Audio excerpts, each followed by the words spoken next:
Reclaiming the Nation: The Return of the National Question in Africa, Asia, and Latin America. Edited by Sam Moyo and Paris Yeros. Contents. Preface 7. Introduction 1. The Fall and Rise of the National Question. 3. Sam Moyo and Paris Yeros. Part I. Africa 2. Rethinking Pan-Africanism, Nationalism and the New Regionalism. 31. Thandicum Kandair. 3. Nation Building and State Fracture in Sudan. 54. Mahmoud Mamdani. 4. After Zimbabwe, State, Nation, and Region in Africa. 78. Sam Moyo and Paris Yeros. Part 2. Asia 5. Peripheral States in Asia under Neoliberalism and After. 105. Korkut Boratov. 6. The National Question in India. 127. Sundeep Chakra. 7. The Palestinian National Question, Settler Colonialism and the International Power Regime. 151. Jamil Hilal. 8. The National Question and the Unfinished Revolution in Nepal. 172. Hari Roka. 9. Neoliberalism in Turkey. 191. Sem Sumal. Part 3. Latin America. 10. Latin American Thinking on the State and Development, From Statelessness to Statelessness. 215. Attilio A. Boron 00 Pre 5. 6. Reclaiming the Nation.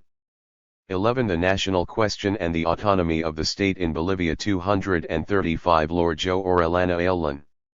12. Kirchner's Argentina, in Search of a New International Presence. 255. Javier A. Vadel.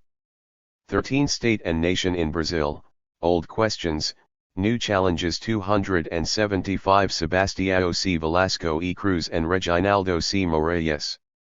14. South American Cleavages and Venezuela's Role. 299. Rafael Duarte Villa. Conclusion. 15. National States, Which Way Forward. 325. Samir Emin. Notes on Contributors. 345. Index 34700 Pre 6. Preface. This book is the second in a series of tricontinental research initiatives undertaken by the African Institute of Agrarian Studies in Harare, Zimbabwe. It is the result of a partnership with the Department of International Relations at the Catholic University of Minas Gerais in Belo Horizonte, Brazil, and the Center for Policy Studies in Johannesburg, South Africa. The three institutions have supported this project in its different stages, including its initial conceptualization and network building, the organization of a conference, hosted by PUC Minas in May 2007, the subsequent translation of chapters, and the publication of the book. Generous support has also been extended by official sources in Brazil, namely CNPq and FAPEMIG. This second tricontinental project has aimed to address issues that arose from the first, which focused on the agrarian question and the rise of rural movements under neoliberalism, cr. Reclaiming the Land, the resurgence of rural movements in Africa, Asia, and Latin America. Specifically, the character of the state under neoliberalism, and the rise of new nationalisms against neoliberalism, were discussed in relation to agrarian change, but were not investigated in a holistic and systematic manner. Thus, another comparative study dedicated to these issues became necessary and urgent. We hope that this second volume will begin to fill the gap. It is important to say a few words, as editors, on the nature of the book. Our insistence on addressing properly the national question has been driven by our profound disquiet with its fate over the last 30 years. Clearly, this fundamental political and economic question of the modern world suffered severe setbacks, just 2 decades after decolonization and the end of empire. The neoliberal assault, together with its newly found allies, on the one hand, the postmodernist trend, on the other, a much older false cosmopolitanism practiced by dominant sections of the Marxist left, succeeded in submerging the national question under a flood of illusions regarding the globalist nature of the world economy beyond states and nations, centers, and peripheries. It is clear to us that the enhanced integration of the South into the commercial and financial centers of the world economy, rather than superseding states and nations, could only be effected by mobilizing state apparatuses against nations, and by reinforcing tendencies towards national disintegration and international differentiation. Social, racial, ethnic, and regional cleavages, state violence, rural conflict, urban crime and communal strife, serial economic crises and institutional ruptures, these have all been intrinsic to globalization, as have the rise of the semi-peripheries, new monopolies, new middle classes and, of late, new South-South relations. The remilitarization of US/Western foreign policies against the South, the proliferation of sanctions regimes and the scramble all around for energy resources, minerals, and irrigated land, these, too, have been intrinsic to globalization. Until recently, the task of bringing the national question back to life, as a specifically economic question, was left almost entirely to the radicalizing social forces in the peripheries of the system. Perhaps unsurprisingly, they were based mainly, though not exclusively, in the countryside. Even the World Social Forum, the main global network of social movements of recent years, did not manage to grasp the national question fully. The radicalization of social forces ran ahead, even away, from the WSF. Such social forces are now recuperating lost ground and going far beyond abstract identity politics and plural democracy to reclaim natural resources, namely land, energy, and mineral deposits, and even to restructure the apparatus of the state in the name of the oppressed, most often the racially oppressed, with all the contradictions that such a process entails. The recent phenomenon of radicalized states, a term that remains contested, is most evident in South America, but it has its parallels in Africa and Asia. The emerging semi-peripheries have also been broaching the economic dimension of the national question, but in an entirely different manner, by reconnecting the South through trade, finance, and investment. This is an aspect which we do not fully explore in this book. It awaits another tricontinental research project, although it is increasingly evident that, as a process led by newly aspiring business interests, its political orientation remains ambiguous. There is new space for maneuver, but also limits to solidarity. The questions which we explore have more to do with the internal dynamics of these states and less with their external relations. By contrast to the radicalized states, these emerging semi-peripheries seem to be stabilizing, by co-opting or disorganizing radicalization, even after serial bouts with crisis, and seeking control over their regional neighborhoods as well. But beyond the economic dimension of the national question, there are states and peoples still struggling to maintain their territorial integrity or obtain political independence, long after the formal end of empire. These struggles are not only inseparable from the others, they are of a higher global priority, requiring unalloyed, principled solidarity. They are the fractured states, not exactly failed, as the pundits would have it, those that succumb to the disintegrating forces of peripheral capitalism and external interference, as well as the unresolved cases of colonist/occupied peoples, who have now been joined by the newly invaded and recolonized, for whom imperialist strategy has found no other way, once again, but to extinguish their sovereignty altogether. We ought to be asking, why do some states radicalize, while others stabilize, fracture, or come under occupation? Of course, fracture may lead to occupation, and vice versa, just as radicalization may give way to all of the above, or stabilization to radicalization. But these are not a matter of chance, or historical stages, or detours, or discursive flurries. Are there deeper structural tendencies, deriving from the economic and social disarticulation that holds within the periphery, or perhaps the constitution of the business classes, or the organization of the popular classes, which make certain countries more propitious to inclining one way or another? Are certain semi-peripheral countries, with their more established business classes, which have even entered the monopoly phase, and now boasting a shining populism, more capable of evading radicalization? Are there specific ideological conditions, such as those deriving from racial or caste consciousness, which play a special role in unifying social forces across the rural-urban divide, and tilting the balance? What are the potentialities and limits of the new international relation of forces, regional and north-south, in determining the direction of change? And if change is to be progressive, what is to be made of the state as a conservative bureaucratic apparatus? For whom and for what purpose should its relative autonomy be exercised?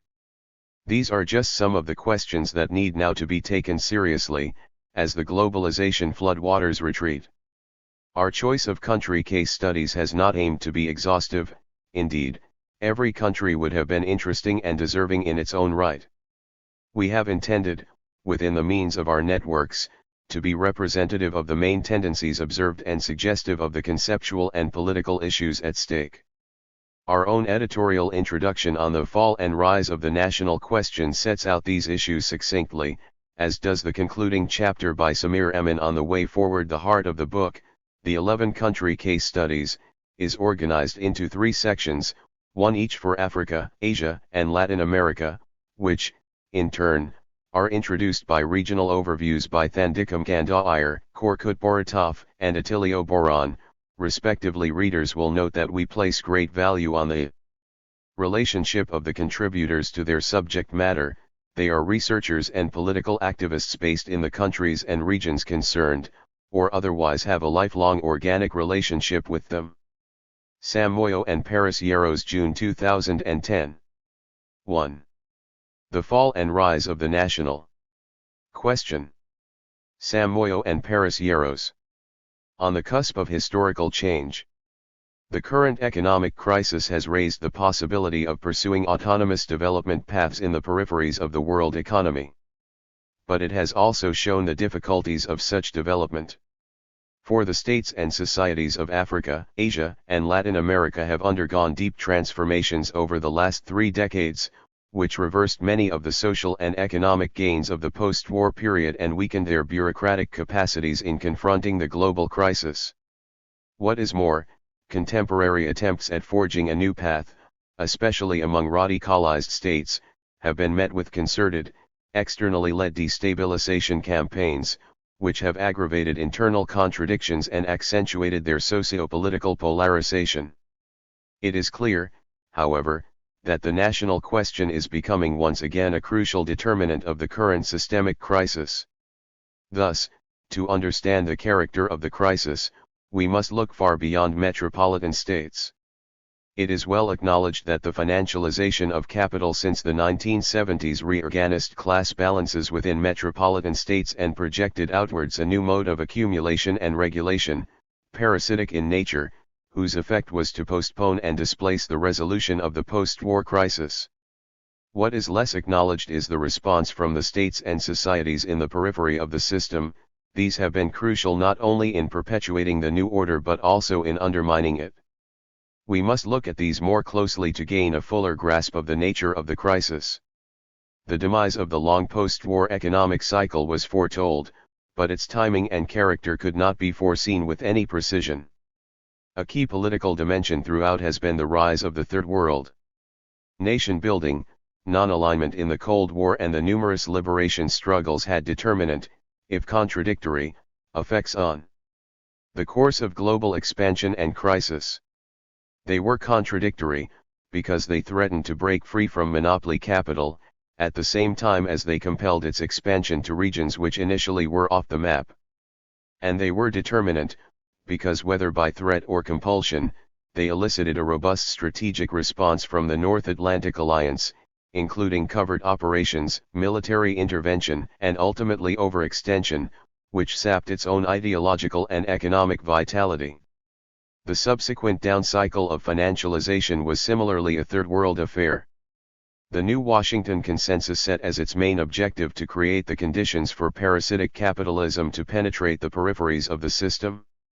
And even though new industrial centers sprouted in Asia, stagnation and regression took over much of the global south, while financial crises swept across both to throw developing and emerging economies into disarray. It was a matter of time before the social effects would gain a political expression, with consequences for the system as a whole. Some of these expressions were chauvinistic, fundamentalist and even genocidal, but others had a progressive global agenda, led by diverse social movements, including the most militant among them, rural movements. At the turn of the century, these contradictions would mature. Fundamentalism would strike indiscriminately at the symbols of financial and military power within the United States, and social movements would launch an international of their own, the World Social Forum, and in some cases go further to radicalize states. It was also a matter of time before the decaying order would assume a new geopolitical dimension, with the periphery as its object. The United States would embark on the invasion of Afghanistan and Iraq with shock and awe tactics whose intended targets was not just terror in the Western Asian region, but a restless world system. This military adventure would have the contrary effect of eroding the international political alliances that had hitherto sustained the Washington Consensus, especially in the periphery. Three large states in the East, China, Russia, and India, would reposition themselves as economic and strategic competitors, while a series of small states, mainly in South America, but also in Africa and Asia, would deepen their process of radicalization, largely, but not exclusively, born of rural movements. Despite their small size, these radicalized states have threatened Western strategic control over large swathes of the periphery and, hence, the ability of the center to continue to displace the social effects of the crisis. We are now on the cusp of historical change. The Washington Consensus has suffered setbacks within the West, evident in the serial interventions in the economy and nationalizations. Furthermore, despite the continued imposition of neoliberal demand, important steps are being taken in the South to reorganize the center-periphery relationship. We do not intend here to address directly the prospects of change within metropolitan states. We focus instead on the various experiences of adjustment and resistance in the global South. Our purpose is to understand the internal character of peripheral states, particularly the structural changes that they have undergone over the last 30 years, in the hope that this will throw light on the possibilities of dealing with the current crisis, and advancing the national question. We begin by offering some conceptual thoughts on sovereignty, the national question, and the changing relationship between center and periphery. Such terms might seem passé. After all, among the various ideological claims of globalization were that the state, as the location of sovereignty, had been superseded by the market, that capital exports would bring about material convergence between center and periphery, and that new information technologies would facilitate dialogue and approximation between cultures. It claimed, in other words, that the market, convergence, and dialogue would render the nationalist cause obsolete. Such views were not the property of conservative ideologues alone, but also the dominant currents of the left. But now, in the rubble of this false cosmopolitanism, we can see more clearly the enduring structures of international hierarchy and the relevance of the national question. What is the national question? The national question is a modern political and economic question which transformed sovereignty, or political authority. The two were not always coterminous, and they will not forever be. Pre-modern forms of sovereignty were mainly communal and tributary in character, with few cases of centralization of economic, political, and cultural life, the clearest examples of pre-modern nations being Imperial China, ancient Egypt, and the Arab world in its apogee. Later, centralization became a generalist necessity in the North Atlantic birthplace of capitalism, but in its early absolutist form, it attributed sovereignty to the monarch, not the nation. The modern idea of the nation, that is, of a community with a common, earthly origin and a self-constructed destiny, transformed sovereignty by introducing the element of popular participation. The idea became a political doctrine, or nationalism, to posit that all human beings are national beings in essence, and deserving of their own centralist political home. In fact, so contagious was the idea, and so oppressive the imperialist system under which it incubated, that nationalism ran ahead of capitalism to demand the self-determination of peoples even in places where capitalism had not assumed its distinctive form. Looking into the future, it might appear that nationalism and sovereignty are beginning to part ways. The change that can best be envisaged today is in a form of sovereignty beyond the nation-state, whereby states pool their sovereignties into regional unions, perhaps even with a federal character. But even so, to the extent that they advance, a pan-nationalist cause will most likely be built into them, whether of an imperialist or anti-imperialist nature. A global form of sovereignty is harder to envisage. It is probable that, when it finally appears on the horizon, it will be pressed with the urgency to preserve the planet for future generations, an existential issue for human beings as human beings. Yet, it is certain that the national question will again be in the middle of it, given that the politics of climate change are primarily a center-periphery affair.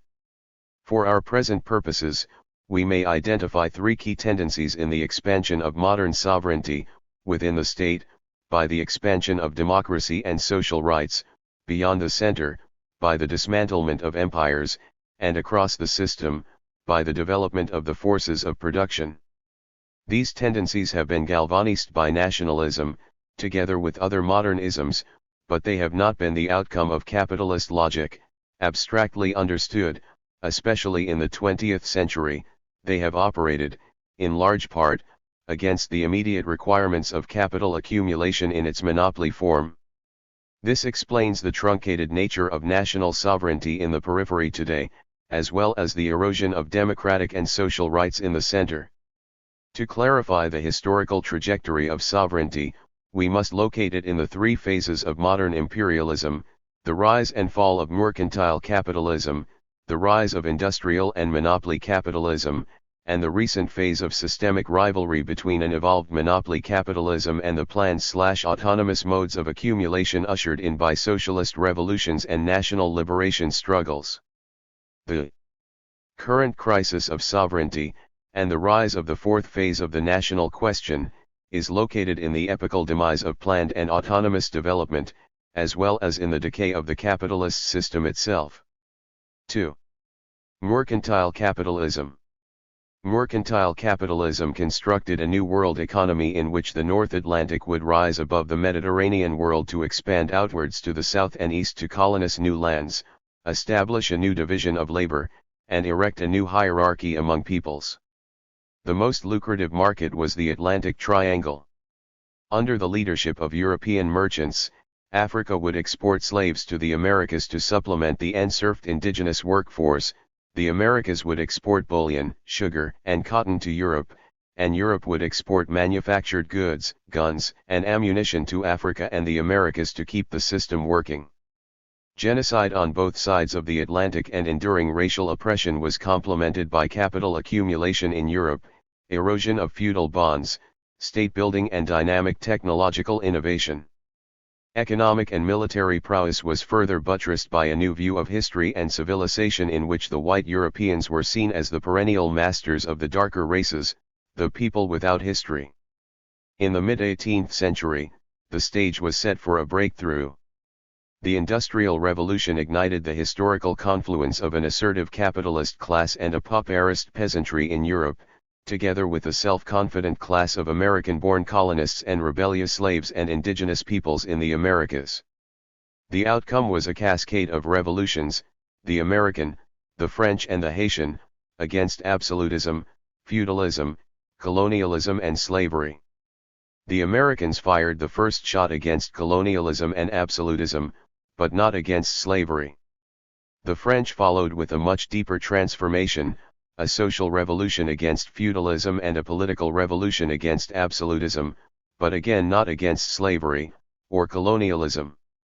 The most radical of all for its time was the Haitian, a robust social and political revolution, waged in a decade-long guerrilla war by the slaves themselves, against both slavery and colonialism. They brought to a close the mercantile period, with the onward expansion of sovereignty within Europe, beyond Europe, and across the system. Industrial and monopoly capitalism. The following century, until the outbreak of general war among imperialist states in 1914, was a long century of passive revolutions. The Industrial Revolution led the way, by deepening the market across 5 continents, and even promoting new industrial centers, mainly in the United States and Germany, but also in Japan in the East. It was a peaceful century among a quintet of European great powers, but not within them, and not between them and their peripheries. Anti-colonial struggles spread in the Americas leading to the independence of the white colonists, while slow and controlled reforms were made against forced labor and the slave system, for fear of the chaos of another Haiti. British industrial capital played its part, requiring new producers and new consumers, as did U.S. industrial capital in the northern states of the Union, which unwound its own slave system by internal war. In Europe, the conflict was also mainly internal and social, culminating in the failed revolutions of 1848, led by the new working classes and aspiring peasant nations in the intra-European periphery. The subsequent period in Europe was one of political and social reformism. In fact, never again would there be a successful revolution within the centers of the system. For the capitalist classes had learned their lesson from the chaos of the French Revolution that democracy had to be qualified and controlled. The new working classes were too weak to complete the task. The historical forces were contradictory. As capital accumulation entered its monopoly phase at the turn of the century, it reversed the expansion of sovereignty beyond the center, but boosted it unevenly across the system. Capital exports to locations considered secure were accompanied by a new wave of colonial expansion, which had already crept upon South and North Africa and Asia, sweeping across Africa and large swathes of Asia and the Pacific. It also swept across the interior hinterlands of states, mainly in the United States, but also within Latin American states which resolved at this time to secure their whiteness into the future by a policy of physical and ideological whitening. The states that survived the wave, such as China and the Ottomans, entered a period of decay and subordination to Western monopolies and banks. Thus, colonialism, internal colonialism and semi-colonialism were the necessary political parameters for the historical expansion, not of sovereignty, but monopoly capitalism. It had as its ally the white working classes nearly everywhere, which readily absorbed the Eurocentric culture of imperialist society. The stage was now set for revolutionary breakthroughs in the peripheries of the system. But these would not be working class revolutions in the most part, even if, as in Russia, a small working class assumed the ideological leadership. They would be peasant revolutions against landlords, racial monopolies, and imperial centers. The Mexican and Soviet revolutions, and the post-war dismemberment of the continental European and Ottoman empires, set into motion once again the onward march of sovereignty. Together with the further expansion of capitalism and the entry of ever larger masses of dispossessed peasants into urban life, in both centers and peripheries, a second passive revolution, of controlled democratic and social reforms, came into effect, once again to avoid revolutionary chaos. Pacts between capital and labor and the advance of workers' rights assumed different forms: Fordism and social democracy in the United States and Western Europe, fascism in Central and Southern Europe, and Mestizo-nationalism in Latin America, a populism which aggravated class relations but also invented the myth of racial equality and steered away from agrarian reform. All three in fact were populist in nature, mainly urban, with the exception of the rural wing of fascism, and racialist, with fascism and the Holocaust being a logical result of the same Eurocentric ideology. In the subsequent historical phase of the national question, the protagonists of the race and agrarian questions would be the national liberation movements of Asia and Africa. Systemic rivalry. The return to general war resolved the succession issue between imperialist powers and gave way to a collective imperialism, led by the United States. New rounds of capital exports, by huge industrial monopolies looking to globalize their markets and production systems, spread from the United States to Western Europe and Japan, and on to East Asia and other strategically secure locations in Latin America and Southern Africa. But the motive force of this expansion would not be the immediate accumulation drive of monopoly capital, it would be the need to secure strategically peripheral locations, especially in East Asia, against the rising tide of socialist and national liberation struggles. The geography of capital exports was expanded by Third World nationalism itself. Pressure from newly independent states, which joined together in the non-aligned movement under the leadership of national bourgeoisies, tilted further the relation of forces between center and periphery. Indeed, the specter of unity across the Third World, to include countries as diverse as India, Egypt, Yugoslavia, Indonesia, Ghana, and many others, presented the threat of a nationalism all around, whether capitalist or not, which could break free of monopoly control and the strategic dominance of the Western alliance. The systemic rivalry which was born of the Bolshevik Revolution 30 years earlier would thus mature in these years, and a Cold War between superpowers would turn into a third general war, now between centers and peripheries. The objective of the Western alliance was either to co-opt nationalism by economic means, or to undermine it by covert operations, or to defeat it outright by military interventions, or, in the last instance, to curb its potential via reforms in the countrysides, the matrix of liberation struggles. In most cases, including the many nationalist movements that came to power in Africa, as well as, eventually, the bourgeoisies of the NAM, a mixture of economic co-optation, covert operations and military intervention bore fruit. But in three key moments, the Western alliance lost control and was even obliged to carry out agrarian reforms, now to stop the domino.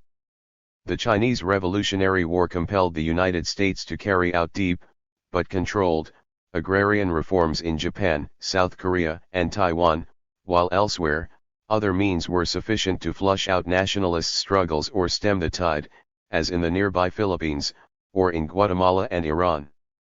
The Cuban Revolution initiated another wave of reforms in Latin America, which were first controlled and then suspended and replaced by support to military takeovers and their green revolutions. Meanwhile, in the midst of escalating contradictions within the West and global economic crisis in the late 1960s, a series of radical nationalist struggles once again prevailed, from Vietnam to Yemen, Ethiopia, Mozambique, Angola, Guinea-Bissau, Zimbabwe, Nicaragua, and Iran, and, moreover, lifted the struggles of others, especially in South Africa and Palestine, the remaining colonial questions. The role of the Soviet Union in this global rivalry should not be overstated, as indeed it was by the Western alliance. The Soviet Union opened a space for maneuver by its mere existence as an alternative, planned system, but its structural impasse internally and its bureaucratic sclerosis rendered its foreign policy inconsistent at best, or outright intolerant of revolutionary internationalism. It was the nationalist struggles in the periphery of the system that would become the motive forces of systemic rivalry, not the Soviet Union. In the late 1950s, after a round of active engagement in the East Asian region, the Soviet Union reverted to a conservative role, in the policy of peaceful coexistence with the West, while its last stand in the 1970s was itself contradictory. Support for liberation movements gave way to the invasion of Afghanistan. The further development of capitalism across the system in this third age was led by the struggles for peasant land, independent statehood, and autonomy from monopoly capital. They succeeded, at last, in globalizing the state system and in obtaining economic advances and social reforms, including in the countryside. They failed, however, to endow their new political homes with autonomy from monopoly capital. The latter not only expanded its reach to new sectors, most notably agribusiness, but also struck back in its financialized form to resubordinate the periphery as a whole to its parasitic needs and to usher in a generation of structural adjustment. The nationalist movement also failed to maintain its unity, not least because the onward development of capitalism advanced further in certain places than in others, giving way to a new differentiation to be exploited, now among peripheries and semi-peripheries. By the 1990s, the collapse of the Soviet Union and the exuberance of finance capital managed the unthinkable, to take the national question off the global agenda. If the theory of modernization had previously adapted Eurocentric culture to the realities of a rising Third World, the theory of globalization now proclaimed the end of the three worlds, in effect, the end of the national question. That ethnicist conflicts proliferated in the 1990s, or that large multinational states collapsed, did not impinge on the theory. These would be relegated to atavistic or ancient impulses, or localized identity politics. It was no longer a national question of joining forces to confront monopoly capital, but of rushing to fall into its trap, one by one, in ever smaller and purer nation-states. Yet, just as the national question would lose its economic thrust and its political bearings, the deeper organic forces of social change and resistance would build back up against parasitic development, racism, and militarism, to demand all the unresolved issues of the past, and more: participatory democracy, indigenous rights, racial equality, gender equality, agrarian reform, urban reform, employment, education, social security, amnesty for immigrants. Sustainable development, control over natural resources, food sovereignty, and the freedom to develop the forces of production on the basis of internal needs. Questions of international reform would also return with urgency, from the abolition of the international financial institutions and reform of the United Nations, to the formation of regional unions for collective defense and economic autonomy. These are now the parameters of the new national question. While states may appear as the protagonists, the motive forces continue to be the semi-proletarianist peasants and rural workers, together with the unemployed and underemployed in the urban slums, still the wretched of the earth. Unequal development, the state, and nationalism. The logic of monopoly capitalism is not merely to develop the forces of production, but to secure monopoly profits and to ensure that the contradictions of accumulation can be shifted away from the centers of the system. Its systemic nemesis is not pure socialism, although it serves ideological needs to present any progressive reform as socialist, but a development path that threatens to become economically and strategically autonomous from the demands of the center. And while monopoly capitalism may reproduce dependence in the periphery by the mere operation of monopolies, it is the proactive political, economic, and military instruments of metropolitan states, together with their class allies and supporting classes, which complete the task.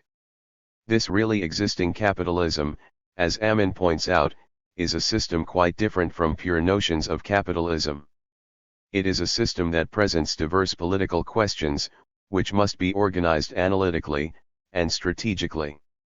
It is clear to us that the center-periphery relation imposes itself as a principal systemic contradiction, by the mere fact that capitalism today, more than ever before, requires centers and peripheries for its reproduction. As such, it is the advance of the national question that is most likely to facilitate the advance of other political questions. This does not mean that nationalism, as a doctrine, is self-sufficient in advancing the national question. All too often it has lost its bearings and given way to reactionary causes.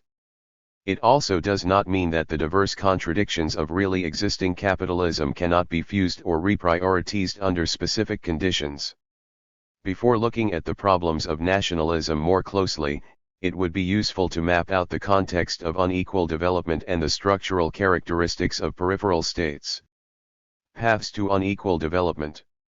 The post-war phase of systemic rivalry and its immediate aftermath yielded a number of discernible paths to development and underdevelopment. In identifying these paths, it is important to throw light precisely on the structural characteristics of states and avoid facile dichotomies of democratic versus totalitarian, market-led versus state-led, or protectionist versus export-oriented.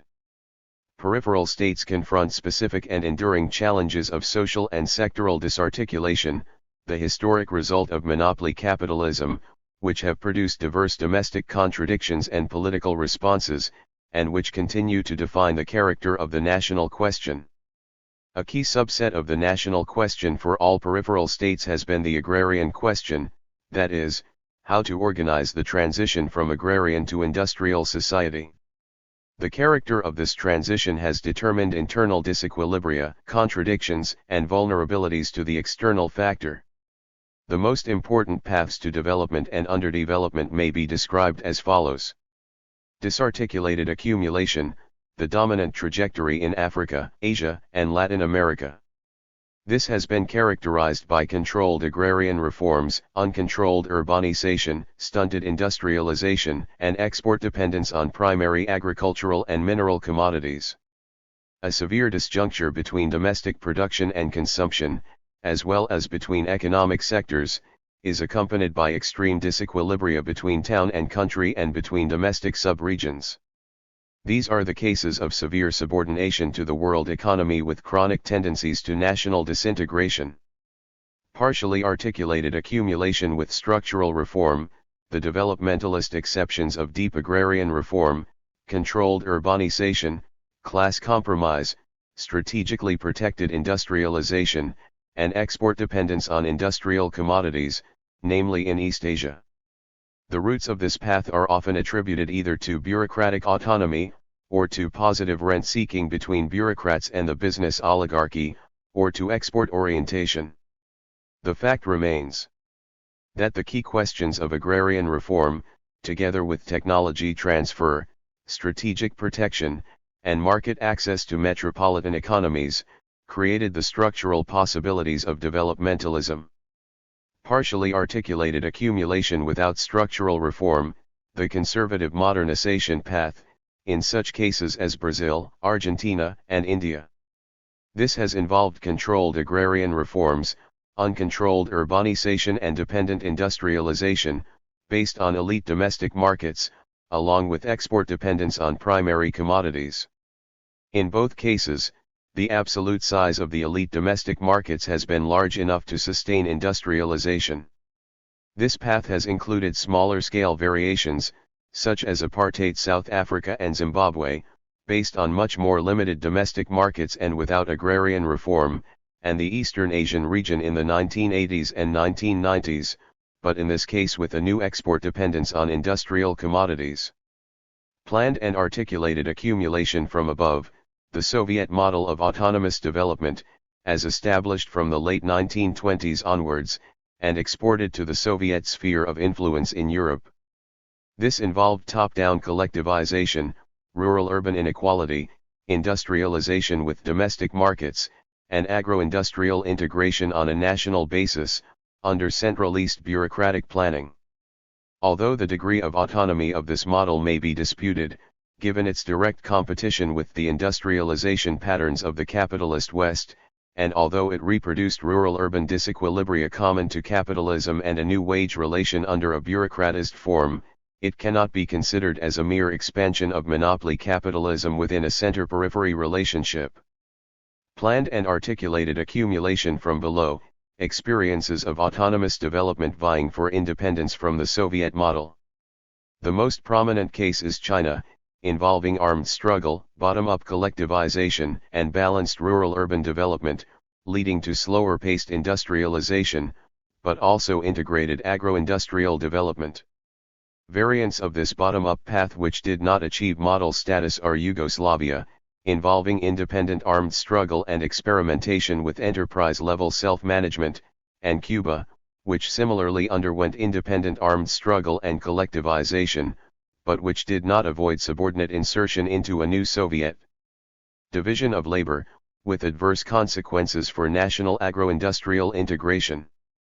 Disarticulation of formerly autonomous development without state control, the reintegration of formerly planned economies into the world economy in the course of state disintegration, including the former Soviet bloc and Yugoslavia.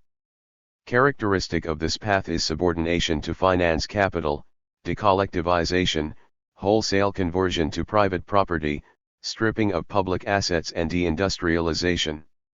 While Russia would recover from the initial shock, it would reposition itself as an exporter of primary commodities, namely oil and gas, under state-led monopolies with a global agenda. Disarticulation of formerly autonomous development with state control, the case of China, where reintegration has been led by an integral state apparatus. This has maintained financial controls, retained rights to agricultural land, negotiated the entry of foreign investment, and also embarked on its own capital export drive, with state support. This path has led to rapid industrialization and urbanization, with a new class of domestic consumers, but also new rural-urban disequilibria and dependence on external markets. Enhanced disarticulation of partially articulated development, the prying open of partially articulated states, such as Brazil, India, South Africa, and South Korea, under the leadership of finance capital. This has reinforced urban and rural poverty, as well as disequilibria between town and country, and led to both deindustrialization and the formation of new monopolies, with state and foreign participation. The latter have obtained a new capacity to export capital and also to reinforce regionally the global demands of disarticulated accumulation. The world economy has thus evolved dynamically, without abolishing the logic of the center-periphery relationship. This relationship is reproduced internationally, but also nationally, between town and country and between sub-regions. The period of globalization, especially, has enhanced the disarticulation of already disarticulated economies and disarticulated the formerly planned economies. The relationship is also reproduced in new forms, such as through the formation of politically significant semi-peripheries. The national question has evolved accordingly. In all cases, even in the Chinese, which is now feeling the effects of internal disequilibria, international integration and national disintegration are two sides of the same coin. The state in the periphery. The expansion of the state system in the period of systemic rivalry has required a new political relationship between centers and peripheries. The independent peripheral state would become a key location of political struggle between socio-political forces seeking either to perpetuate disarticulated accumulation or embark on re-articulation on a national basis. It is thus ironic that, as the peripheral state would gain importance as a location of struggle, the theory of the state would not keep pace with analytical requirements. Indeed, after a period of intense debate in the 1960s and 1970s over the particular autonomy of the capitalist state and the character of revolutionary states, state theory would go into hibernation, together with the national question. 3. As Boron points out with respect to Latin America specifically, the theories that most incisively analyzed the state were those of the dependency school, which in turn was completely wiped in the 1980s, even as dependency was being enhanced by neoliberal policies. Once again, both left and right contributed to this. On both sides, a similar claim was made that the state had retreated under the weight of the market, or withered away under a new imperial sovereignty regime, above and beyond the nation-state. Programmatic conclusions were also drawn for social movements and calls were made to change the world without taking power, that is, the state. So strong was this influence that it would even prevail in the World Social Forum. But the climax of all this was the festival of state labeling of the 1990s by the ideologues of the Belle Époque. Some states were now seen as emerging economies, others as failed, predatory or patrimonial, yet others as weapon states to be disarmed. What all these labels shared was a paternalistic construal of states to their political orientation to monopoly capital and the North Atlantic Alliance, without any regard for their structural characteristics. A notable attempt to redeem the state and bring it back in was made in the mid-1980s. Its purpose was to demonstrate, against neoliberal wisdom, the existence of state autonomy in particular situations and the potential to direct development in the periphery. Subsequently, East Asia emerged as an ideological battleground to explain its economic miracle. Even liberals began to speak of the state as an enabling institution to be brought back in, against market failure. But it was only at the end of the century that the call was seriously heeded, especially after the East Asian financial crisis, and a more robust debate was undertaken on the developmental state. The current crisis will most certainly give more credibility to such thinking. Suffice it to note here that, notwithstanding the innovative approaches of recent years, there is still much to be recuperated from previous debates. For there is a tendency today to find refuge in Weberian notions of the state as superimposed on society, a deus ex machina with self-referential autonomy. The main victim here is the specific type of autonomy that inheres in the capitalist state, metropolitan or peripheral. To give one example, the Weberian approach was defended by one of its protagonists with the claim that unless the state is seen as acting independently of society, there is little need to talk about states as important actors. But the problem was posed inadequately. The modern state both reflects capitalist society and is autonomous from the social classes which compose it. In other words, the state is an autonomous actor even as it reflects society. Moreover, it is not autonomous from all classes in equal measure. For its primordial historic function remains to organize the dominant classes, including domestic ruling classes and monopoly capital, not the oppressed.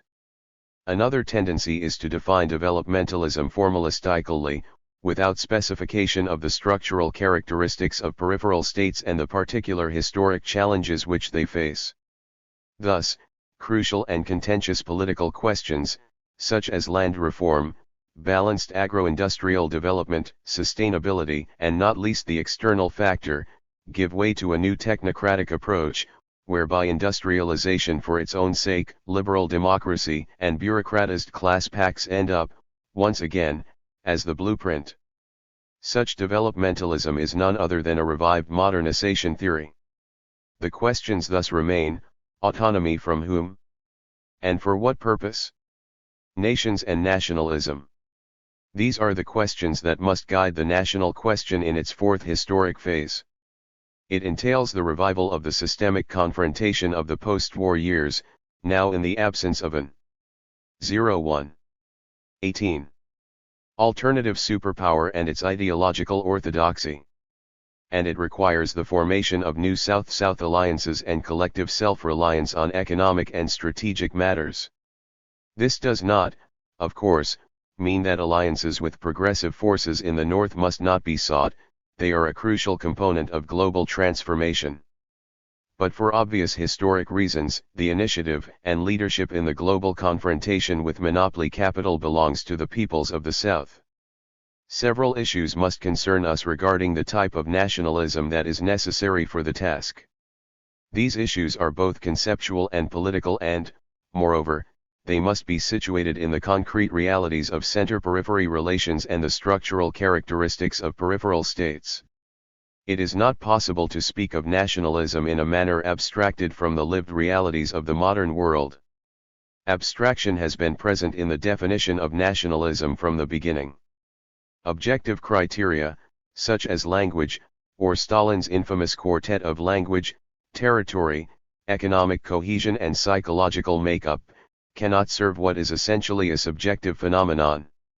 Nationalism may attribute political significance to the above elements, but it is ultimately born of a common historical experience, including discrimination, oppression, and struggle.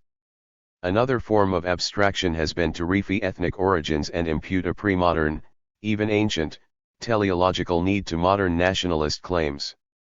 More important have been the material transformations ushered in by modernity, together with the forms of oppression, or modes of rule, which incubate nationalist resistance in the course of capitalist expansion. Typically racialist, such modes of rule have yielded diverse institutional expressions to Eurocentric culture and its discrimination between citizens and subjects, or civil society and the uncivil, and so on. For in this regard, it is not sufficient to seek the emergence of nationalism in purely material conditions. It has been argued, for example, that industrialization has been at the root cause of nationalism, or that the diffusion of print capitalism transformed ways of imagining community, even in areas far away from the centers of industrial transformation. But such approaches have only tangentially addressed the emergence of nationalism in the peripheries of the world system. Not only did nationalism run far ahead of industrial capitalism, it also inspired peasant masses which were illiterate. Mass political mobilization has been achieved by dedicated political work and conscientization through struggle against specific modes of rule. Certainly, the Black Jacobins of Haiti, the most committed of their time to the rights of man, did not require newspapers and novels to imagine their freedom from the colonial slave system. Thus, if we have generally overcome the definitional straitjacket of reified nations, we must still confront a set of similarly reified conditions regarding when, where, and by what means nations should stake their claims. The attempt to address this sociologistic straitjacket has in recent years been led by post-structuralists, who have gone the other way, by abstracting identity from material conditions of any kind. And in this case, we are presented with a theory of identity politics, without any bearing on matters of politics. Even among the most sophisticated of statements in this vein there is a conceptual abstraction of nationalism from contemporary imperialism. We are urged to consider the nation in its fragments, as if they cannot, or should not, be unified in reclaiming the nation. Such unification, by definition, would do violence to the diversity of the oppressed. We must be clear in what we mean by reclaiming the nation. For the nation has been invoked for the most reactionary of causes, and the cases abound, from ethnicist political conflict in the Balkans, Africa, and Asia, to systematic discrimination in multi-ethnic states, to the military regimes in Latin America, so much so that there is, among many, automatic revulsion to this mode of mobilization. But flight from the lived realities of imperialism and its racialist modes of rule also cannot provide an adequate alternative mode of mobilization. Often its refuge of choice is pure notions of capitalism and socialism. What is required once again is a critical engagement with nationalism, that is, neither an uncritical engagement, nor a critical disengagement. This further requires that we distinguish between nationalisms from above and from below and, moreover, nationalisms that are imperialist and those that are anti-imperialist. One of the most astute of the early analysts of nationalism recognized these distinctions very clearly, in condemning the chauvinism of the decaying Second International and supporting the right of oppressed nations to separate statehood. The national question today, in the aftermath of the globalization of the state system, presents new challenges to which such insights must be adapted. Separate statehood remains relevant in the most oppressive of cases, such as in contemporary Palestine, but even in this case it may legitimately be questioned whether a two-state solution, as opposed to a one-state solution, is capable of serving the aspirations of the Palestinian people. In the very similar case of South Africa, the historic option by the nationalist movement for a one-state solution was founded on the fact that separation, preferred by the apartheid regime itself, was a recipe for continued oppression. Many other classic examples may be cited: the success of the imperialists in weakening and ultimately eliminating Patrice Lumumba in the Congo by supporting breakaway regions, the more recent support for the unraveling of the multinational states of Eastern Europe and their flocking to the EU and NATO, and even more recently, the cantonization of Iraq, or the attempts to weaken the Morales government in Bolivia by clandestine support to the autonomist claims of a white oligarchy. If in the past the objective of imperialism was generally to deny separate statehood to oppressed nations, today it is to encourage it opportunistically. As Mkandawire argues, the real challenge is how to reverse communal inequalities within existing states and, moreover, to ground subnational and national identities in regional, pan-nationalist integration projects. 5. In confronting this challenge, it is important to heed not only separate identity claims, but also the deeper questions related to the disarticulated material conditions in which such separate identities thrive. The relationship between nationalism and imperialism is, above all, dialectical, and irreducible to sociologistic or apolitical abstractions. A final word is in order regarding the populism of nationalism, not least because the recent resurgence of nationalism has been roundly accused of it, by both left and right. Populism is neither a rural nor a petty bourgeois phenomenon, nor a specific type of movement or government, nor an essentially anti-elitist discourse, nor coterminous with Bonapartism, a top-down, personalized form of politics. The liberal idea of the people as individualist voters is itself a populist ideological device which historically has claimed anti-elitism and which, moreover, has become institutionalist in multi-party parliamentary systems. Thus, we may agree with Lacan that populism is a principle of articulation in modern class societies, which aggregates various classes and, therefore, lacks specific or pure class content. Boratov makes a similar case regarding the populisms of the post-war years, which were, in effect, a mode of regulation of distributional dynamics. But, pace Lacan, it is not necessarily a phenomenon which emerges in crises of representation, it is a cohesive and enduring historical factor in the formation of the capitalist state, whether in crisis or not, and whether in the periphery or the center, just as it is, we might add, a factor in its disintegration. We may also agree that populism has a separate analytical status. It may appear indistinguishable from nationalism, but it is different in its moral reference, whereas nationalism is concerned with the origins and destiny of the nation, populism is more precisely concerned with its popular traditions and virtues, the soul of the nation, to which it attributes modern political significance. Thus, just like nationalism, populism is contested terrain, from above and from below, and capable of serving diverse social bases and political causes. Indeed, there is no political movement, progressive or reactionary, which can turn its back on issues of cultural decay or renewal. It is important, therefore, to distinguish not between a populist and a supposedly non-populist form of nationalism but between different forms of populism, be they rural-based or urban-biased, racialist or anti-racist, top-down or bottom-up, in short, progressive or reactionary. It is also important to recognize the limitations of populism. Like nationalism, it is a necessary but insufficient condition for the advancement of the national question. Its undifferentiated view of the people may be a unifying force against a dominant power bloc, but it may also be a force of oppression. 4 trajectories in the Global South. It remains for us to identify the recent trajectories among states in the Global South, and to locate the contributions in this book. By identifying trajectories, we do not, in any way, imply ideal types, but tendencies which emerge from concrete contradictions, and whose course is subject to changes in accordance with the correlation of forces, nationally, regionally, and globally.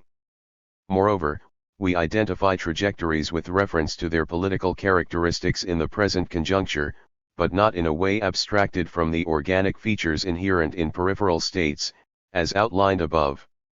We must also add that, although there is general convergence among the contributors to this book on matters of method, with an interest in historical and structural processes, there is notable difference in political conclusions.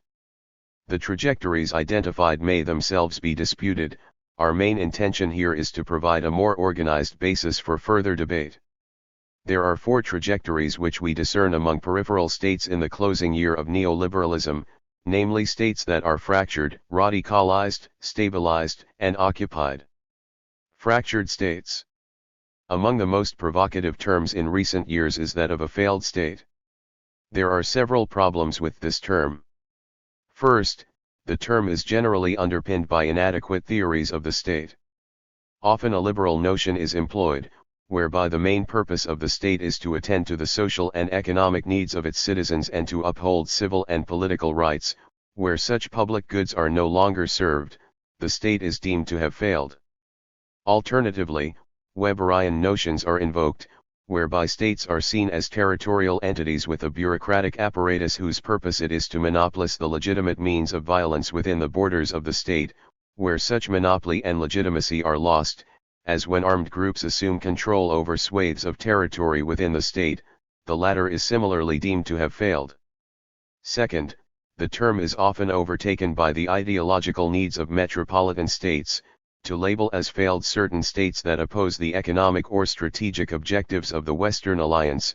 Thus, Colombia fails to be labeled a failed state, whereas Zimbabwe becomes its epitome. Yet, the primary function of the capitalist state is neither to serve its citizens, nor merely to monopolize the means of violence for its own sake.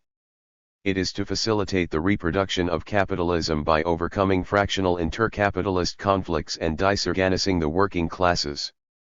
When the state fails to provide public goods, as it typically does in the peripheries of the system, it is simply carrying out its primordial functions, in the absence of social forces capable to alter the character of state power. And when it fails to preserve control over its territory, it loses, more precisely, its capacity to overcome intercapitalist conflicts, between domestic fractions of capital and or the hegemonic faction, which is monopoly capital. It is this which explains the periodic support for separatism by monopoly capital, which may find in state fracture a better possibility to preserve its interests, that is, through regionalist and ethnicist factions, especially in mineral-rich areas, which vouch, without recourse to a centralist state, for the reproduction of monopoly profits. For our purposes, Fractured states are those peripheral states whose unequal development and internal contradictions have escalated to fractious and armed ethno-communal conflicts. These conflicts are largely rural, involving access to land, within the context of international strategic competition for access to energy resources and political influence. In this book, the experience of Sudan exemplifies the case of a fractured state. Mahmoud Mamdani shows how the post-colonial state went through various attempts at nation-building, under successive Arabist, Sudanist, Islamist, and Africanist ideologies, which ultimately failed to unite the political class, giving way to armed conflicts in the south and west. Radicalized states. Other states which have at times been seen as failed are those whose unequal development, economic crises, and intense socio-political conflict have given way to a process of radicalization and polarization. Such states typically have undergone classic revolutionary situations, which have not yielded revolutionary states. Cases in this volume which exemplify such radicalization are those of Zimbabwe, Nepal, Bolivia, and Venezuela. In these cases, the radicalization of the state has involved a breach in the relations between monopoly capital and the domestic ruling classes, either by displacement of traditional, oligarchic ruling classes, or by compelling the post-colonial ruling class to break with monopoly capital or else risk being displaced. In the case of Nepal, the dispute of the state remains in progress. In such cases, the correlation of forces around the state apparatus has been shifted by the mobilization of popular classes, mainly in the rural areas, but also in the urban, on the basis of class and oppressed racial identities, above and beyond fractious communal identities. Typical of these radicalized states is a direct challenge to property rights and or control over natural resources in the agrarian and extractive sectors. Land reform, nationalization of natural resources, rejection of basic dictates of neoliberalism, estrangement with reformist regional neighbors, and confrontation with metropolitan states have been some of the internal and external policy measures characteristic of radicalization. We must be clear that radicalized states are not revolutionary states, not least because the internal organization of the state apparatus continues to reflect capitalist logic. In other words, the state has not been smashed. Radicalization in such cases has the potential of passing through uninterrupted phases of social transformation, or it may stall, unable to overcome its deep contradictions, or it may normalize and reconstitute its relationship with monopoly capital. Radicalization, in this sense, is an unstable category, which may retreat or advance. The future potential of such societies that have been convulsed by revolutionary situations is disputed among the contributors to this volume. For example, Rafael Villa disputes the capacity of the Chavez government in Venezuela to carry through its proclaimed socialism of the 21st century, given its personalized character. This is reflected internally, but also externally in its often contradictory policy with regional neighbors. Lord Joe Orlando Ayllon considers that the MAS government in Bolivia has already stalled and normalized its relations with monopoly capital. And Sam Moyo and Paris Yeros argue that the revolutionary situation in Zimbabwe was similarly interrupted, as the domestic bourgeoisie reconsolidated its control over the state apparatus. Yet, none has fully stabilized. Stabilized states. We may affirm that the majority of states in the periphery, and especially in the semi-periphery, have neither fractured nor radicalized, even though they have not been spared of intense socio-political mobilizations. Some states, like Argentina, have themselves been convulsed by revolutionary situations. Others, like India, Turkey, and Brazil, have also experienced significant socio-political mobilizations in the course of liberalization, and, especially, as a direct result of financial crisis. But relations with monopoly capital have been administered without rupture, while in the specific case of Argentina, where there has been a hostile renegotiation of external debt, relations have been recomposed. Overall, stabilized states are those peripheral and semi-peripheral states whose unequal development and economic crises have led to socio-political conflict in different forms and degrees, both rural and urban, but which have suppressed, co-opted and contained conflict and polarization. Such states have moderated their relations with monopoly capital and metropolitan states, refraining from explicit or sustained confrontation, and retaining the basic elements of neoliberalism. Nonetheless, two caveats must be added. First, in many cases, most markedly in Latin America, the whole experience of crisis and mobilization has undermined faith in the neoliberal model. Even among the domestic ruling classes, and even if, in practice, neoliberalism remains in force. Especially in Latin America, there has been a strengthening of the economic and redistributive role of the state, such as in Brazil and Argentina, to the point of recuperating a discourse of neodevelopmentalism.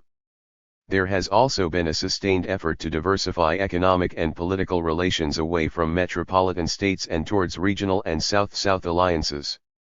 For example, issues of state-led investment in regional infrastructure, as well as collective security independently of metropolitan states, are back on the agenda. Second, stabilization should not be seen as a secular tendency, without the possibility of renewed mobilization and contestation of the economic model and relations with metropolitan states. In the unfolding of the current systemic crisis, it is quite possible that intense socio-political mobilization will be reignited. In peripheral states, such an eventuality may even lead to more fractured states, or more radicalized states. As for semi-peripheral states, it is unlikely that they will succumb to fractious forces, given the more organized nature of their domestic bourgeoisies, but the question remains whether they will enter a process of radicalization. Occupied peoples. A final trajectory is of peoples that remain occupied/colonist, the principal case being that of Palestine, or states that have recently been occupied or penetrated militarily, such as Afghanistan, Iraq, and Pakistan, or others that have succumbed to international administration. These are states which have been subject, or have recently succumbed, to direct external political domination in the course of strategic competition for regional influence. This path is not necessarily and immediately linked to neoliberal reforms and internal unraveling, as Boratov argues, it is direct military aggression that has undermined these societies. Their fate has been tied to the geopolitical puzzle of how to maintain control over whole regions at a time in which the US/Western parasitic mode of accumulation has reached its ideological and material limits everywhere. Persistent support for settler colonialism in Palestine and the remilitarization of foreign policy in Western Asia have been the chosen strategies there. In the Western Asian cases, the national question continues to revolve around sovereign statehood. And in these particular cases, the national liberation struggle has been overcome by a fundamentalist, backward-looking populism and intercommunal fracture.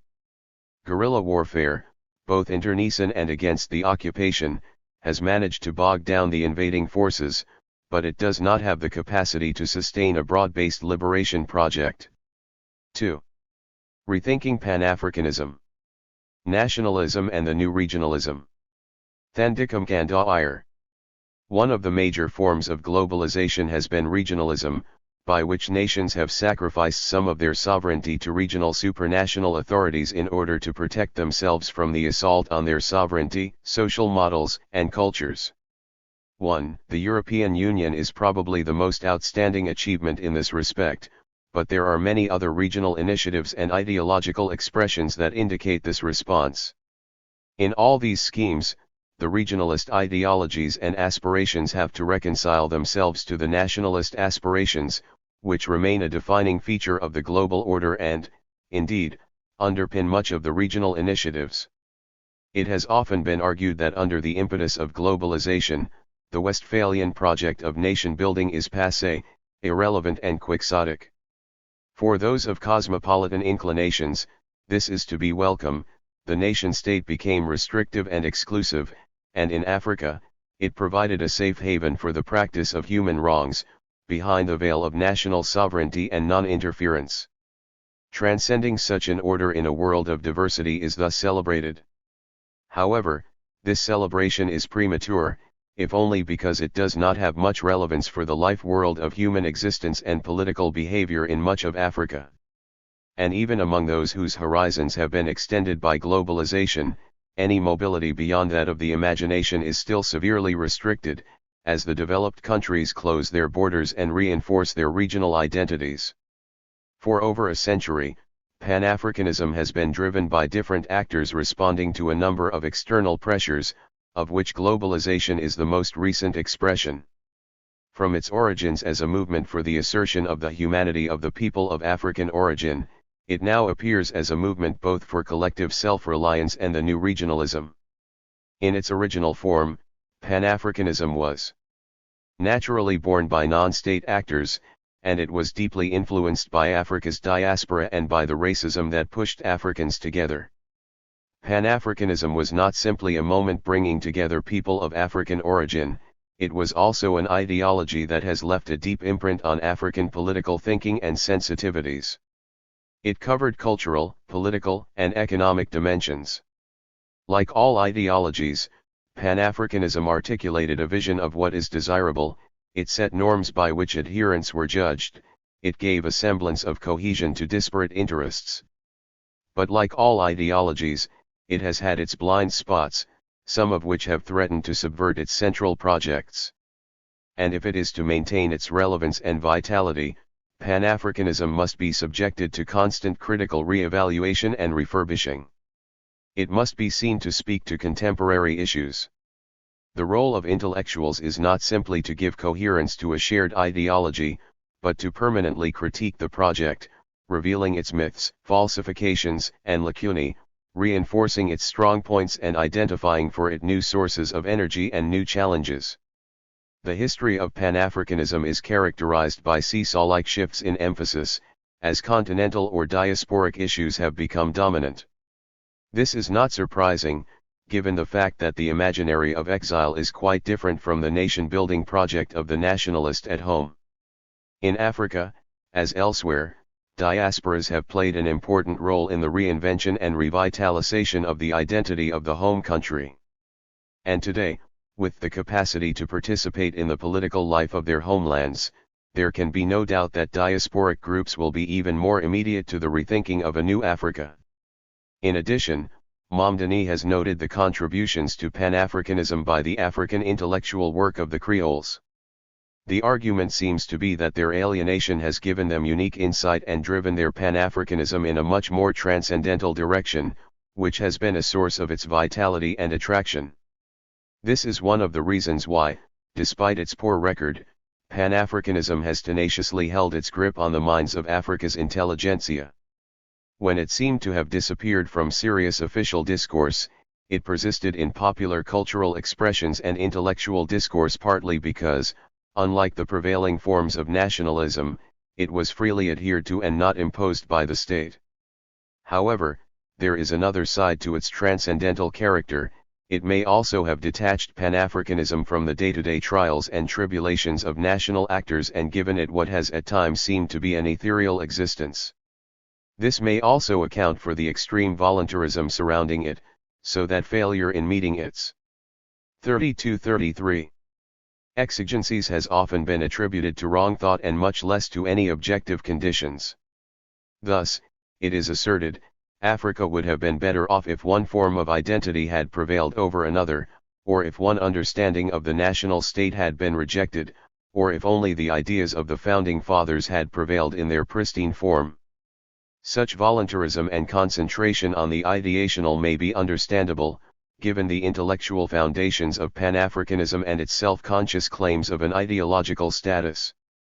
And there can be no doubt that ideas will be decisive in the success or failure of the Pan-African project.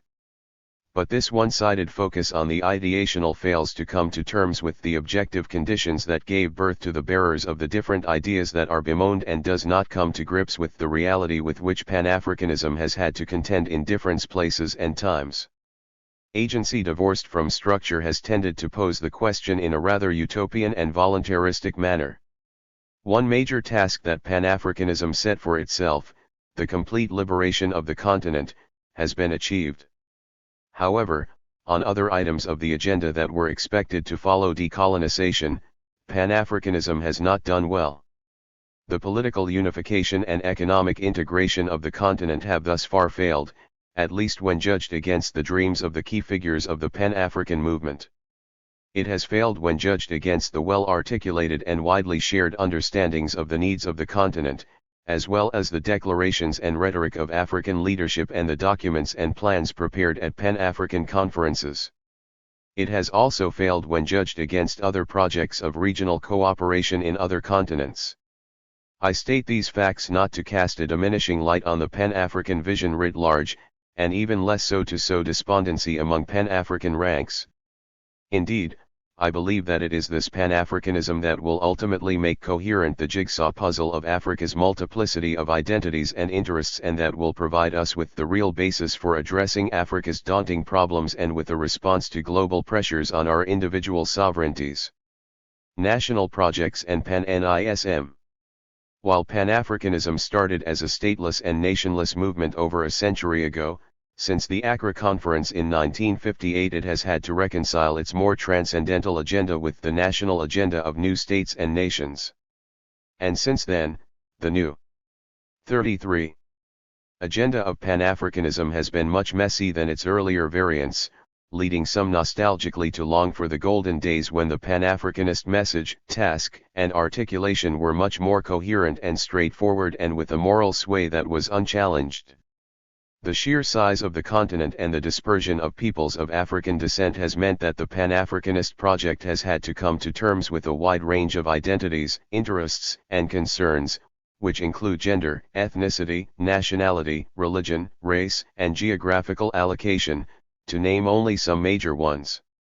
At times, the conflicts arising from some of these identities have put the Pan-African project under severe stress, such as the recent tragedy in Darfur. Ethnicity, nation, and Pan-Africanism. Let me start with that most ubiquitous and most dreaded identity, ethnic identity. The projects of both nation building and development presupposed a strong state governing a coherent nation. In this scheme of things, ethnicity was seen as inimical to both. It weakened the state by the conflicts it engendered, while the multiplicity of its claims simply denied the new countries a national image. Nationalist movements saw recognition of this pluralism as succumbing to the divide-and-rule tactics of the erstwhile colonialists and neo-colonialist forces that were bent to deny Africans real independence, and wherever it was recognized, it was seen as emptying independence of any meaning by nursing the vociferous potential that social pluralism always harbored. And so nationalism saw itself as being up in arms against imperialism and the retrograde forces of tribalism.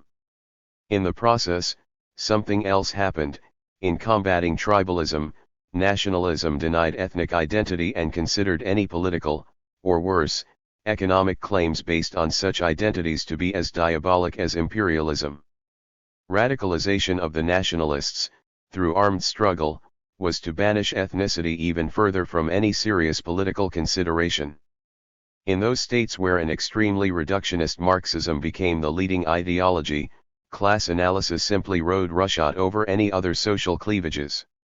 Ethnic identities were seen as something invented by the colonialists or the petty bourgeoisie locked in combat among themselves.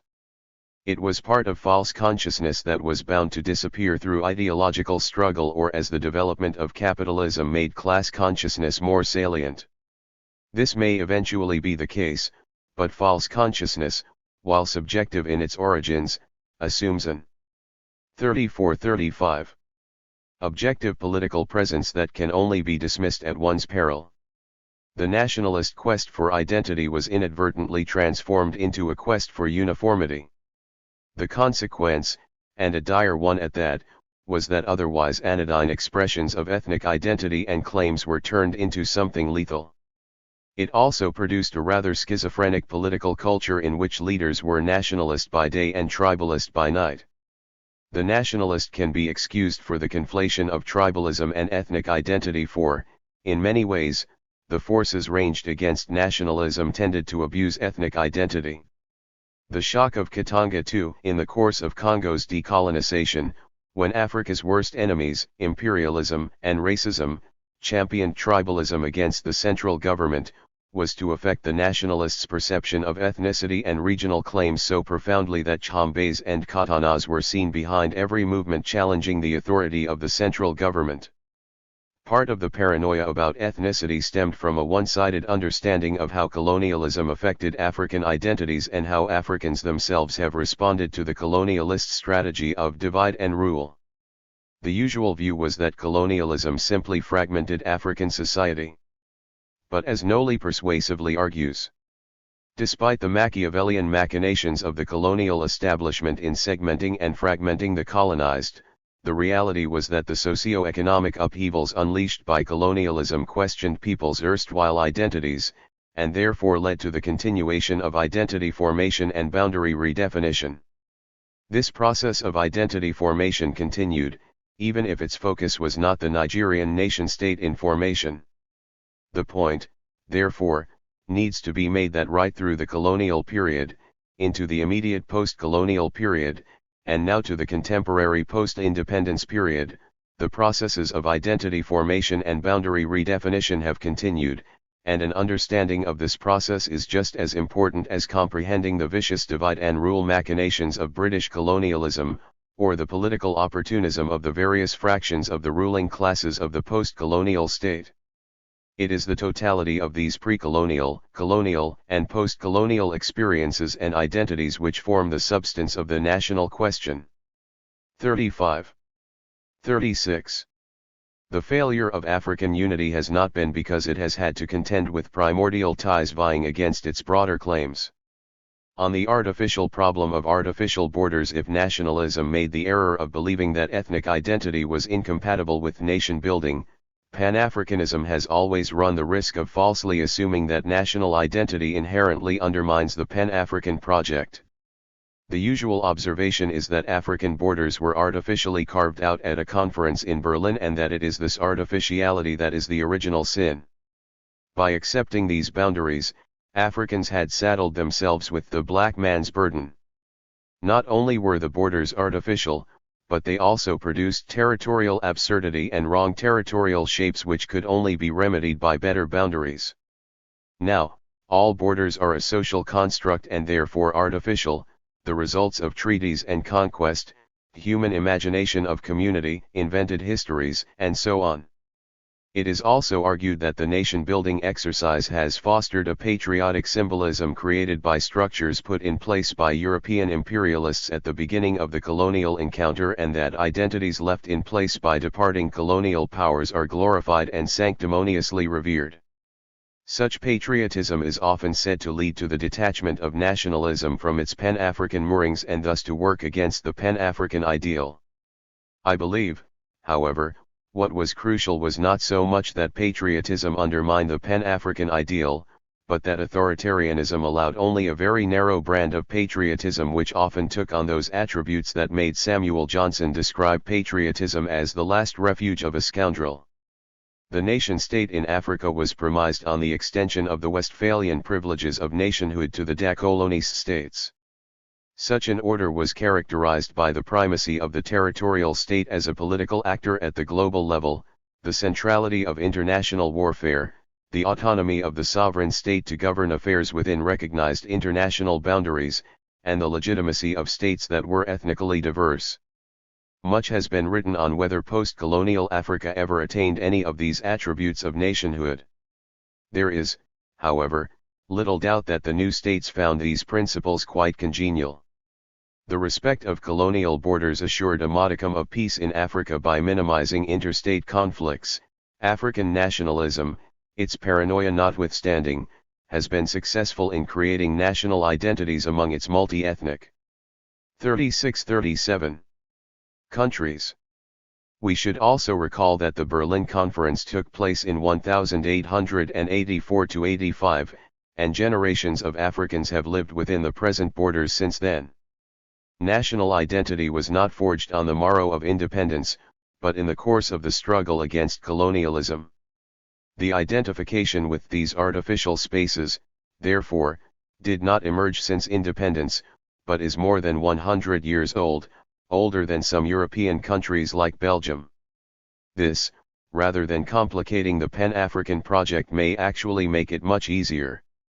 Nations that are assured of their territorial integrity and identity are more likely to reach out to others than those faced with serious internecine conflicts and external threats to their very existence.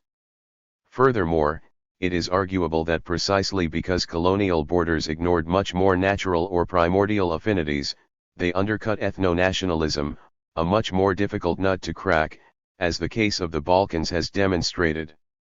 Instead, we have multi-ethnic nationhood and an interlocking of multi-ethnic nations, which does not make regional unification emotionally anathema to large sections of the population. On the contrary, it makes it particularly difficult to mount political positions against one neighbor without dismembering oneself. It has also made secession an extremely unattractive option in Africa. We often ignore the fact that none of the major actors in the wars in Angola, Mozambique, Liberia, and Sierra Leone has sought to dismember the nation-state. The acceptance of the nation-state and rejection of ethno-nationalism suggests that Africans are much more comfortable with, or at least resigned to, living in multi-ethnic states than many other cultures in other parts of the world. Rather than continually harping on this obvious artificiality of African borders, we ought to work on rethinking the meaning of these borders and how they can be the basis of a new Pan-African identity which would be at ease with the African people's multiple identities. I do not believe that the failure of Pan-Africanism can be attributed to lack of identification with Africa by Africans chauvinistically mired in their diverse identities, as is often stated. Nor do I believe that the failure is due to the firm establishment of successful national identities by individual countries, which somehow militates against the Pan-African ideal. Africa is probably the most emotionally evoked name of any continent. Its people sing about it, paint it, and sculpture it more than any continent. Its artists produce hundreds of icons of this much beloved continent. Even national anthems often evoke Africa much more than individual names. If 37, 38. Artificial boundaries, ethnic identities, and nation-states are not the barrier to the Pan-African project, then what is the main problem? Lack of national anchoring. One source of failure of regional integration in Africa has been its lack of national anchoring, due to divergence between Pan-African and nation-building projects. The politics of constitutive national entities are crucial to the success of the Pan-African project. Some of Africa's most prominent political actors have sought to develop an ideology and identity that would reconcile Pan-Africanism to the nationalist aspirations: Kwame Nkrumah's African personality, Leopold Senghor's negritude, Julius Nyerere's African socialism, Nnamdi Azikiwe's irredentism. These were attempts at giving intellectual and political expression to a deeply felt emotional identification with Africa by individuals who were at the same time leaders of national movements.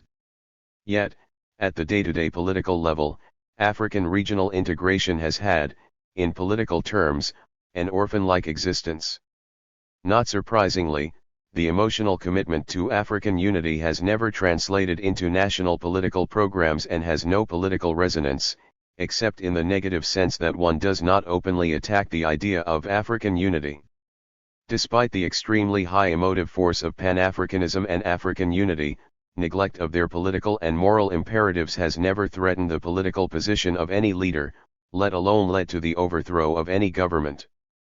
On the contrary, leaders such as Nkrumah were accused of subsuming national interests under the Pan-African umbrella. National anchoring is crucial for African unity for the simple reason that quite a number of things that we all wish Pan-Africanism should have achieved, democratization, social equality, and development, are quintessentially national projects or premised on the nation-state. And in many parts of the world, these issues have been addressed rather successfully within the national context. Authoritarian rule and Pan-Africanism. Probably the single most important barrier to national anchoring of Pan-Africanism was authoritarianism, which only allowed the anchoring of anything to depend on one person and his coterie. It is this stifling political environment of authoritarian rule that accounts for the absence of a political correlate to our emotional commitment and that has made African 38-39 unity a matter for heads of states. It is this that explains why the preamble to the Charter of the Organization of African Unity talks about we the heads of state and not we the African people. It is this that reduced the OAU into what Nyerere called a committee of dictators. And so, even if African unity was emotionally accepted at the popular level, the authoritarian political rule of post-independence Africa meant that considerations to these emotions would really be at the whims and wiles of individual leaders. An important lesson of the last 30 years is that it was naive to believe Africa's dictators could unite Africa. First, leaders that could ignore calls for such basic things as education and health could not be bothered with honoring such abstractions as the Lagos Plan of Action, the Economic Community of West African States and the Preferential Trade Area. Second, some have gone out of their way to foment ethnic conflict. A number of these dictators have been the source of the destabilizing and divisive forces threatening national integration. Third, regional integration involves a partial surrender of national sovereignty. Accustomed to absolute power over the affairs of the nation, the notion of a higher political African instance was simply not acceptable. The tin pot dictators that have thus far lorded it over the region tended to conflate national sovereignty with their own power and were most likely to view any diminution of national sovereignty as an attack on their person. They therefore tended to block any transfer of authority to a higher regional instance. Fourth, the OAU itself became irrelevant to the people's daily lives. Hamstrung by its absolutization of national authority and its fear of offending member states, the OAU could not serve as a defender of African people against individual predatory or rogue states.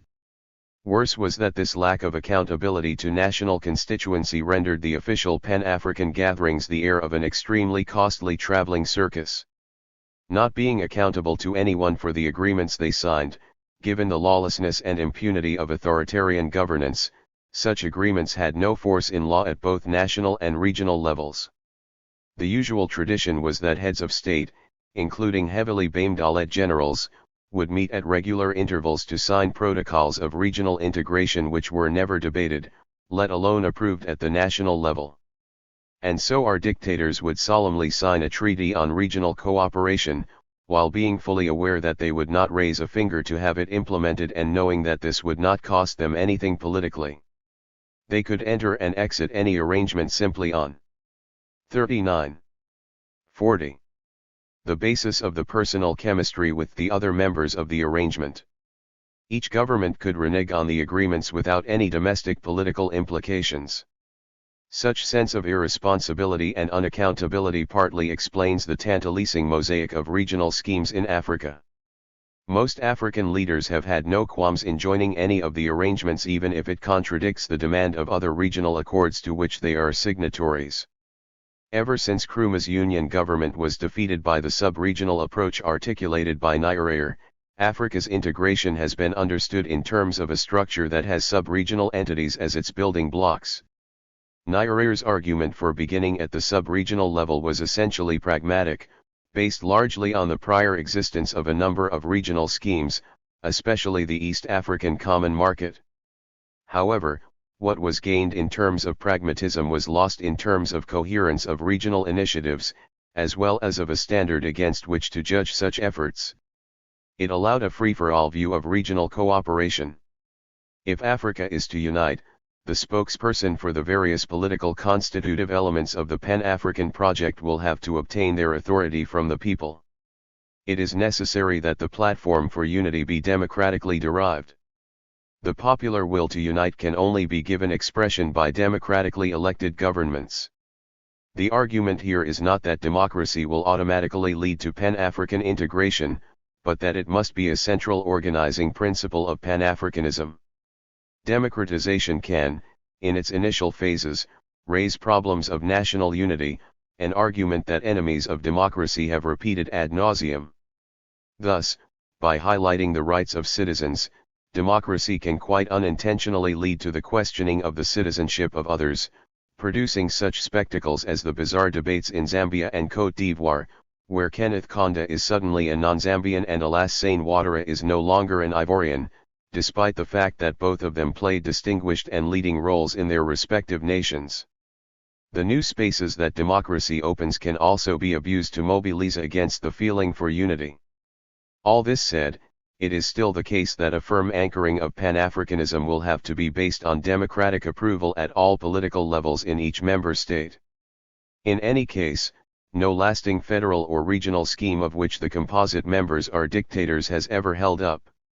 To transcend such positions, Democrats will not only have to politicize regional integration, but also eschew or counsel against petty populism that exploits ethnicity and rejects the Pan-African ideal. In addition, democracy 4041 will only serve the Pan-African cause if it takes on the developmental dimension of Pan-Africanism. Thus far, however, democracy has eschewed substantive issues of material well-being and equity and focused on the more formal aspects of good governance, that is, free and fair elections, transparency, and so on. Only developmental democracies will be responsive to the imperatives of Africa must unite and to the institutional demands of regional integration. One major weakness of Pan-Africanism and Africa's regional arrangements has been their failure to protect Africans from their homemade tyrants. Pan-Africanism has not been seen as reinforcing or guaranteeing people's rights as citizens of their respective nations. Solidarity in the name of Pan-Africanism has cast a pall of darkness on horrendous deeds by African dictators, from corruption to genocide. Pan-Africanism will have to be seen to reinforce national democratic order by providing a higher instance to which citizens can appeal against the predation of national authorities. The view that individual states had to be held to certain Pan-African standards has always been brought up in African politics. It was most dramatically raised by Nyerere when he questioned the morality of having a murderous Idi Amin as the chairman of the OAU. The silence by the rest of Africa over the invasion of Uganda by Tanzania marked the beginning of a tacit acceptance of change on the doctrine of non-intervention. The setting up of an African Commission on Human and People's Rights was also such a tacit acceptance. One extremely important innovation in the new debates on African unity is self-monitoring. It is the final acceptance of the view that African states have a right to intervene in the affairs of its badly behaved neighbors. The current formulation of such mutual monitoring is the peer review process, although it has the air of selling Africa to the world, or collectively meeting the conditionalities of the G8. And, indeed, outsiders have already added compliance to the peer review mechanism to the long list of conditionalities to which Africans are already subject. New political actors for Pan-NISM.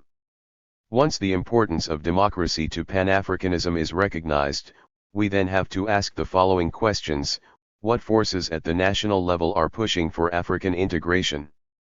Are there any groups at the national level for which regional integration may be worth expending effort on political mobilization and lobbying?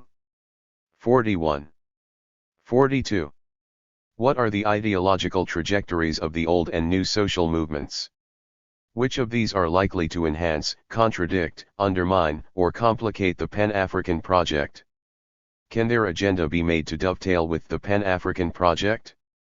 These questions are rarely raised in debates on integration in Africa. Let me just briefly mention three types of interests or social groups that one might wish to consider in such an exercise: political parties and social movements, the African capitalist class, and intellectuals. Political parties and social movements. During the last 2 decades, we have seen the resurgence of political parties and social movements. While there is growing literature on the effects of such social and political organizations on democratization, its quality and sustainability, there is little discussion on their relationship with Pan-Africanism. Much has been said about the ideology among political parties, their personalization, their ethnic basis and their paternalism. But what does all this entail for the political grounding of Pan-Africanism in these countries? And how do these parties actually respond to the Pan-African agenda? Similar questions arise with respect to both old and new social movements. Most of the new social movements, especially those referred to as non-governmental organizations, do not seem to pay much attention to regional issues. With their minds focused on projects, they usually do not spend much time thinking of national macro issues, let alone regional ones. Many of them are involved in vertical global alliances and do not engage actively in South-South or horizontal Pan-African networks. While for some the vertical links are reflection of ideological affinities, in all too many cases it is the funding that steers their search for allies. The special case of the African capitalist class, most policymakers have resigned to the fact that, whatever integration takes places in Africa, it will largely be of capitalist economies. This immediately raises the question of the capacity of African capitalism and the specific interests of such a capitalist class. There have been few well-articulated or well-organized national economic interests seeking large markets that are collectively protected against extra-regional competition. This is not surprising, especially if one looks closely at the structure of ownership of industry in the region. Are there any groups at the national level for whom regional integration may be worth expending effort? If regional integration is to have political anchoring at the national 42-43 level, key political actors at that level must embrace it. Thus, one will have to identify the key actors at the national level and their real and perceived economic interests. For a whole range of historical reasons, African states have played an active role in the setting up of rudimentary industrial structures in Africa. Most of what are nationally owned industries have been public. Many publicly or jointly owned industries in Africa were characterized by excess capacity, and one would have assumed that they would have supported regional integration, that is, that the widening of the market would have been beneficial. One would, therefore, have expected the managers of parastatals and joint ventures to be a force for regional integration. This, however, was not the case. The managers of these enterprises preferred the easy life of a proverbial big fish in a small pond.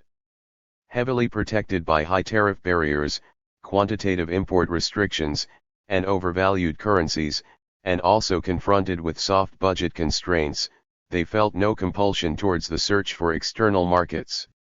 Indeed, to the extent that the market was protected, the managers preferred such a leisurely existence to the demands of competitive markets that regional integration might have brought along. The excess capacity induced by their large-scale operations within small markets was viewed as reserves that could be used to increase output as demand went up and not as cause for widening the market. One could meet additional demand at a leisurely pace by simply harnessing existing capacity without major new investments. Our captains of industry were not keen on new markets, let alone competition. It should be pointed out that such a view of things was, more often than not, shared by the workers who preferred the job security guaranteed by the monopoly situation to whatever gains regional competition might bring them as consumers. And it was the managers of such enterprises that often went through the motions of negotiating regional cooperation. The point here is that one could not expect much pressure from the bureaucracy in the parastatals and organized labor in favor of regional integration. In addition, there have been few well-articulated or well-organized national economic interests seeking large markets that are collectively protected against extra-regional competition. This in a way is not surprising, when one looks closely at the structure of ownership of industry in the region. The private sector, which was also largely foreign, had been attracted to individual countries by specific incentives. Foreign investors, too, were often content with the fragmentation of the African market. As for the indigenous 43-44 capitalists, there has been an ideological sea change in Africa. There is much greater acceptance of the private sector and markets than there was in the 1960s and 1970s. But what is not yet clear are the interests of this emergent class in the Pan-African project and its capacities to exploit the enlarged economic space. Embracing the private sector does not necessarily mean the private sector will respond favorably, it also does not mean it will share the Pan-African vision, definitely not if it is simply subservient to global corporate interests. The process of comprodorization that came along with structural adjustment, whereby mercantile activities became more important than production, militates against the emergence of a national bourgeoisie for which production for a consolidated regional market might be of interest. Intellectuals, technocracy, and Pan-Africanism. I would be remiss if I did not say something about the role of intellectuals in rethinking Pan-Africanism. Among African intellectuals, Pan-Africanism has historically reigned supreme. I have argued elsewhere that one weakness of the nation building in Africa was its failure to link up or produce an organic intellectual. These arguments may hold, by extension, to the Pan-African project. The point here is that we need a better understanding of what thinking is going on in intellectual circles about Pan-Africanism and what capacities exist for reflection and analysis. And given the importance of Africa's diaspora, similar questions are pertinent to it as well. What is the political clout of Africa's diasporas and how do they link that up to Africa? And what do they expect of their counterparts in Africa and how do they relate to each other? Such an analysis must go beyond academics and artists, to whom we often confine the term intellectual, and take on other elements of the intelligentsia. Gramsci's understanding of organic intellectuals included professionals and technicians. In the case of Europe, the role of such elements in the building of the European Union has been widely recognized. This was an intelligentsia, shaken by the carnage of many European wars, which dreamed of a new Europe and used their technical and administrative skills to build the foundations of a new Europe.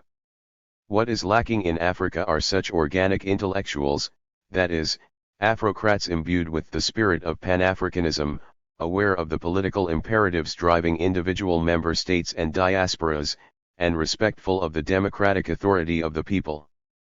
African regional schemes 44-45 have not only lacked political bases but have also been dismally managed.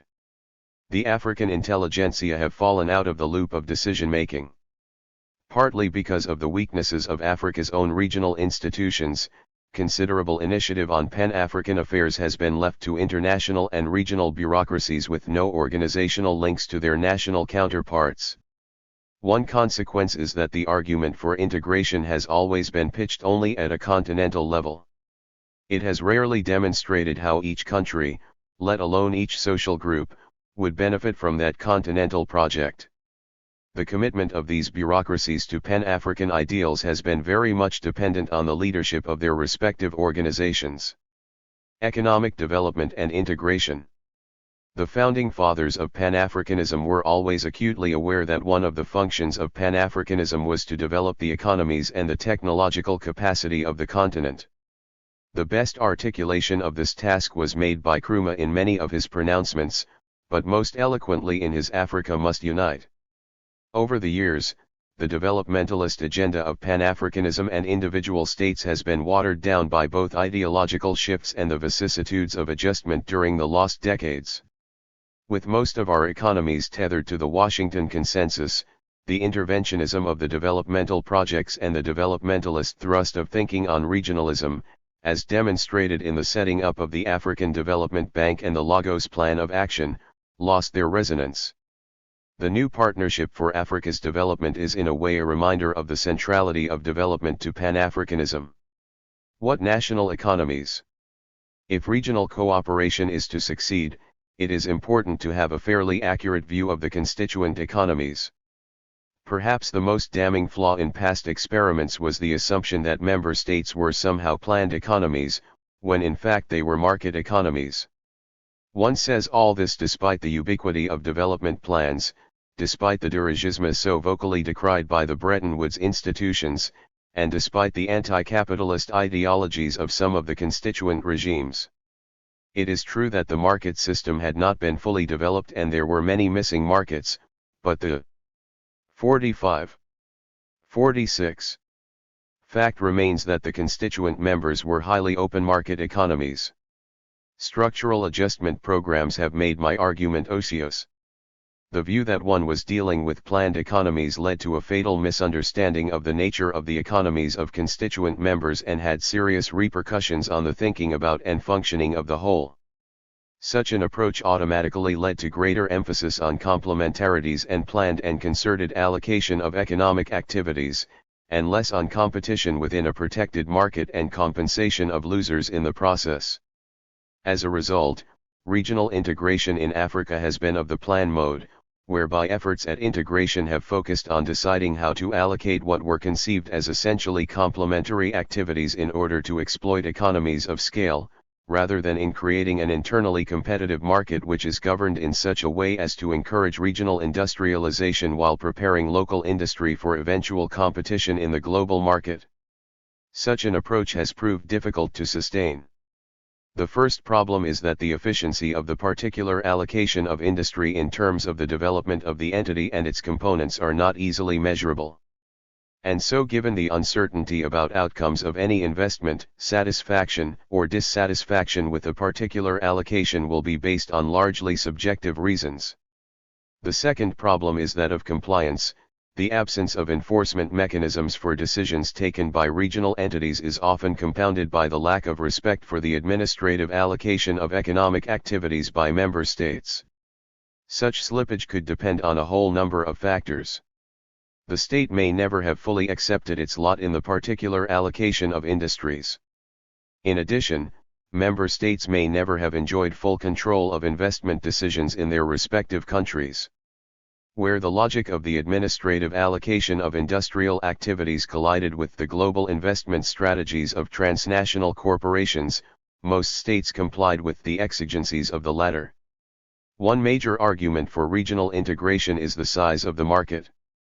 Underlying arguments for regional integration was a strategy for deepening import substitution, whose easy phase of production of consumption foods had been brought to a grinding halt by the limitations of the Lilliputian markets of African economies.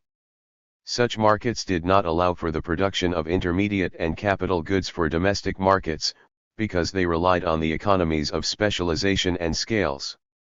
Regional integration would 46-47 provide the requisite markets for deepening the industrial process within a large but protected market. The argument is a strong one as far as it goes. However, it is important to stress that the case is often stated in such a manner as to suggest that size alone will do the trick. This is not as obviously true as it seems. For one, size has not helped much in Africa. A simple regression shows no relationship between growth and size. Nigeria is a huge market, and it is not obvious what good it would do Nigeria, under its current policy regime, to expand its market by another 10, 20, or 30 million West Africans. Economies of scale must be exploited deliberately if size is to matter. And that immediately calls for a strategy that spells out areas of cooperation and competition. It also calls for a specific set of institutions. Regional integration involves, in one form or another, a preferential treatment of constituent members. It means that individual producers within these states enjoy the advantages of a protected market. Such a privileged position must be reciprocated by the subjection of individual firms to the rigors of competition within this unit. And this for two reasons: the regional market should not serve as the chassé guard of monopolies, but a training ground to give regional industries a competitive edge in the global market. As the new regionalism in other regions of the world suggests, globalization might make this particular role of regional cooperation even more imperative.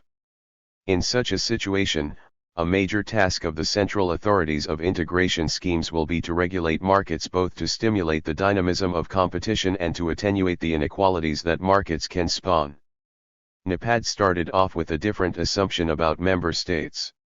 It started with the assumption and hope that its member states are market economies, in the mode of the Washington Consensus, each pursuing export-oriented strategies and desperately seeking foreign investment. If earlier arguments for regional integration were premised on the quite reasonable assumption that further import substitution would be facilitated by widening this market, the NEPAD argument is premised on the implausible assumption that failed neoliberalism will be sustained by regionalism. Neoliberalism has no interest in genuine regionalism, one which would assume some form of protectionism and preferential treatment. Indeed, neoliberalism and regionalism are fundamentally in contradiction. This SAP reform agenda was fundamentally opposed to regional integration and simply advised each country to open its markets to the world economy. 47. 48.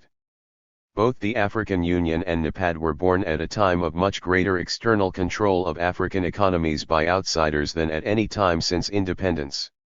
This was a period after 2 lost decades, during which many African countries were subjected to economic reforms guided by the Washington Consensus. There is today a heightened tension between the assertions of collective self-reliance and the appeals for financial dependence.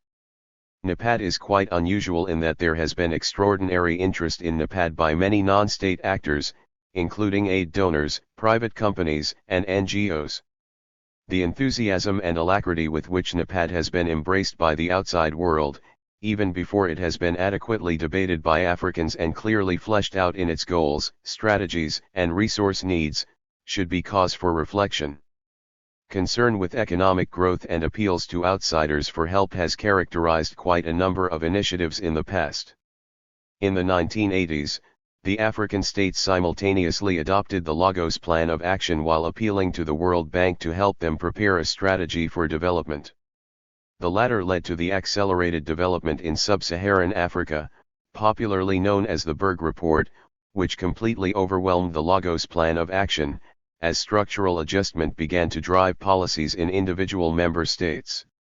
For many years, African governments collectively have sworn by the Lagos Plan of Action, while individually swearing by the neoliberal Berg Report. What may be new about NEPAD is that the conflict between the more structural continental vision and the neoliberal, market-friendly Washington Consensus has been settled in favor of the latter. In a sense, NEPAD was the final collective admission of the new paradigm of policy making to which individual members had already succumbed. Historically, while Africans have been forced to accept impositions at the national level, they have articulated at the collective level more assertive positions about Africa's sovereignty, collective self-reliance and repositioning in the world order. Globalization and regionalism. Pan-Africanism has always had to engage the global order of the day. First, the diaspora that gave birth to Pan-Africanism was the product of the peculiar integration of Africa into the global order through plunder, slavery, and later colonialism. The agenda of regional cooperation has always involved providing a collective shield against forms of globalization that were inimical to African. 48-49. Interests, more specifically imperialism. The recourse to regionalism in the face of a globalization that has been weakening individual states is, of course, not peculiar to Africa. In contemporary trade negotiations, regional trading groups have become extremely important. However, so far only the European Union negotiates as a bloc. One common response to globalization has been the intensification of regional efforts. Indeed, there is ample evidence suggesting that in the more successful countries, increase in trade within regional blocs has played a much more important role than globalization. Indeed, globalisers such as African and Latin American countries have performed less well than regionalisers such as European and Asian economies. Pan-Africanism must still seek to improve Africa's standing in a global world where many players individually, nationally, or regionally pursue interests that are all too often in contradiction with ours. Regionalism has always implied the preferential treatment of member states, while the rhetoric of globalization insists on level playing fields and non-discriminatory behavior towards all countries party to the new global order. There is tension between extra-African and intra-African relations. This is an old story. Ever since independence, attempts at regional cooperation have been bedeviled by the special link that individual African countries have maintained with the outside world, especially their erstwhile colonial masters. Pan-Africanism has had to respond to the individual dependence of member states on their erstwhile colonial masters and to new structures of global power. And even today, the special relations that individual countries maintain with the outside world do not always serve intra-African relations well. Historically, the Bretton Woods institutions have shown little interest in regional collaboration. The main reason is that, in general, regional integration has led to the collective adoption of import substitution industrialization, a strategy of economic development that these institutions strongly condemn and have sought to reverse with the structural adjustment programs. In addition, these institutions believe that the economies should be open to the entire world, buying from the cheapest supplier and selling to the best buyer, neither of which need be immediate neighbors with whom one seeks to integrate.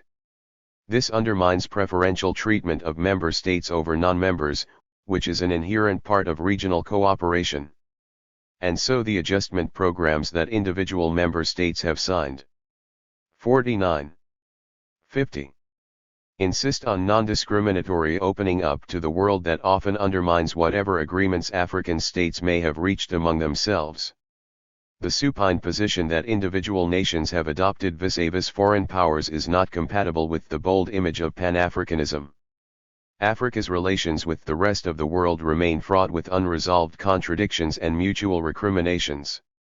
Although a number of donors have signed on to NAPAD as the basis for a new partnership, it should be recalled that, notwithstanding the goodwill of individual states, many of these same donors are structurally imbricated in regional and global arrangements that militate against African interests, or place their own regional interests above African interests. This is part of the incoherence of investment, trade, and aid policies of individual states, which has been extensively debated among the donors themselves. A Pan-Africanism premised on a benign world ready to underwrite our Pan-Africanist dreams involves a leap of faith and unilateral disarmament that is irresponsible, to say the least. Conclusion.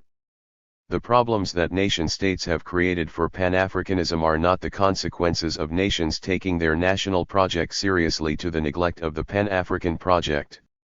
Something else has made the national project appear so hostile. Rather, it is that nation-states did not take their national projects seriously enough to see that their consummation required the collective self-reliance which was so central to Pan-Africanism. The great source of incoherence of the national projects arose from the failure to reconcile what were obviously socially pluralistic arrangements with political and economic arrangements that were monolithic and highly centralist. While the counterfactual can underscore the elements of choice in the historical process, contemporary political actors have to act on the basis of where the path chosen has led them. The new thinking about Pan-Africanism will have to start with such givens as Africa's rich tapestry of crisscrossing identities, as well as the nation-state. Whatever missed opportunities have produced so many states in Africa, it is politically significant that these states will constitute the building blocks of Pan-Africanism. The identities they reflect are no more imaginary than those of any other nation-states. Important concerns of the citizens, human rights, democracy, equality, citizenship, and social inclusion. 50-51. Are now being raised within the context of the nation-state, even when the solution may eventually transcend the confines of the nation-state. Pan-Africanism must demonstrate that it is relevant to these concerns and that it provides both ideological and spatial contexts within which these issues can be adequately addressed. The vision that Pan-Africanism puts forward must be built not on the path not taken, but on the lived histories of the continent and its people in both Africa and the diaspora, and on the constellation of social forces in the various spaces that constitute Africa. Pan-Africanism also runs the danger of failing because it has misinterpreted its foundations and the basic units upon which it will eventually be built. It is probably the case that had Africa taken another path, we would be somewhere else. But like all counterfactuals, such a conjecture does not help us much. We must take as our point of departure what we have. If regional integration is to have any political anchoring at the national level, it must be embraced by key political actors at that level. And more significantly, if Pan-Africanism is to have resonance among the new generation, it must align itself with struggles for democracy and social justice in post-colonial Africa. It must extend itself to protect Africans not only from the ravages of imperialism but also from that of its own predators. It must therefore pay greater attentions to the new emerging voices. The African Union stands a better chance. It was born at a time of increased demand for democratization and the end to authoritarian rule. The total decolonization of Africa and the end of the scourge of apartheid have dramatically changed the African political landscape and African priorities. For one, we no longer see Bamdaled clowns like Idi Amin or Jean Bedel Bokassa at OAU meetings, strutting their stuff at Pan-African fora. The liberation of South Africa has brought onto the African scene a new vibrancy with regards to debates on democracy, and also permitted a shift away from problems of decolonization and collective rights towards those of development, democracy, and human rights. We can no longer justify the violation of human rights in the name of collective rights. The democratization of the region may, therefore, augur well for regional integration, as the new democracies take economic development seriously and see regional integration as a useful tool, and as the new regimes share a number of values which make them more willing to accept collectively a higher regional authority on a number of issues. It will also bring a more open and collective debate on the future of Africa. Already, we see how, unlike past continental documents. 51. 52. On Africa's integration, NIPAD has been heavily contested and more openly debated. This is not necessarily because it is any worse than its predecessors, but because it has been born in a much freer political environment. While Pan-Africanism is the most emotionally resonant continental ideology, it has had little political success in its project of unifying Africa. I have argued that much of this can be attributed to authoritarian rule that did not constrict our imagination but considered regional cooperation as inimical to national interests because it might diminish the authority of our local potentates. A more democratic and developmentalist project in which self-reliance is the guiding principle would lead ineluctably to the realization that the Pan-African vision not only resonates well with the African people's identities, but also provides both the ideological scaffolding and the resource base for individual and collective progress. If one takes the national agenda seriously, one is led to Nkrumah's injunction, Africa must unite. This is because our history and current situation leaves us with no other credible or viable option other than collective self-reliance. If my analysis is correct, the new Pan-Africanism will have to take on a more democratic and more participatory process in which the Pan-Africanist project will be an aggregation, albeit not an arithmetical one, of the concerns of new social movements for which Pan-Africanism provides a new framework for addressing their local or national agenda. Obviously, in such a situation, Pan-Africanism will have to reflect the synergies and contradictions among the many social and political agendas. And the role of the intellectuals will be to contribute to the imagination of a new democratic Pan-Africanism that will enhance the capacity of the continent to mobilize its vast human resources and its natural wealth, for laying to rest, once and for all, the sources of poverty and disease that have haunted Africa for so long and for weaving one, inclusive tapestry out its great cultural diversity. 3. Nation building and state fracture in Sudan. Mahmoud Mamdani. The chronic tendencies to political fragmentation in post-colonial Sudan can be understood by tracing nation building through the various national visions which have vied for supremacy. 1. These visions have defined citizenship in various ways, not least by establishing different systems of local governance over rural land and natural resources.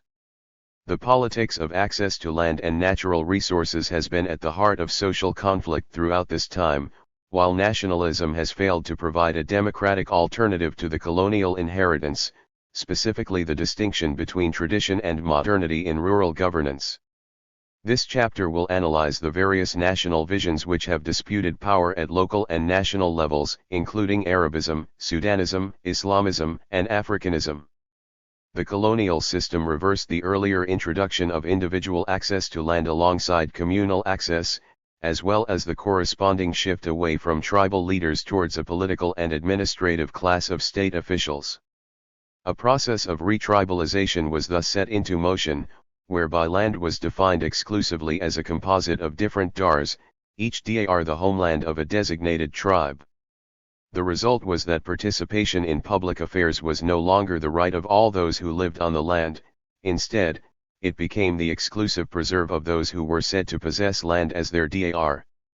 The colonial state claimed that retribalization was faithful to the traditional system. The nationalist movement that emerged under colonialism fully accepted this claim.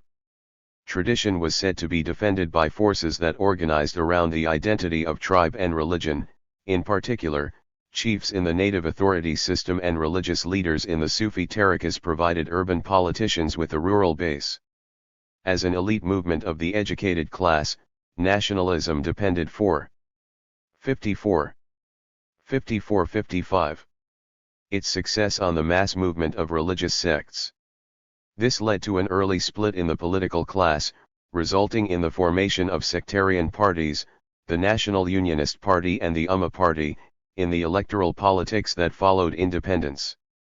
Nonetheless, it is the rivalry between the defenders of tradition and the champions of modernity, and not the electoral contest between the two mass parties, that drove the seesaw of Sudanese politics between civilian parliamentary politics and a series of military-led coups. The civilian parliamentary governments were inevitably led by one of the two main sectarian parties, NUP or Umma, championing tradition, whereas military factions were invariably allied with one or another group of modernist intellectuals. The most ambitious attempt to introduce modern institutions in Sudan followed the coup of 1969, and it was ushered in by the Jafar Nimiri regime.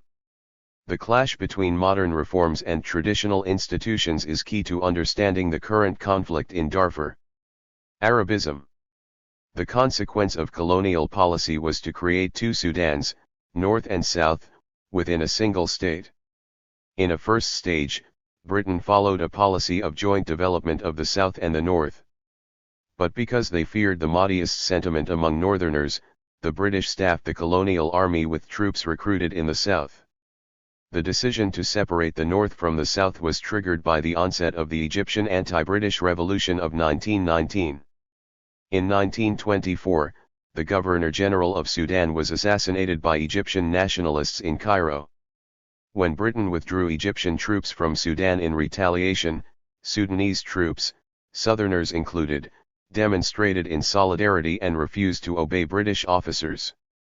The revolt was put down mercilessly and Southern troops were withdrawn from the Sudanese army.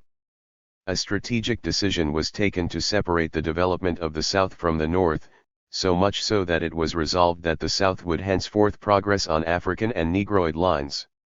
A single piece of legislation, the Closed Districts Ordinance of 1922, criminalized movement between the South and the North.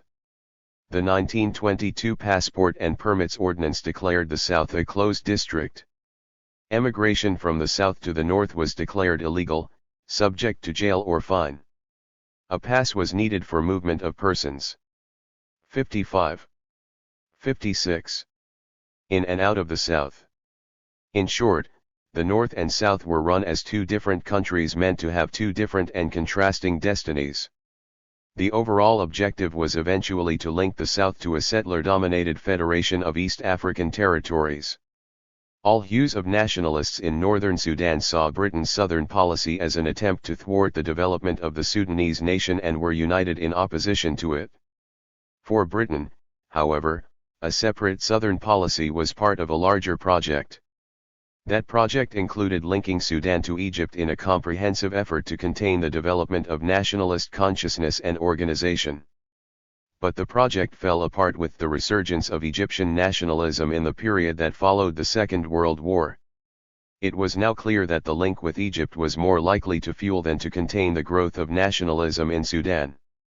It is this realization that made Britain reverse course in the 1940s. By acceding to the nationalist demand that the South be integrated into Sudan, Britain hoped to wean Sudanese nationalism away from an Egyptian orientation. The termination of the Southern policy was a great victory for northern Sudanese nationalists who had been unanimously opposed to it. But the end of the Southern policy did not mean an end to its effects. By the late 1940s, major structural inequalities were already visible. A cumulative outcome was the development of two parallel elites in the country, a missionary-educated Christian elite in the south and a riverine Muslim elite in the north. Whereas the latter inherited the colonial state at independence, the former felt so cut off from access to the state that it took recourse to armed struggle.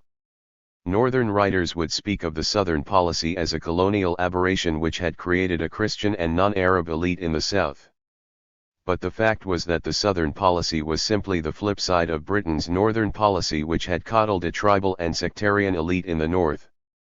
Together, the two policies had nurtured two wings of the nationalist movement in the country. If Northern nationalists saw themselves as Arab, then Southern nationalists saw their common feature as being not Arab. To this extent, both were products of colonial policy. The difference, however, was that whereas the Southern elite saw itself as both non-Arab and Southern, the Northern elite saw itself as Arab and national, that is, Sudanese. This is why nationalism turned out to be a fig leaf for the domination of the riverine Arab elite from the north. This became clear as two key safeguards in the transitional process: the Sudanization and constitutional committees, meant to create a national civil service. 56-57. And a national political framework, respectively, were subverted by this very elite. The Sudanization Committee was set up in agreement with the British, to include 1 British, 1 Egyptian, and 3 Northern Sudanese members. It concluded that Sudanization would proceed on the basis of a combination of seniority and merit. With no room for affirmative action, all senior posts were allocated to Northerners. Only 6 of 800 vacated posts went to Southerners. The Constitutional Committee was appointed by the National Assembly. Only 3 of its 46 members were Southerners. All 3 called for federalism. When the committee refused to even discuss the question of federalism, its 3 Southern members boycotted it. Marginalist in both committees, the Southern political class withdrew from the process. The withdrawal of the Southern elite led to the first major political schism in the coalition government created at independence. The Umma Party, with its main base of support in the West, joined the Southern parties at a conference in Juba in 1954. The Juba Conference called for a federal status for the South. The DUP, with its main base in the riverine north, resolved to oppose a federal project so as to keep the country united. With the Southern political class paralyzed following independence in 1954, the response came from Southern units in the army. Their mutiny at Torret in 1955 turned into a revolt and ushered in the first phase of the Southern armed struggle. The declaration by the government that the only appropriate response to an armed revolt would be armed repression laid the ground for a military coup pledged to pursue Arabization with maximum vigor. The coup of 1958 brought General Ibrahim Aboud to power. The response of the DUP government, and the 1958 junta that followed it, was a top-down nation-building project, Arabization. The junta pronounced that there must be a single language and a single religion for a single country. At the most elementary level, state-sponsored Arabization simply turned Britain's southern policy upside down. Arabic became the official language in government offices and schools, and Friday replaced Sunday as the official public holiday.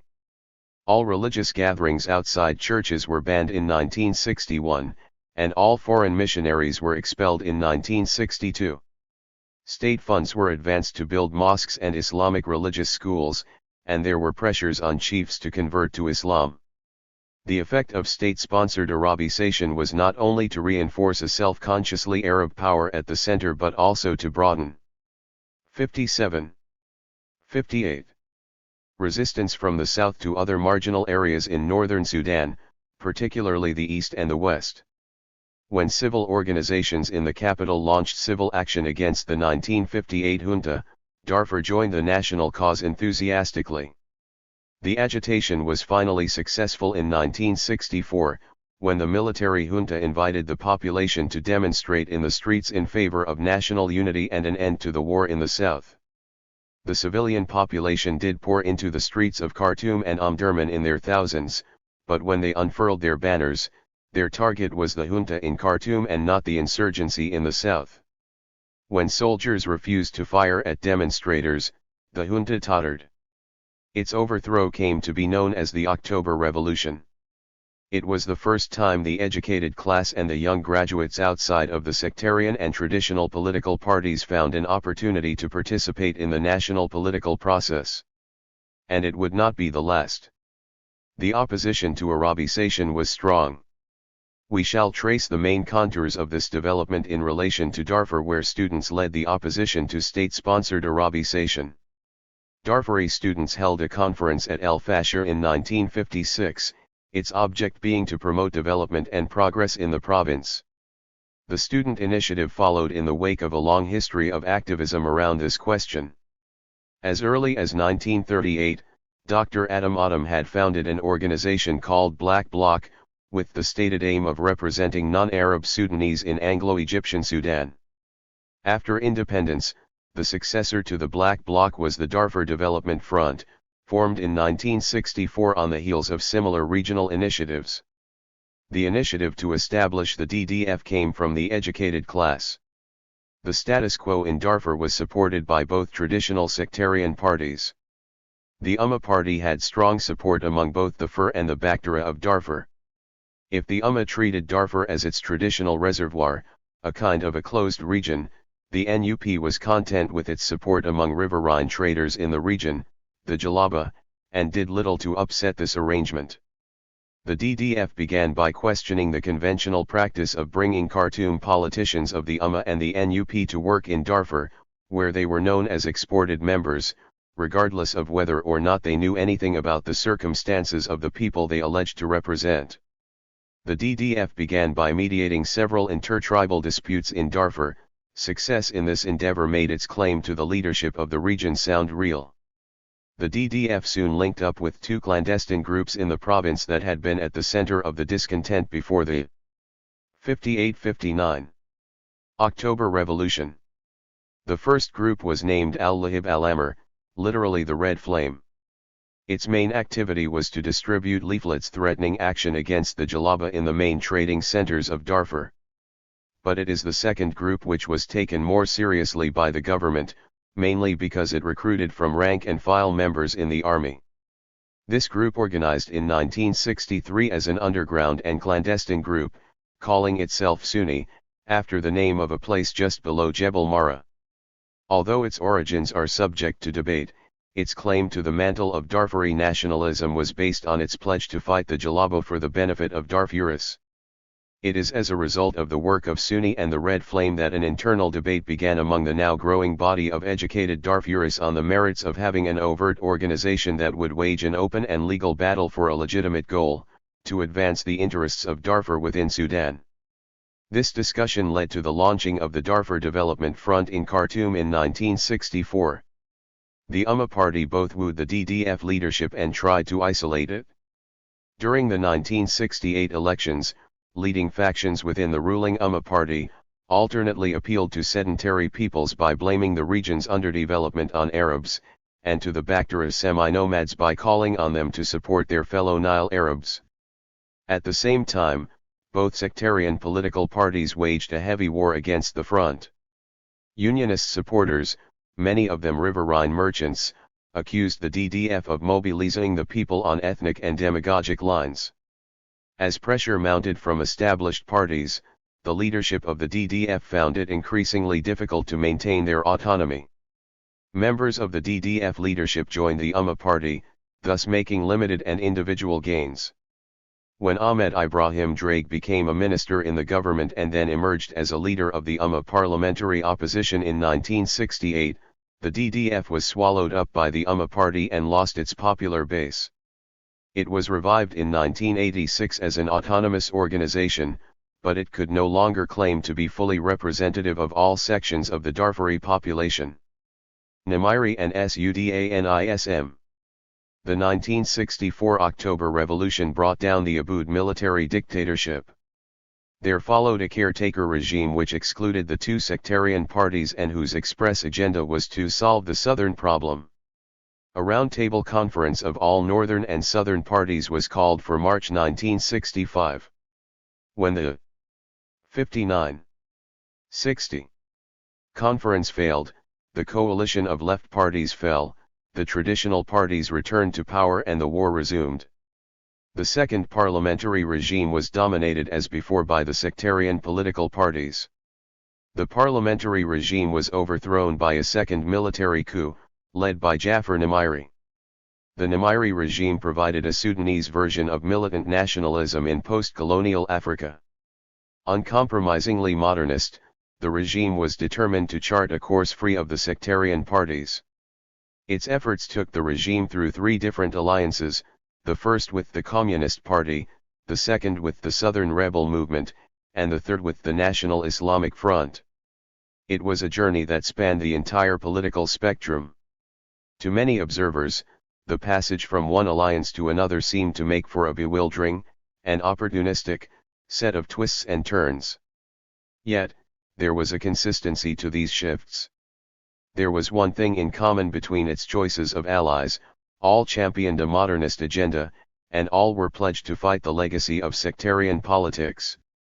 By the time the regime was overthrown in 1983, it had exhausted the entire list of organized political forces with a modernist agenda. The Nimiri regime has two achievements to its credit: the Addis Ababa Agreement of 1972, which ended the war in the south, and the fundamental reform of the local government system inherited from colonial times. Through these reforms, the regime tried to lay the basis for a modern state and citizenship rights. Neither reform, however, proved sustainable in the long run. To understand why this was so, we need to grasp the political dynamics that deepened the crisis of a military regime that tried to build popular reforms on the political foundation of an autocracy. The Nimiri regime immediately faced organized opposition from sectarian parties. The coup leadership responded by banning all existing political organizations and creating a single state party. The list of banned organizations included the Umma Party, and the DDF, which had become a part of it. Henceforth, the only way for a political group to organize was to wage factional struggles within the ruling party, the Sudan Socialist Union. Throughout 1969 and the spring of 1970, Nimiri's principal opposition came from the Ansar Brotherhood and the Umma Party, with their political and military strongholds in Kordofan and Darfur. A violent conflict ensued in March 1970, when Nimiri confronted the Ansar. In a fierce engagement, the Sudanese Army of the Free Officers, presumably representing the modern and progressive future against 6061, a traditional and conservative past, killed the Imam al-Hadi and 12,000 of his followers. In this opening phase, the Nimiri regime was allied with the CP. The party saw the alliance with nationalist officers as a tactical rather than a strategic measure, as an opportunity to build its presence within the state and tighten its grip on the levers of power. The sad fact was that every self-confessedly modernist political force in contemporary Sudan, from the CP to its mirror image on the political right, the National Islamic Front, was locked into this kind of top-down putschist power-grabbing strategy. For the CP, the dilemma was a direct result of its analysis of Sudanese society and the avenues of action open to it. The party analyzed Sudanese society through the binary of modern and traditional, whereby the modern represented the technically advanced sectors of the economy, such as industry, education, communication, and the state apparatus, and the traditional the technologically backward sectors, agriculture, pastoralism, and crafts, all bonded by religious and ethnic sentiment. The result of such an analysis was an inevitable dilemma: since the modern sector was a minority and the traditional sector a majority, the party could not possibly hope to come to power with the support of the majority. Its only hope was to usurp power through a conspiracy, which is why it spent so much effort in building up alliances within the army, hatching an effective conspiracy, and executing it successfully. With the coup of 1969, the party seemed to have its first opportunity to put its theory into practice. But since the makers of the coup were not communist officers under the party's discipline but nationalist officers with whom the party was allied, 1969 represented only the first step in its political strategy. The second step would be to overthrow the nationalist officers and take direct control. This step was indeed taken when Communist Army officers staged a coup in July 1971. They briefly captured Nimiri, but he escaped and went on to rally his supporters and stage a comeback with the support of Egyptian troops and the dramatic intervention of Muammar Gaddafi of Libya. When two of the principal communist leaders who had been away in London flew to Khartoum to participate in the formation of the revolutionary government, Gaddafi ordered his Mirage fighters to intercept and force BOAC, Britain's state-owned airliner, to land at Benghazi airport. It was a flagrant act of air piracy, but it worked. The coup collapsed, its 2 communist leaders were arrested and sent to Sudan, where they were promptly executed. 61. 62.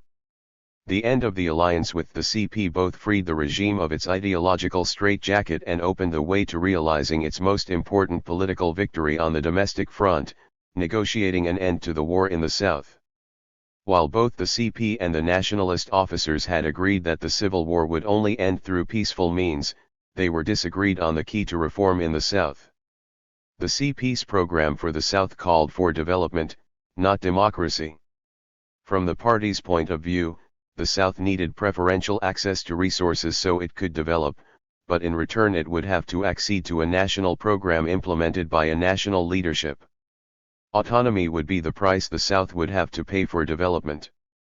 When the leadership of the Southern rebel movement disagreed with this quid pro quo, the party saw no option but to continue with armed repression. But once the CP was out of power, a new coalition of nationalist non-communist officers converged around Nimiri and began to explore a different array of political reforms, including regionalization. It is the willingness of the military to agree to regional autonomy that cleared the way for the Addis Ababa Agreement of 1972, thereby settling the southern problem. The irony was that while the agreement moved towards reforming the structure of power in the south, it did not set in motion a similar process in the north. The post-Addis Ababa regime was Janus-faced, it combined reform in the south with repression in the north. In time, the regime gained popularity in the south as it lost support in the north. The process resulted in a curious anomaly whereby the regime increasingly came to depend on the armed power of southern rebels to maintain its hold over Khartoum, so much so that a time came when Nimiri's presidential guard came from the south. In contrast, popular opinion in the north, in both the riverine center and in the fringe areas to the west and east, seethed with discontent.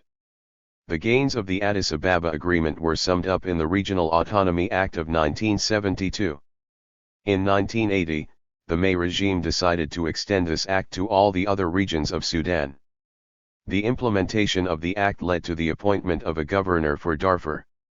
But the appointment of a non-Darfuri as governor triggered popular opposition, known by the Darfuris as the Intifadha.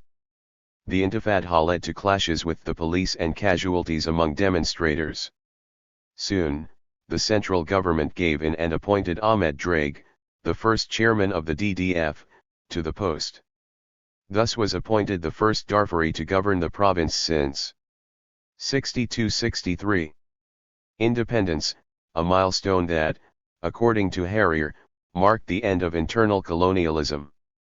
However, success also had an unintended consequence. It unleashed internal political competition in Darfur and opened the gates to the ethnicization of politics in the region. As long as the administration of the region was controlled by members of the Riverine Group, the movement against control from outside and for internal autonomy could appeal to all Darfuris and indeed claim to represent them all. But the granting of internal autonomy in 1981 began to erode the unity of the region, which, on the face of it, was united between North and South Darfur. There were already signs of an impending division during the Intifadha. On one side were those who participated in the upheaval through demonstrations and, on the other, those who tried to sabotage the upheaval whenever possible. When a smaller group of inhabitants of El Fasher staged a nighttime demonstration against the commissioner of Northern Darfur province, the majority labeled them Dogs of the Night, a label for anyone seen to be against the call for Darfur to be governed by an ethnic Darfuri. The events before and after the 1981 Intifadha divided the Darfuri public, especially in urban areas, into two opposing groups. The tension arose from either an ongoing competition for natural resources or mutual raiding for livestock, and it was exacerbated by the devolution of power. In the past, such conflicts were relatively easily settled by government-supported tribal reconciliation conferences, for the government was an external force whose main interest was in the maintenance of law and order. The original DDF had also proved a successful arbiter of differences. Mainly because its ambition was to unite all ethnic groups in Darfur, it was able to intervene in ethnic conflicts as a supra-ethnic force and settle them through mediation. Whether from the outside or from within, the mediating authority could only have a chance of success if it was seen as nonpartisan by both parties to a conflict. It is this condition that ceased to obtain in 1982, for the new regional authority was born in the midst of tensions between ethnic groups, and was not considered bipartisan by any side. As soon as the regional cabinet was formed and began to function, two opposing political alliances crystallized and cut through the cabinet and the population it claimed to represent. One side was identified with an alliance of all nomadic groups and the doctrinaire Muslim Brothers. On the other side, 63, 64, were the major sedentary groups, mainly the Fur and the Tunjur, alongside elements of urban Darfur elites. These alignments provided the building blocks for the alliances that fought the 1986 election, in which the Islamists defeated the Front for the Resistance of Darfur, which included many former DDF stalwarts. The Islamist victory was the result of two factors. First, Islamists had the support of Darfuri graduates who had shifted from the Arabist to the Islamist camp following the October Revolution. Strongly supported by the graduate constituency, the National Islamic Front won 2 geographical and 4 graduate seats. By contrast, the FRD did not win a single seat. The dismal performance put up by the FRD was testimony that many in the population had not forgotten that the DDF had formed a coalition government with the sectarian Ummah Party after the 1965 elections and that many of its members had occupied leading positions in the Ummah Party. Popular support for the Islamists expressed popular opposition to sectarian parties. Islamist support clearly went beyond the boundaries of ethnic Zaghawa and the Arab tribes. Many Darfuris thought the NIF capable of a trans-ethnic endeavor, indeed duplicating DDF's achievement before 1965. If provincial autonomy was the first prong in the reform of local government, the second was a reform of laws that defined land holding and the system of local governance. Throughout the colonial period, and for over a decade after independence, all rural land had de facto been held as tribal land. The Registered Land Act of 1970 had declared all unregistered land the property of the government of Sudan.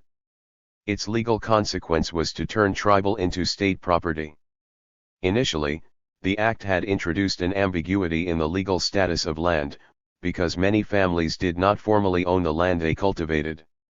This ambiguity was removed in 1984 with the passage of the Civil Transactions Act, which confirmed occupation rights alongside ownership rights.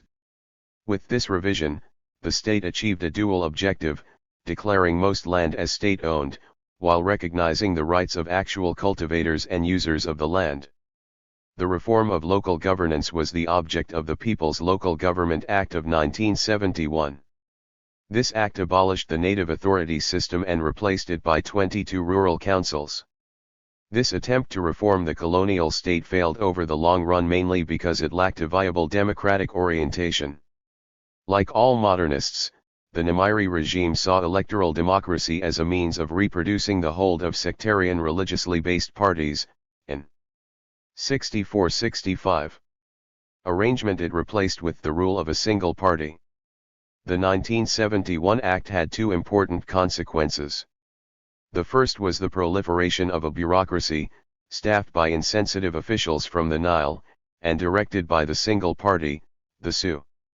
This single-party bureaucracy began by infuriating traditional authorities, and ended up by intruding upon the historic independence of villagers and nomads in the West. The 1971 Act also repudiated the reform in the Colonial Ordinance of 1951, which had introduced separation of powers into the native authority system, thereby fusing rule-making and rule-enforcing powers in the hands of the new single-party bureaucracy. Ironically, the very act that claimed to end the decentralist despotism of colonial administration laid the institutional basis for a centralist despotism. Many think that the internal dynamic set in motion by the post-1981 devolution of regional power was responsible for the intensification of internal conflicts within Darfur, particularly the ones that tended to stretch over years, such as the Arab-Fur conflicts of 1982-89 and the Arab-Mossulite conflict of 1996-99. Their argument is that the appointment of a Fur governor politicised the civil service, and led to Fur dominance in the new regional government. From the point of view of many an Arab tribe, this indicated a trend which could spell a return to the days of the British-supported Sultanate of Ali Dinar and Fur to dominance of Darfur mainly by the settled Fur. It is not surprising that the abrogation of the tribal character of land should have had the trigger effect of bringing to life all dormant inter-ethnic land disputes. On that basis alone, many commentators have held the 1971 reform responsible for accelerating ethnic conflict in the province. To adopt such an attitude, however, would be to focus on the destabilizing effect of every reform, no matter its overall consequence. We need to evaluate the May regime of 1969 not simply in light of its actual results but also in light of its strategic perspective, its promise and ambitions, even if it did not succeed in fulfilling these. On at least one count, the May political regime appeared different from all others that had preceded it. It was the source of many new political ideas which penetrated even the most remote parts of the country. The first among these was the opposition of the regime to the involvement of chiefs and chief-like sectarian notables in politics. This alone began to undermine the sacrosanct authority of those who had hitherto been canonized as traditional leaders. Land reform was a second important factor. According to the policy of the new regime, land 65 belonged to the state. Individuals or groups could no longer claim exclusive rights to land, only rights that were explicitly protected by law and registration. Alongside these changes was a third, perhaps the most important, the liquidation of native authorities as a major agency for maintaining law and order in the rural areas. Those who blamed the Nimiri reforms for growing ethnic conflict in Darfur were not entirely wrong. Their mistake was to trace this influence to the introduction of reform, rather than to the failure to sustain it. The colonial order had a dual impact in the countryside, both negative and positive. The negative side of chiefly authority was that it became an instrument for the perpetuation of stagnation in rural areas. On the positive side, chiefly authority ensured order at a reasonably low cost, especially in areas where no basic changes had been introduced in economic and social structures. The powers of the chiefs rested upon their customary sanctions by which they could keep the balance between different interests and ensure harmony between tribes. This discussion shows why it is important to distinguish between two different needs in the countryside, on the one hand, to maintain traditional law and order and, on the other, to galvanize forces capable of ushering development in the region. Though they failed, the Nimiri reforms placed an important question on the agenda of reform: how to reform indirect rule. The argument for replacing native chiefs by modern bureaucracies rested on the need to combine the maintenance of law and order with creative administrative duties that normally go under the rubric development. If the role of the state in the countryside is confined to maintaining law and order, then there is little doubt that this role can be performed both more efficiently and with less expense by chiefs. But if the point of state intervention is to break the cycle of stagnation that has gripped Darfur over the past several decades, then the case for a modern bureaucracy to replace chiefly rule will be that much stronger. For those convinced that chiefly rule must give way to administration by a modern bureaucracy, the reform also raised a second question, one having to do with accountability at all levels of governance. Islamism. There was more than just a passing resemblance between the CP and the NIF. Both were modernist to a fault. Both thought in universal terms and believed themselves to be free of parochial 66-67 alignments, whether of locality or ethnicity or sect. Their organizational efforts focused on the modern sector and both competed to organize the same urban constituencies: educated youth and women, graduates and professionals, and salaried workers. They combined open agitation with clandestine cadre-based organization. Most importantly, neither believed they could come to power through a democratic struggle, both prepared actively for a clandestine and conspiratorial politics. With that in mind, both organized within the army. Like the Nimiri/CP coup of 1969, the NIF-backed 1989 coup of General Omar al-Bashir also proclaimed itself in revolutionary terms, as a revolution of national salvation, dissolved political parties and trade unions under emergency laws, and ruled by decrees issued by the Revolutionary Command Council. The NIF had a strong base among students. Its cells in Khartoum University were dominated by students from Darfur. Following the introduction of regional government in 1983, they returned to Darfur on instruction from the party leadership and held prominent positions in the regional government. When 15 army officers of the RCC led by General al-Bashir overthrew the civilian government of Sadiq el-Mahdi in June 1989, the army, civil service, and police force were reorganized, and positions filled with members of the NIF.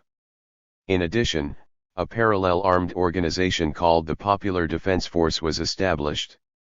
The NIF coup of 1989 also created the first opportunity since independence for many of Darfur's educated political elite to enter national politics as part of the Turabi faction within the NIF. If the first few Darfurists to enter national political leadership had done so under the patronage of the Party in 1968, the second round of Darfurists did so under the wing of the NIF in the early 1990s. When fresh elections were held in 1986, the year after Nimiri was overthrown, Islamists won 54 seats, emerging as the third largest bloc, ahead of the CP and its allies. It was the first time an ideological political movement had succeeded in finding a place alongside the mass-based sectarian parties. Hassan Turabi, the head of the NIF, provided a double critique, theoretical and practical, of the traditional parties and their sectarian religious orientation. An uncompromising modernist, he reminded his audience of the deeply historical nature of Islam and its law. Muslims have failed to absorb and understand their history. They are not able to renew their movement because they do not 67. 68. Understand the ever-changing movement of history.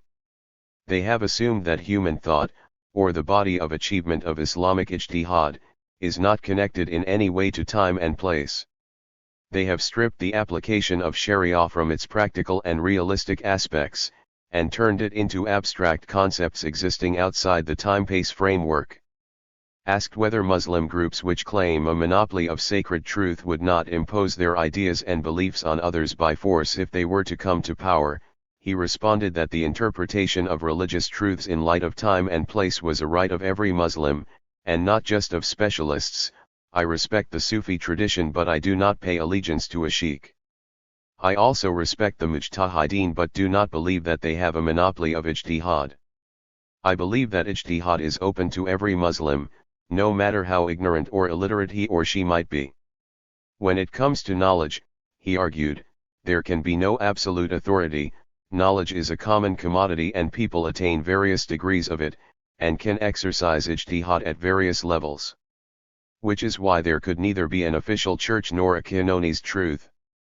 I am not in favor of sitting somewhere and issuing a fatwa and forcing people to accept it. Nor am I by any means a believer in a church that monopolizes the truth and separates man from God.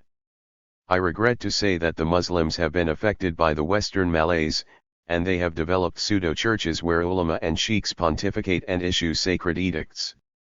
This translated into a warning against sectarian Islam, for it had confused the general principles of the religion with values and practices prevalent in specific places at particular times. This is why Islam in Iran could come packaged in Iranian chauvinism, and in Pakistan bundled with a legacy of the Indian caste system. I fear that it might have been influenced by some of the traditions of the Indian culture. That culture is based on a caste system dividing society into Brahmins, middle caste, and the deprived classes that carry no weight in society at all. The Jamaat at times looks as if it has this division within its 68-69 own structure. Women are totally separated from men, which of course has nothing to do with Islam, and a religion that is for men only is a deformed religion. Closer to home, Turabi warned of the need to distinguish Islamic principles from their particular cultural wrapping, Arabism. Many have emphasized Turabi's opportunism in practical politics, but it is not his practical opportunism but his theoretical arguments that set him apart from other politicians. It is what he said and not what he did that galvanized non-Arab Islamists, and explain his long-term impact on Sudanese politics. Turabi's volcanic impact on Sudanese politics derived from the distinction he made between the universalism of Islamic principles and the parochialism of Arabic cultural practices, and the need to free the former from the latter. Islamism presented itself as a worthy successor to Arabism precisely because it could claim that, unlike Arabs, who were a minority in Sudan, Muslims were in the majority, and the making of a Sudanese nation would have to be a majority project if it was going to be successful. It is the NIF's insistence on distinguishing between Arabism and Islamism that explained why Darfuri Islamists poured into the ranks of the NIF at an early stage. Finally, it is the collapse of this distinction once the Islamists were in power that explains both the split among Islamists and the retreat of Darfuri Islamists to a separate organization. Islamists implemented a new set of reforms in the countryside. If communists and allied officers tried to change the very structure of local government, Islamists took the broad structure for granted and attempted to carry out reforms within these parameters. The point of these reforms was to give justice to the Dar-less tribes. This, at least, was the rationale behind the local government reforms of 1991 and 1995. The Islamist regime began by appointing a military governor for Darfur in August 1991. This was the infamous Al-Taib Mohammed Khair, known as Al-Shaka, the Iron Bar, a reference to the actual iron bar he carried and applied with enthusiasm during street riots in Khartoum. The reform began in February 1994 by splitting Darfur into 3 separate states, North, West, and South.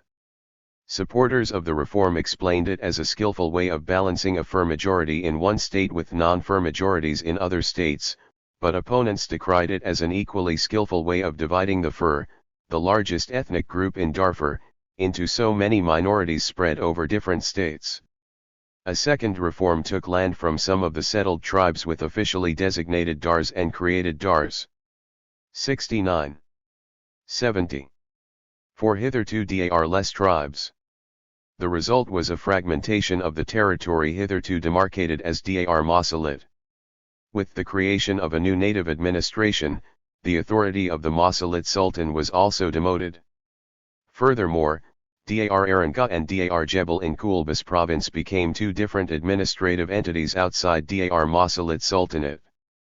If the division of Darfur into 3 separate provinces alienated the Fur, the granting of land to Dar-less tribes mainly alienated the Masalit. When the Masalit protested, the regime's response was to replace the civilian governor with a military one. The new governor immediately took to imprisoning and torturing prominent leaders of the protest. This was the background to the raging conflicts between the Masalit and the Arab tribes in the late 1990s.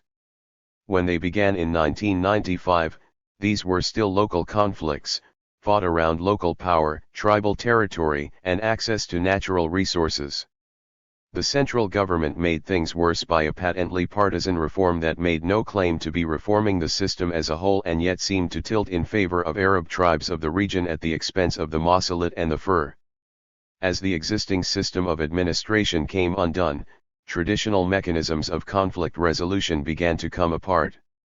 3 separate reconciliation conferences in 1995–96 came to naught.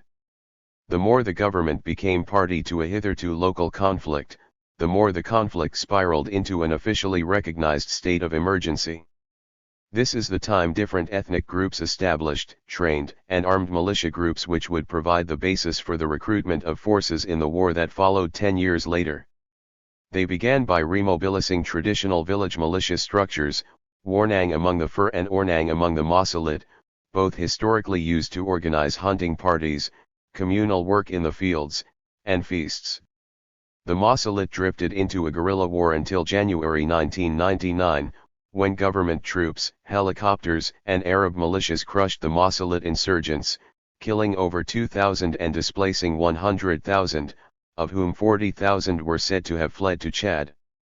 If the Nimiri regime fused the rule-making and rule-enforcing powers of local authorities, the Islamists not only revived colonial-style native authorities, but also militarized them by broadening their duties to include preparation of youth for counterinsurgency, touted as part of the duty of an official who it was said must lead his people in both prayer and war. 70-71. A split in the Islamist elite ensued at two levels, the national and the provincial. Whereas the national crisis split the ruling party, the provincial crisis ignited rebellion in Darfur. The first indicator that all was not well within the Islamist political project came before the Bashir coup of 1989. Two parliamentarians, both from Darfur, resigned from the NIF bloc during the 1986-89 democratic period. The division between settled and nomadic factions within Darfur had national implications. If the Fur-dominated DDF had earlier evolved into a pro-cultivator lobby, the Fur felt the National Salvation Government was tilting too much in favor of nomads. This led to further splits and a Mossalite revolt against the central government. The government responded predictably, mobilizing Arab nomads, most of them recent immigrants from Chad. These militia, which came to be known as the Janjaweed, began to operate in the lands of both the Fur in Jebel Mara and the Mossalite to the west. The second indicator was the development of factional conflict which split the Islamic Front into two ethnically polarized groups, the Quraysh as the symbol for Arab tribes and the Black Book as the symbol for African tribes. The leadership split between Bashir and Turabi, ultimately crystallizing into an organizational divide with the emergence of two parties from the front, the ruling National Congress Party and the opposing Popular National Congress led by Turabi in 1999.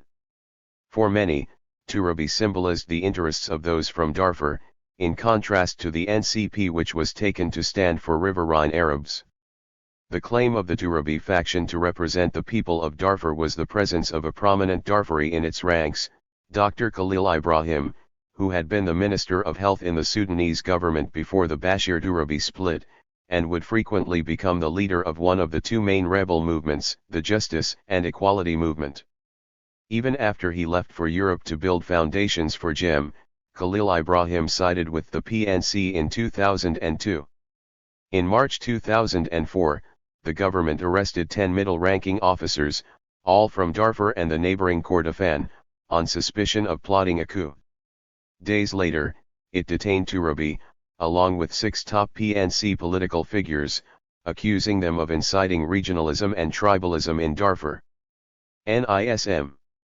When the Sudanese political class coalesced around an Arabization project on the morrow of independence, it built on deep-seated 71. 72. Assumptions that had driven intellectual pursuits throughout the colonial period. The key assumption was that civilization in Sudan had been mainly an exogenous affair, narrowly a product of Arab emigration and intermarriage and broadly an outcome of Arabization of the indigenous population of Sudan. There were two responses to Arabism as a state-imposed national project, Islamism and Africanism. Both claimed that the Arabist project was caught in a dilemma of its own making. Since Arabs were a minority in Sudan, the Arabist project would have to be an imposition on the non-Arab majority. Both claimed to stand for a majoritarian project. Instead of a state imposition on the majority in society, such a project would refashion the state in the image of a majority in society.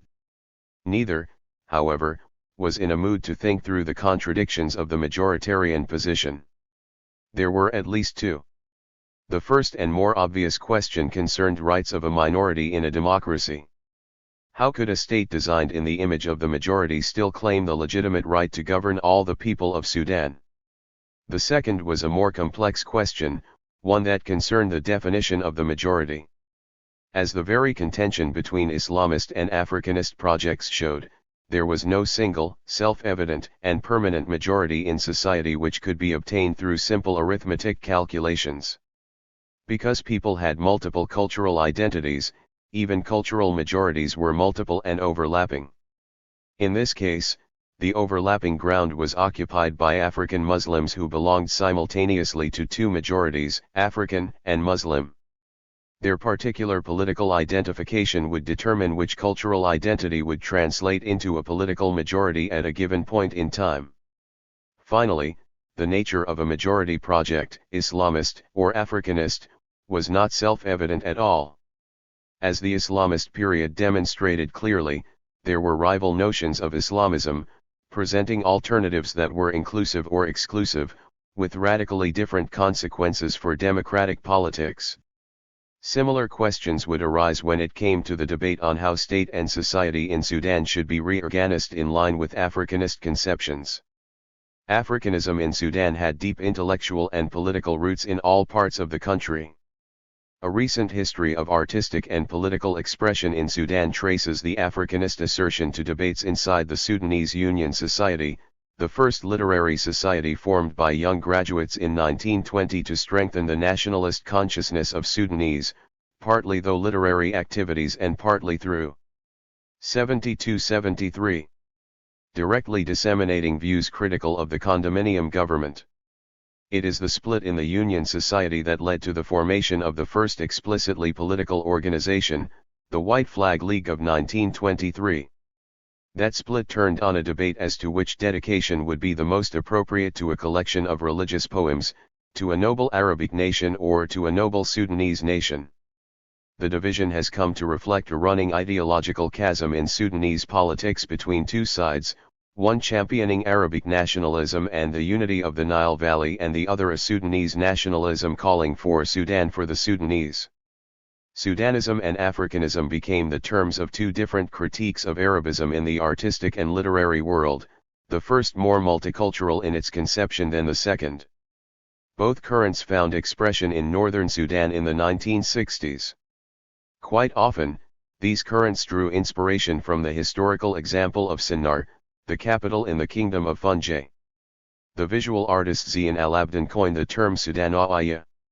In the words of Mohammed Abu Sabib, it defines the cultural basis of a pioneering and influential trend in modern Sudanese visual art and refers to artists who derive inspiration from local heritages with the aim of creating an authentic Sudanese art.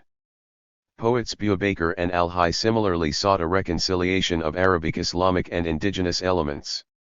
The rise of Sennar brings together a multiple heritage, from the south, from Arabic and Islamic Sufism and from Nubia, and it creates a new tongue, history, and homeland for the Sudanese. In the 1970s, Nuba intellectuals began to speak of Nuba as an African area, marginalized under the rule of an Arabist central government. The political roots of Africanism lay in the struggles of southern peoples. As independence approached, members of parliament and the educated class from the south called for a form of government that would give them the right to choose their own state system. Most demanded a federal form of government. No sooner had the Sudan become an independent state than an armed insurgency began raging in the south. That insurgency has been like an undertow shaping the history of independent Sudan, either directly by its own impact or indirectly by inspiring movements in peripheral regions. The southern insurgency went through three different phases. The 1955 insurrection was followed by an armed struggle that unfolded in two phases, the first from 1963 to 1972, and the 73, 74, second from 1983 to 2003. Two major political shifts occurred during these periods. The first was in the method of struggle, which moved from the armed insurrection of 1955 in Torrid, to a protracted armed uprising that unfolded in different phases, from 1963 to 1972. The second was a shift in perspective. Both the insurrection of 1955 and the guerrilla struggle that began in 1963 looked for a specifically Southern solution to a problem it defined as Southern in its manifestation. A radical change in perspective came after 1983, with the formation of the Sudan People's Liberation Army. Unlike its predecessors, the SPLA refused to be confined within the borders of South Sudan. It demonstrated an ability to mobilize beyond sacrosanct ethnic boundaries, first beyond its supposedly Nilotic heartland to eastern Equatoria, and then beyond the old North Sudan border to the Nuba Hills in southern Kordofan and the southern Blue Nile. The SPLA presence in the southern Blue Nile province appeared in late 1985, when armed SPLA units began passing through it, as they moved between Ethiopia and the White Nile. The SPLA put forth an all-Sudan demand, one that called for the reorganization of Sudanese state and society around the recognition that Sudan was an African country. The key question was, who is an African? John Garang tackled this question in his statement to the historic Kakadam Conference, a preliminary dialogue held in March 1986 between the SPLM/SPLA and the Northern Sudan-based opposition coalition, the National Alliance for National Salvation. I present to this historic conference that our major problem is that the Sudan has been looking for its soul, for its true identity. Failing to find it, some take refuge in Arabism, and failing in this, they find refuge in Islam as a uniting factor. Others get frustrated as they failed to discover how they can become Arabs when their creator thought otherwise. And they take refuge in separation. Next, he distinguished between Arabism as a political project and Arabic culture. We are a product of historical development. Arabic must be the national language. 74-75. In a new Sudan, and therefore we must learn it. Arabic cannot be said to be the language of the Arabs. No, it is the language of the Sudan. English is the language of the Americans, but that country is America, not England. Spanish is the language of Argentina, Bolivia, Cuba, and they are those countries, not Spain. Therefore I take Arabic on scientific grounds as the language of the Sudan and I must learn it. So, next time, I will address you in Arabic if Daniel Cody, my Arabic teacher, does his job well, and if I am a good student. We are serious about the formation of a new Sudan, a new civilization that will contribute to the Arab world and to the African world and to the human civilization. Civilization is nobody's property. Cross-fertilization of civilization has happened historically and we are not going to separate whose civilization this and this is, it may be inseparable. The problem of the Sudan was that of political power, not cultural diversity.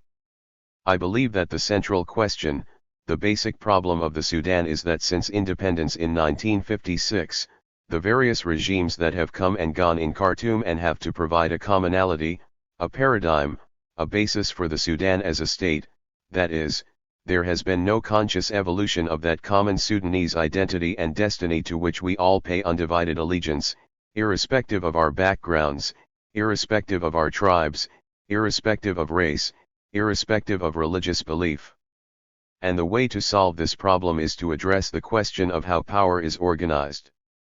The method which we have chosen in order to achieve the objective of a united Sudan, is to struggle to restructure power in the center so that questions as to what does John Garang want do not arise, so that questions as to what does the South want do not arise. I totally disagree with this concept of sharing power, for it is not something in a siniyah. I use the words restructuring of political power in Khartoum rather than power sharing because the latter brings to mind immediately the question, who is sharing power with whom?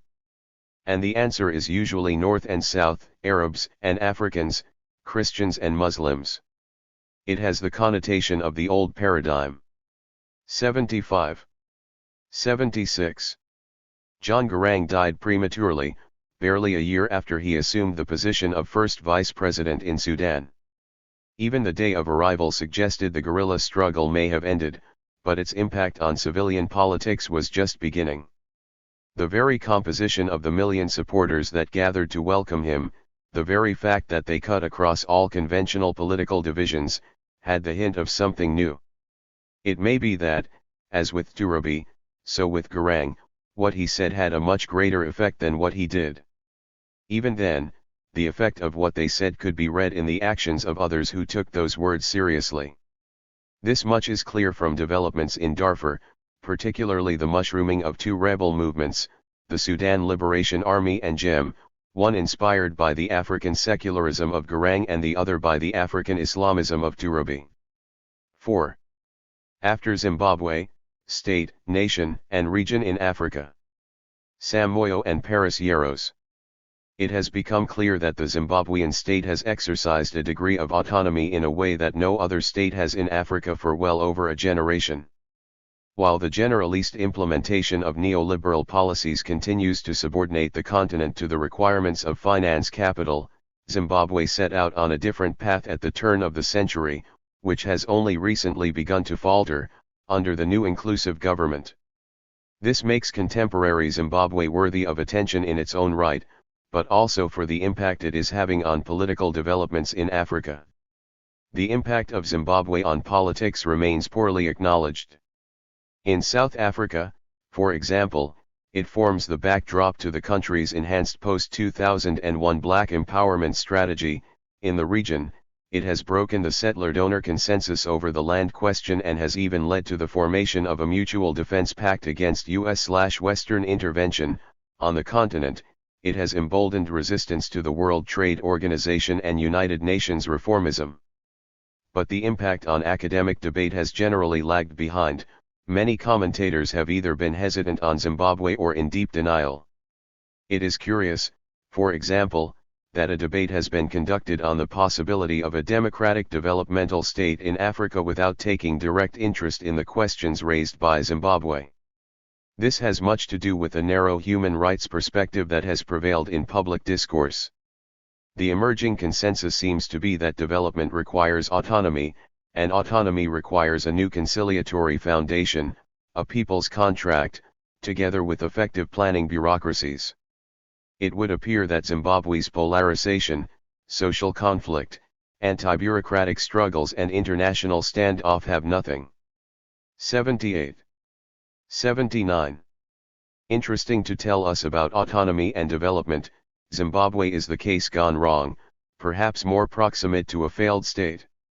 The problem was there from the beginning.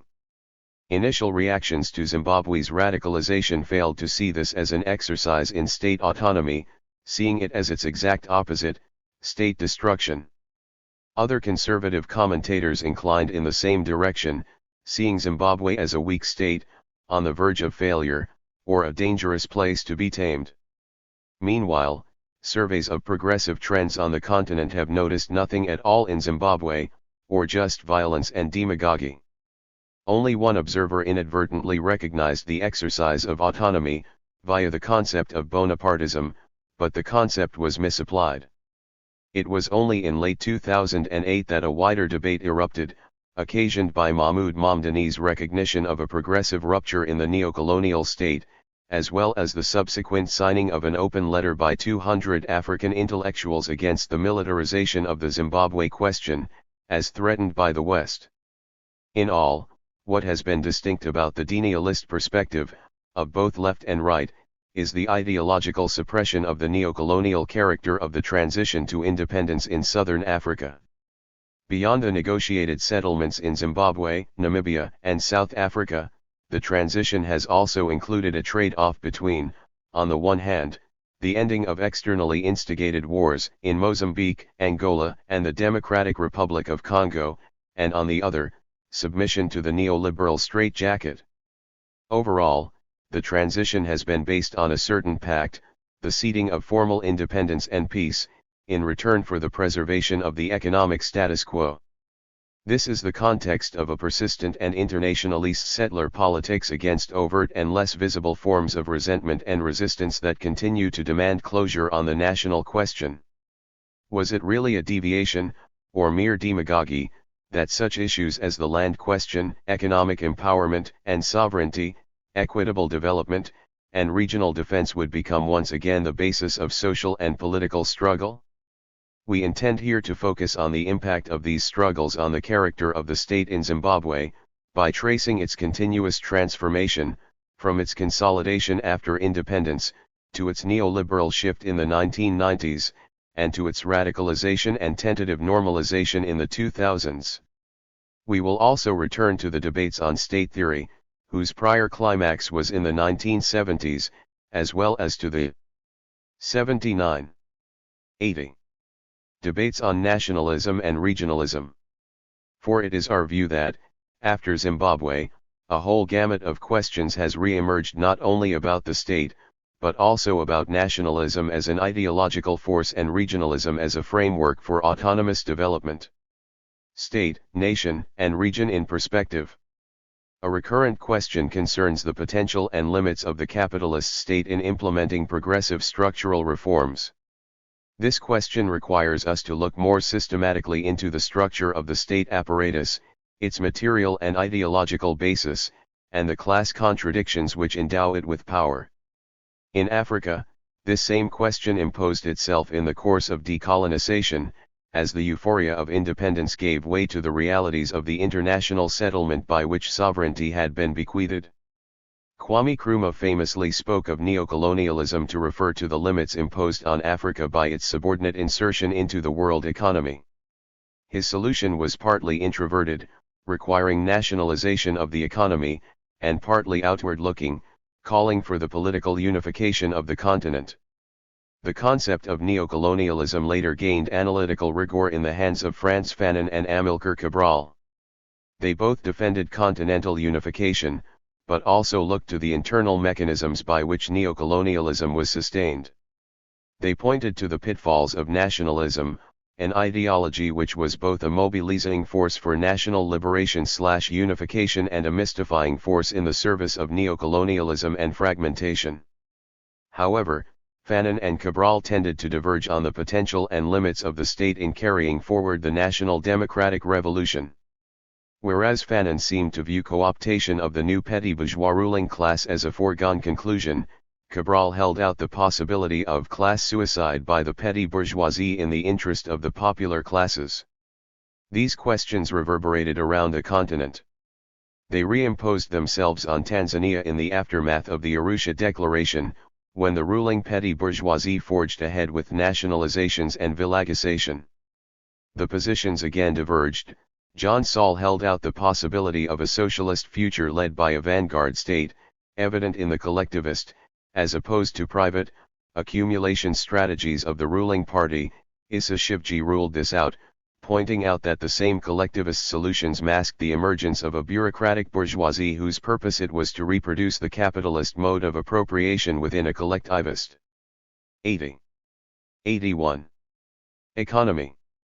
1. The debate clearly felt the influence of the Cultural Revolution in China, and synergized also with the reinvigorated debates of post-1968 Europe, where similar positions were taken up.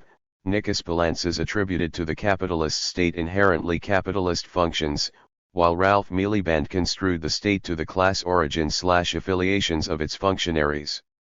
Is it possible for a bureaucracy with popular class origins and/or radical nationalist ideology to redirect the capitalist state towards popular and Pan-Africanist ends? Or does it remain necessary to smash the state, as Lenin had advocated? Can such a state survive without the escalation of its contradictions, towards its final reckoning? Can it survive without the diffusion of its radicalism throughout the system, or at least the region?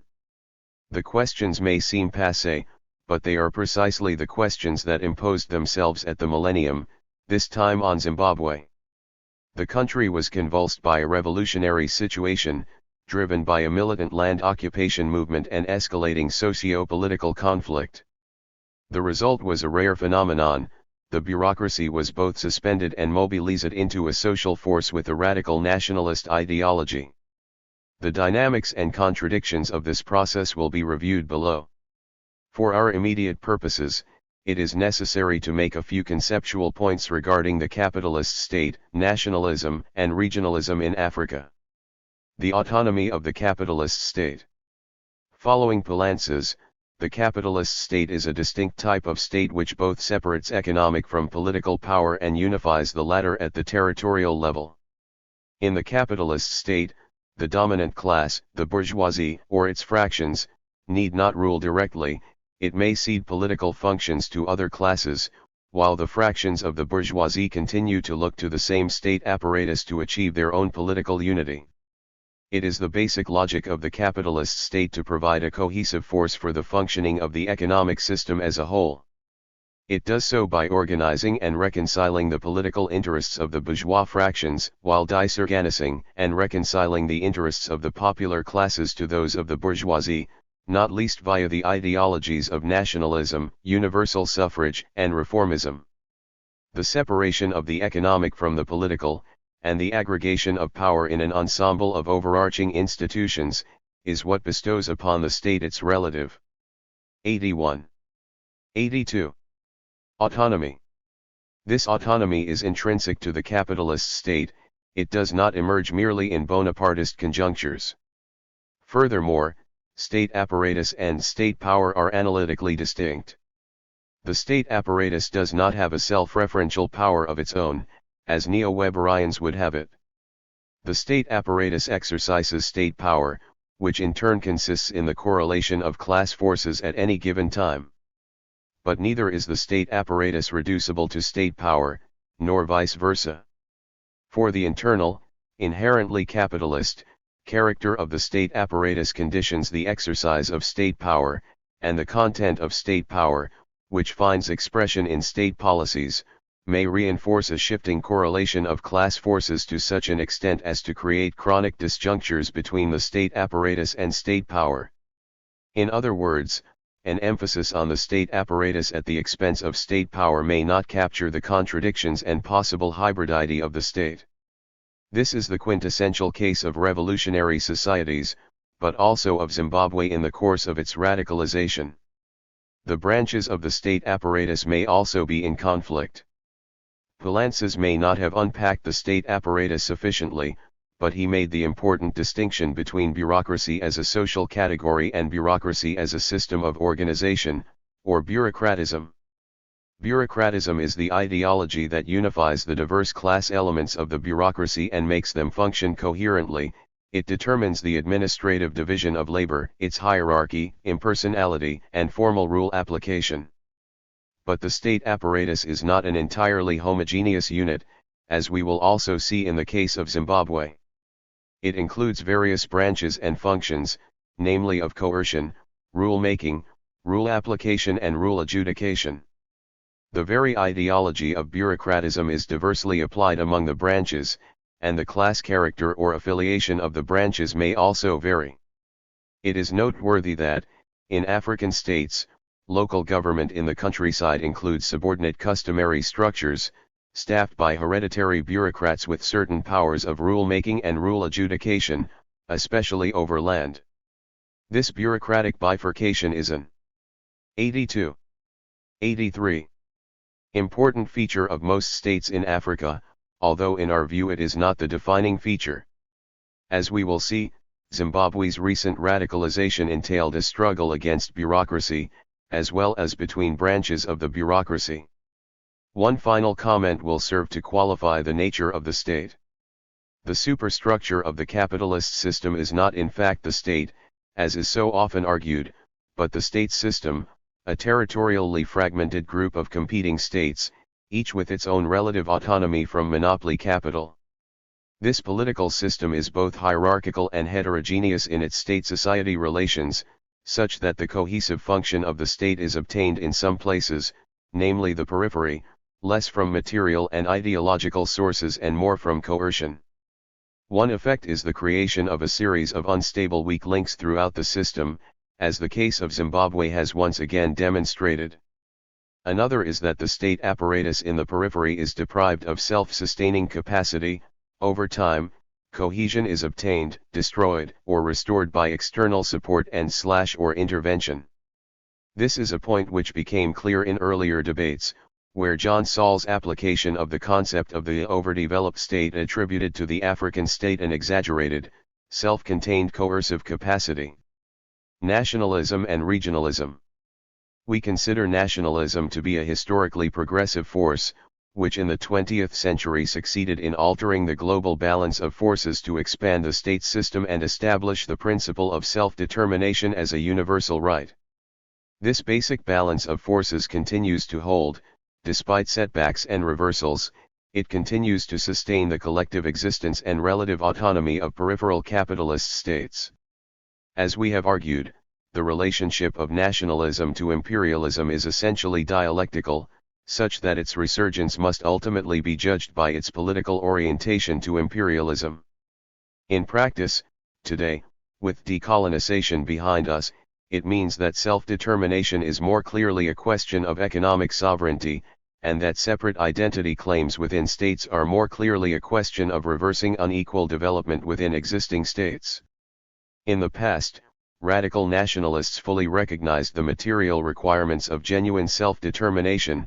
As Cabral would say, the objective of national liberation is the liberation of the process of development of the national productive forces, and they 83. 84. Were rightly cautious of ethnic claims, even though their routine dismissal of them as petty bourgeois gave insufficient recognition to the real grievances on which they thrived. With the onset of neoliberalism, the very submergence of the national question as an economic project has had as its corollary the reinforcement of unequal development and proliferation of social conflict. Today, as in the past, this has assumed various ethnic or religious expressions, and it continues to reflect not only unequal development, but also the degeneration of political organization among both capitalist and working classes which, inevitably, gives expression to petty accumulation strategies. The ethnicist violence which broke out in Kenya in 2008-09 is a case in point. Yet, this is not the only trend, as the counter case of Zimbabwe has shown. Here, radical nationalism has once again sidelined ethnicist politics and reclaimed the national question as an economic project. It has shown that radical nationalism remains the necessary, even if not sufficient, ideological force against imperialism. The neoliberal submergence of the national question has also impacted adversely on regional integration. It is true that Pan-Africanism has always competed with the established state nationalisms, as well as with dissident ethno-nationalisms. These three currents have never been reconciled in a compatible way. Yet, over the last 3 decades, there has been a deepening contradiction in the logic of integration. For the proposed principle of integration has been that of the market, serving to integrate African states not among themselves on the basis of political and social criteria, but into the global market on the requirements of the latter. This raises the question as to the means by which integration, whether continental or subcontinental, is to be achieved. There is no consensus on the matter, but 2 basic points have become clear. First, there are 2 distinct paths to integration, the functionalist and the federalist. The functionalist, represented by an idealized European model, seeks the gradual integration of economic sectors on the basis of market criteria, on the assumption that economic integration spills over into political integration. But there are 2 key drawbacks to this ideology.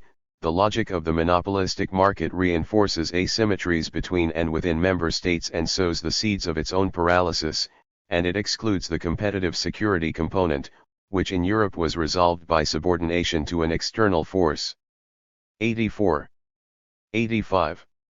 The federalist path seeks to establish a collectively agreed distribution of political power between member states, via a federal constitution, so as to protect the weak against the strong and strengthen the whole over the long term. Today, such a project is necessarily anti-imperialist and no doubt requires a solid mutual defense pact. Above all, it requires ideological convergence around a popular Pan-Africanism, for it is this which will enable member states to submit their territorial sovereignty to regional planning. To be sure, such a radical consensus is still missing. But it is of great importance that southern African states have arrived at a historic mutual defense pact, in which Zimbabwe has been, in large part, both subject and object. Unless this is bolstered by federal thinking and regional planning, autonomous regional development will remain a pipe dream. The autonomy of the Zimbabwean state. Our inquiry into the Zimbabwean state is guided by one basic question: from what and for whom has autonomy been exercised? We are concerned mainly with the various branches and functions of the bureaucracy in the process of its consolidation, radicalization and recent normalization. The consolidation of the state. The white settler state of southern Rhodesia was the form of state that corresponded to the stage of colonial primitive accumulation. The Rhodesian state gradually obtained some elements of relative autonomy from monopoly capital, as expressed most clearly in its unilateral declaration of independence in 1965. Such autonomy was deepened by its subsequent dirigiste economic strategy. However, its autonomy from the black population was contradicted by the onset of armed struggle in the countryside. The liberation forces eventually assumed control of the state apparatus by negotiated settlement at Lancaster House in 1979. The settlement did not consist in outright victory by the liberation forces, nor did it have the same meaning among the parties to the agreement, nor, for that matter, among the various elements that constituted the liberation forces. For the imperialists, it was a means to pacify the exploitation of black labor. For the liberation forces it was either a matter of strategy, or tactics. It is important to recall this trifurcation to understand the general context of the subsequent re-radicalization. This unstable neocolonial pact was a precursor to the pact sealed in South Africa a decade later, but there are significant differences. The correlation of forces that brought the liberation forces to power in Zimbabwe was in some respects similar to that of Mozambique, Angola, and Namibia, all of which obtained control of the state through protracted armed struggle. In Zimbabwe, the immediate task of the liberation movement, led by the Zimbabwe African National Union, Patriotic Front, was to consolidate its position in the state apparatus by rapid indigenization of the bureaucracy, especially the military, defend against the destabilization strategy of apartheid South Africa, and also employ state force against dissident elements among the liberation forces in Matabeleland. What would be left untouched, as per the terms of Lancaster House, was the economic structure, that is, the position of monopoly capital and the white bourgeoisie. In effect, the political struggles within the nationalist movement would be channeled, by force of the settlement, towards the control of the state apparatus. Thus, whether a tactical or strategic instrument, the state would become the main source of power in the new order, especially for a leadership that already adhered to a petty bourgeois perspective, even if dosed with radicalism. Importantly, all these factors, the neocolonial pact, external destabilization and internal opportunism, go far to explain both the Matabeleland dissidents and the brutality of state repression, which so tragically marked Zimbabwe in this first stage of state consolidation. The most crucial component of the subsequent indigenization process was the military. As in the similar cases above, the military in Zimbabwe was constructed on the back of a non-colonial army, developed outside and against the settler colonial state. The consolidation of power in the military apparatus was achieved rapidly by integrating the various armies under the leadership of guerrilla commanders, who in turn adhered to a radical petty bourgeois nationalism. These factors enabled Zimbabwe, inter alia, to secure the state from South African destabilization and external military subversion, as well as to undertake the defense of neighboring countries, first in Mozambique and much later in the DRC. Nonetheless, the contradiction between the nature of the Liberation Army and the bureaucratic requirements of the neocolonial state remained to be resolved. On the 186, 87 hand, the military apparatus fell into line with these requirements, being increasingly deployed against the demands of workers and peasants. Indeed, in due course, even the higher ranks of the military bureaucracy would follow the path of private accumulation. On the other hand, the contradiction was never fully resolved, given that their radical nationalist ideals were never entirely abandoned. This was the case especially among the lower echelons of the bureaucracy and a large number of unaccommodated war veterans, many of them workers and peasants, who retained stronger commitments to national liberation. The liberation movement also took control of central bureaucracy, using externally educated, nationalist cadres. The indigenization process was again rapid, taking hold by the mid-1980s in most branches of the state apparatus, excluding the legislature and the judiciary, which lagged far behind. In due course, alongside the expansion of the education system and the bureaucracy itself, a new generation of university graduates became absorbed into the system. These were largely of rural origins but without direct experience in the liberation struggle. While some moved up through the system to positions of relative privilege, the whole of the bureaucracy typically gained an interest in the relative economic stability that public service offered. Even those among the higher ranks who converted privilege into private profit continued to face constraints in the white-dominated economy. Thus, public servants, including teachers and health workers, swore their allegiance to the state and the ruling party, and in fact did not affiliate to the Zimbabwe Congress of Trade Unions, which covers the private sector, until the events of the late 1990s. In the countryside, a complex system of local government evolved at provincial and district levels under the highly centralized control of policy and budgets by line ministries and parastatals. Local staff and resources came to be coordinated at the lower tiers by the Ministry of Local Government through district administrators, while district-level structures became the pivot of rural policy implementation.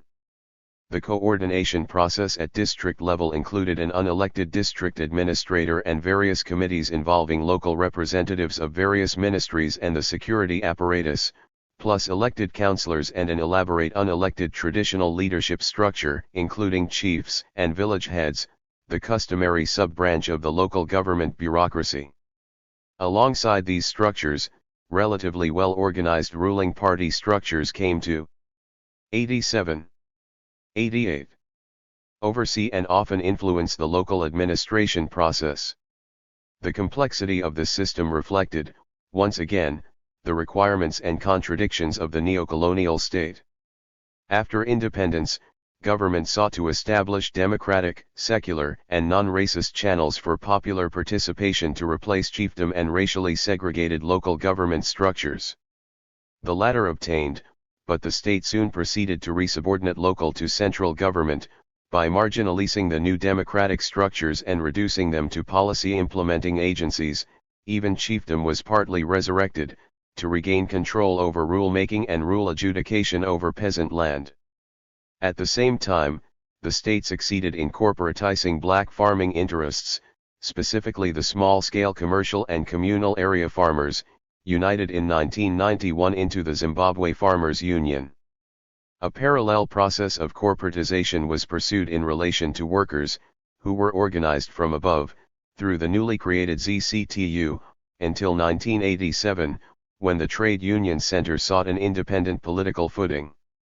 Nonetheless, as we have argued elsewhere, the whole of society came to be civilized to the requirements of monopoly capital in the neocolonial state, either by the state itself, via corporatization and repression, or by external donor agencies, including international trade unions, which systematically co-opted trade unions and proliferating non-governmental organizations into workerist, welfarist and, ultimately, good governance agendas.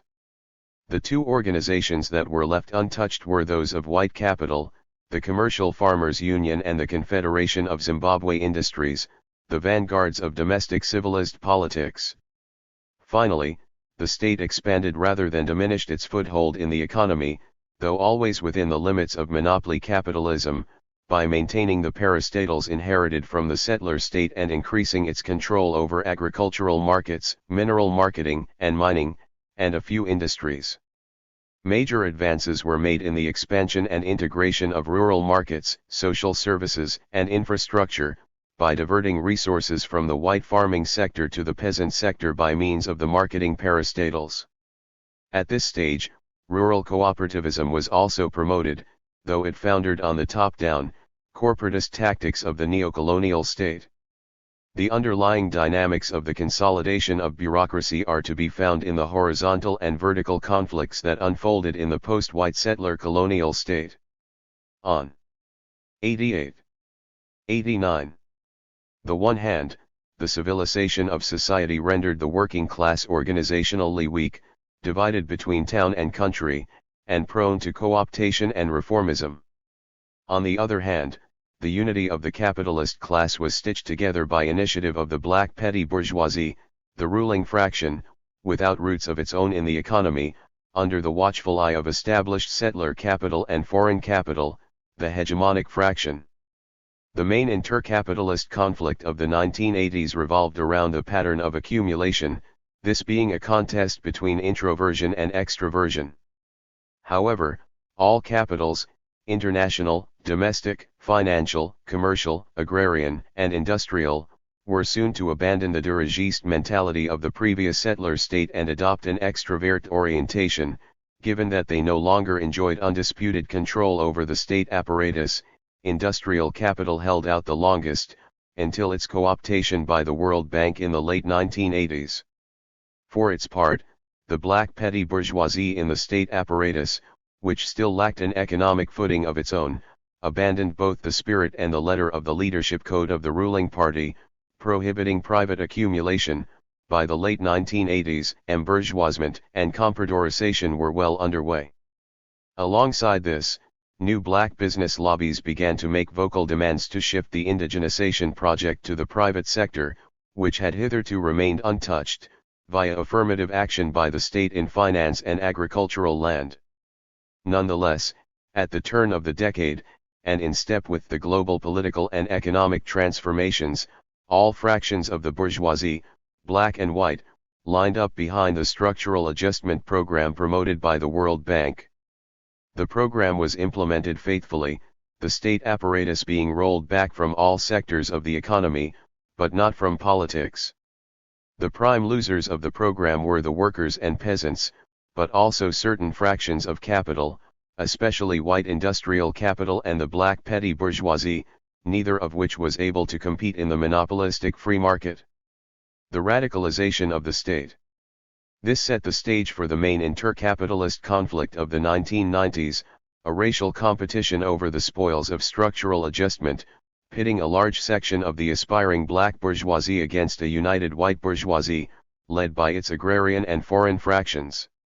Meanwhile, vertical contradictions escalated in both town and country, marked by serial strike action by the ZCTU, its successful incorporation of public servants, a rising tide of land occupations in the countryside. 89. 90. And all-around state repression. When, by 1997, the War Veterans Association, and especially its lower ranks, resolved to make a stand against the degeneration of national liberation and the land reform agenda, the contradictions of neocolonialism were to move from the streets into the state apparatus itself. They also spilled over into the region, especially from 1998 onwards, as Zimbabwe mobilized Angola and Namibia to intervene in the DRC against the US-sponsored invasion by Rwandan and Ugandan forces. The re-radicalization of nationalism in the region was thus a geopolitical problem for more reasons than one. The United States and the West had already lost their solid strategic footholds in southern and central Africa, now the economic power of their settler allies was coming under threat. The radicalization of both the ruling party and the state ensued, whose policy focus turned once again to the rural areas, where the liberation war had been fought, and to radical land reform specifically, a key demand of the liberation struggle. Radicalization escalated dialectically with the onset of imperialist sanctions and with the formation of the Movement for Democratic Change in 1999, a political party led by the ZCTU but funded by white domestic capital and Western governments and agencies. In 2000, the political situation reached boiling point, when the War Veterans Association moved decisively to organize the hitherto disparate land occupations into a countrywide mass land occupation movement. Thus, by the turn of the millennium, the political alliances had polarized into two blocks, on one side, the aspiring black bourgeoisie and the rural landless organized by the war veterans, all under a ZANU-PF banner, and propounding a radical nationalism, on the other, international capital, all sectors of the white bourgeoisie, a small section of the nascent black bourgeoisie, plus NGOs and workers led by the ZCTU, under an MDC banner, all advocating a liberal human rights and regime change agenda. It is clear that, as long as the ruling petty bourgeoisie towed the line of international capital, neocolonialism remained secure. Thus, it is no surprise that the sudden rebellion of the ruling fraction would cause a power struggle over control of the state apparatus. This was not a mere factional fight, however.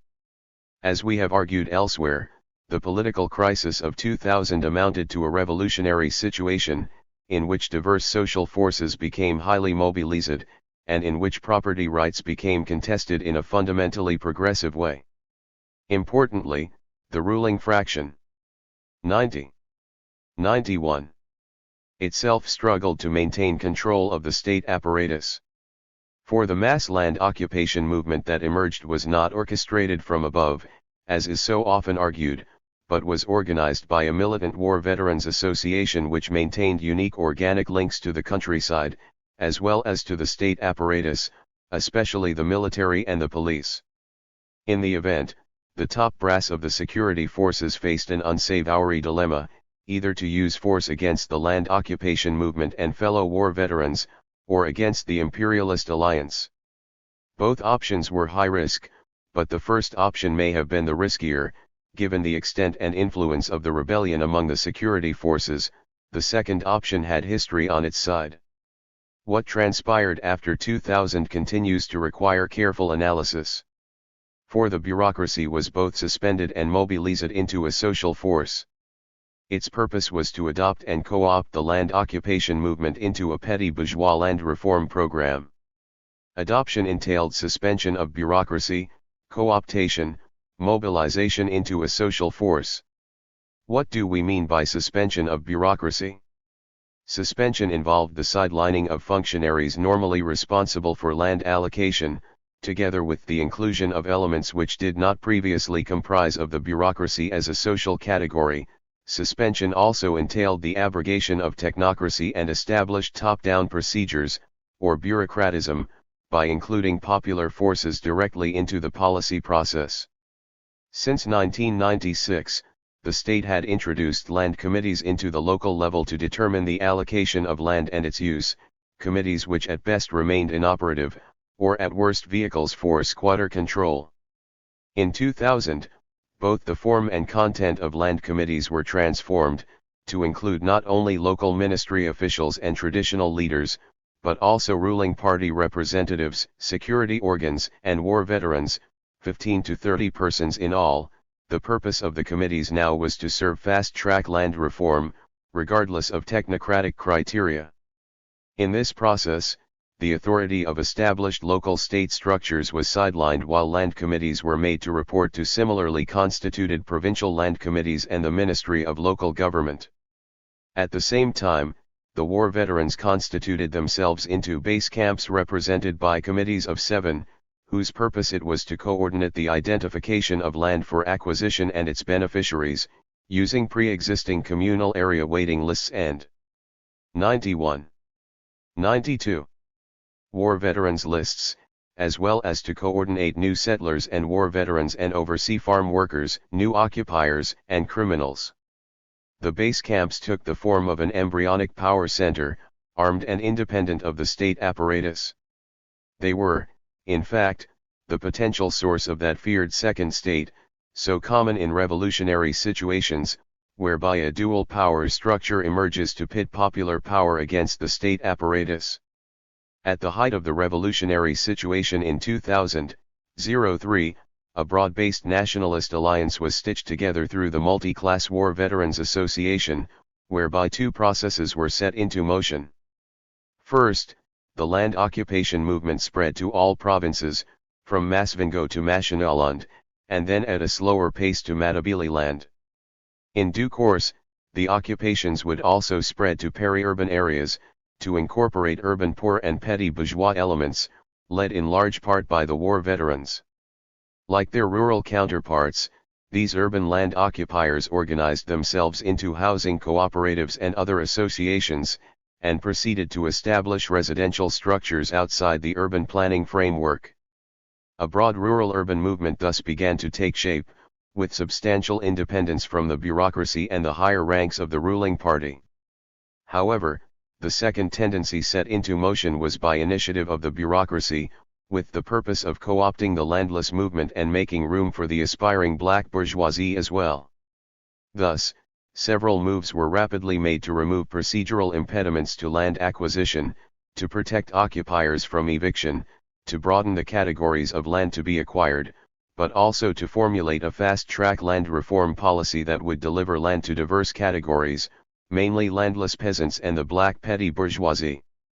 Alongside this, the security apparatus was mobilized for two specific reasons: on the one hand, to control violence on the farms and to prevent any attempt by white farmers to take up arms; on the other, to repress the urban mobilization under ZCTU/MDC leadership, which continued to seek the reversal of the land reform and removal of the ruling party from the state.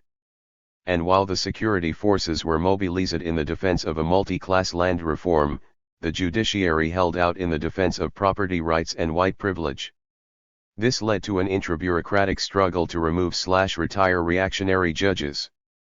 The rest of the bureaucracy also felt the pressure to conform to the requirements of fast-track land reform, or be dismissed. As the dialectic of radicalization and sanctions unraveled, a number of strategic positions in the state apparatus, 92, 93, and especially in the revived parastatals, were to pass into the hands of retired and/or reliable military personnel. The immediate results of these processes were the following: the acquisition and redistribution of 80% of agricultural land, essentially without compensation, the liquidation of settler politics and entrenched racial privilege, the broadening of the ownership base in the agricultural sector, the bifurcation of the land reform program into competing peasant and small to medium capitalist sectors, the co-optation of the rural land movement, but not yet the urban, and the disorganization of the political opposition. But in this process, the revolutionary situation would itself be laid to rest. The final nail in the coffin would be driven 2 years later by Operation Restore Order, a military-style urban eviction policy.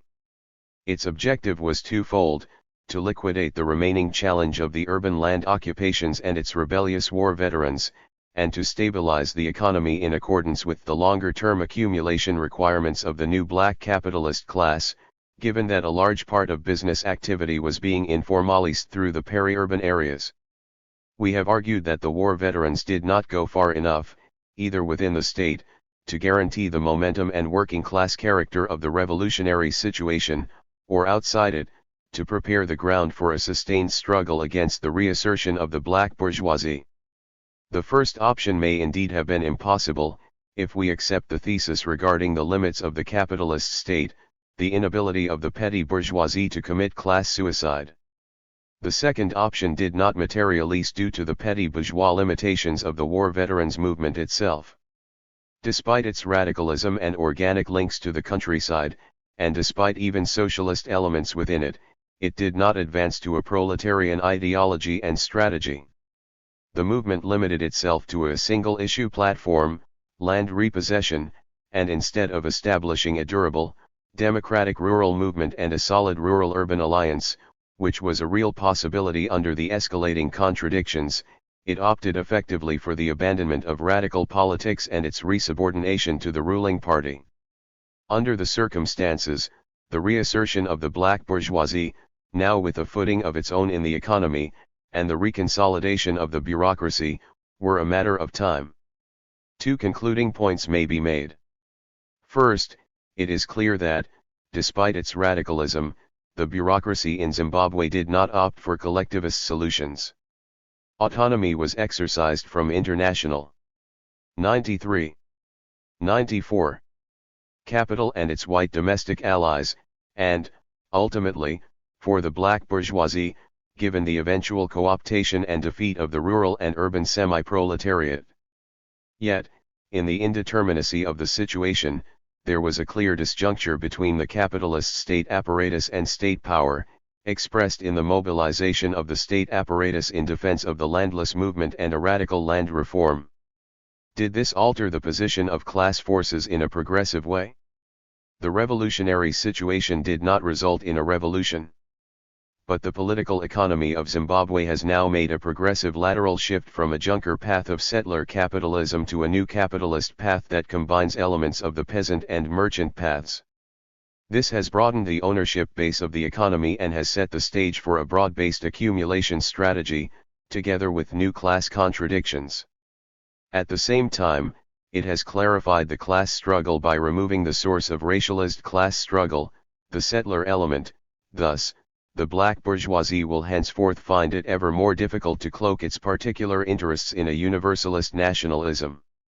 Finally, there has also been a marked change of attitudes in relation to property rights, and especially in relation to the role of international capital.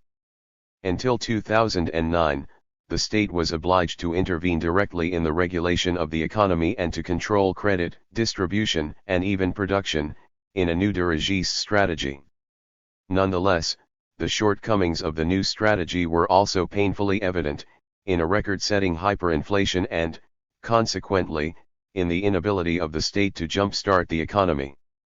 Indeed, it is the failure to implement a collectivist and democratic strategy from the beginning that has undermined the ability of the state to withstand sanctions and to bring the economy under control, given that it is impossible to control an economy whose strategic production decisions remain in private hands. Unavoidably, this popular democratic deficit has had as its corollary the shift to an economic policy-making process characterized by a series of operations, each with its own code name. The final point concerns the persisting rift between monopoly capital and the new black bourgeoisie. Why has monopoly capital kept the sanctions regime in place, instead of making peace with the ruling black bourgeoisie? After all, it is the black bourgeoisie that saved Zimbabwe from an uninterrupted revolution. The answer is simple: under really existing capitalism, the nemesis of monopoly capital is autonomous development, even of the capitalist. 94. 95. Variety, outside the geostrategic control of the monopolies. And Zimbabwe's radicalized state has indeed been in a stubborn conflict with monopoly capital, not only on the land question but also on the DRC war, WTO negotiations, UN reformism, and the new Partnership for Africa's Development. More threatening still has been the potential of a generalist nationalist resurgence in southern Africa, led by a South Africa which remains the most consequential weak link on the continent. The normalization of the state. Despite the economic warfare waged by Western governments and capital, the black bourgeoisie has sought to re-establish capitalist order domestically. As we have argued, the basic internal contradiction has been to promote a new order on the terms of private accumulation. Of course, it is significant that the state responded to the external siege by intervening heavily in the economy, across all sectors, and by nationalizing land, reasserting control over natural resources and imposing majority control over the mining industry.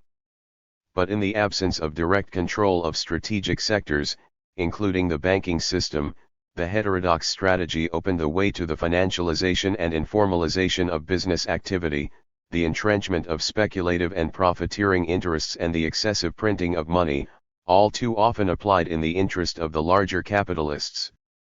The strategy was both insufficient and incoherent. Instead of redirecting credit towards rural cooperatives and urban housing, that is, the popular classes, the strategy permitted the flourishing of financial opportunism and hyperinflation.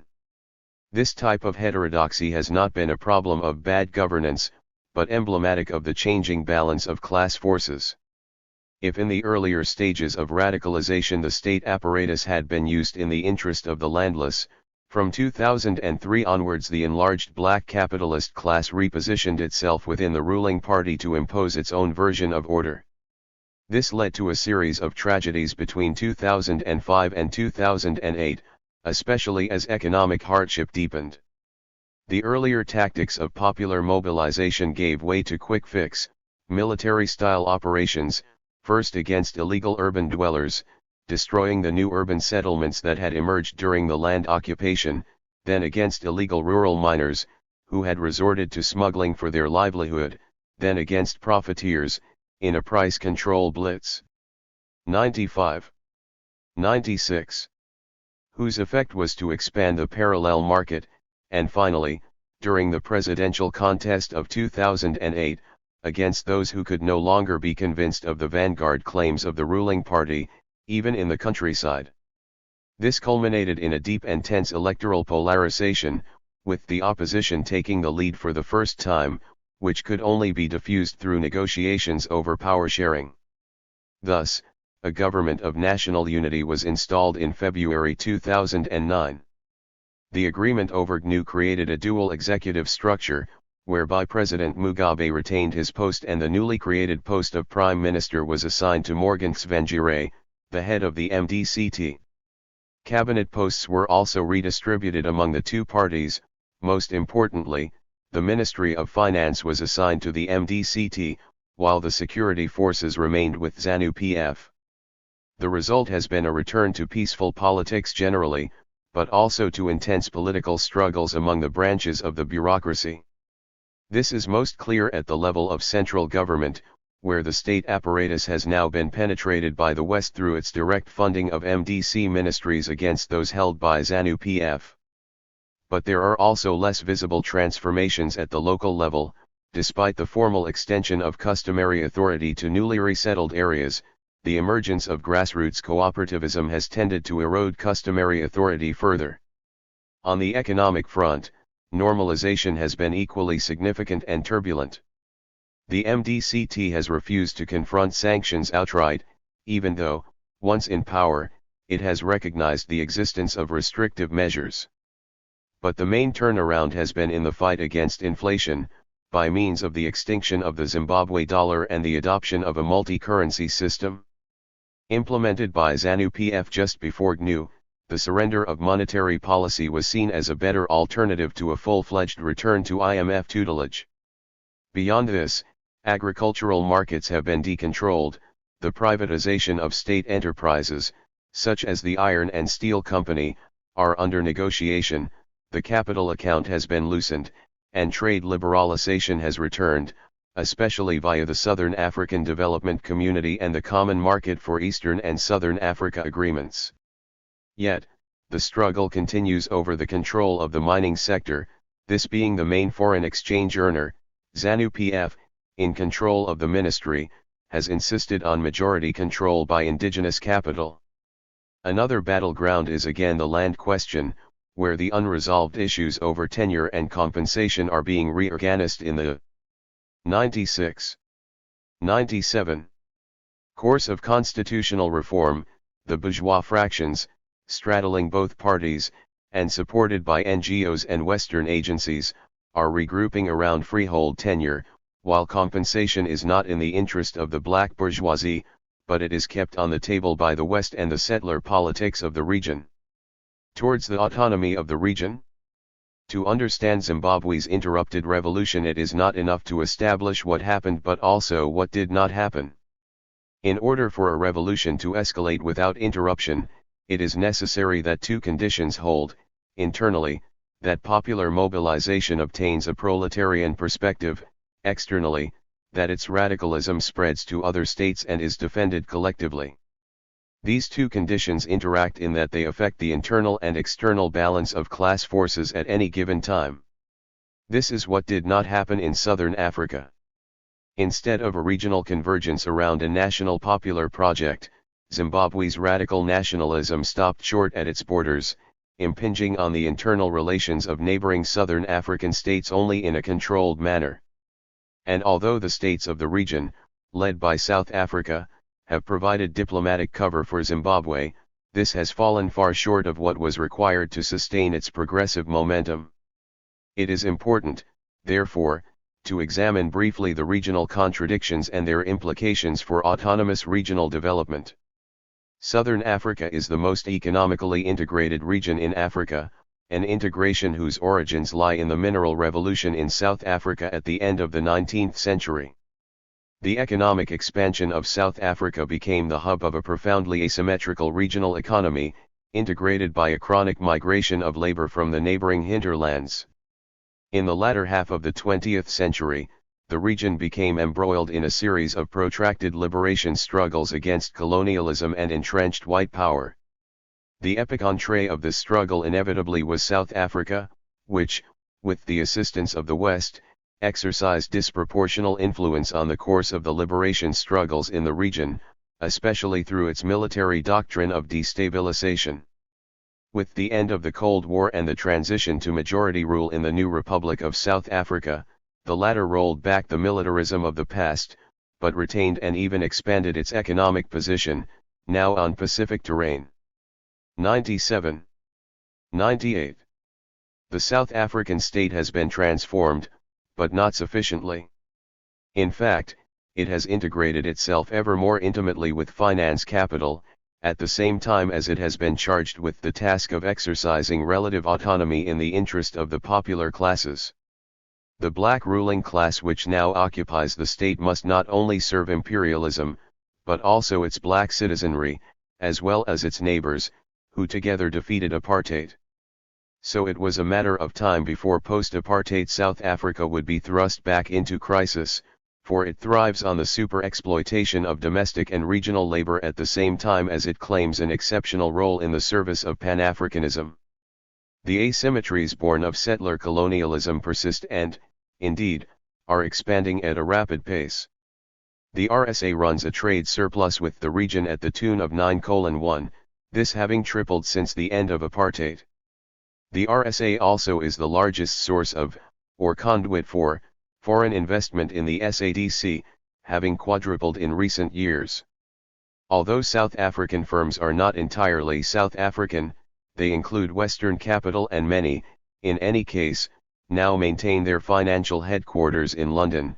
Estimates show that total RSA foreign direct investment on the continent exceeds the combined value of foreign direct investment exported directly from the US and Britain, while 90% of the RSA's investments are now concentrated in the SADC.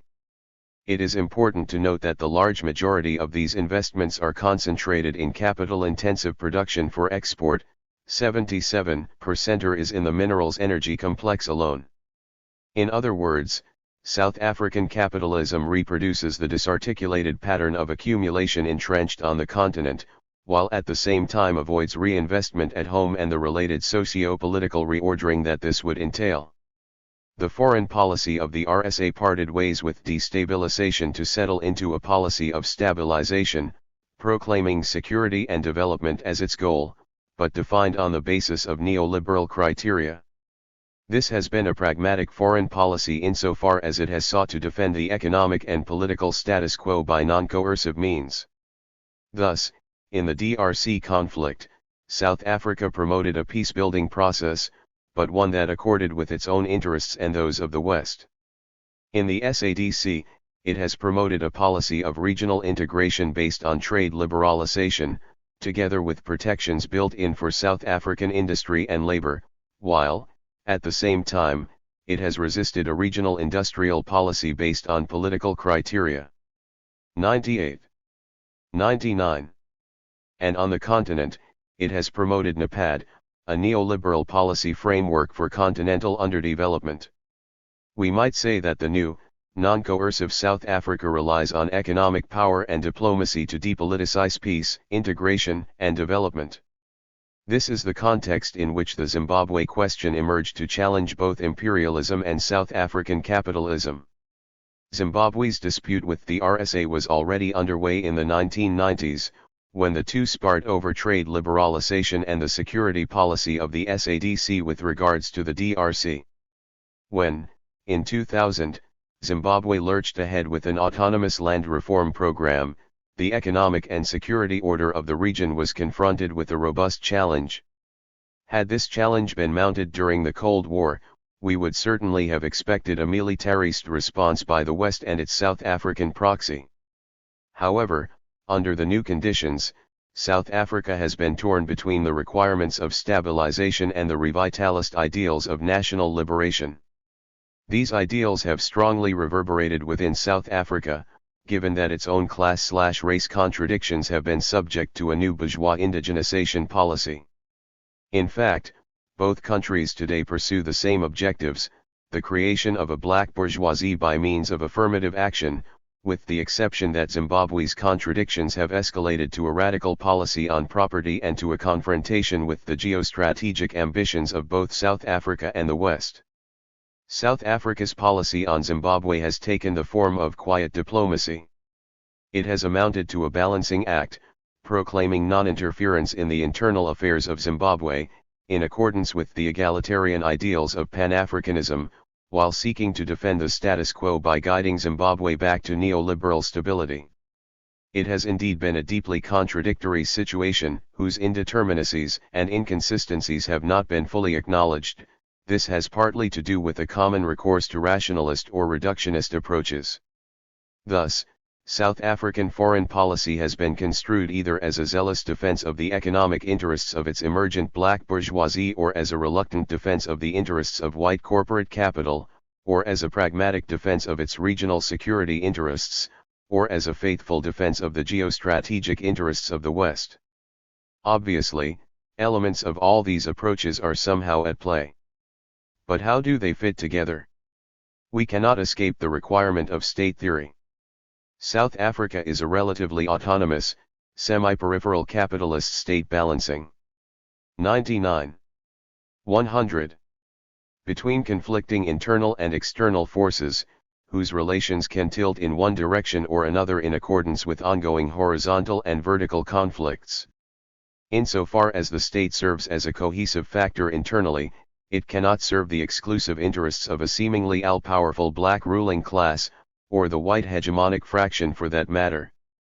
And its external security interests cannot but reflect its profoundly extroverted business interests.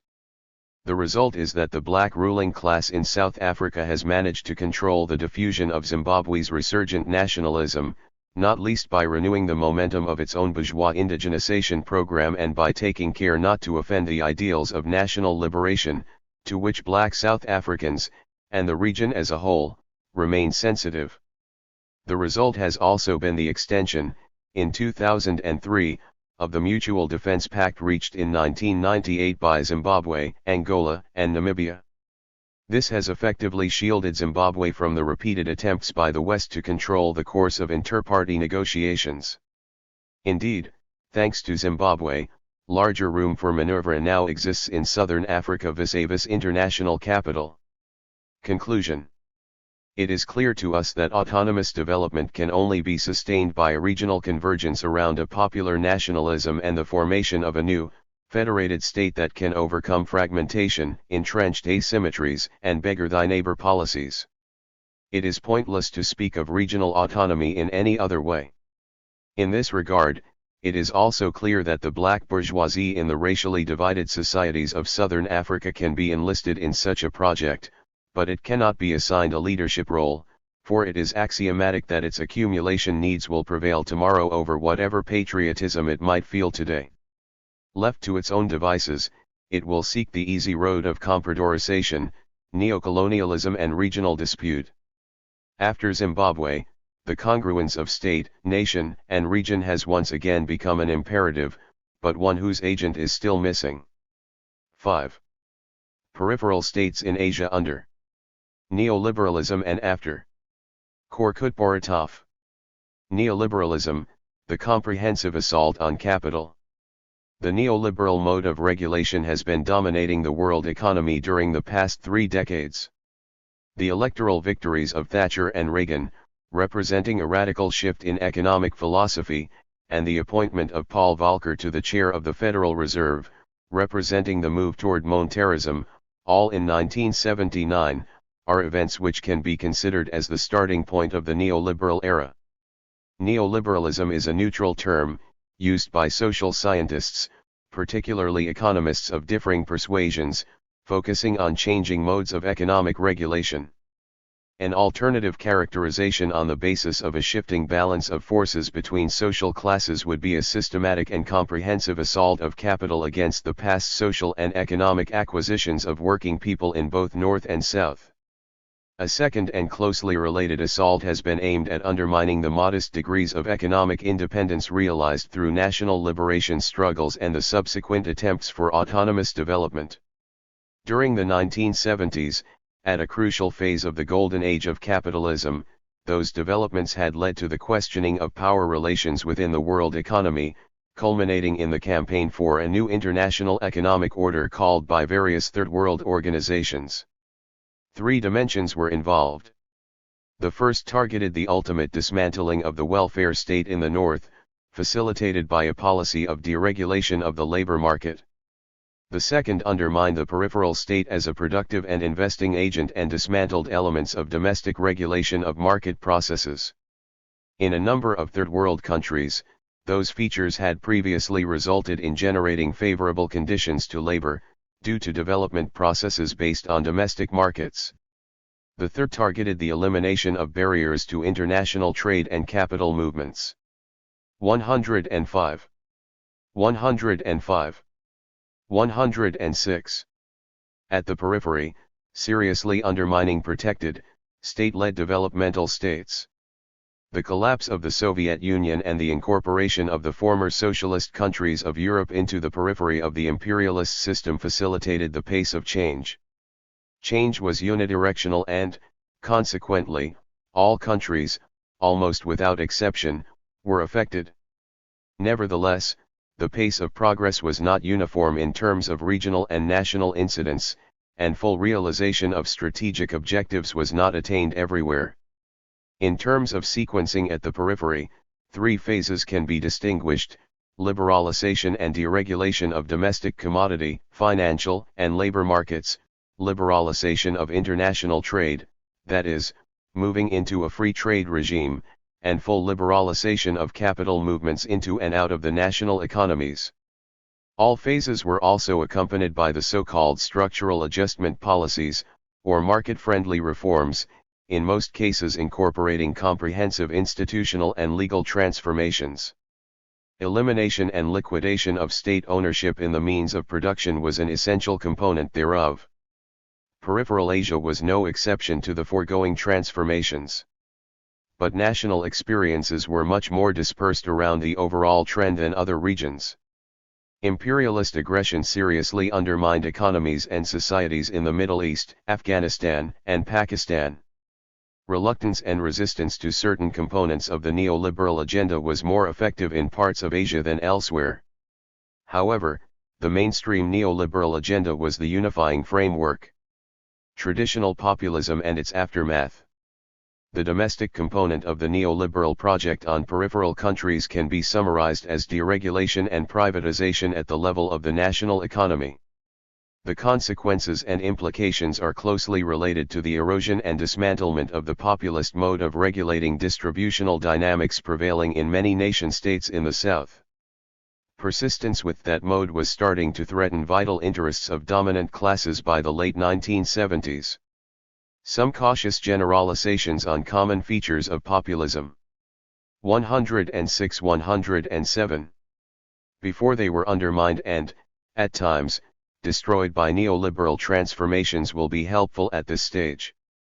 The distributional and policy-related dimensions of populism refer to a de facto modus vivendi between two classes, or class coalitions, confronting each other in a peripheral economy.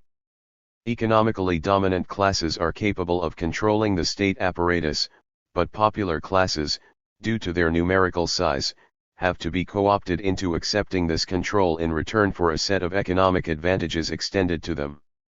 Under the authoritarian version of populism, popular classes have transmitted their demands by means of the power of the street.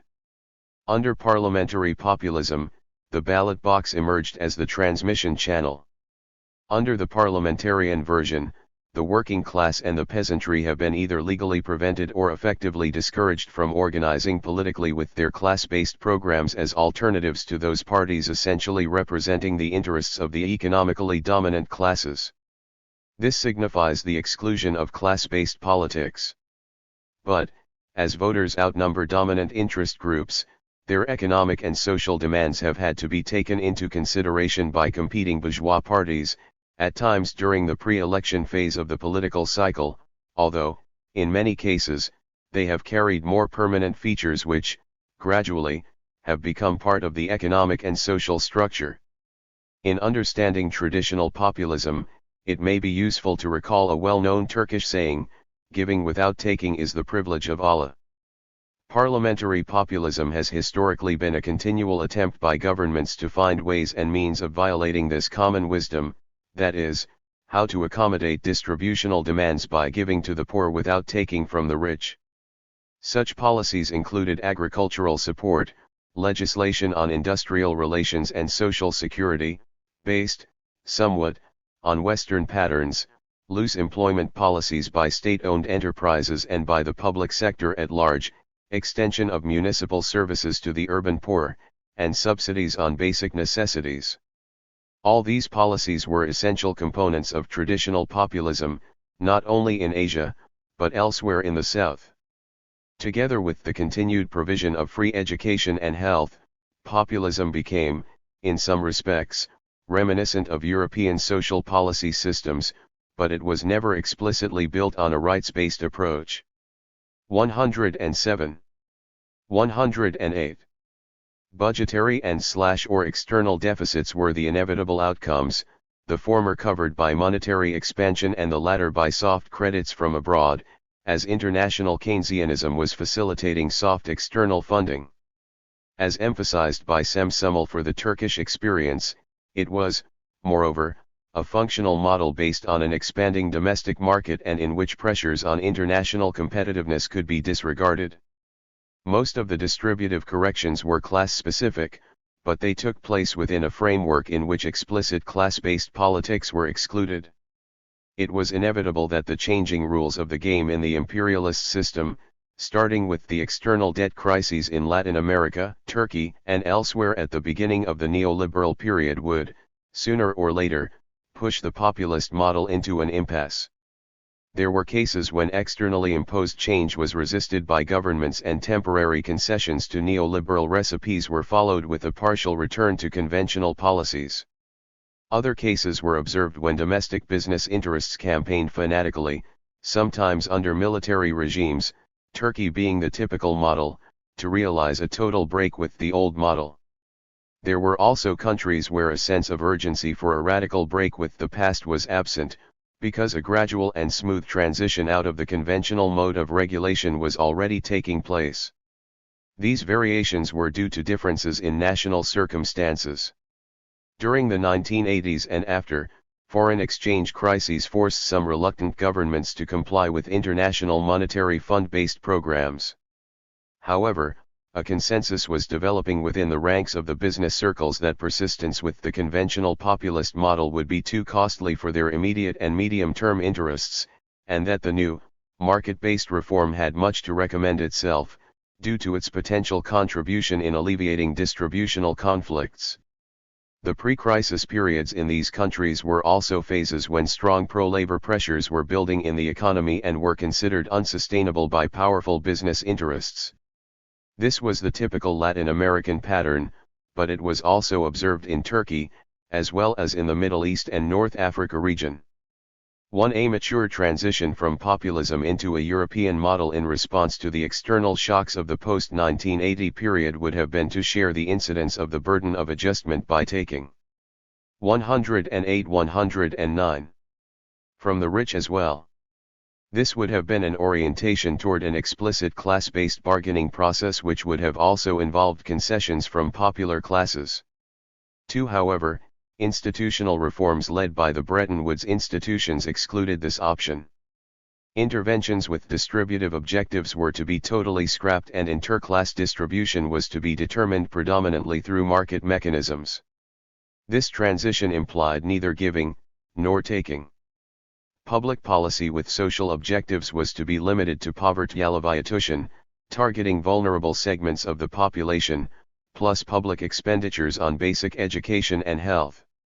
This reorientation implies that the traditional social policy objective of strengthening dependent, exploited social groups against market forces would gradually be eliminated and replaced by a new task of compensating extreme market outcomes for the excluded, the vulnerable and the poor. Vulnerability and poverty are not, per se, class attributes, in other words, targeted populations cut across classes and social strata. Hence, the conventional populist distributional mechanisms built upon the economic/social attributes of specific groups, that is, class-based social policies, were to be ultimately scrapped. Market interventions to affect distributional outcomes were strictly off-limits.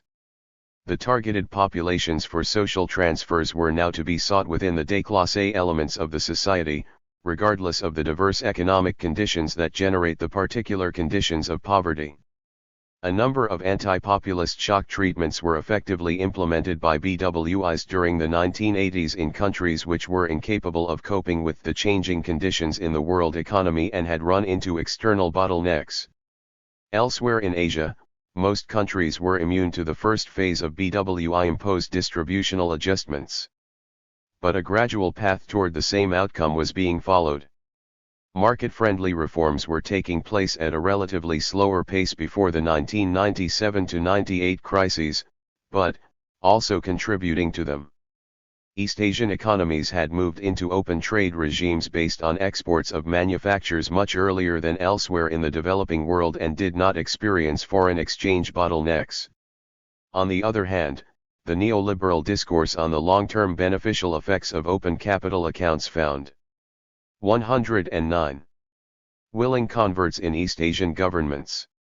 3. The boom in capital inflows of all kinds pushed investment rates above national savings, but also generated preconditions of subsequent crises, difficulties in external debt servicing by domestic borrowers who had invested in non-tradable activities, sudden stops of external flows which followed, and the contagion facilitated by herd behavior of finance capital contributed to the series of crises in the South, starting from Thailand in 1997 and ending in 2002 with Argentina. Hence, the active involvement of BWIs in the neoliberal reform agenda in East Asia took place much later than other developing regions. A rigid and relentless program imposed on most crisis-ridden economies after 1997 seriously undermined economic sovereignty. Later criticism of this program contributed much to the erosion of the reputation of the IMF in the developing world. India and China, on the other hand, followed different trajectories. Both countries rejected full opening of the capital account. While greenfield foreign direct investment was encouraged into non-strategic activities, liberalization of resident outflows and arbitrage-seeking inflows were restricted. It was, essentially, thanks to these limitations that the Asian financial crisis skipped these two economies. On the other hand, India had been gradually adopting selected components of the neoliberal agenda since the mid-1970s. As for China, a labor market without social safety nets was generated during the 1990s, and the consequent decline of labor costs contributed to the explosive growth of exports.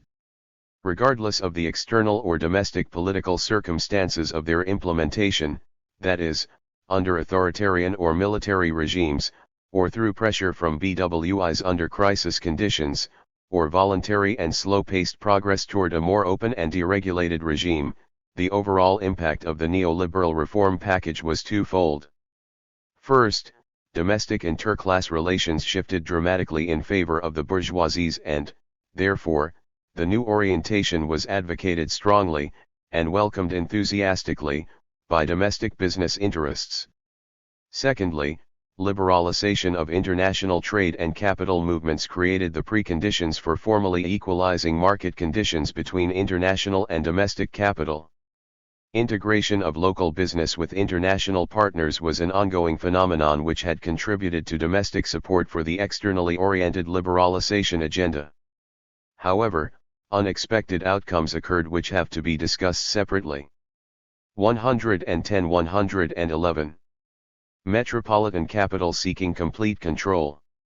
As discussed earlier, elimination of barriers established by peripheral nation-states during the preceding eras was one of the components of the neoliberal reform package, and this was closely linked to a strategic objective, expanding the degree of freedom of metropolitan capital in its endeavors to establish a unified globe without effective economic barriers.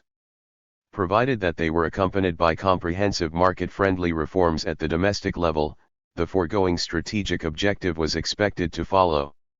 However, it soon became clear that rent generation, rent appropriation, and corruption in favor of domestic business groups were rising to unprecedented levels during the neoliberal era. Before the comprehensive neoliberal packages were launched, one of the basic functions of the traditional economic bureaucracies, sometimes inherited from the colonial regime or established during the early phases of the new nation-state, was to control the mechanisms of appropriation of rents of protection and intervention. The objective was not the elimination or restriction of rent generation, but, rather, the creation of equal conditions for competing claims from business groups on existing or emerging rents. Some degree of autonomy from the political layer of the state apparatus, a certain ideological commitment to protect the interests of the state and of the public coffer, and a relatively advantageous pay scale compared with other segments of public administration were helpful in fulfilling their functions. Reforms of public administrations resulted in the gradual paralysis and, by degrees, the atrophy of these bureaucracies. In any case, conventional bureaucrats raised and trained under planned, interventionist, mixed economy regimes were incapable of coping with the neoliberal period. The campaign for less government implied scrapping regulations and controls on business-government linkages. The ideological atmosphere which made fetishes of free markets and profit-seeking conflicted with the traditional, ethical norms of civil service. In time, and in many countries, financial experts with MBA degrees from abroad replaced the former bureaucrats. For this happened contemporaneously with the emergence of new areas of rent generation under the neoliberal mode of regulation, for example, in the areas of privatization, financial systems, and government tenders. Domestic business groups intimately linked with the political layers of the state apparatus were capable of 111. Adapting to the new atmosphere and developed methods of benefiting from it. Metropolitan capital and BWI soon realized that market-friendly reforms accompanied by free trade and capital account liberalization were necessary but not sufficient to eliminate practices which favored local business and, additionally, politically privileged business groups therein. A new terminology, such as crony capitalism and capture of the state by powerful interest groups, 5 was invented to depict the class character of states which had been loyal followers of neoliberal recipes and shock treatments. The apparently paradoxical phenomenon of corruption under fully liberalist market regimes suddenly emerged right in front of unbelieving observers. This was the background to the later moves by the BWIs to make the elimination of corruption an important policy agenda. It was exclusively an intra-class issue of the bourgeoisies. The establishment of neutrality between different business groups was the strategic priority. Public administrations, having already gotten rid of their excess employment, were now to be organized toward flexibility and performance-based, contractual pay systems. The vague slogan of governance emerged as another priority area, and agencies autonomous from government control were advocated to prevent state capture by domestic interests.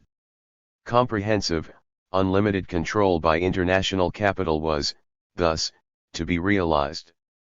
Democracy under neoliberalism. Historically, and in the value systems of broad segments of Asian peoples, the state was obliged to provide for its children. Even today, in a typical marketplace in the Middle East, the housewife reacts to rising prices for basic commodities by inquiring, "Where is the state?" Food riots in the Maghreb and Egypt from the 1980s onward, in response to IMF prescriptions on the elimination of urban subsidies, led in many cases to total or partial repeal of price adjustments. In the Middle East, consumer subsidies are usually regarded as part of a social contract between the state and the people. Even an anonymous IMF official, after a long battle with the Egyptian government over consumer subsidies, has been forced to concede that the financial awards of an agreement with IMF 112-113 are not worth the risk of pushing disadvantaged Egyptians over the brink of forbearance into insurrection. 6. These are observations on authoritarian/paternalistic populism, where the street reacts against a state which violates the basic premises of its social contract with the people. Under parliamentary populism, compliance with the modus vivendi between the popular and dominant classes, as discussed earlier, provides the legitimacy of representative democracy. It is based on the regulation of the distributive process by state interventions on a broad spectrum of markets, whereas the neoliberal agenda aims at the total depoliticization of the distributional process. What does the state provide to me? This is the question on which the legitimacy of representative democracy within the ranks of popular classes rests. If current trends continue, and the distributive functions of the political authority, borrowing from Pierre Bourdieu, the left hand of the state, withers away, the state apparatus will gradually transform itself into an institution merely endowed with repressive functions, that is, the right hand of the state. Alienation, social exclusion, political indifference, and withdrawal into individualist survival strategies are the likely outcomes for the majority of the population. This is fertile ground for the emergence of obscurantist, fundamentalist, reactionary, ultranationalistic ideologies and violence. Different adjustment patterns during the pre-crisis period. The capitalist world system is passing through the most serious crisis since the Great Depression. The comprehensive assault of capital, depicted earlier, has run into a bottleneck. It is not clear whether the failure will be temporary or permanent. Everything depends on possible shifts on the balance of class forces in national economies or at the international level.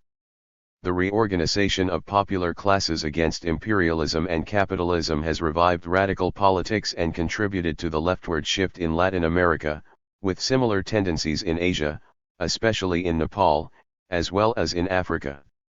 This was realized during the boom period of the world economy before the current crisis. Asia did not pass through a similar route, and it is too early to predict the societal impact of the crisis here. It is, however, clear that the 114 super-optimistic globalization discourse is bankrupt and capitalism is facing a legitimacy crisis. The near future for peripheral Asian economies is closely linked with the trajectories followed during the 2002-07 boom phase of the world economy and the defensive reactions being developed against the crisis since 2008. Once again, non-identical paths and adjustment patterns are observed. A typical one incorporates East Asia, which was dramatically affected by the preceding crisis. The path toward that crisis was characterized by high levels of capital inflows, rising external indebtedness and current account deficits. The bitter experience with IMF and international capital during 1998 was the factor which pushed these countries to move into current account surpluses later, through declining investment and rising savings rates. Reserve accumulation and improvement of current account balances were transformed almost into policy targets which facilitated servicing the external debt during the following years. Growth rates declined substantially compared with the preceding period. Between 1989 to 97 and 1998 to 2007, the unweighted average growth rates in the four large crisis-ridden economies of East Asia declined from 8.1% to 4.4%. Even during the boom of 2002-07, the average growth performance of these four countries, at 5.4%, was significantly below their 1989-97 average. These countries are confronting the current crisis with current account surpluses and moderate, manageable external indebtedness. This is why dominant circles of the international system, the G8 and the IMF, are recommending expansionary macroeconomic policies to their governments. The realized and estimated average growth rate of this group is marginally positive, at 1%. In one sense, these countries are now reaping the benefits of their cautious policies during the immediate pre-crisis period by being spared from enforced contractionary policies now. Hence, despite the relative stagnation to which these economies had drifted during the past decade, their ruling classes are currently in a more secure position than those in vulnerable economies.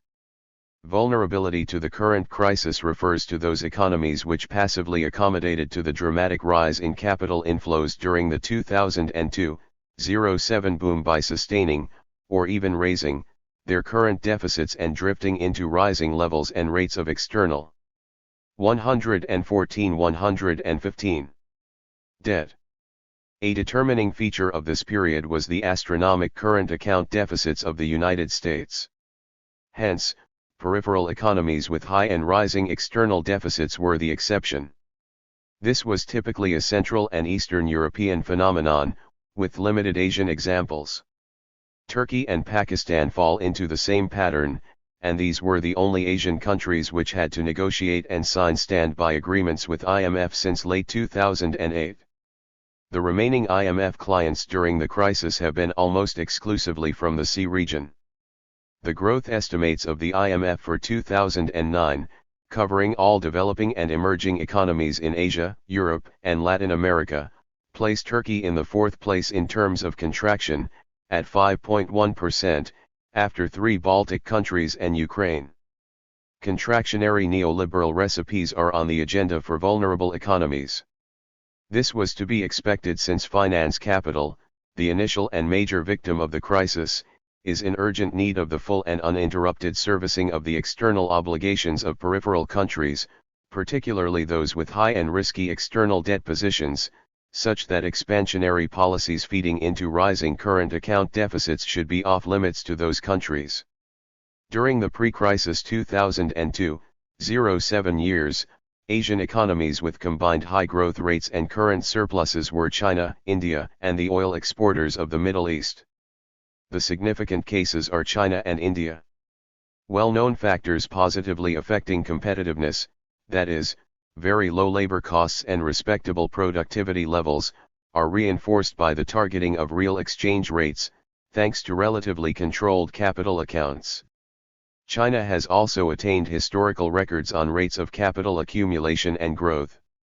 The recommendation of imperialist centers for these economies in the current crisis conditions has been to implement expansionary macroeconomic policies which, in turn, are expected to spill over into higher import demand and restrain the downturn of output in the metropolitan states.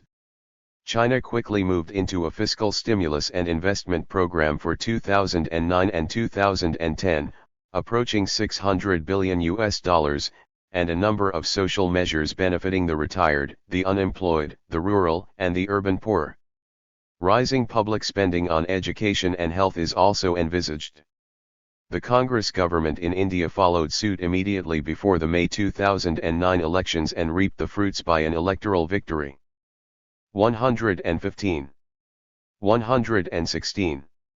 Compared with elsewhere in the South, China and India appear to be facing the current international crisis in more secure positions. Average growth rates for the two crisis years, that is, 2008 and 2009, for China and India are 7.8% and 5.9%, respectively. Such growth performance under crisis condition exceeds the growth rates of most major emerging economies during the boom period.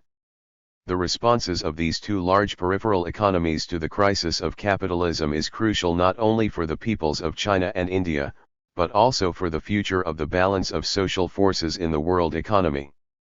Whether acts of resistance to the comprehensive assault of capital flourishes from these countries, or from elsewhere in Asia, must be discussed briefly. And prospects: populism, radical politics, fundamentalism. As observed earlier, India and China had rejected full capitulation to the comprehensive assault of capital during the past decades. However, this was a partial resistance. In India, neoliberal reforms had been making gradual but permanent inroads into the structural features of the developmental state, as depicted by Sundeep Chakra. The inroads involved anti-labor legislation under the emergency rule of the mid-1970s, a mild trend toward deregulation since the early 1980s, and a new wave of romance with neoliberalism in the early 1990s.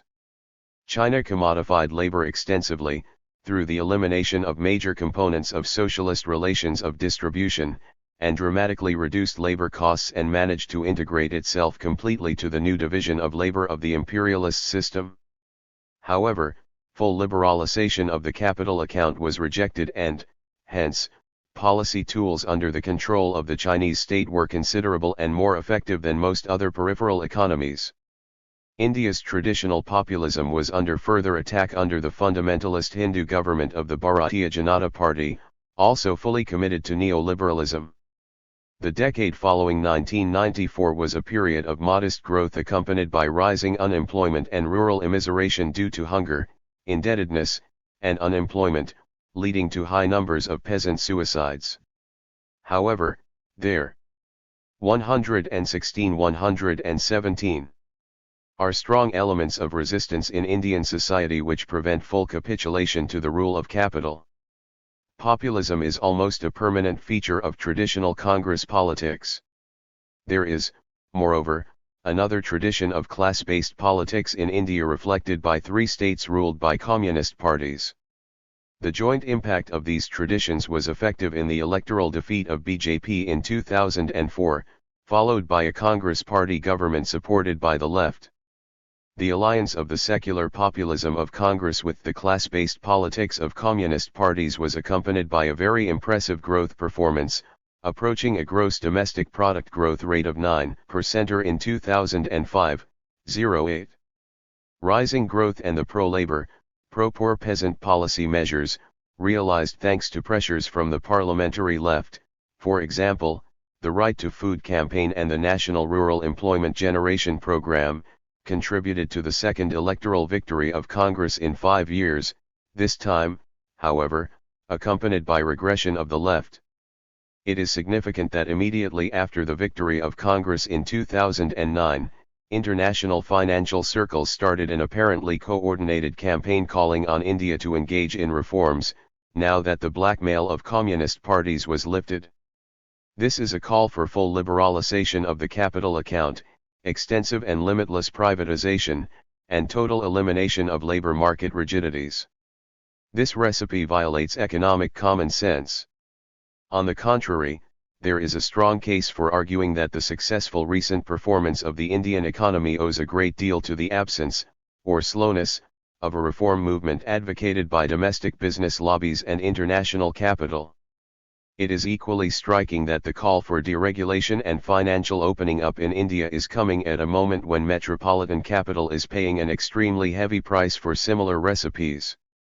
China's combination of double-digit growth with high and rising current account surpluses can be characterized as a positive/dynamic pattern of adjustment to the growing imbalances in the world economy of the past decade. 7. The capacity of adaptation of China to crisis conditions and a possible modification of her preceding linkages to the world economy is now being tested.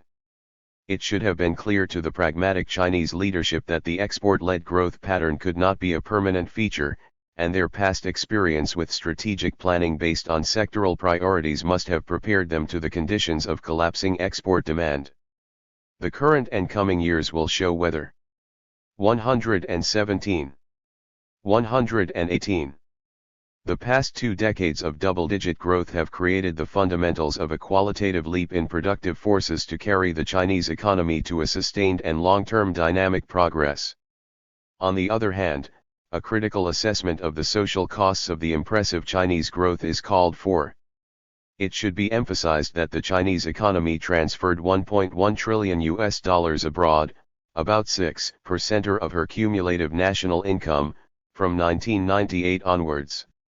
8. This was possible thanks to extremely high savings per GDP ratios in China, a historical record, realized, at least to some degree, by extremely low consumption levels of Chinese households, combined with their enforced adaptation to the previous dismantlement of socialist safety nets of workers and peasants.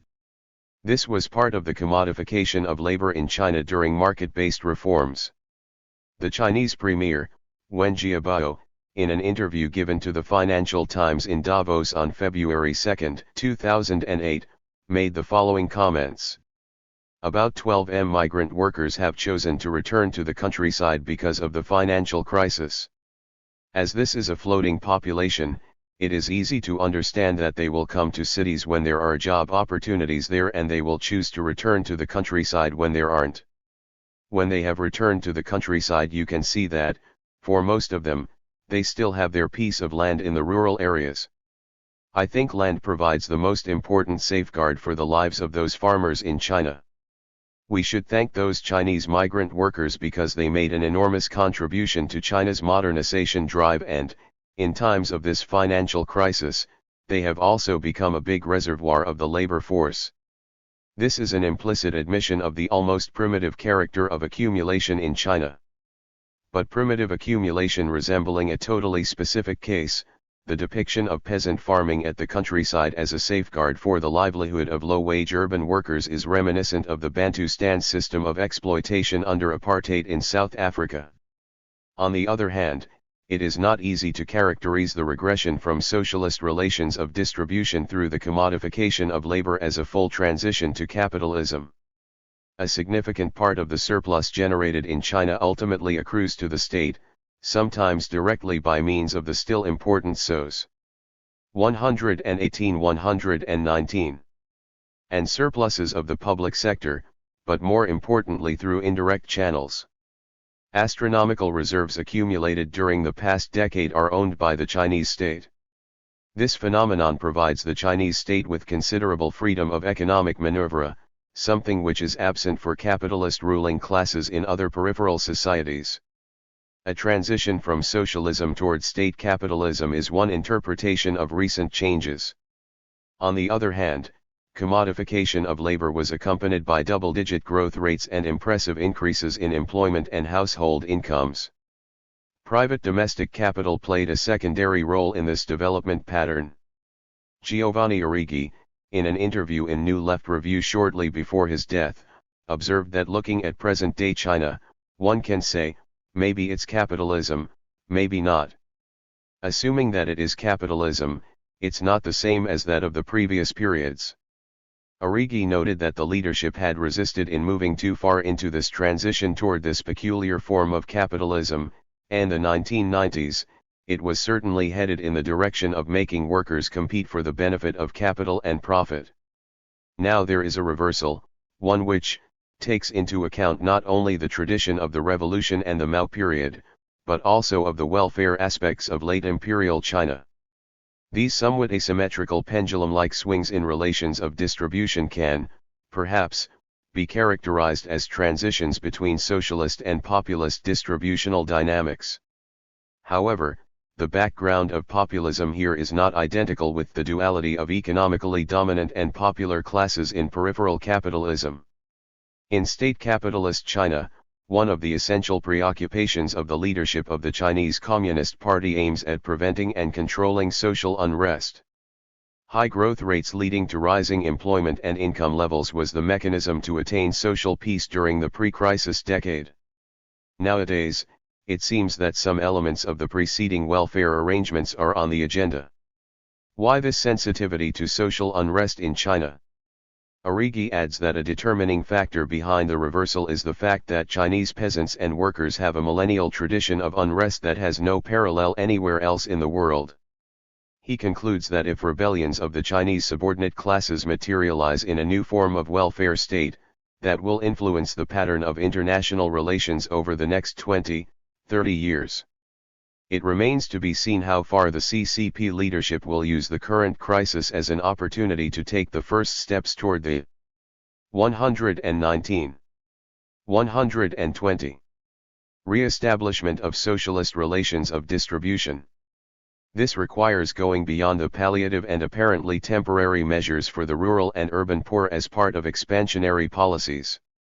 The outcome depends on whether the balance of social forces in China shifts toward workers and peasants, or in other words, whether class-based politics makes a comeback.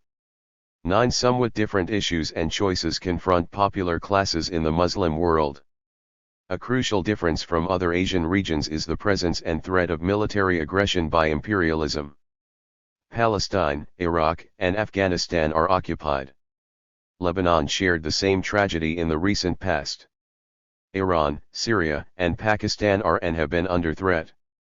The war on terror launched by the United States has been expressed explicitly as a crusade by George W. Bush and interpreted as such against Islam by wide segments of Muslim populations.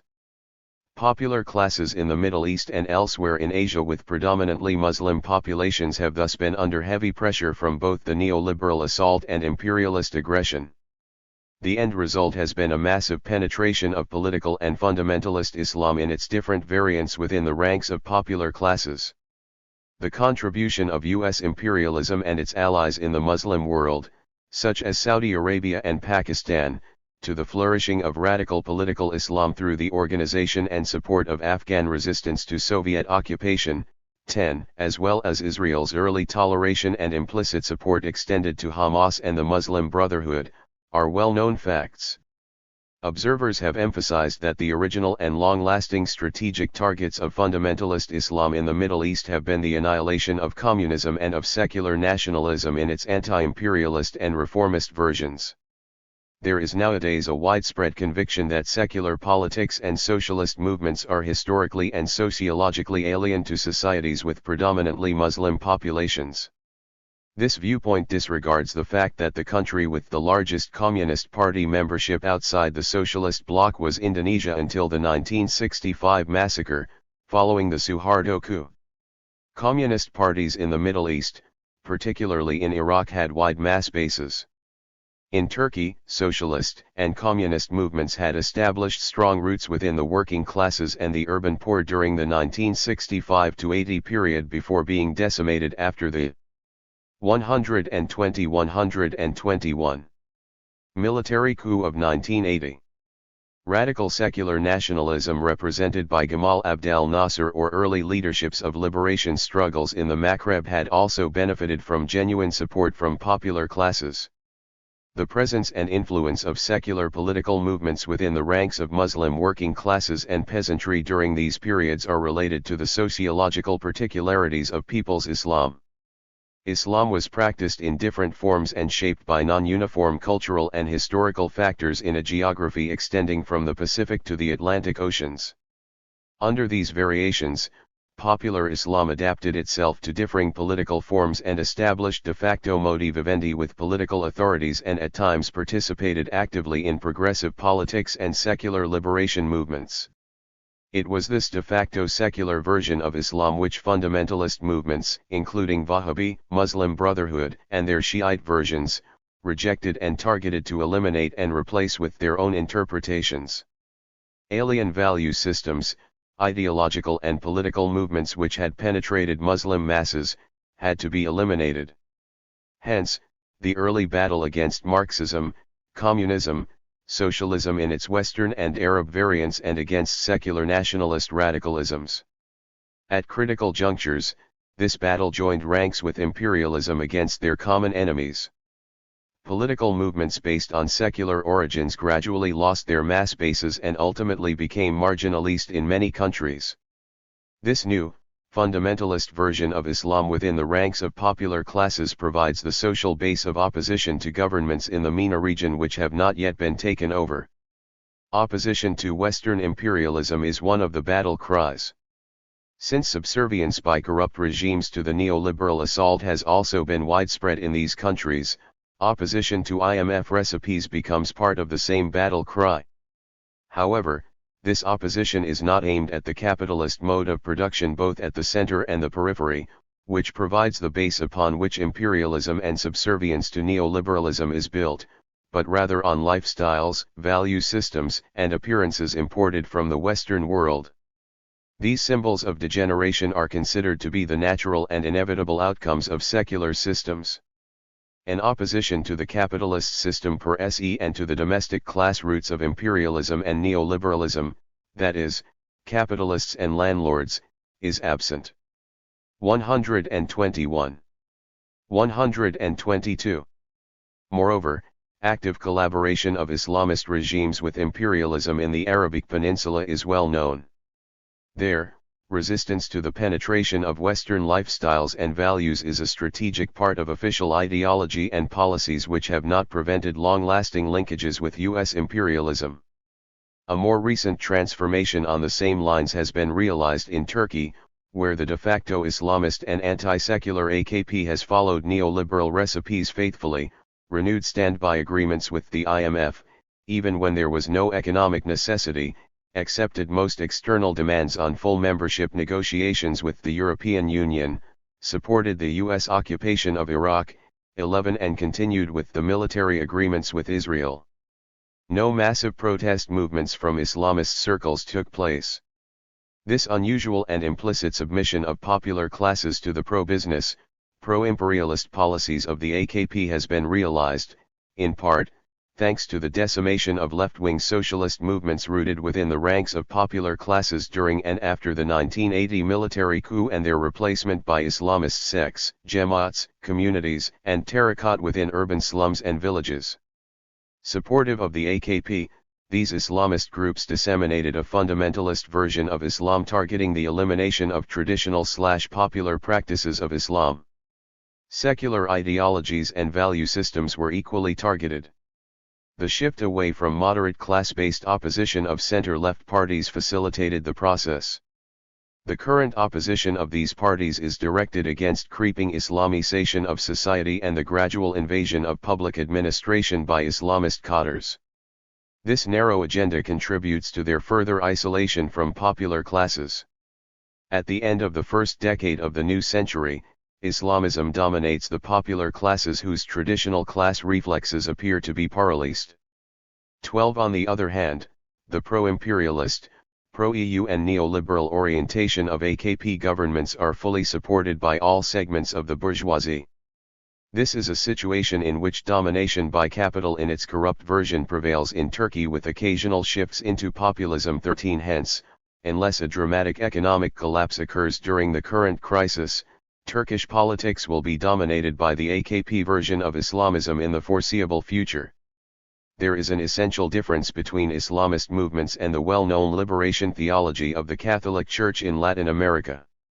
The former's ultimate target is the establishment of an Islamic state according to the original recipes formulated in the 122-123 Holy Quran and by the Prophet's teaching. A just and equitable society is expected to be the natural outcome. This is, by definition, a utopia with a regressive, backward-looking character. By contrast, followers of liberation theology directly target the elimination of exploitation, oppression observed in the actual world and, hence, can and do collaborate with all anti-systemic movements in their own countries. With Islamism as the dominating ideology, no other anti-systemic oppositional movement is to be allowed to survive. There, and in other peripheral countries of the non-Muslim world, the reactionary role of religion is played by evangelical churches originating from North America and exported to urban slums. Conclusion. As the capitalist world system is entering a legitimacy crisis, many countries in Asia are currently at, or moving toward, a crossroads, in terms of interclass relations and their incidence on nation-states, regression from populism toward full submission to capital, or superseding populism gradually by moving toward class-based politics. Or, perhaps, in response to the heavy burden of the current crisis on popular classes, skipping the populist phase and taking a shortcut from comprehensive domination by capital and imperialism toward class-based politics. The third alternative implies a more radical, quasi-revolutionary path corresponding to some Latin American experiences, but it is the least probable one in Asia, considering current conditions there, with the exception of Nepal, where control of the state remains in dispute.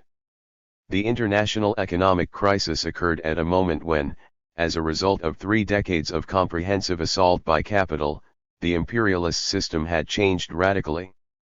A gradual evolution toward the establishment of a single labor market, in a world where international labor movements are negligible, had been affecting class relations. Whereas for most of the 20th century the industrial working class was concentrated in the centers of the imperialist system, at the end of the past 3 decades, industrial workers in the Third World have grown by more than twofold. Capital account liberalization has, in most cases, paralysed the manipulation of the exchange rate, and competitiveness on the basis of labor costs has become the key to successful performance. As the new international accumulation dynamic shifts from a policy 123, 124 of beggar thy neighbor to beggar thy worker, the destinies and interests of working classes everywhere are becoming more and more opposed to each other. 14 Asia has played a determining role in this transformation.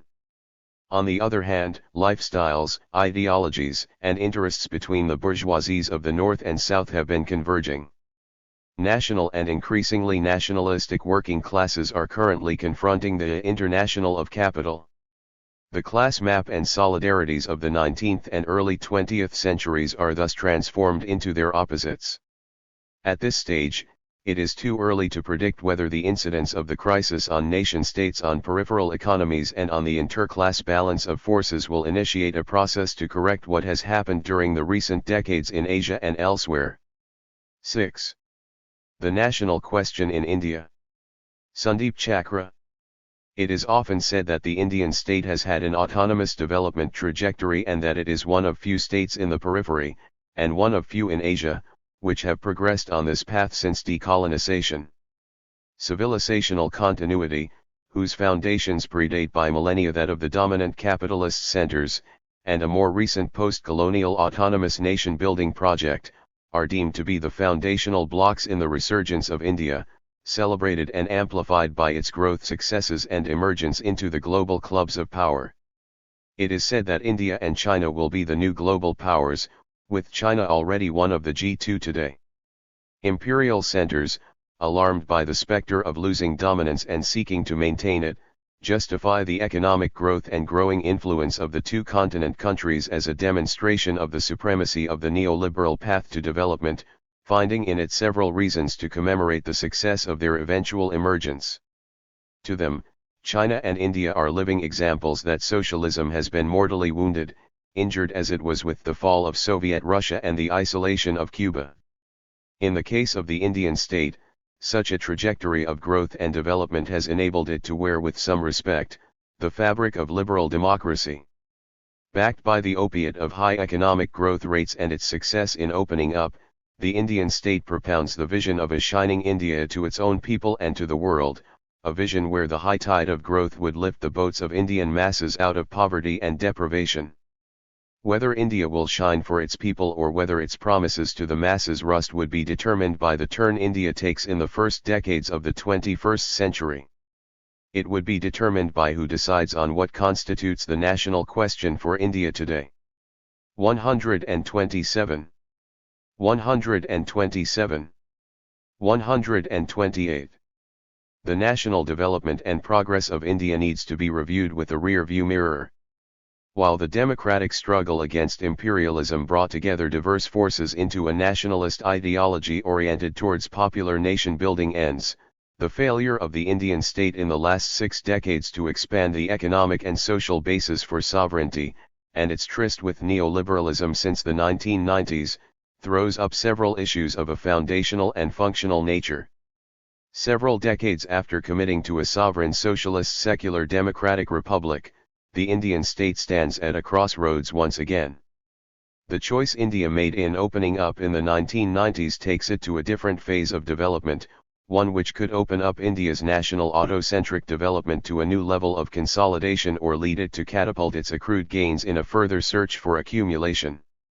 While it was not a choice determined by the masses and, in itself, does not constitute a route for popular development in India, this chapter argues that the choice of opening up to a more intensive phase of accumulation was a no choice.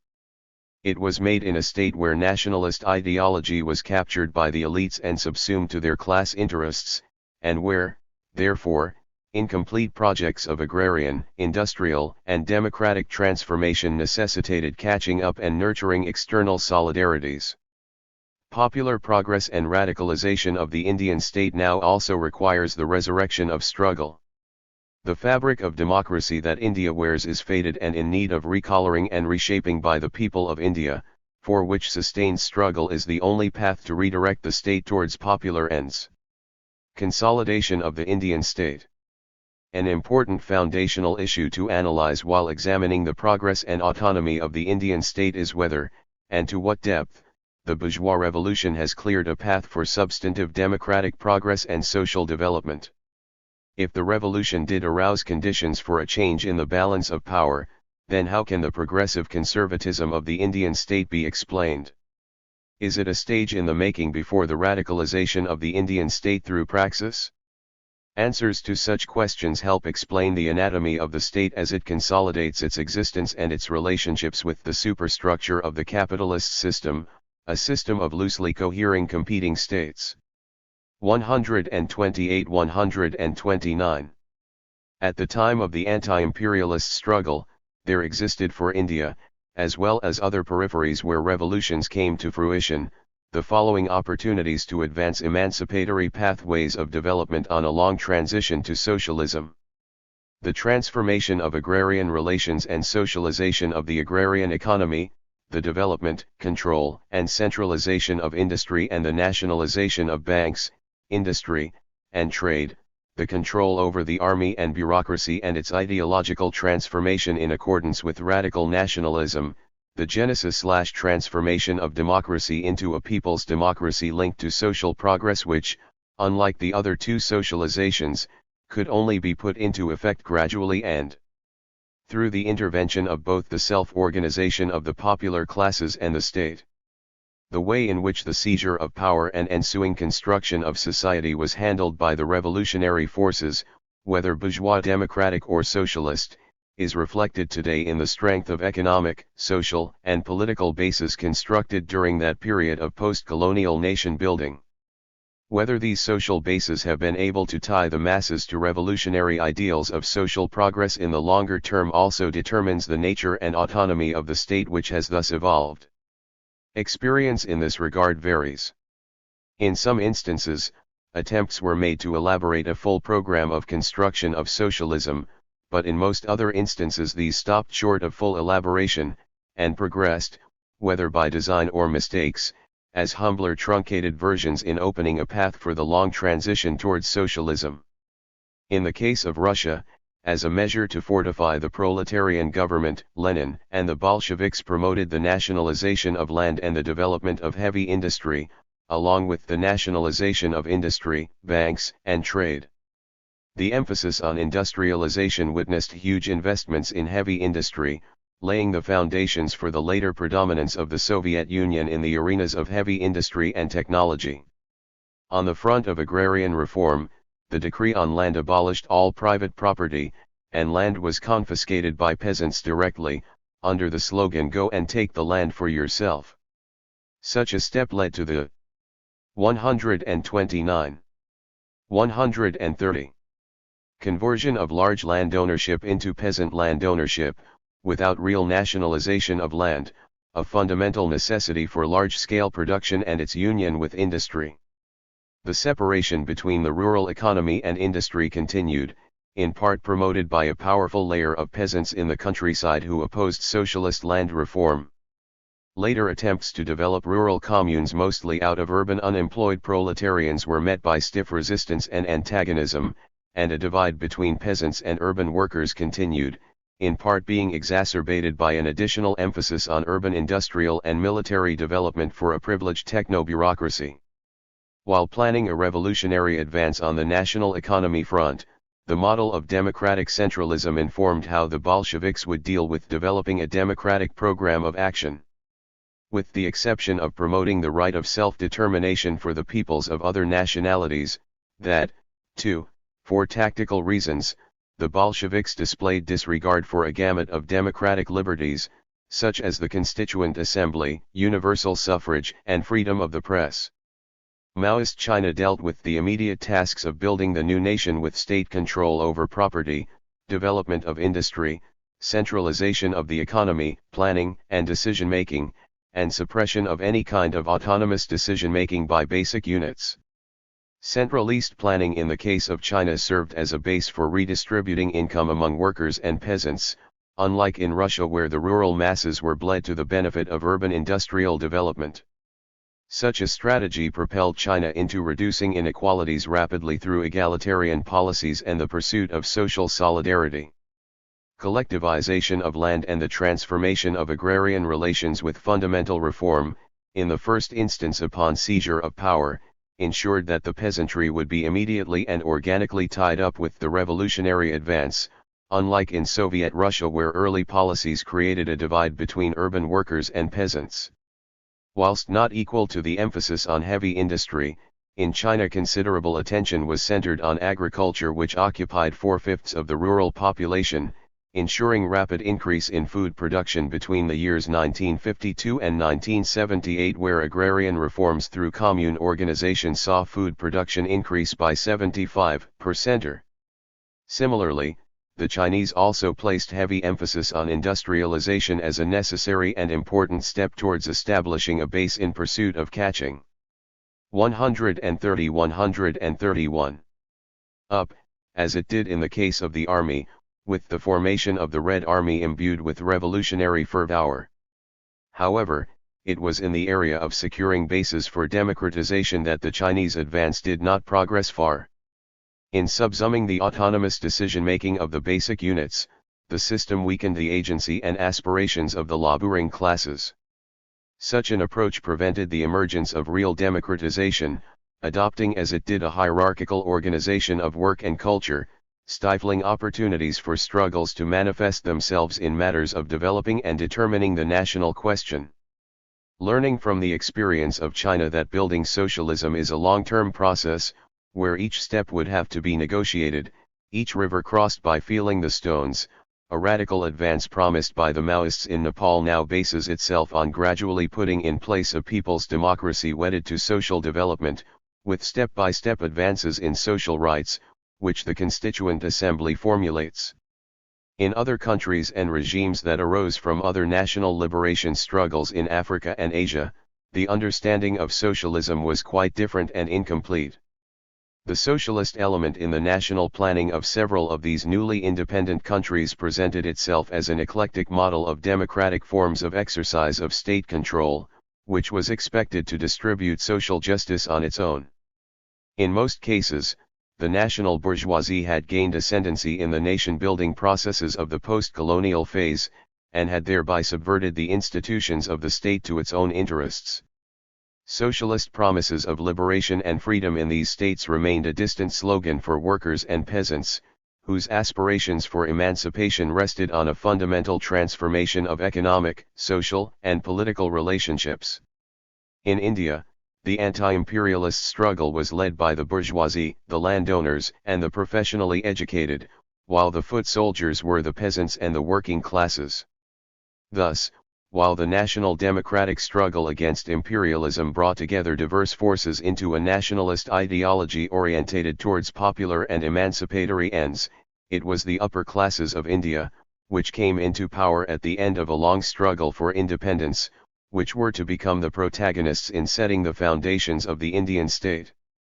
The Indian national struggle, therefore, could be classified as a bourgeois democratic movement, with socialist influence. 131. 132.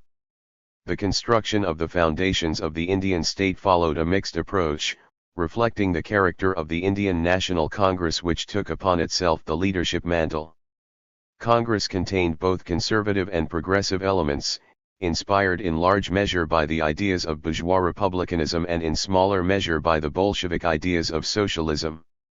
It is in the early contestation of ideas between the two, which gradually led to the former taking control, that the work of the Constituent Assembly and the resulting constitution can be understood, resolving to constitute India into a sovereign, socialist, secular, democratic republic. In line with its mixed approach, in the first phase of national development and reconstruction, the state talked of fundamental agrarian reforms and transformation of agriculture, but without a socialist content of radically changing the nature of agrarian relations embedded in India's feudal history. Land reform, as the first of independent India's planning instruments noted, was a fundamental task ahead. Two questions guided the Indian agrarian reform program in the early years of independence. The first was to change the nature of exploitative agrarian relations, and the second was to enhance food production so as to achieve self-sufficiency and promote the base for national sovereignty. The program of land reform was designed to promote economic growth and food production by removing rentier intermediaries, as well as to eradicate rural inequities by giving ownership to the peasant tiller. The reform program particularly targeted the zamindari system, aimed at abolishing intermediaries, inducing tenancy reforms and fixing a ceiling on ownership of agricultural land, with the idea of introducing structural change in rural India. As distinct from the socialist experiment of nearby China, the Indian land reform program, elaborated early on in the central planning instruments, promoted private ownership of land without any attempt to nationalize property. Given the nature of the national movement, the land reform program did not challenge capitalist property while promoting private peasant property. The idea of nationalization of property, where required by national interest, was promoted. Ownership and tenurial reforms, based on the premise of unleashing the private engine of agricultural growth, were successful to the extent that with the passage of the Zamindari Abolition Act 132-133, and its implementation in the states by 1972, 20 million farmers had come in direct contact with the state. Similarly, with the lowering of land ceilings, nearly 3/5 of the declared surplus land was redistributed. To the extent that 92% of the holdings were wholly owned and self-operated towards the end of the program, there was progress on the declared policy front, but land reform measures thus introduced did not manage to change the nature of class ownership.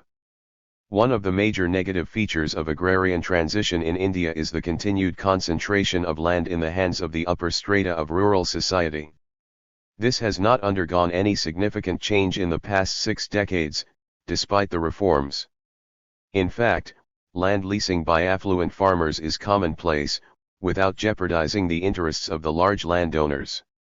As the Planning Commission of India itself admitted in the 6th Five-Year Plan, if progress on land reforms has been less than satisfactory, it has not been due to a flaw in policy but rather to indifferent implementation. Often the necessary determination has been lacking to undertake effective action, particularly in the matter of the implementation of ceiling laws and consolidation of holdings, and in failing vigorously to pursue concealed tenancies and transform them into tenancy/occupancy rights as enjoined under the law. The land reform agenda took a back seat when the land question was overtaken by agricultural production worries in the 1960s, induced by famines in the eastern states of the country. It was at this time that the World Bank also decided to intervene in Indian agriculture for the first time. 1964 was the year when the Bell Mission came to India to advise on capital and chemical-intensive agriculture, devaluation of the currency and liberalization of trade. These were defining years for the decisive shift on the agrarian question, from the early ideas of changes in agrarian relations to the promotion of capital-intensive agriculture and the genesis of the Green Revolution in the 1970s. On the food production and availability front, India's post-colonial record is positive until the onset of neoliberal reforms in 1990s.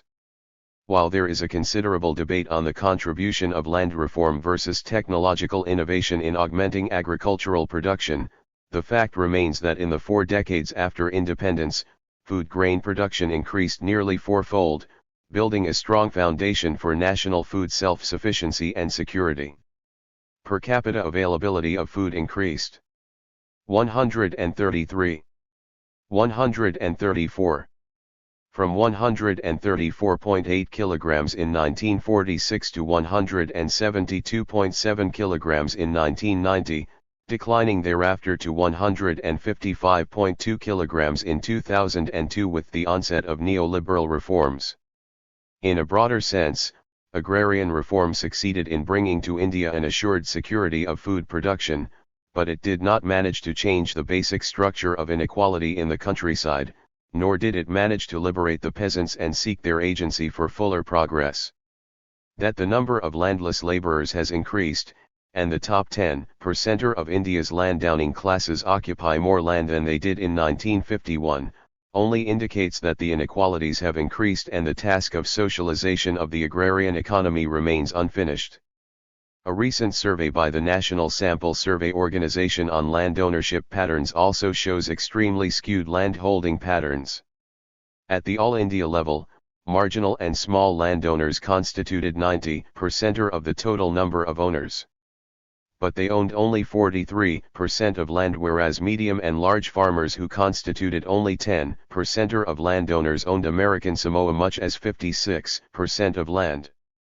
The divide between the capitalist farmers and peasantry, and between the rural and the urban, is wider to bridge. Another key prerequisite which the nationalist revolution considered was to build an industrial infrastructure as a base for economic self-sufficiency, as a nationalist response to centuries of colonial bleeding. The Nehruvian development paradigm emphasized the building of heavy industries as temples of modern India, which was considered a basic necessity for India's advance towards achieving socialism. Central East planning was of essence if the country was to industrialize rapidly. As a foundation of self-sufficiency, an imposing structure of industrial and technological development was set up as a strong and dependent lever of development under state control. The Industries Act of 1951 laid the foundations for this administrative national control over industrial capacity. Nationalist industries included electric power, steel, machine building, metals and minerals, defense, chemicals, transportation, life insurance, portions of the coal and textile industries, and banking. To promote industrial development, high tariffs and import restrictions were put in place, along with subsidies for nationalist firms. Investment funds were directed to nationalist industries, along with control of land use and prices. With support from the Soviet Union, and also some other countries, through technology transfer agreements, new technology was hoped to be absorbed and new skills promoted. 134-135. Industrial emphasis posted rich returns for Indian self-sufficiency. In the first 5 decades of independence, for instance, steel production increased from 1.25 million tons to 53 million tons and coal production from 30 million tons to 299 million tons, while the commissioned capacity for power generation experienced nearly a 100-fold increase. In the phase of national development till the end of the 1980s, serious emphasis was given to establishing what could be called temples of national sovereignty. Public enterprises controlled a fifth of the gross domestic product by the 1970s. This strategy was in sharp contrast to that followed by other East Asian countries, which chose to use state intervention to build private sector industries, or the South Asian neighbors who chose not to follow the path of import substitution, thereby stifling the potential growth of their industry, whether nationalist or not. Two contradictions emerged on this path, both of which laid the foundation for India's later transition to economic pragmatism and neoliberalism, beginning with a shift towards export promotion and greater integration into the global economy. First of all, believing the potential of agriculture to be limited, the Indian government taxed agriculture by skewing the terms of trade against it and emphasizing import substitution, thus giving priority to heavy industry. Agrarian relations were not transformed and the separation of industry and agriculture continued, as the planning for agricultural and industrial development did not happen under a unified point of view. The early planning hoped that rapid industrialization would draw away surplus labor from agriculture was mistaken. At the end of the 10th five-year plan, almost 60% of India's labor force is still engaged in the primary sector, contributing around 21% to the country's GDP, while industry employs 17% of the labor force, producing 27% of GDP. The strategy of development at that stage had failed to create better options for the rural poor, to allow them to develop productive assets, or to obtain gainful employment, or to significantly improve their quality of life and time for creative human pursuits. This strategy did not go far enough and was therefore unable to address the divide between the city and the countryside. Second, the state heavily subsidized the growth of a national bourgeoisie, with cheap credit, energy, and infrastructure, and 135. 136. Other indirect and direct subsidies, in activities of an intermediary nature, oriented to trade and small enterprise. Thus, apart from a few large industries in India, the Tatas and Birlas, the subsidies opened the way for the blossoming of a parasitic private sector on the hard work of the public sector. Such growth could not possibly have overcome the divide between the city and the countryside, since it thrived on it. It was a policy which could not have led the country to the eventual socialization of intermediary gains. While emphasis was placed on economic development, human development suffered in the first 5 decades of development planning. These defining decades left a poor record with respect to developing a strong human base. The promise of universal education and health care did not see the light of day, 6 decades after it was first held out. The result is that, today, 40% of Indian children are undernourished, 6 in 100 die at birth, and illiteracy rates among women and men are at 44% and 25% respectively. Public spending on education and health, until recently, remained well below the minimum norm, let alone a progressive one. Moreover, both education and health programs have suffered from inadequacy in quality and equity. The promise to root out social discrimination was held out to millions of Dalits and Adivasis. The Constitution provided for measures of positive discrimination for the lower castes and indigenous people. Yet, it did not provide for substantive mechanisms for their fulfillment, or where they were provided much later, they were not implemented properly. Thus, bonded labor was abolished in India only in 1976, manual scavenging, one of the worst forms of human denigration, was officially prohibited only in 1993, though the practice continues today, along with various forms of untouchability. A recent study, of which this author was part, revealed 130 different forms of discrimination in India, despite its official prohibition in 1955. One of the weakest links in the consolidation of the Indian state, therefore, was on the human development front, crashing one of the fundamental engines for transforming class relations. The goal of full development of the human potential for free development of a creative life remains a path crying out to be pursued. However, what the national promises did was to awaken the democratic aspirations of the people for a better life, fueling prospects for emancipation and social progress. 136–137. Conservatism of the Indian state, a choice or a necessity. By the mid-1970s, the limits of the Indian model were becoming visible. Widespread discontent had begun to surface in India, with large sections of the populace coming out to demonstrate against unemployment, commodity shortages, rising prices, corruption, and an unaccountable administration. Rural unrest was rising rapidly, popularly called Naxalism. It was voicing powerfully the discontent of the peasantry on the progress of agrarian reform. Contradictions were also beginning to surface. Land reforms and minimum wages remained empty rhetoric for the peasantry. Village landlords held sealing lands illegally, continuing to exploit rural labor under bondage and extremely low wages.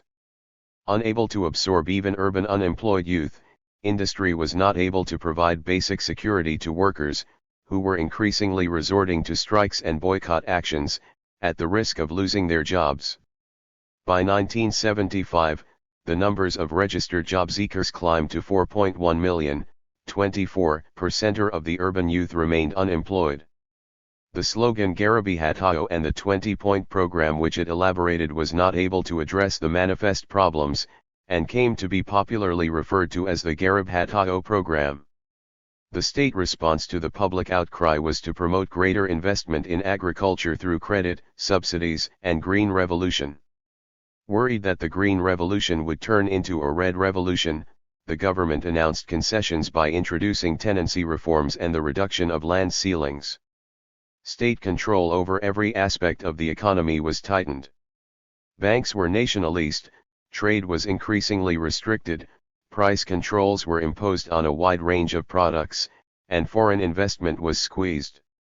By 1973, dealings in foreign exchanges as well as foreign investment came to be regulated by the Foreign Exchange and Regulation Act.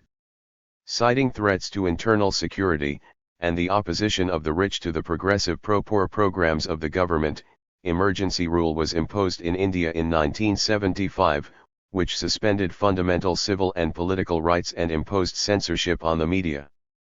For the workers, new controls were established. Emergency provisions denied the right to strike, and were backed by several anti-worker ordinances. The Indian private sector, which had been nurtured by state subsidies since independence, welcomed the industrial policies of emergency rule. 137. 138.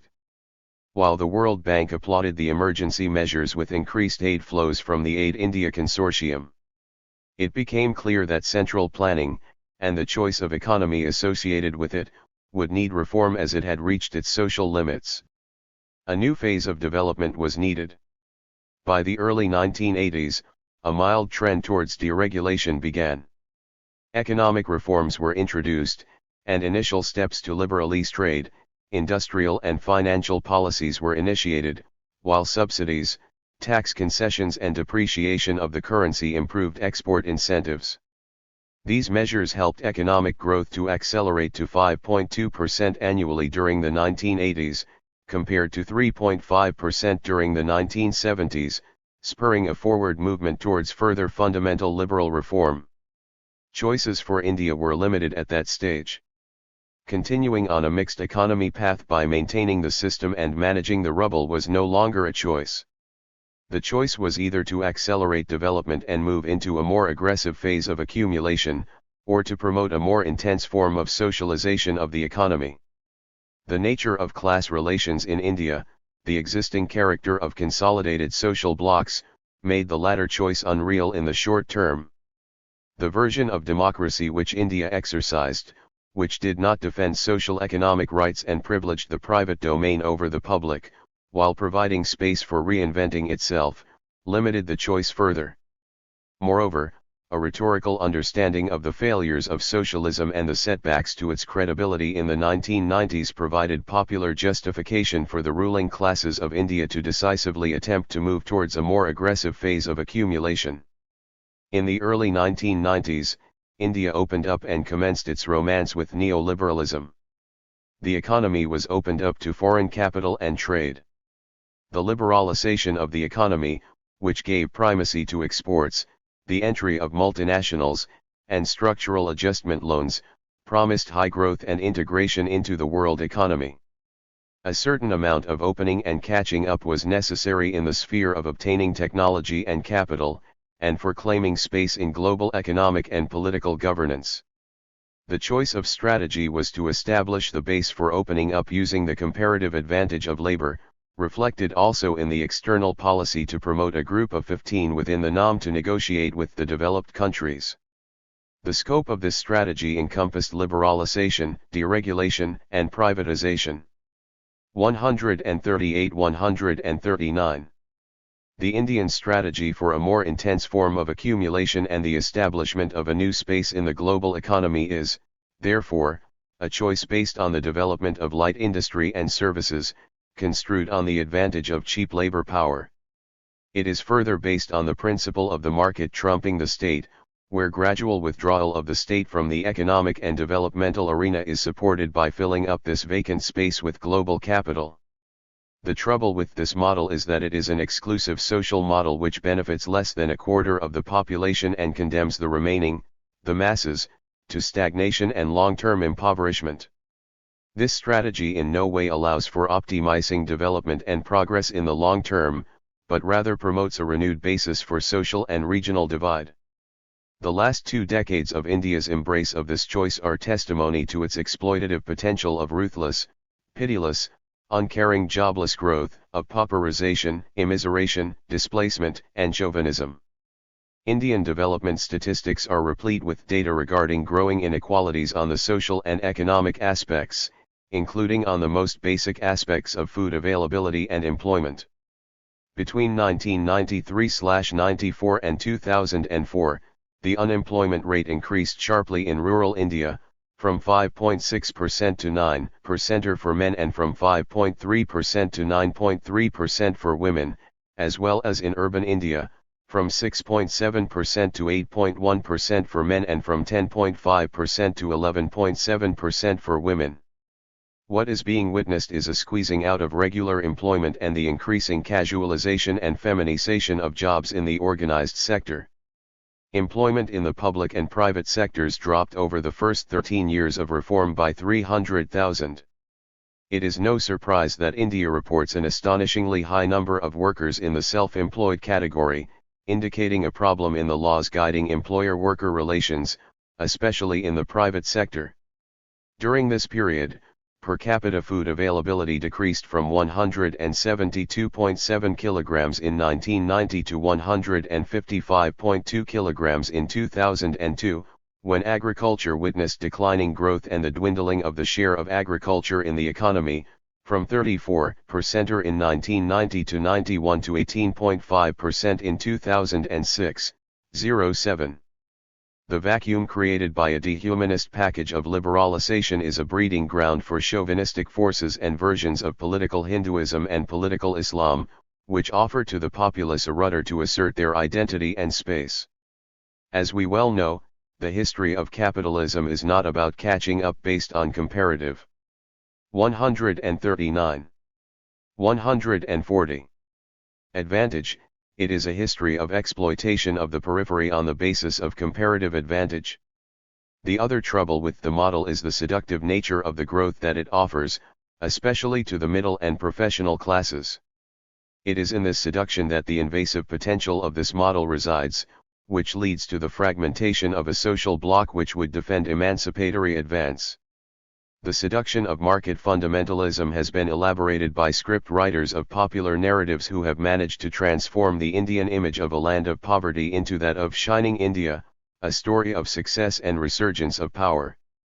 India's migration from a Hindu rate of growth to one around double digits forms the backbone of this narrative, celebrated in the circles of popular news magazines, films, and newspapers as heralding the arrival of India on the global scene.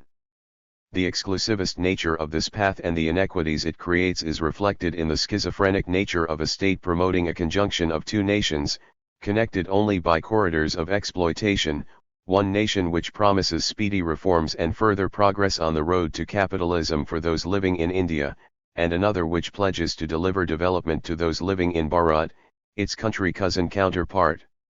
The issue is not about opening up and moving on to a new stage of reforms, since it was a historical necessity given the level of development of the social and productive forces, but the choice is about knowing how to manage relations and when/where to dissociate in order to advance from this phase of development in securing an autonomous path.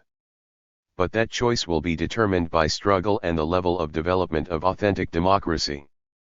It was never a free choice, not when it was first made and not when it will be remade, when the falsehoods of neoliberalism are forcefully exposed and a million mutinies resonate with voices for liberation from within the state and from within the state system.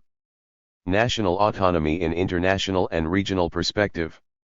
To understand the trajectory of India's experience with autonomy and its conservatism, it is pertinent to analyze its relationship with the wider state system. History provides evidence that capitalist 141 accumulation conditions a highly asymmetric global system, in that colonies/peripheries are outward looking to the extent of servicing capitalism's hunger, while capitalist centers have the luxury of following an autocentric path, only looking outwards to the extent of shaping and directing the system. Accumulation promoted through an asymmetric integration of states was foundational for colonialism, and continues to form the basis of political economy in the current world order. Messages reiterating the need for global economic integration are continually propagated, whether through wars or through the varied engines of liberal ideology.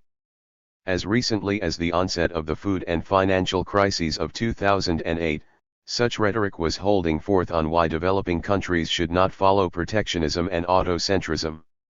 For the peripheries proposing to embark on autocentric paths, it is not only enough that the proletariat is wedded to goals of socialist progress.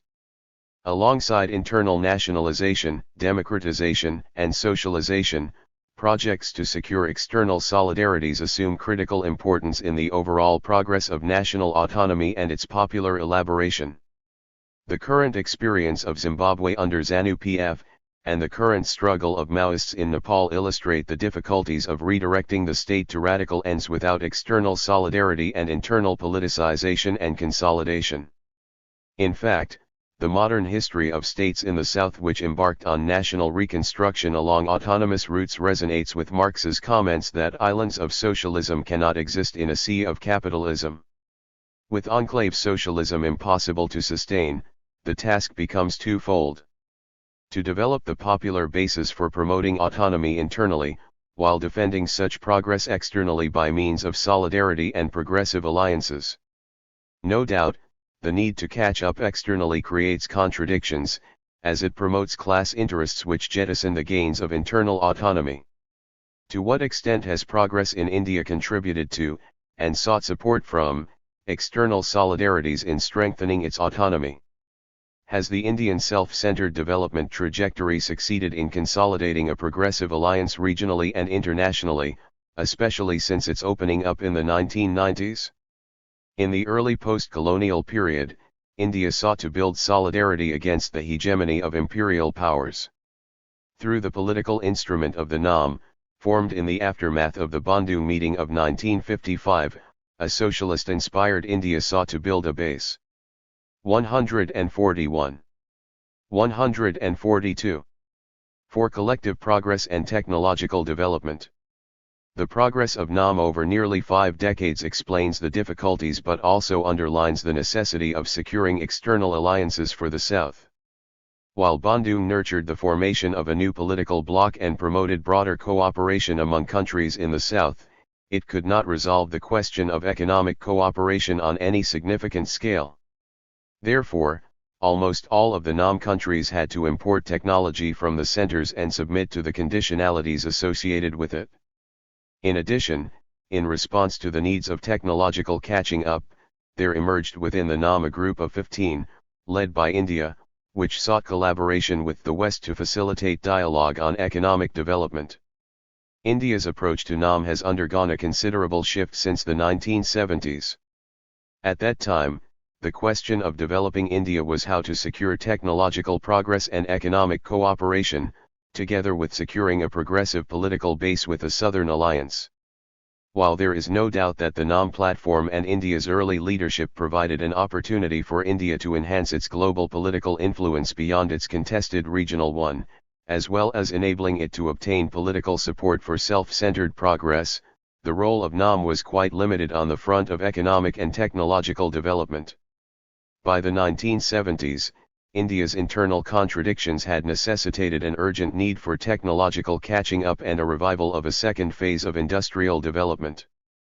Unable to do so at the collective NAM platform of the 1960s and 1970s, India secured technological cooperation through bilateral routes, that is, through minor technological cooperation agreements with the imperial centers and a more substantive one with Soviet Russia through the 1971 Treaty of Peace, Friendship, and Cooperation.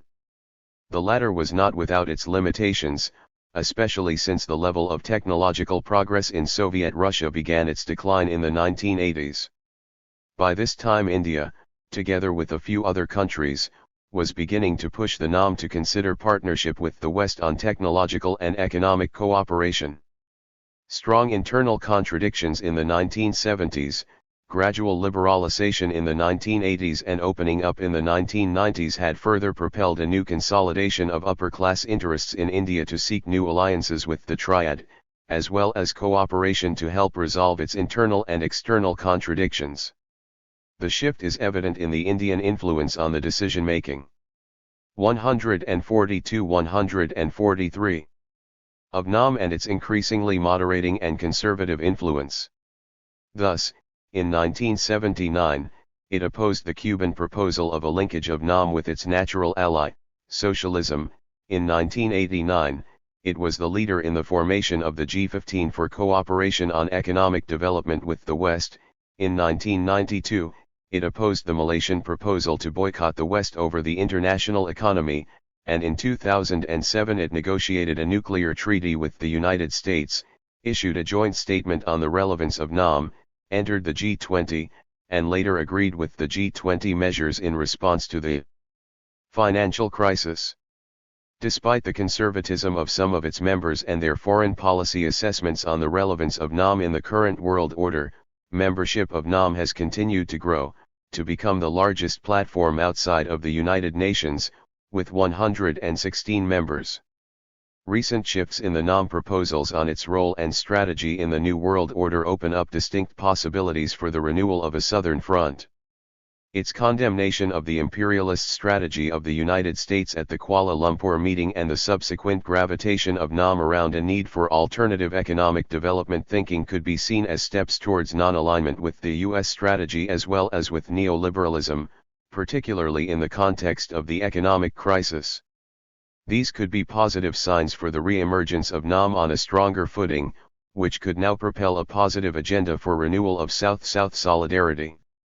The resurgence of the role of the state in the wake of the finance crisis, socialist progress in Latin America, the formation of ALBA, the wider economic and political space that exists for southern countries which are not fully integrated into the global financial system, together with the renewal of NAM, could now have the potential to advance the South as a collective platform to promote national and regional autonomy. India's role in promoting a new form of regional cooperation, though currently beset with contradictions and difficulties, would be critical in South Asia and the wider Asian continent. The colonial division of the Indian subcontinent, culminating in the formation of Pakistan on the basis of political Islam, Bengali nationalism, the subsequent division of Pakistan, and Indian sub-imperialism in the region, particularly with regard to smaller countries, has not enabled the South Asian region to converge around progressive projects of nation-building and regional cooperation. Early on in its nation-building phase, the state of Pakistan, while following a capitalist path of development, sought an alliance with the West. 143. 144. Through two treaty agreements, as a counterpoint to the Indian proximity with the Soviet Union.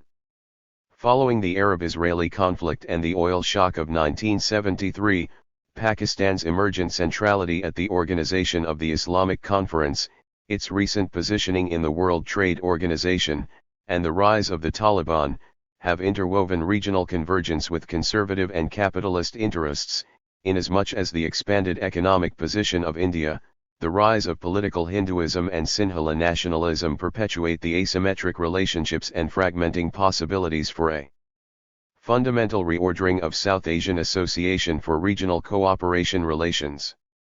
Therefore, despite calls for a progressive, people-centered SAARC, South Asia has largely remained immune to the question of regional autonomy, as much as Southeast and East Asia, in the form of the Association of Southeast Asian Nations platform, remain wedded to the neoliberal pathways of development. Recent developments in Nepal have the potential of politicizing development in the sub-region and could serve as a starting point for a more fundamental reordering, which would be possible if India and China realigned on the question of Asian autonomy and on revitalizing the alliance of southern countries. For as long as India and China see each other as counterforces and not co-forces in Asia, and as long as this question is determined by the ruling classes of India without a challenge from popular classes, India will continue to move closer to full integration with the center and into the logic of the G20, perpetuating deeper asymmetries within the region. The resurrection of struggle and the radicalisation of the Indian state. We must realize that India, while following an autonomous development path, has done so increasingly on the road of capitalism and, moreover, has exercised this choice without being part of a strong southern platform, except in the middle decades of the last century in the context of NAM. The problem, however, lies in the further advance in this direction and in the choice of route for that progression.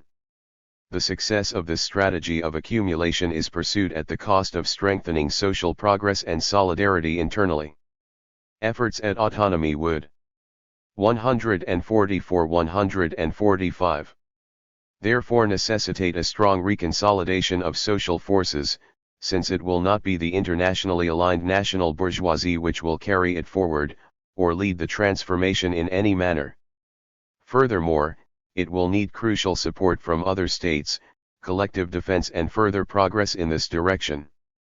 What will lead India to the path of radicalization will be an exercise of popular contestation and autonomy in the service of popular classes. Therefore, the key question on the radicalization of the state is, for whom and for what is autonomy exercised? The exercise of the autonomy of the state lies in the liberation of the masses in India and a realignment of social blocks for overcoming exploitative relations which have not been deconstructed over the last 6 decades. In the case of India, such a prospect resides in the consolidation of its democratic trajectory. Below we will examine some of these avenues.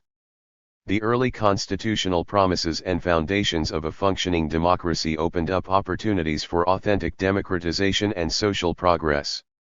Such spaces have set up a foundation for the self-determination of social actors, in the process of being and becoming.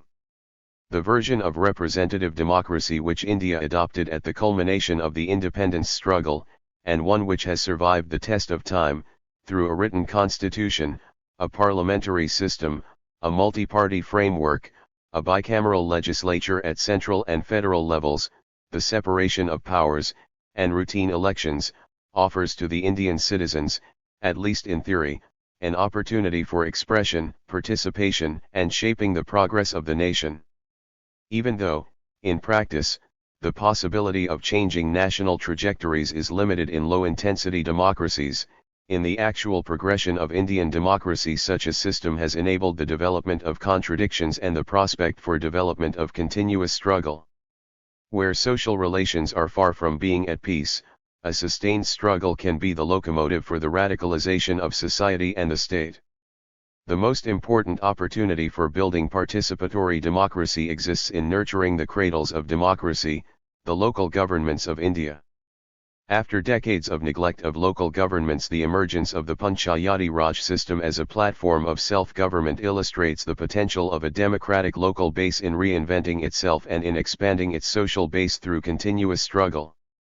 145. 146. While the origin and existence of the panchayats, or units of local democracy, can be traced back through centuries, these bases were plagued with imperfections and were relegated into sideshows of the mainstream of India's political history. Treated as lesser governments through much of their recent history, the Panchayati Raj and municipal governance bodies have been partly resurrected through the 73rd and 74th constitutional amendments of 1993, giving Panchayati Raj institutions a constitutional status, the agency of regular elections and a right to live. The resurrection of PRI has been an outcome of a long struggle among the political parties and bureaucracy that have actively sought to set aside these democratic bases, given the potential of the PRI to change the nature of democracy. At the time of the independence movement, Mahatma Gandhi's idea of local government as one which would elect provincial and national governments was largely ignored in the framework of the governance system which evolved post-1947. The Panchayati Raj system only received a reluctant mention in the directive principles of state policy in the Constitution of India, one in the non-justifiable and non-enforceable part of the Constitution, before its rescue through the constitutional amendment of 1993. During the intervening decades, PRI were converted into implementation instruments for the development apparatuses of the state, and their self-government status was emasculated through irregular elections and an emphasis on their functional, rather than foundational, roles. In the cities, beginning with the Calcutta Corporation in 1947, urban area municipalities and corporations were ignored, and for nearly 3 decades urban local governments were superseded by every single Indian government, as municipal functions for development and provision of public services were shifted to the newly established development authorities and parastatals. The rising aspirations of people, failures of development programming and inadequacy of the system of democratic representation pushed a reform-minded Rajiv Gandhi to widen the funnel of democratic representation and use PRI as potential platforms for expanded participation. In pursuance of this reform, the Indian constitution was amended through the parliamentary majority, and PRI were offered constitutional status and regularity of elections in 1993. Panchayats and municipal bodies are now a political reality. 2 rounds of elections have been held in most states, and 3 in some. In the short span of a decade and a half, the base of representation 146-147 has been expanded dramatically. More than 3 million elected representatives from PRI and municipalities have emerged as defenders of democracy. The essence of this change is not merely in numbers. It is a change in the substantive nature of democracy. With the right to live, the urban and rural local bodies have the potential to undertake the transformation of the society and the economy, as the Kerala example of radicalization of local governments shows. Using the amended constitutional framework of PRI as its antecedent, the first democratically elected communist government in the world, the government in the southern Indian state of Kerala, developed the potential of local government while undertaking a radical experiment in developing democracy. With the backing of the 73rd and 74th Amendment Acts, a people's planning campaign was initiated to promote the people's own developmental planning in 1996 when the left government took power. It remains one of the most innovative models in strengthening grassroots democracy. In 1996, the left government in Kerala declared the decision to devolve 35 to 40% of the annual development plan fund to local governments and initiated a set of programs to prepare annual plans at the local level. From there on began the PPC, which, in its amplest development in Kerala, led to the participation of 2 million people in 1996, along with the training of more than 130,000 people. What such a process did was to widen quickly and exponentially the logic of participation and solidarity, while putting pressure on the development administration for an accountable performance. Participatory planning actions stimulated people's assemblies, or Gram Sabhas, gave stronger forums for neighborhood groups, built bases for solidarity, and promoted local leadership while holding development works accountable and forcing bureaucracy to maintain contact with people. It promoted a rejuvenation of local democracy in which people feel stimulated to contribute time and resources while advancing social and economic development. While in the last decade the campaign has become a fulcrum of changing state politics, it is also true that, despite changes, governments were not able to reverse the basic advance of people's planning in Kerala. Like the evolution of local governance, there are two other democratic advances which propel prospects for the radicalization of the Indian state. The first is the struggle for the right to information, and the second, the struggle for the right to food and work. 147. 148. The right to information struggle creates spaces for substantive participation and empowerment of people at their workplaces and in the geographical spaces where they live by creating a necessary foundation for the transformation of power. The RTI struggle developed on the basis of workers' and peasants' experience of the large deficits of accountability and transparency in the functioning of Indian democracy. The struggle is rooted in the belief that people can participate effectively in democratic processes only when they have access to sufficient and truthful information. Hegemonic control thrives on the control of the content and dissemination of information, making it more difficult for working classes to question, challenge and change power relationships. Beginning with the local base and the slogan Hamara Paisa, Hamara Hisab, in the western state of Rajasthan, and using innovative methods of social auditing and public hearings, the movement developed an India-wide consolidation of social and political forces for information as a right. The passage of the right to information legislation after long years of resistance has been a victory for mass movements and progressive elements in civil society. However, RTI still faces considerable challenges. There is the ever-present danger of minimizing its potential during implementation and in the formulation of laws defining domains, what is within the purview of RTI and what is not, what constitutes sensitive information, what will be the mechanisms for ensuring accountability, and so forth. There is therefore no substitute for continued struggle for further gains and a vigilant guarding of what has been achieved. At the same time, the opportunity of securing social, economic, and cultural rights lies in the radicalization of the agenda of social development. The resurgence of a number of people's movements in the last decade, through campaigns on forest and land rights, Dalit rights, agricultural workers' rights, labor rights, and the rights of women, provides a social basis for fundamental advance. One such struggle has been the Right to Food campaign. Born in 2001 around demands for access to food, and its availability and affordability for all citizens of India, RTF blossomed into a movement responding to the grave situation of distress and unemployment which the rural and urban impoverished face.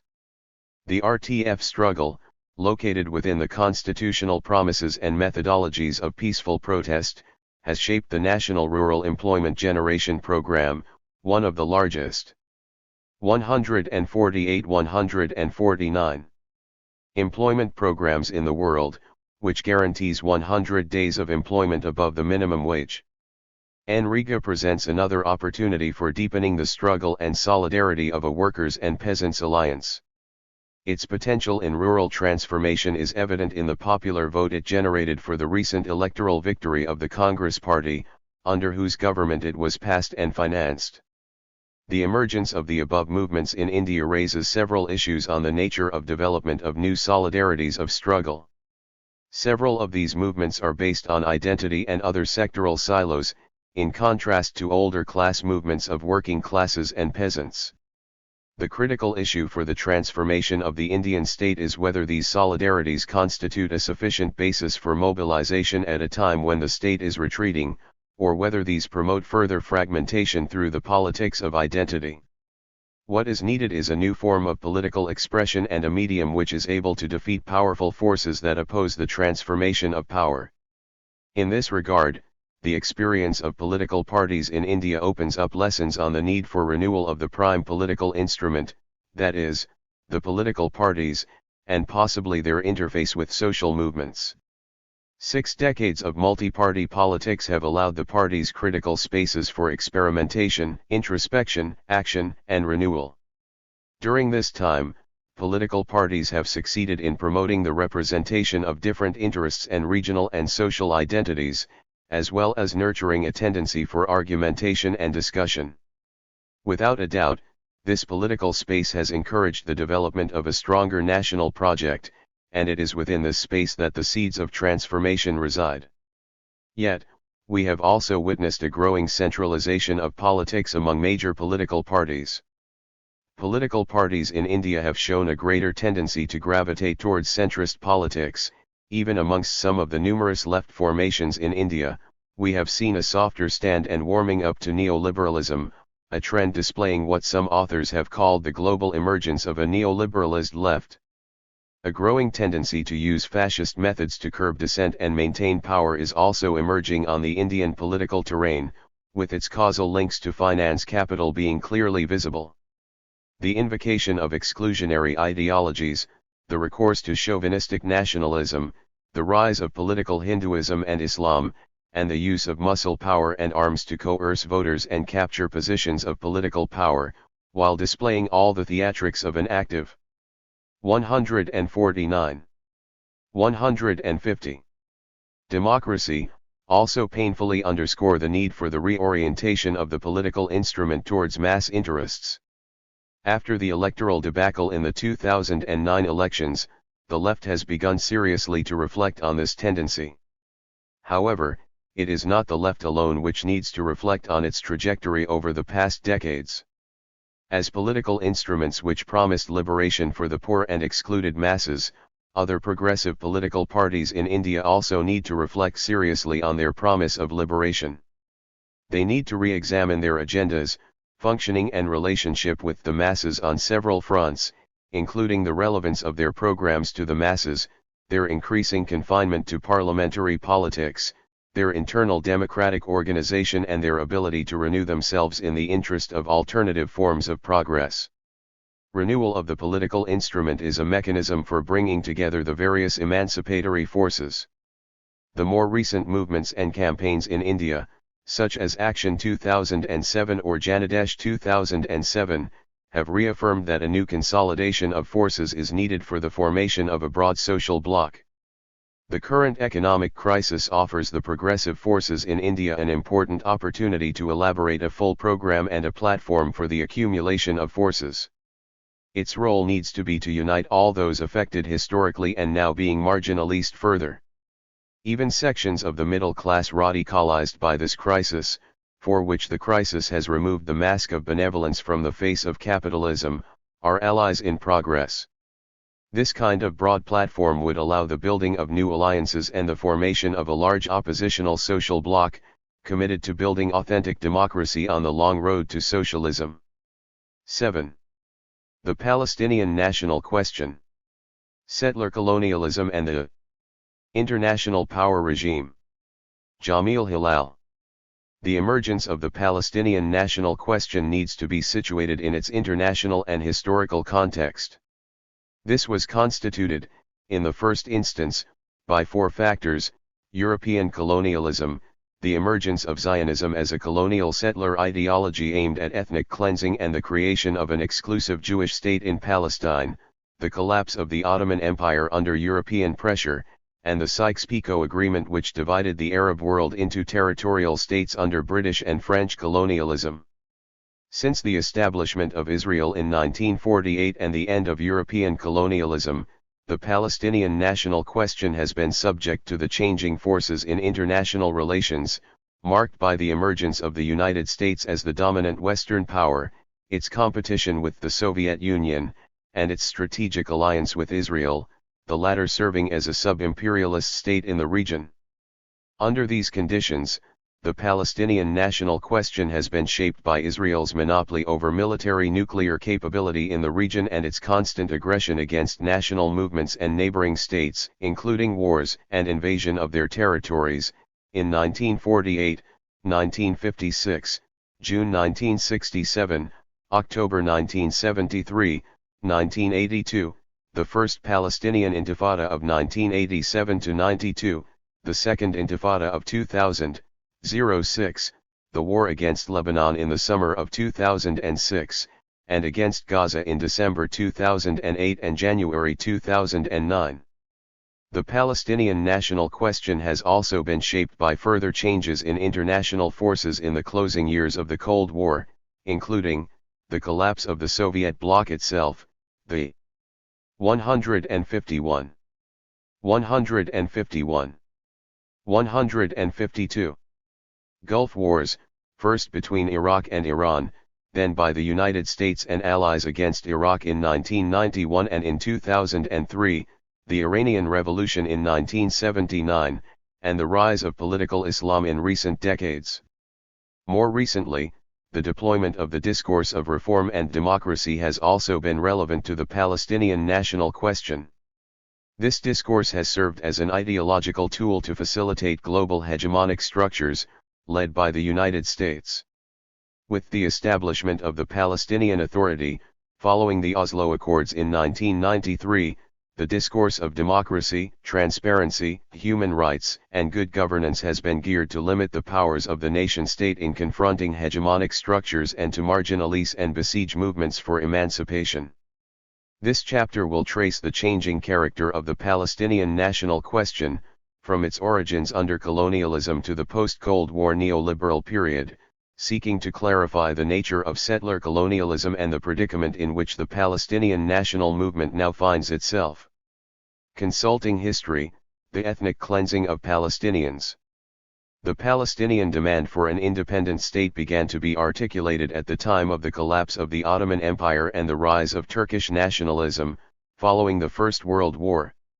Nationalist demands gathered force with the entrenchment of colonial rule through the British Mandate, as well as with the arbitrary division of the Middle East among the main imperialist powers, Britain and France, into territorial allotments with a view to becoming separate states.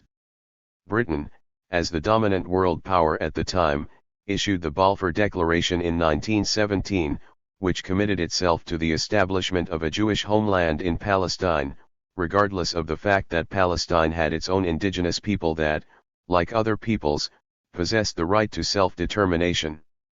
Such a right was expressed, first, in the preference to be part of a unified Arab state for the Arab nation.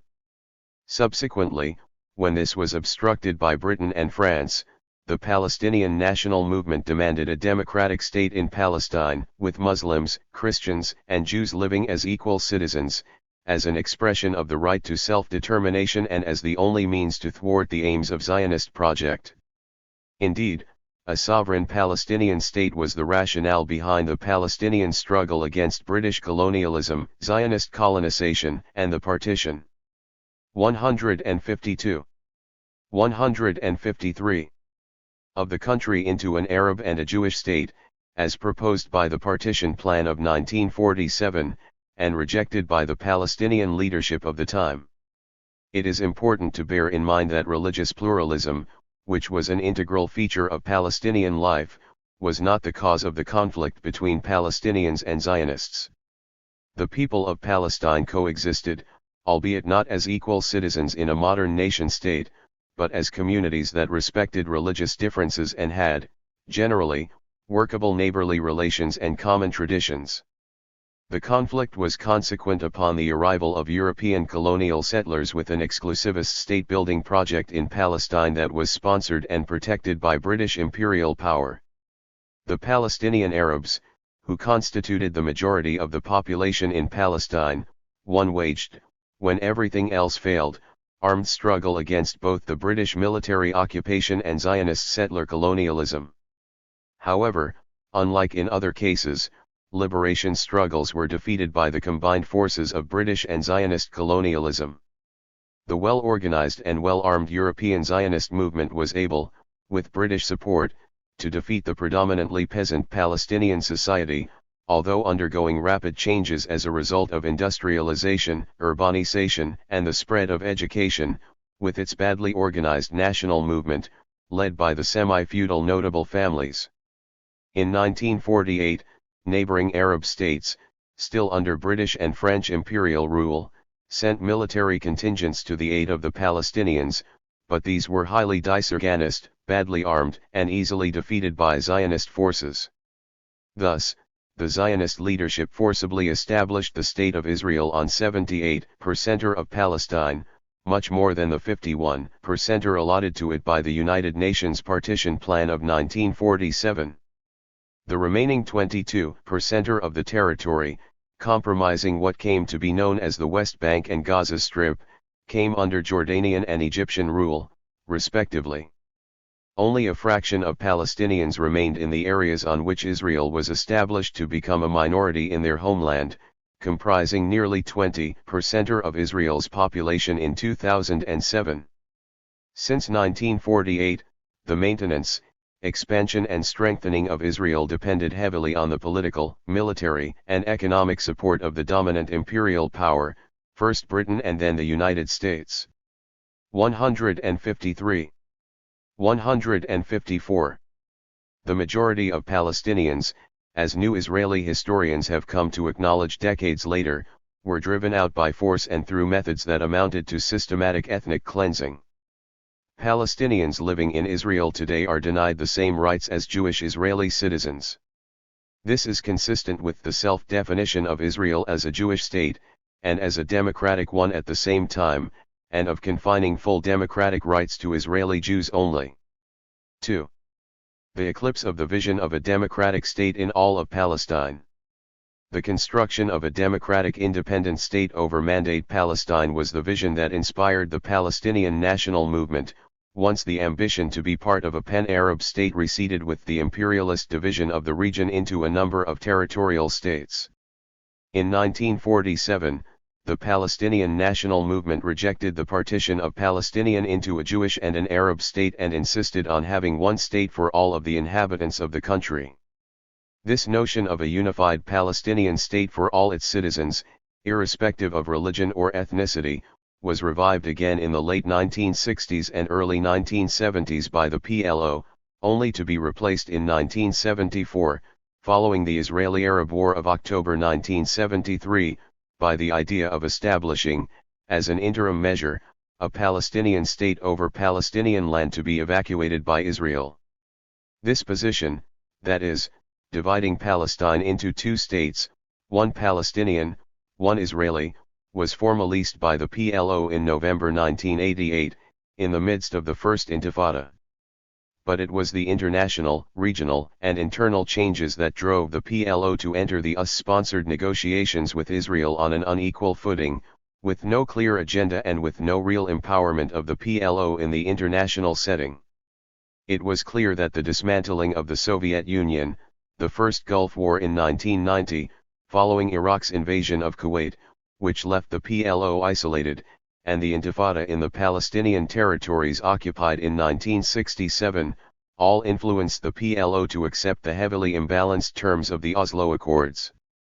The Oslo Accords signed by Israel and the PLO in 1993 amounted to a commitment by Israel to enter into negotiations with the PLO without a commitment to respect the Palestinian right to create an independent Palestinian state, even on the 22% of historic Palestine Oregon to acknowledge its responsibility towards the 5 million Palestinian refugees, or to respect their right of return, recognized by UN Resolution 194.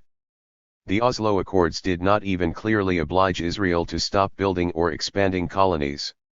Negotiations on borders, refugees, Jerusalem, water, and colonies were left to final status negotiations which were to begin 5 years after the establishment of the Palestinian Authority. When final status negotiations began at Camp David in July 2000, it was already clear to Palestinians that the Israeli leadership was using negotiations as a stalling tactic to gain time to chew as much as it could of the Palestinian land it had occupied in 1967, while making sure that the area annexed had as few Palestinians as possible. Israel has been extremely careful to circumvent the emergence of a binational state. Israel as an ethnic state is an ideological imperative of Zionism, which has necessitated the cleansing of Palestine and the walling of Palestinians in ethnic enclaves to guard against the growing Palestinian minority that threatens the Jewish character of the Israeli state. In the interest of constructing and reconstructing its Jewish character since the June War of 1967, Israel has busied itself with the task of confiscating land, building colonies, underdeveloping the Palestinian economy, controlling natural resources and Judaizing East Jerusalem and its environs. An apartheid colonial state, walling in Palestinians. The failure of the Camp David negotiations, led by Yasser Arafat, Ehud Barak, and Bill Clinton, to reach agreement on the final status issues, particularly Jerusalem, refugees, and settlements, led to the outbreak of the Second Intifada in September 2000, which was sparked by the provocative visit by Ariel Sharon at Al-Aqsa Mosque. Israel's leadership was quick to respond to the Second Palestinian Intifada by a series of military, security, economic, and administrative measures to weaken the institutions of the Palestinian Authority, fragment its territory and dehumanize the Palestinian national movement as terrorist, as well as to dismiss the existing Palestinian leadership as incapable of being a partner in negotiations.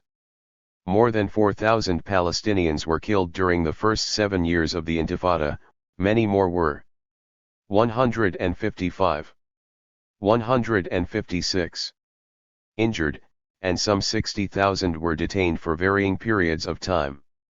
Well over 9,000 political prisoners were held in Israel in mid-2007. 3 in 2003, under the same excuse, that is, fighting the terrorism of suicide bombers, Israel began to build the separation or segregation wall around Palestinian towns and villages, what Palestinians term the apartheid wall, and the Israeli military, the security fence, and to ensure that its colonies are within its own side of the wall. The segregation wall, some 790 kilometers long when finished, annexes Jerusalem and the environs, including major colonial settlement blocks, and by means of fences, checkpoints, and road blocks, it establishes control over the Jordan Valley, where the best agricultural land is found, and thereby ensures also the food dependency of Palestinian towns and villages on Israel. The death of Arafat in November 2004, and the election of Mahmoud Abbas to replace Arafat in January 2005, did not alter substantively the discourse of the Israeli leadership, although the new Palestinian leader was explicit in his opposition to the Intifada and his commitment to negotiations as the only viable strategy for the Palestinians. He was required to disarm and disempower Hamas, which grew in strength and credibility during the Second Intifada, but also to rein in the Al-Aqsa Martyrs Brigades, the armed wing of Fatah. Because he could not do this, he was considered weak and therefore still unqualified to be a partner for negotiations. All this facilitated the continuation of unilateral Israeli action in the West Bank and Gaza Strip without having to sit at a negotiating table. Sharon's disengagement plan and Ehud Olmert's subsequent convergence plan were not novel ideas. 5 In an interview in Haaretz, published on November 15, 2003, Olmert explained the reasons for the impending disengagement from the Gaza Strip. He argued that Israel faces the problem of how to prevent Palestinians, who will become a numerical majority in the near future, from launching a struggle similar to the one against apartheid waged by black South Africans. Olmert was concerned that if Palestinians renounced violence and started to struggle for one man, one vote, Israel would be faced by a much cleaner struggle, a much more popular struggle, and ultimately a much more powerful one. Such a Palestinian objective had to be preempted. The rationale of the unilateral solution behind disengagement in Gaza carried out in August 2005, together with convergence in the West Bank, has been to maximize the size of land annexed but with the minimum 156, 157 number of Palestinians to ensure a permanent majority of Jews, to minimize the number of Palestinians. Or, as Olmert put it in early May 2006, the land, with the goal of ensuring a Jewish majority, is Zionism's lifeline. Disengagement or convergence, or any Israeli unilateral measure, is not a response to the Palestinian Intifada or suicide bombing, as Israeli propagandists have maintained. It is on record that the Israeli military and political establishment was pushing for unilateral separation since the early 1990s. This failed to make it into official policy until 2005, because the main two parties in Israel at the time, Labor and Likud, were not in a hurry to impose an end to the conflict, which would be implicit in a separation imposed by Israel. In fact, unilateral action has been the policy used by Israel since its occupation of the West Bank and Gaza Strip. It is the strategy of fait accompli that has guided Israeli action, and before that, Zionist actions, since the beginning. Israel's new borders were being demarcated from at least the early 1990s, when the policy of closure and checkpoints became the norm. Israeli colonialist measures were considered by Israeli leaders as a means of consolidating an apartheid existence for Palestinians who remained on the parts of the West Bank and Gaza evacuated by the Israelis. Statements and actions by the US and EU governments did not hide their stance, as they applauded Israeli unilateral measures while simultaneously penalizing Palestinians for exercising their democratic right of electing a legislative council and government that would not be inclined to implement Israeli and American commands unquestioningly. It is fairly well known that Yitzhak Rabin believed that he could achieve effective separation from the Palestinians by generating consent among Palestinian leaders and by establishing a client regime headed by Yasser Arafat. Rabin was assassinated by a right-wing Jewish fundamentalist Israeli in 1995, and Arafat resisted the Israeli Labor Party idea of turning the Palestinian Authority into a client rump state, providing Israel with cheap labor and a captive market and policing its borders. However, Rabin did think he would need to fall back on a dividing wall to enforce a separation between the Jewish and Palestinian inhabitants. It is reported that, before his assassination, he began to contemplate the building of a wall, in order to contain the demographic threat posed by Israel's continuing occupation of the West Bank and Gaza Strip. 6. 157. 158. The Israeli concoction of Palestinian statehood. Sharon and Benjamin Netanyahu of the Likud party rejected throughout the 1990s the idea of separating from the Palestinians in the West Bank, as it would thwart the project of Greater Israel, the whole of Palestine as the land of Israel, to include all of the 1967 occupied territories, but particularly the West Bank, which Israeli schoolbooks refer to as Judea and Samaria. In 1998, Sharon exhorted his followers to go grab the hilltops in the West Bank, expressing his utter disregard for the Oslo Accords, and continuing the tradition of settler colonialism that the Oslo Accords did not, in any way, slow down. In fact, in the decade following the Oslo Agreement, the population of Israeli Jewish colonial settlements in the West Bank doubled. The route of the separation wall demonstrates Israel's intention to annex large slices of the West Bank that are not populated, or sparsely so.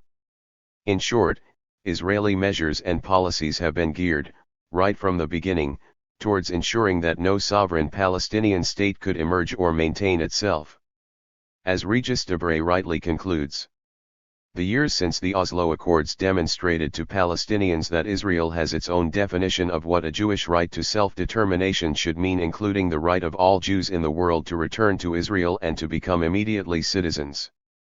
But this definition does not apply to Palestinians who are expected to accept to stay in exile, or accept a stateless status, or live in client Bantustans that they could call a state. Israel has no objection to calling the Palestinian areas that it separates from, a state as long as these areas remain under its territory military control, under its economic grip, and its security surveillance. In early 2003, Sharon mentioned Palestinian statehood for the first time. By May 2003, he told a meeting of his party, the idea that it is possible to continue keeping 3.5 million Palestinians under occupation. Yes, it is occupation, you might not like the word, but what is happening is occupation, is bad for Israel, and bad for the Palestinians, and bad for the Israeli economy. controlling 3.5 million Palestinians cannot go on forever. The change came once Sharon realized that the demographic threat facing Israel as a Jewish state is real. Ruling over a majority of 158, 159 Palestinians means the existence of a classic apartheid situation, and that would invite the end of the legitimacy of the Jewish state. The roadmap, supported by the United States and the other three members of the quartet, appeared in late 2002 and referred to the emergence of a Palestinian state as the outcome of the peace process. In response, Sharon and his advisors had to devise a plan to ensure that such a state would be so only in name. It was not long afterwards that the disengagement plan was born as a stage in the unilateral separation scheme. And once disengagement took place in the Gaza Strip, Sharon aides repeatedly said that disengagements from the West Bank would come next, to serve the same end. Sharon's creation of the Kadima Party came as a result of his realization that he could not persuade the Greater Israel Old Guards and the mainstream leaders of the Likud Party, represented by Benjamin Netanyahu. Kadima was presented as a new centrist party that attracted figures from both Labor and Likud.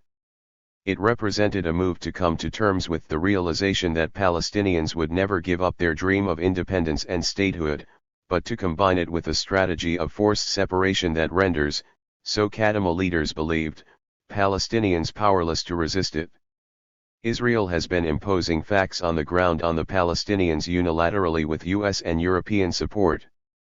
The separation wall, which is meant as Israel's permanent demographic border, slices 46% of the West Bank, including the major colonies, leaving out the Palestinian population centers. 7 It slices the West Bank into disconnected and impoverished reserves, linked only by tunnels, bridges and roads controlled by Israel. It robs the West Bank of its best agricultural land and leaves Israel with the control of all Palestinian water. 8 The separation plan also removes Greater Jerusalem from the central part of the West Bank, thereby cutting the economic, cultural, religious, and historic heart out of any Palestinian state. It squeezes Palestinians between the separation wall and another Israeli security fence, the Jordan Valley, which means that what is left of the West Bank will fall between Israel's two eastern borders. Any movement of Palestinians and their commodities will thus remain completely under Israel's control. In addition, Israel insists on retaining control over Palestinian airspace, the electromagnetic sphere, and insists that any future Palestinian state would not possess an army or any weapons that can threaten Israel, and 159. 160. Would not be allowed to enter into defense pacts with other states without Israel's approval. The open complicity of international powers. What has been striking is the support that these colonial and racist policies have received from the governments of the United States, the EU, and Russia, as well as the acquiescence of nearly all the Arab states. There are differences in the stances of the latter powers, but these have never been allowed to develop into policies or strategies independent from the United States. The so-called roadmap that was proposed by the Bush administration in 2003, and adopted by Russia and Europe, does not demand from Israel the unconditional end of its occupation of the territories taken over by military force in June 1967, or the unconditional and unequivocal dismantling of its racist colonies, all illegal according to UN resolutions. We have not seen from these powers demands to bring down the apartheid wall, as specified by the ruling of the International Court of Justice in 2005. There has never been a call to use sanctions to oblige Israel to end its illegal annexation of Jerusalem, nor to make it take steps to implement the right of return for Palestinian refugees in accordance with relevant UN resolutions, particularly Resolution 194. In fact, the roadmap, as well as the Annapolis Agreement read out by U.S. President George W. Bush in November 2007, without specifying borders or the fate of refugees, or colonial settlements, or Jerusalem, makes the establishment of a Palestinian state contingent on the democratic reforms carried out by the Palestinian Authority. These amount to changing its leadership to one that is amenable to American-Israeli diktat, as well as to the demolition of the infrastructure of resistance and the renouncing and banning of its discourse, before any conditions are put on Israel, as an occupying power, with regards to the national rights of Palestinians. 9. This became too clear in January 2006, when the Palestinian Authority did institute free and fair elections, and Hamas won the majority of seats in the Legislative Council. Israel and the Quartet immediately instituted sanctions against the Hamas government, demanding immediate change in its policies and strategies. What transpires from the above outline is the contingent and arbitrary nature of international relations, in each conjuncture, in 160. 161. Defining national sovereignty within regional systems. So, while the Quartet grants Israel a wide range of powers in its exercise of sovereignty, allowing it to continue to violate UN and Security Council resolutions and ICJ rulings, and to possess nuclear weapons without inspections or sanctions, other states in the Middle East are invaded, bombed, and occupied under false pretexts. Others are not allowed to develop their nuclear energy for fear of acquiring nuclear weapons, and the Palestinian Authority is presented with multiple conditions to prevent it acquiring any state-like powers, making it impossible to have a viable independent Palestinian state in the foreseeable future. Separation, given its apartheid underpinnings, does not mean the end of Israeli colonial domination, as the situation of the Gaza Strip after disengagement demonstrates. It has been turned into a prison camp where Israel controls water and electricity, imports and exports, and sea, air and land space. Israel has given itself the right to determine what sort of security forces and army the Palestinians can possess, which roads, tunnels and border crossings they can use, and how much water they are allowed. Israel's war on the besieged Gaza Strip in December 2008 and January 2009 killed more than 1,400 Palestinians and injured more than 5,000. This has raised the issue of war crimes and crimes against humanity to be added to that of ethnic cleansing. It was clear right from the start that the aim of the war was not simply to stop Hamas firing rockets into Israel. Indeed, Hamas and other Palestinian factions had observed a strict truce with Israel, brokered by Egypt, for 6 months, a truce that Israel, in fact, did not honor. It neither ceased its assassinations of Palestinian militants in the Gaza Strip and their arrest in the West Bank, nor lifted the blockade on Gaza that had been imposed on the Strip 18 months earlier. And it is for this reason that Hamas and other Palestinian factions agreed not to renew the truce as long as Israel continued to break it, leading to the slow starvation of the people of Gaza. The tunnels under the border between Egypt and Gaza were the only means the Gazans possessed of alleviating the strangulating effects of the siege imposed on them by land, sea, and air.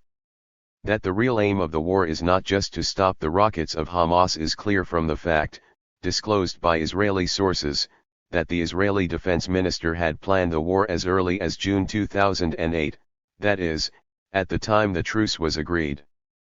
The rationale behind 161. 162.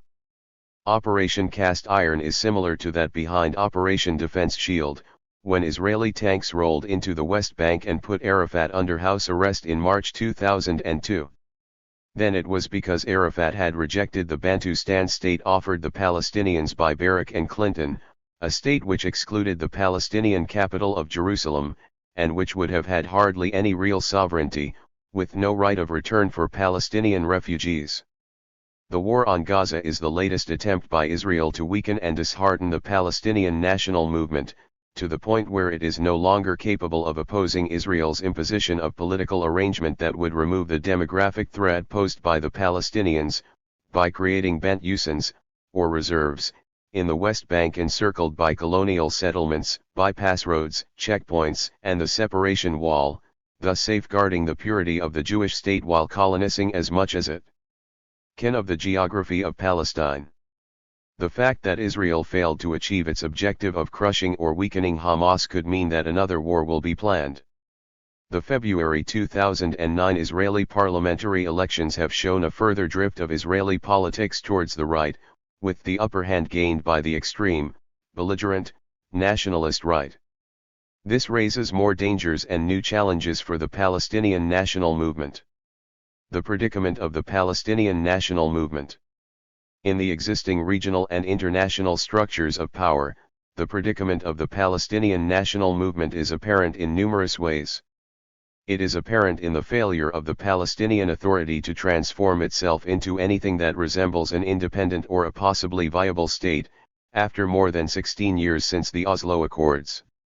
The clear objective of Israel has been to create a client and dependent rump state, one that is made up of the bits Israel does not want, because they are densely populated by Palestinians, that revolves completely in Israel's orbit, and that is established on a fraction of Mandate Palestine, without Jerusalem, without control over borders, skies, and underground water resources, and without an acknowledgement of the right of return to Palestinian refugees. The ongoing process of creating such a political entity amounts, in effect, to ethnic cleansing, since the results that are already present in high unemployment, poverty. 162.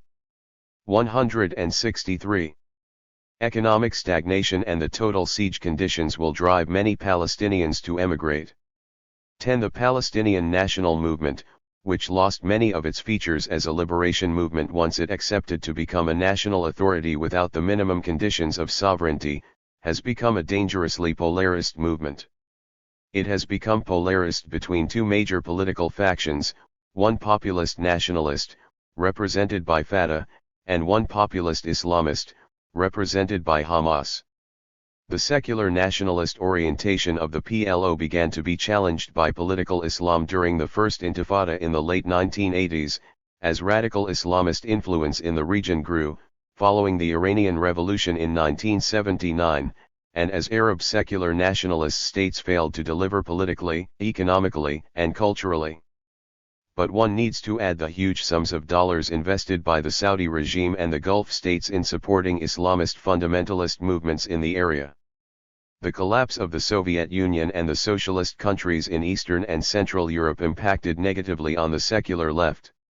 At the same time, the financial expansion of the oil-producing states in the region, particularly Saudi Arabia, which is governed by a fundamentalist religious ideology, other Gulf states, and Iran with its radical form of Islamism, was invested in gaining political influence, both in the region and in the West, and in promoting conservative, right-wing ideology and advocacy by utilizing mosques, mass media, and charity networks against secular pan-Arab nationalism and left-wing movements and progressive aspirations. The organizing of military resistance against the Soviet occupation of Afghanistan, which was financed by Saudi money under American instruction and strategy, provided training, networking, and further indoctrination in fundamentalist Islam in the Arab world. However, Hamas and Islamic Jihad owe their formation to the Muslim Brotherhood movement that was active in Egypt and Jordan. The Muslim Brotherhood was not repressed by the Israel military occupation, but was left to operate as a counter-force to the PLO. 11. As an offshoot of the Muslim Brotherhood, Hamas could easily adopt the same pragmatic and conciliatory outlook as the branches of the Muslim Brotherhood in Egypt and Jordan, or for that matter, Turkey. 12. It seems that this is what the United States, Europe, and the Arab states are wagering on, by means of financial. 163. 164. And diplomatic pressures, as well as Israel, by security and military repression. Islam, like other religions, provides ideological cover for various types of political and social formations. Formal democracy and the reinforcement of dual authority. The results of the elections for the Palestinian Legislative Council in January 2006, signaled significant changes in the political field that have been taking place since the late 1980s. In an unexpected electoral win, Hamas replaced Fatah, which had dominated Palestinian politics since the late 1960s. This heralded a transformation in the largely secular political culture of Palestinian politics and announced the ascent of an agenda seeking the Islamization of state and society. At first glance, this could mean a switch from a paradigm seeking the establishment of a national state and its attendant institutions to a paradigm that promotes the idea of an ummah, or community of believers, ruled by one ultimate religious authority. In this case, politics would focus more on religious identity, or rather defining national identity as an expression of a religious identity, which can be defined in essentialist terms. This would marginalize the vision of a modern state as a community of equal citizens regardless of religion, and it could restrict the freedom of expression and thought by imposing a culture that emphasizes uniformity and conformity to codes of behavior that are defined by those who claim the right to interpret sacred texts. However, the picture is more complex than this, given that Hamas has tended to adopt some of the vocabulary of the Palestinian nationalist ideology and has allowed the language of democracy and human rights to permeate its own language. Meanwhile, religious language has crept into the discourse of Fatah. The outcome of the conflict between the two movements will largely be determined by the actions of the Israeli military and colonial occupation, the demise of the two-state solution, and the regional and international pressures and contradictions. In any case, the significance of the ascent of Hamas in Palestinian politics should be understood within the context of the Israeli colonial occupation and the sustained frustration of the Palestinian national project of statehood, independence, and self-determination. Moreover, it should be understood within the context of the general elections that have recently been held under foreign domination. 164. 165.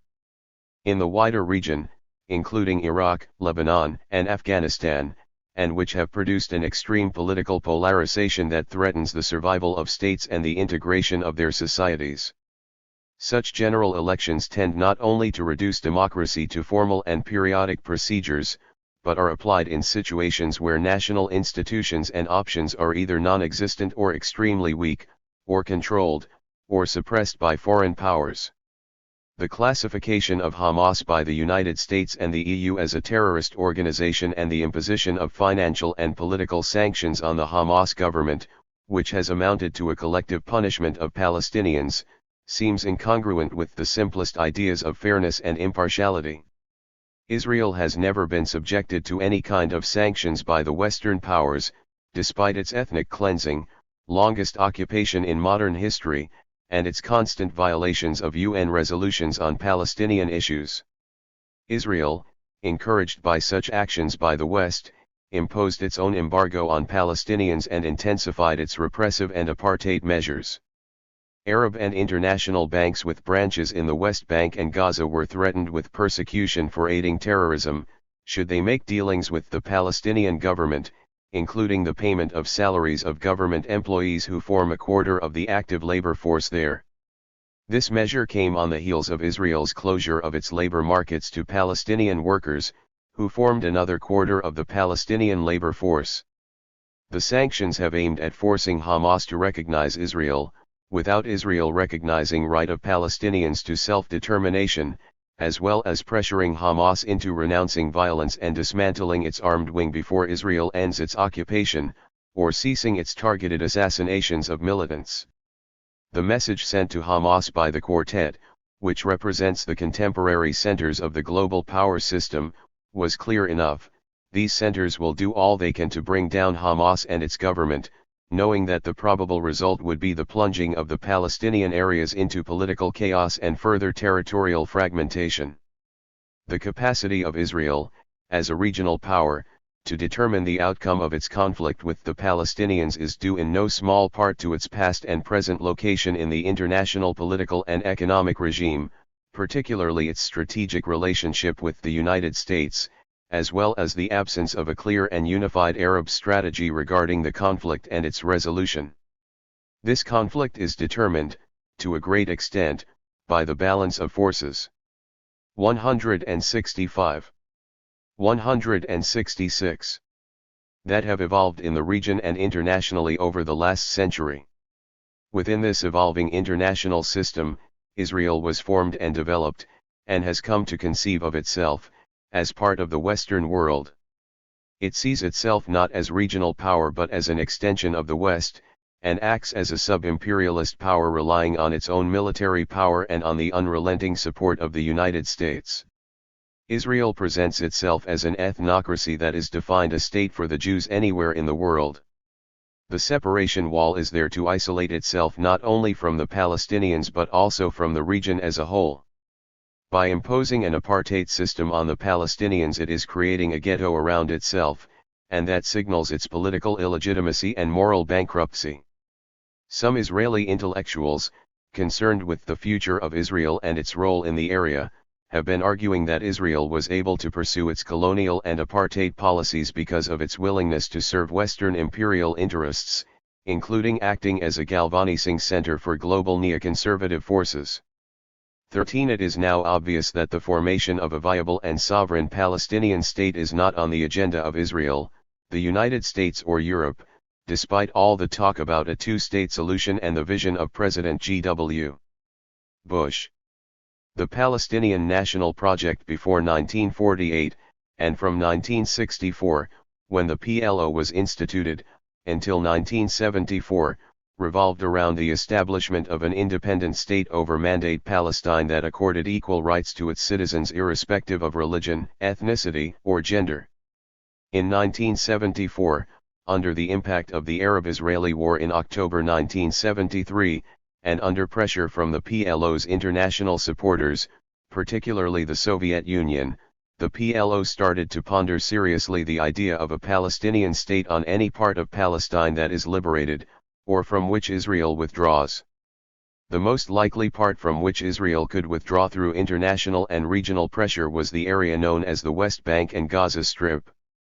It was assumed that Israel will have to evacuate or dismantle the colonies it has built there, as well as rescind its annexation of East Jerusalem, accept its responsibility for the Palestinian refugee problem, and also accept a solution in accordance with UN General Assembly Resolution 194, which clearly acknowledges the right of return of Palestinian refugees. The collapse in July 2000 of the Camp David negotiations on the political future of the West Bank and Gaza Strip made it clear that the political elite in Israel does not have on its agenda the creation of 166. 167. A viable and independent Palestinian state. This realization is what ignited the Second Intifada in September 2000. It coincided with the U.S. invasions of Afghanistan and Iraq.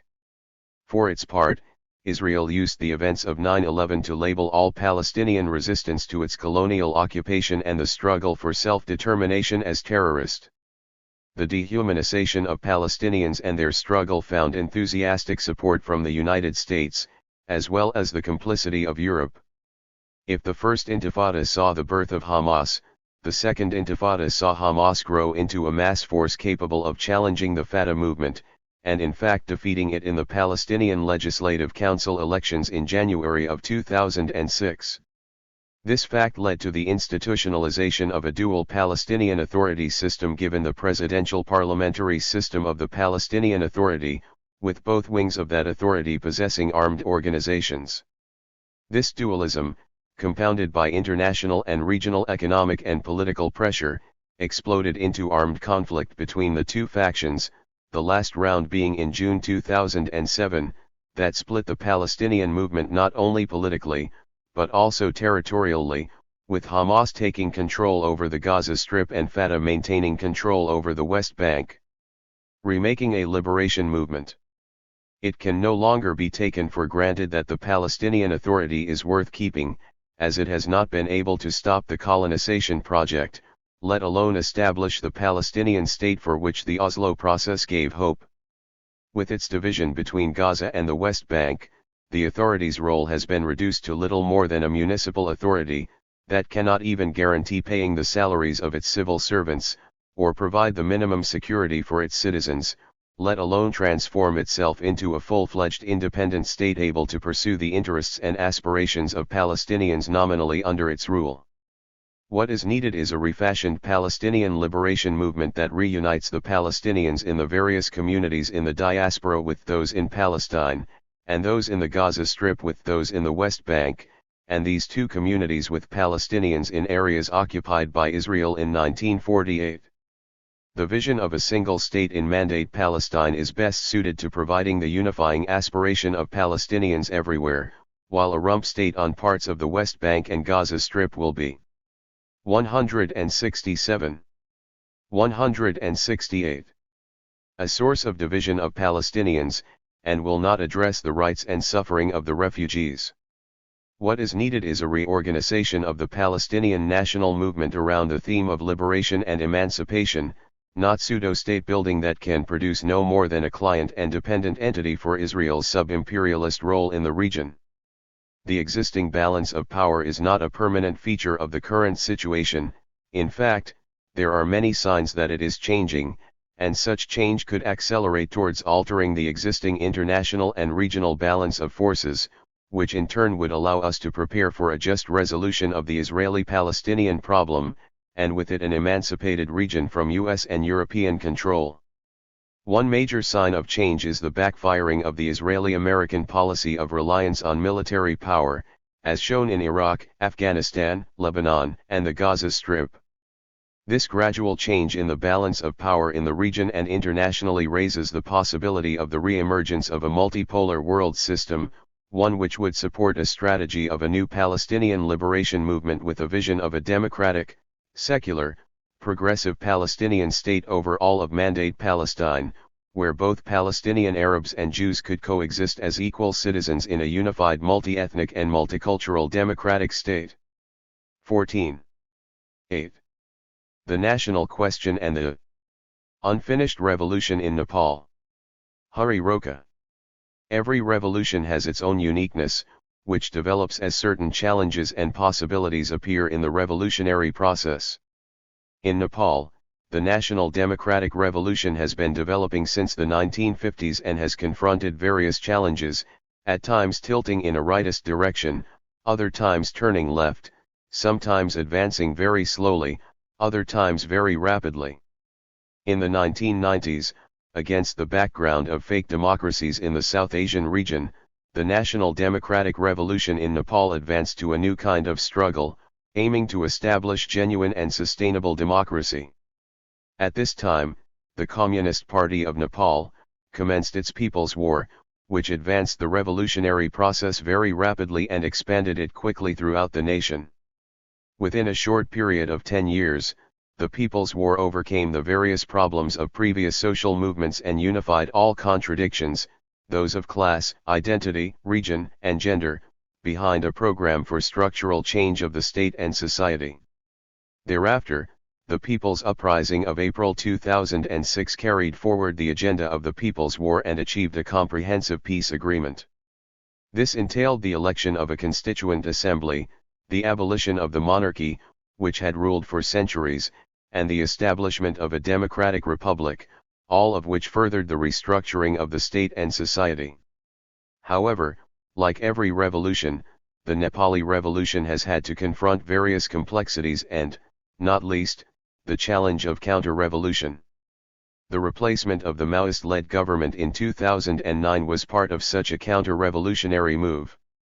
Rightist forces, with the help of imperialist and regional hegemonic powers, sought to stifle the progressive agenda of state restructuring. Yet, the contradictions have been sharpening ever since the announcement of 172, 173. The Republic of Nepal, culminating in a deep polarization between progressive and rightist forces. This is accompanied by growing class struggle within the reactionary forces as well, while most of the centrist parties are now on the brink of collapse. The task of the revolution now is to consolidate workers, peasants, racially discriminated indigenous people, Dalits, and women into a force capable of completing the restructuring of the state and society. Historical formation of the Nepali state. At the time of the American and French revolutions, Nepal was struggling to build a nation from among the several vassal states under Gorkhali King Prithvi Narayan Shah, himself king of a small state, Gorkha. He wanted to constitute the state as a distinctly Hindu state, Asali Hindustan, different from Mughal India where Muslims were in power. He was highly influenced by the dominant social and political group which was settling the mid-hill regions of the country, where the high-caste Hindus from India had taken refuge centuries earlier. This elite group dominated politics everywhere they settled in the region. Their language was Parbate and their religion Hindu. Moreover, they were subdivided among the Brahmin and Kshatriya castes, the latter being the king's caste. At that time, the Mughals were losing power, as British imperial power was gradually occupying the whole of the Indian territory.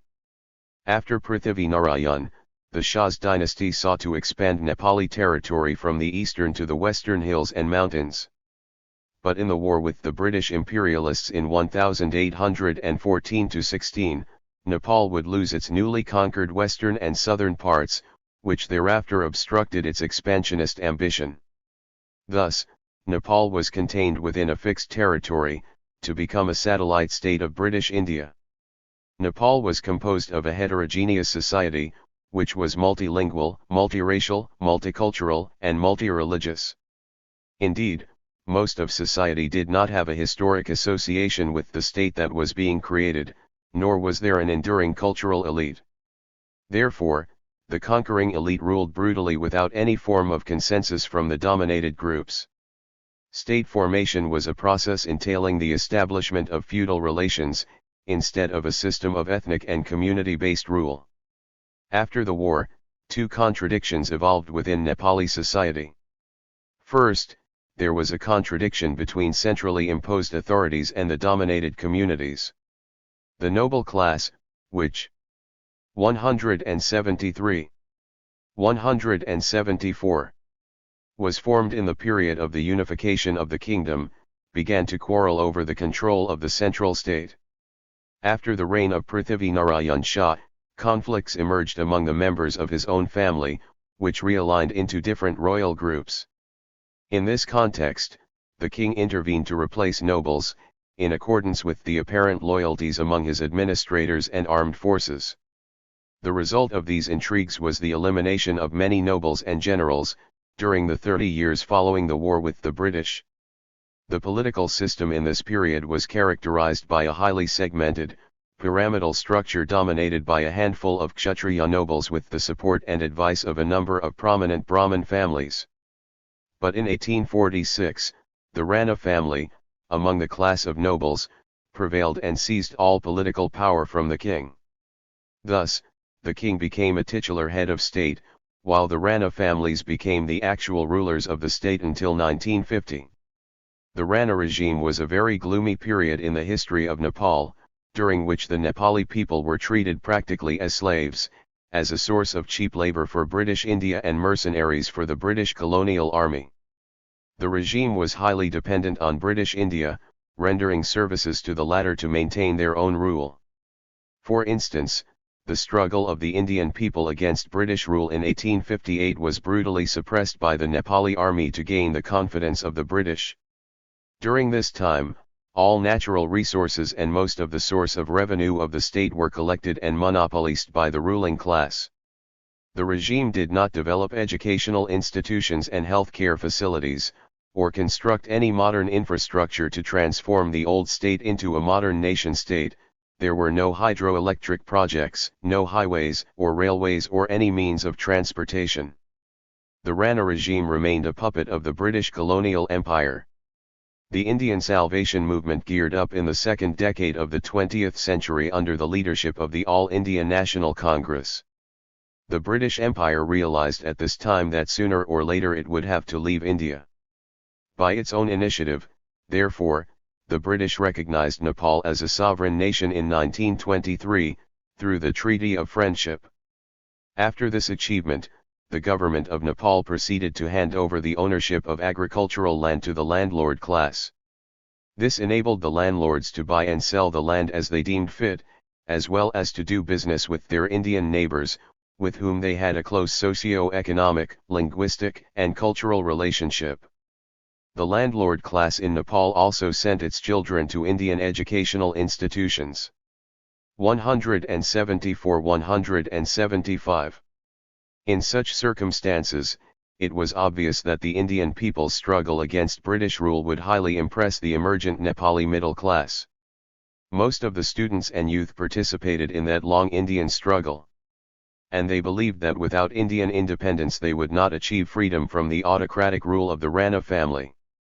After 1946, when most of the Nepali prisoners who had participated in the Indian freedom movement were released from Indian jails, they organized the masses for armed struggle against the Rana regime, under the banner of the Nepali Congress Party.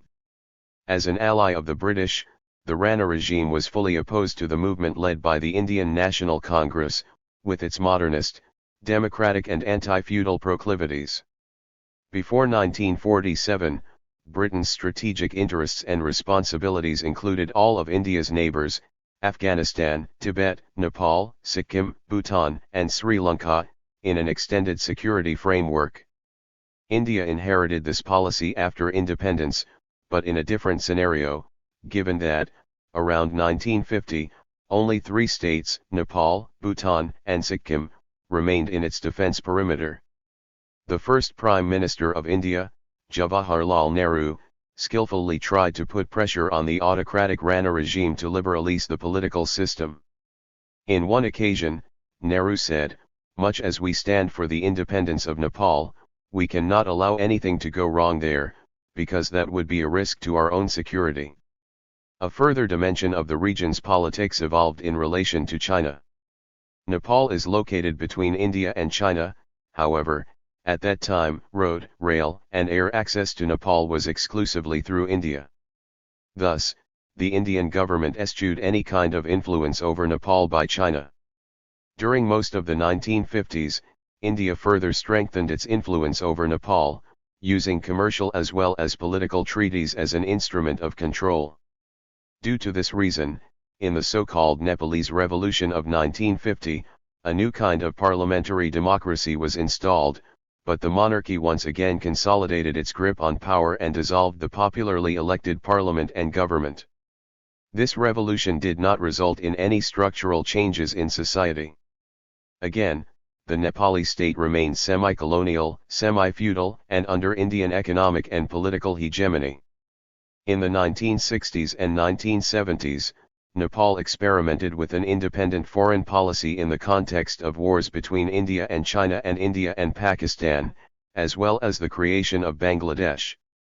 At this time, another factor also intensified as the United States and the Soviet Union increased their interference in the socio-economic and 175. 176. Political affairs of the region.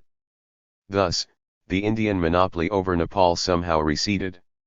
It was an appropriate time for the king to try to assert an independent foreign policy. However, it was not in favor of the majority of the people. Conflict and compromise. From 1960 to the 1990s, in several occasions powerful movements emerged against the feudal monarchical system, but without success. This is because the Nepalese monarchy maintained a vertical structure of kinship and feudal relations all the way down to the grassroots, which enjoyed Indian and US support. They all shared a similar agenda, which was to keep the Nepali people out of the political and ideological influence of the Chinese Revolution. In this context, the super-feudal, once small to middle feudal, and comprador business classes in Nepal closed ranks with the absolutist monarchy. Major movements in Nepal have thus always ended in compromise, despite decades of struggle for social and political transformation. However, in the 1990s, when the people's movement tilted the balance of forces towards the comprador bourgeoisie, the monarchy came to accept the division of power, and both forces agreed to an elected parliament with a constitutional monarchy. Yet, this was also a time of neoliberal policies, which reinforced the structures of discrimination in Nepali society. As in many countries of the Third World, the state in Nepal has been born of the systematic discrimination against certain castes, religious groups, indigenous people, and even within the family, against women and children. And as in other countries, the state has typically allocated its budget to the towns, cities, and especially the capital city, at the expense of the countryside. With the adoption of neoliberal economic policies in the second half of the 1980s, this type of fiscal and budgetary discrimination became further entrenched. This pre-existing inequality in income distribution served to deliver the benefits of liberalization to the wealthy, on account of their privileged access to the state and their powerful connections to the international arena. Neoliberal theorists argued that the overall economic and social development of the country depended on the free movement of global financial capital and investments. Employment generation, the building of infrastructure, industrialization, and modernization, all became collaborative activities between the wealthy local class and their international allies. Thus, all national assets and enterprises were privatized, tariffs were lowered and trade. 176–177. Liberalist, the financial sector was deregulated, and the whole of the national economy was integrated into global markets. However, the major chunk of trade and industry remained unconnected to the largest domestic sector, that is, agriculture.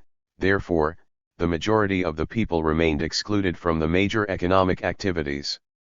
Moreover, the social expenditures of the state were cut down, the public distribution system collapsed, and the accumulation of capital at the national level gradually concentrated in the hands of a few rich business people. The outcome of this policy was clear: the gap between rich and poor widened immensely. The implementation of the second phase of the neoliberal program after 1992 created even greater inequalities. The Gini coefficient in Table 8.1 traces the growing inequality over 2 decades.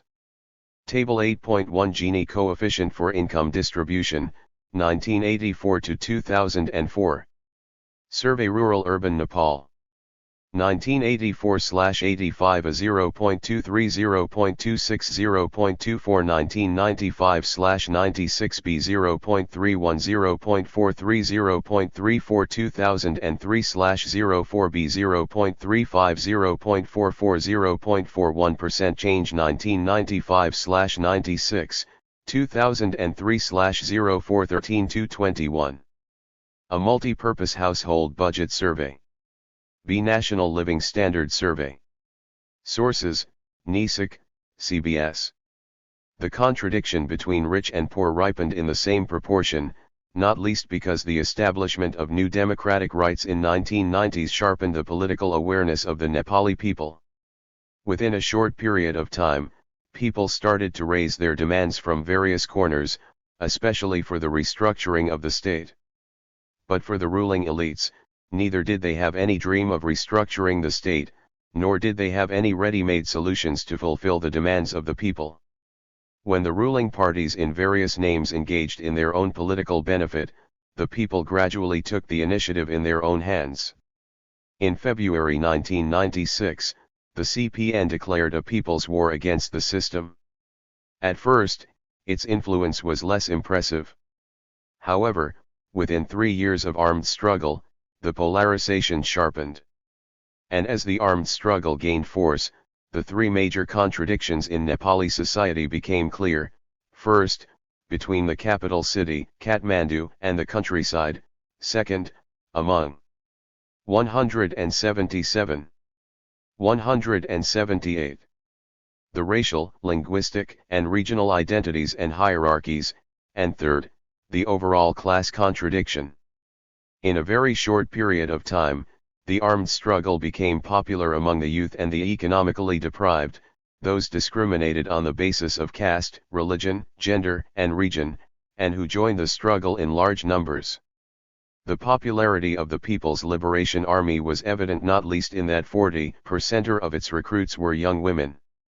Within 6 years of its commencement, the People's War spread all over Nepal, and the government lost the capacity to govern on approximately 80% of the territory.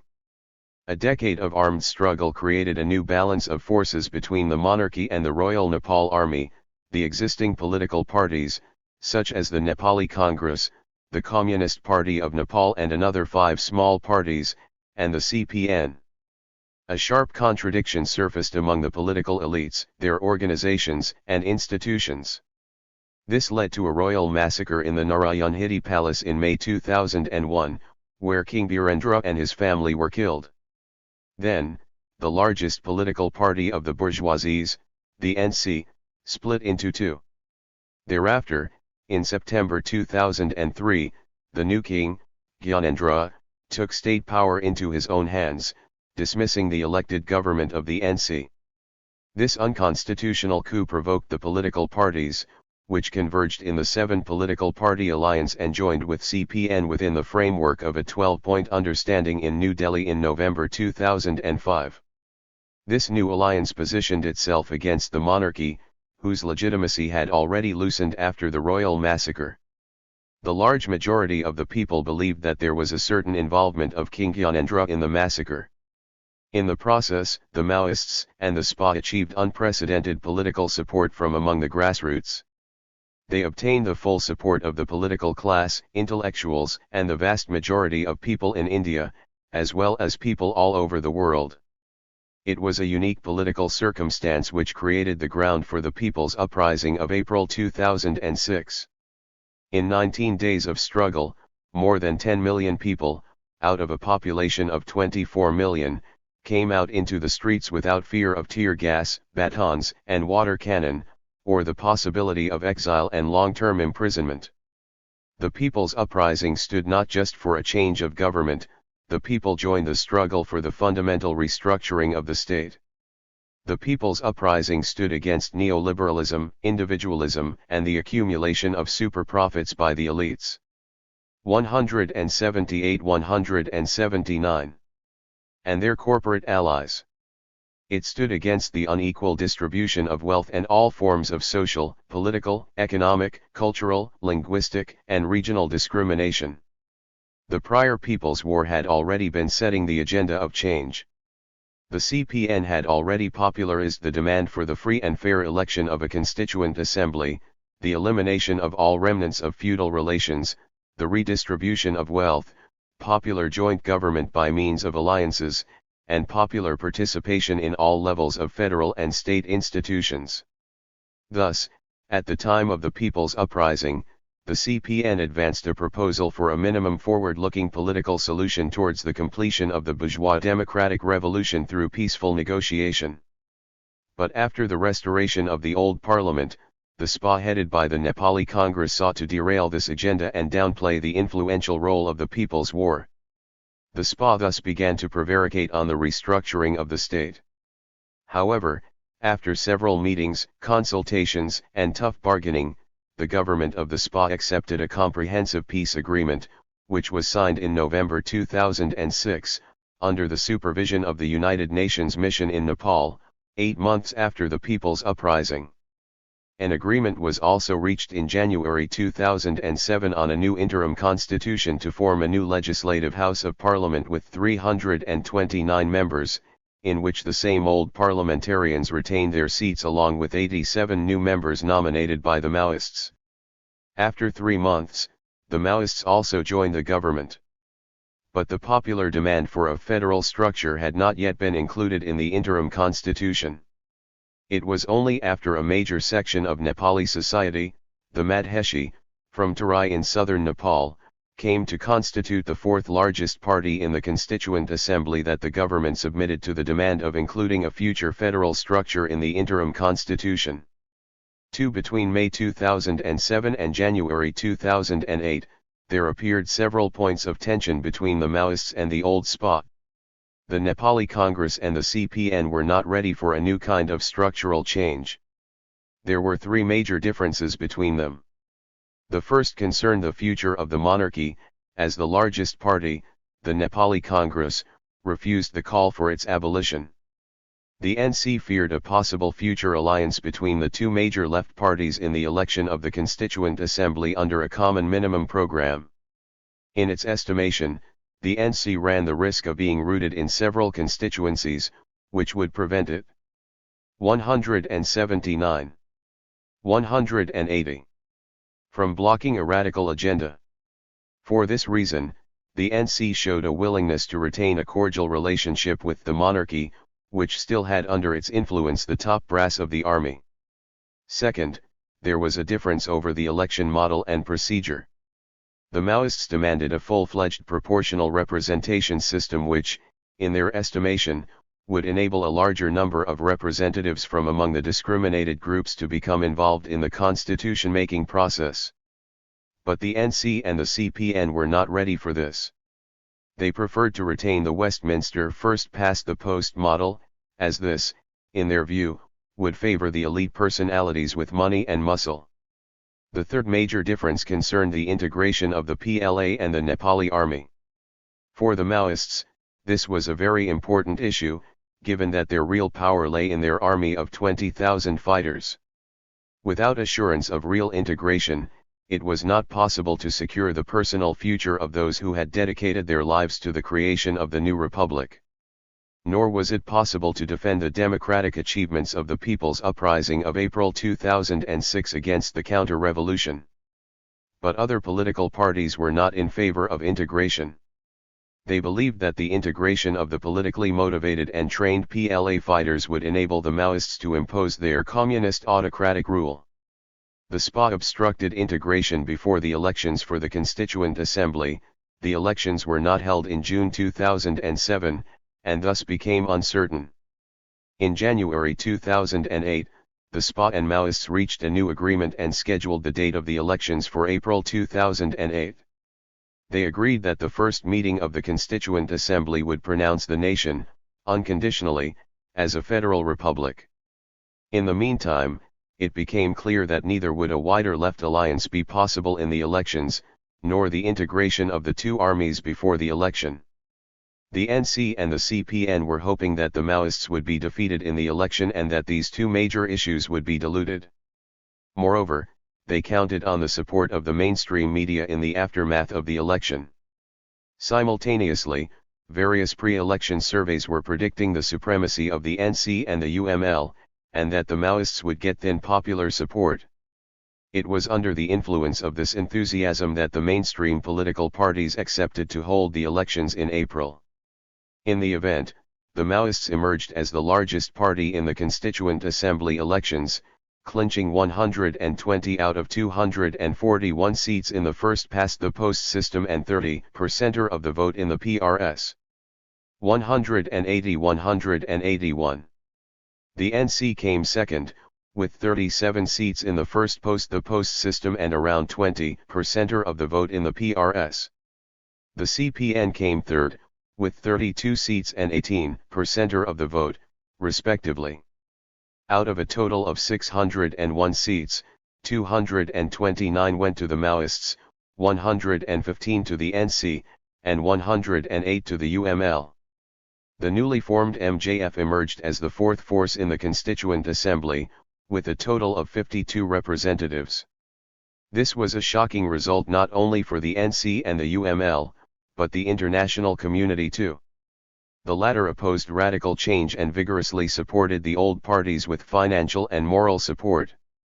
However, the first meeting of the Constituent Assembly announced the Federal Republic and the abolition of the monarchy. The institution which had ruled the country, directly and indirectly, for 240 years was abolished. This was a great achievement of the people. The event was peaceful and had no immediate chance of counter-revolution, for two reasons. First, all political representatives elected by popular vote had promised a federal republic in their election manifestos. They could not betray the people immediately. Second, there was a strong presence by the PLA, which watched carefully for any kind of movement towards a military coup. Therefore, all political forces accepted the outcome.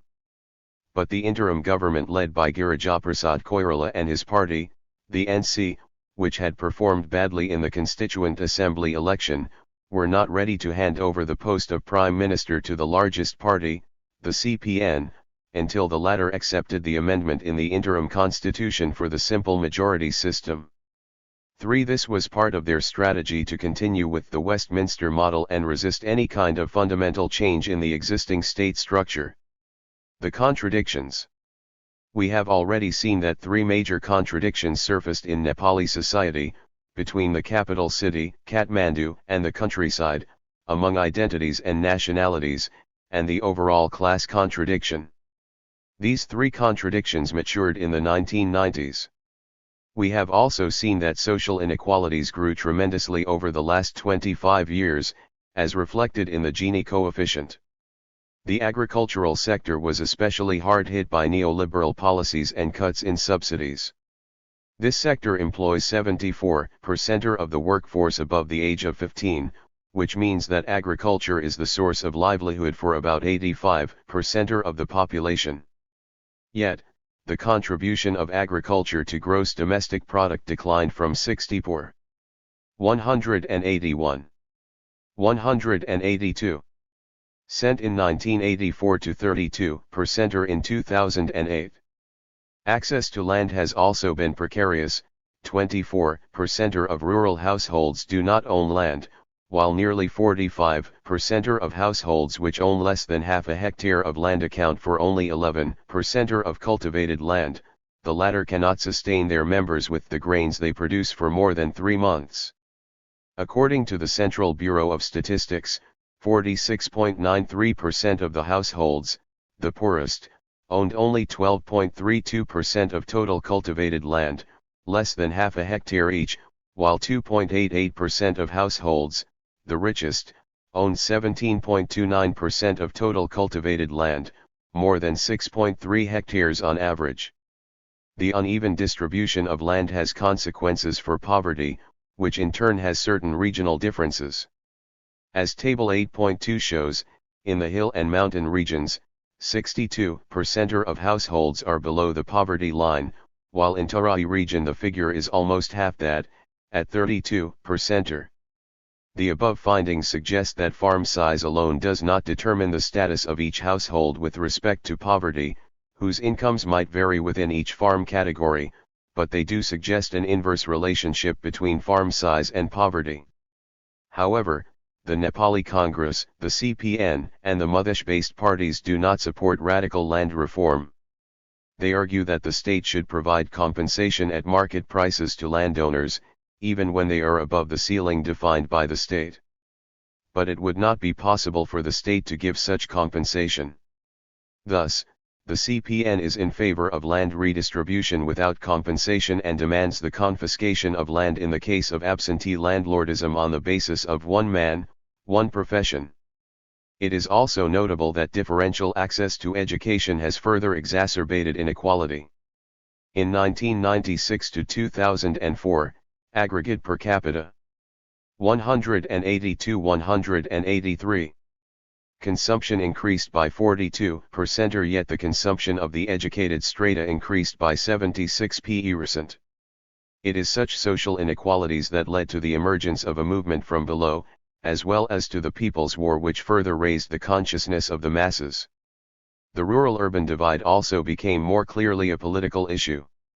Kathmandu had emerged in the late 18th century, after the defeat in the war with Britain, as a city-state with a periphery, guarded against foreign invasion. The nature of the state did not change after the recognition of independence in 1923. In the 1950s, the elite classes of the nation migrated continuously to Kathmandu, for several reasons. Kathmandu Valley has a very good climate with fertile land, well-maintained physical infrastructure, educational and health facilities, and other services, as well as an industrial structure with employment opportunities. More than half of the wealth of the nation is concentrated in Kathmandu Valley, including 70% of financial institutions, 80% of technical education institutions, and 80% of hospital beds. Even to travel abroad for employment purposes, it is necessary to visit Kathmandu for the passport and visa services located there. The nation's only international airport is also located in Kathmandu. This means that the majority of the population of the countryside is highly dependent on Kathmandu for education, health, employment, and all other facilities. It is for this reason that equal development among all regions is necessary and that the federal structure is important for the resolution of the Kathmandu countryside contradiction. Yet, elites of different political parties and a segment of the business class are still not in favor of actual decentralization of state power. Nepal is a country of linguistic, racial, cultural, and religious minorities. As mentioned earlier, the rulers of the country set their minds on the Hindusation of the nation. Immediately after unification, they adopted a one-language policy based on Parbate, which is known today as Nepali. When the ruler decreed Nepali as the national language and Hinduism as the national religion, obviously the other national languages were discriminated against, and the religion and culture of other communities could not flourish. The process of such discrimination directly and indirectly impacted on the political, economic, and social power of all other nationalities. Thus, the Hill Mountain Khas Brahmin community continued to dominate state power, even after the 1950s. Their privileged access to education, government services, employment, economic resources, and political power. 183. 184. Necessary marginalize the other communities. The long-established hegemony of this group has created deep economic and social contradictions within the whole of society. In the 1990s, the first democratic movement restored parliamentary institutions. After that, two major issues, language and religion, came to the forefront. However, they remained abstract, for they were not directly associated to the distribution of wealth. There were two basic reasons for this. First, the question of class was on the defensive, due to the collapse of the Soviet Union and East European socialism. Second, the logic of neoliberalism was spreading so fast that the so-called social democrats and communists were themselves speedily adjusting to neoliberal political economy. When the consequences of neoliberalism began to be felt, especially in the countryside, cultural issues gained an economic dimension. Thus, untouchables, indigenous people, women and Madheshi were directly affected. The problem required not only cultural recognition, but redistribution of wealth and socio-economic transformation. Yet, the existing political parties did not have any ideas or programs for such transformation. When their ideology failed to address the plight of the discriminated communities, political organizations themselves raised the question of racial, linguistic, and religious inequalities under new light. The last two contradictions relate to class, directly or indirectly. It is true that even the majority of the Kshatriya and Brahmin communities are not so wealthy and powerful. Certainly, a few privileged persons have disproportionate access to wealth and power. In fact, more than half of the Kshatriya households are themselves living below the poverty line. Therefore, the resolution of the overall class contradiction requires a search for an equilibrium point at which all the contradictions may be addressed in the right measure. The external balance of forces. A small landlocked country, such as Nepal, surrounded by powerful neighbors, is presented with a series of problems, but also certain opportunities. Nepal's hegemonic neighbor, India, has sought to keep Nepal within its sphere of influence by expanding political, economic, social, and cultural ties. Ever since the downfall of the Rana regime, India has maintained a strong influence in Nepal and has played a key role in every transformation, be it in strengthening absolutism or in forming a democratic republic. In this context, India has not hesitated to use strategic, political, or other means. 184-185. To interrupt the revolutionary upsurges in Nepal when these have threatened to contradict India's national interest. This implies that the stability and development of the Nepalese revolution depends significantly on the role of India. To understand India's policy towards Nepal, it is important to look more closely at the nature of the Indian ruling class and the political and economic structures that influence it. It is obvious that working people in India occupy no significant place at the political level. Thus, although nearly 60% of the total working population of India continues to depend on agriculture, the latter sector has been in decline. At the same time, the service sector and the industrial sector have expanded under the leadership of private capital. Ever since independence in 1947, India has gone through different developmental phases, from the mixed economy and welfare state of the earlier decades to the neoliberal reforms of the 1990s. And although the political parties remain the same, their priorities and principles have undergone profound change. India's interest in Nepal has followed suit, changing from a more sentimental to a commercial approach, mainly inclined towards the extraction of natural resources. Throughout this time, India has also perceived China as its competitor and has sought to weaken the latter's growing influence in the region. India's deepening relationship with the United States after 1990 is an example of this. Even though Nepal accounts for only 1% of India's foreign trade, its economic dependence on India is increasing by the day. Nepal's trade deficit with India has grown from $267 million in 2000 to $1.3 billion in 2008. Meanwhile, in 2002-08, Nepal's growth rate remained at only 3.8% of GDP, with its industrial production nearly stagnating, at a growth rate of 1.6%.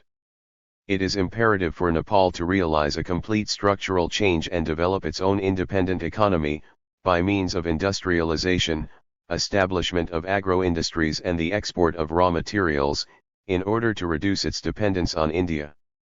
But opposed to this process is the alliance between Nepali and Indian industrialists, who have already embraced globalization and privatization. The Indian transnational firms, under the protection of imperialist economic and political forces, not only influence Indian politics but also have become a medium through which the status quo is defended in Nepal.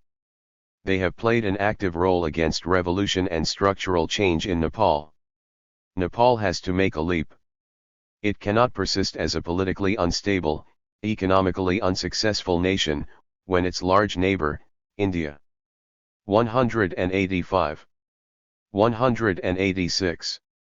Has been undergoing rapid economic growth, at an average rate of 7% annually over the past 2 decades. Today, with the rise in political consciousness, progressive Nepalese social forces need to expand and strengthen their relationship with progressive forces in India. The Nepalese revolution can be sustained only if such a political relationship prevails over the Indian bureaucracy, which is guided by the interests of transnational firms. A further dimension of the external balance of forces is the competitive relationship between India and China. Although the volume of trade between India and China has grown exponentially over the last decade, from $1 billion in 2001 to $50 billion in 2007, territorial tensions and the struggle for regional dominance has intensified. India is suspicious about China's economic and political encroachment, in the midst of a growing territorial dispute in India's northeast, Arunachal Pradesh, as well as disputes over the import and export of certain goods. Similarly, China is suspicious that India gives shelter to U.S. interests, especially in support of separatist movements in Xinjiang province and Tibet. Although every Nepalese government officially pledges not to let Nepal become a ground for either anti-China or anti-India activities, Nepal has not been able fully to assure both of its neighbors. Indeed, it will be difficult to maintain peace and stability in the whole Asian region if smooth relations between India and China are not developed. Nepal, especially, would have to bear the brunt if there continues to be unhealthy conflict between the two countries over trade and industry, or use and production of weaponry. The progressive changes taking place within Nepal can only be advanced if Nepal is able to assist in coordinating and broadening the relationship between India and China. A policy of using one neighbor against the other will never prove fruitful for Nepal. India's economic and political influence on Nepal is greater than that of any other country. However, as an independent nation-state, Nepal has to reclaim itself from its heavy dependence on India. How can Nepal ensure its existence in between the world's two most populous and increasingly powerful states, without undergoing structural change? This is the fundamental question that confronts Nepal today. The national questions. The People's Uprising of April 2006 was a great event in the history of Nepal. This abolished the feudal monarchy. But the partnership. 186-187. Between right-wing and left political parties always stumbles on the issue of transformation. The hung parliament, the opportunism of small and medium-sized parties, the extreme right-wingers and the hunger for power by the leadership of the old political parties, all continue to obstruct the smooth transformation of the nation. At present, there are a number of issues at stake, which were brought to the fore by the People's Uprising, the Madesh movement, and the Comprehensive Peace Accord. 4 The issues include, the conversion of the unitary state into federal structure, political and social transformation, the management of armies and arms, the ceasefire provisions and measures for normalization, and the election of a constituent assembly. These 5 issues constituted the agenda of the CPN at first. The SPA later accepted them in principle, because the people's movement compelled them to do so. Among these 5 points, the last one, the election of the Constituent Assembly, has been completed. Points and are in progress and will be completed with the announcement of the new constitution. Thus, here we will only discuss points and. The conversion of the unitary state into a federal structure was the demand of the Maoists, but it was not included in the compromise with the SPA in the process of the Comprehensive Peace Accord. The Madheshi movement brought it back and, since then, it has become a crucial issue in Nepal, obliging all classes and most of the political parties to deal with the nationalities question as a matter of practical politics. But the leaders of the NC and the CPN have not accepted the federal structure wholeheartedly. They argue that rights based on language, religion, and culture will divide the country. They prefer a geographical division into federal units without any provision of special rights to the indigenous people, Dalits, and women. However, all segments of Nepali society, except the Kshetri and Brahmin leaders of the NC and CPN, are ready to accept the proposals of the most marginalist.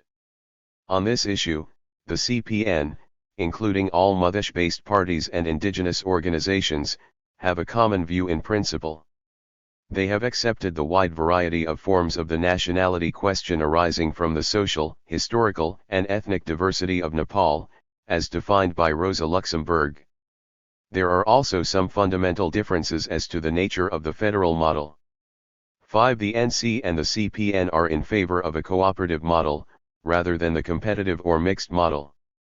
But the other parties are in favor of the mixed model. On this matter, however, there is tough debate within the NC and 187. 188. CPN. Most of the members among the indigenous groups, women, and Dalits appreciate the mixed model, while others do not. A similar situation is appearing among the other parties as well. All conservatives, right-wingers and old monarchists are slowly and gradually gathering in one camp against federalism, while all progressive forces are gathering in the other. Thus, the whole of society is becoming polarist on the questions of modeling and autonomy status of the federal units. The political instability of government is a chronic problem in Nepal. Since the 1950s, no government has fulfilled its full term. The Westminster model of democracy, with the first-past-the-post electoral system, has completely failed in Nepal. As in other third-world countries which have adopted the Westminster model, the electoral process revolves around personalities, money, and muscle, as well as a struggle over the distribution of cabinet posts, which often leads to conspiratorial politics and fractious parties. Thus, in Nepal's current constitution-making process there is a serious debate among parties regarding the system of governance. The NC and the CPN, and especially their old leadership, continue to defend the Westminster model, while the new parties, specifically the CPN and the MJF, are in favor of a presidential system. The latter would elect a president by a popular adult franchise system, which in turn would reduce the fractious politics of the Westminster model. Fundamentally, all political parties have already accepted multi-party electoral competition, the protection of human and basic rights and the inclusion of all communities in the political and social institutions. But in practice, some parties are trying to create loopholes whereby some would be more equal than others. What is at stake is nothing less than the restructuring of the state, the destruction of its semi-feudal and semi-colonial characteristics, and the building of a new nation-state, where all citizens would have equal access to natural resources and equal access to political and social power, in terms of representation in all state layers and opportunities in education, healthcare, housing, food, and employment. The Dalits, Muslims, and Janjatis continue to have lower levels of human development and less access to opportunities and resources, and this holds for women in relation to men as well. In the Comprehensive Peace Agreement, both sides have accepted the restructuring of the state. The meaning was clear: it meant a change in the social relations of production and drastic change. 188-189. In the control mechanism over the means of production. But old forces, including the leaders of the NC, the MJF, monarchists, and half of the CPN, that still hold and control the means of production are obstructing the program of wealth redistribution by means of progressive taxation and radical land reform. They are even denying local-level first rights of indigenous peoples over the use of natural resources, which is universally accepted under International Labour Organization Convention No. 169, and signed by the previous government. It is obvious that the old forces stand against the redistribution of wealth, the sharing of power, and the strengthening of the grassroots. In this historical juncture, people of all segments of society are peacefully arguing for their rights to be assured in the new constitution. The constitution-making process itself is a process of change. However, whether it will turn into a social revolution or descend into chaos will depend on the course of the class struggle. 9. Neoliberalism in Turkey. Semsumal. The peculiarities of the transformation of the nation-state in Turkey under globalizing capitalism can be understood in the light of certain features of the country. 1. First, Turkey has never been colonist outright, so there is no ingrained resentment of imperialist subjugation in the public memory. Second, there is a wide difference in development between its western and eastern regions, and the country has a sizable ethnic minority in the east. Third, Turkey is a secular state with a predominantly Muslim population, where this identity is gaining importance in politics. These contradictions have enabled the ruling class in Turkey to overcome domestic resistance against the implementation of the neoliberal project. This chapter attempts to describe the transformation of the Turkish state, its foreign relations, and the political economy of neoliberal reforms. It begins with an overview of Turkey's history before the neoliberal era, given that current problems are rooted in this history. Then the chapter discusses the implementation of the neoliberal project in public administration and the economy, as well as the political circumstances under which reforms have been implemented. A description of Turkey's vulnerable conditions in the face of the current global recession and a conclusion are offered at the end. Peripheralization of the Ottoman Empire. The Republic of Turkey emerged from the ruins of the Ottoman Empire at the end of the First World War. The Ottoman Empire, originally a tributary social formation, underwent a gradual process of incorporation into the world economy through trade from the 16th to the end of the 18th centuries, mainly as an exporter of foodstuffs and raw materials to Europe. The integration. 191. 191. 192.